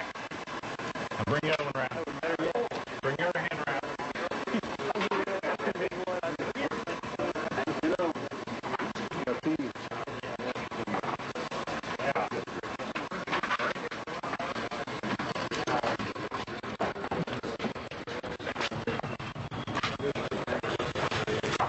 Who was with you when you're saying we? Me, her. Just you and her? Okay. Did you have that cocaine in your pocket or anything? Okay, was it just in your hand? Where was it? In the icebox. How did it get in the icebox? Icebox. So, yeah, I mean, you know, you can put it in the icebox like that, you know. Who's the guy that said that? Well, Why did you take the cocaine out of the refrigerator and take it out here? well, I knew, I heard knocking over the door there. Were you just trying to throw it out the back door? No, I couldn't go out the back door. What were you trying to do with it then? I picked it up there. You took it out of the refrigerator when the police came and you started running back here. When it hit the door, boom, boom, boom, you know. I didn't want to strip my possession. You what? I didn't want to be caught in my possession. You didn't want to be caught in your possession? My possession. It's this guy that's selling crack cocaine. He's selling it for cash money. He's also selling it for food stamps. He's redeeming food stamps at any local store that'll accept them for, for whatever. They'll give him 75 cents on the store owner will take 75 cents on the dollar, and he'll get 25 cents on a dollar. I don't think the federal government really appreciates the fact that they're doing this. They're taking these food stamps, right out of, the money that's coming from this is for the kids. It's for the kids who are on welfare. And these kids aren't even seeing the money. They're not seeing the food. Their parents are hooked on crack, and they're not getting anything out of this other than just heartaches. 132 in Bush. I've got him at gunpoint. Okay, gunpoint 132 in Bush. Covers code 3.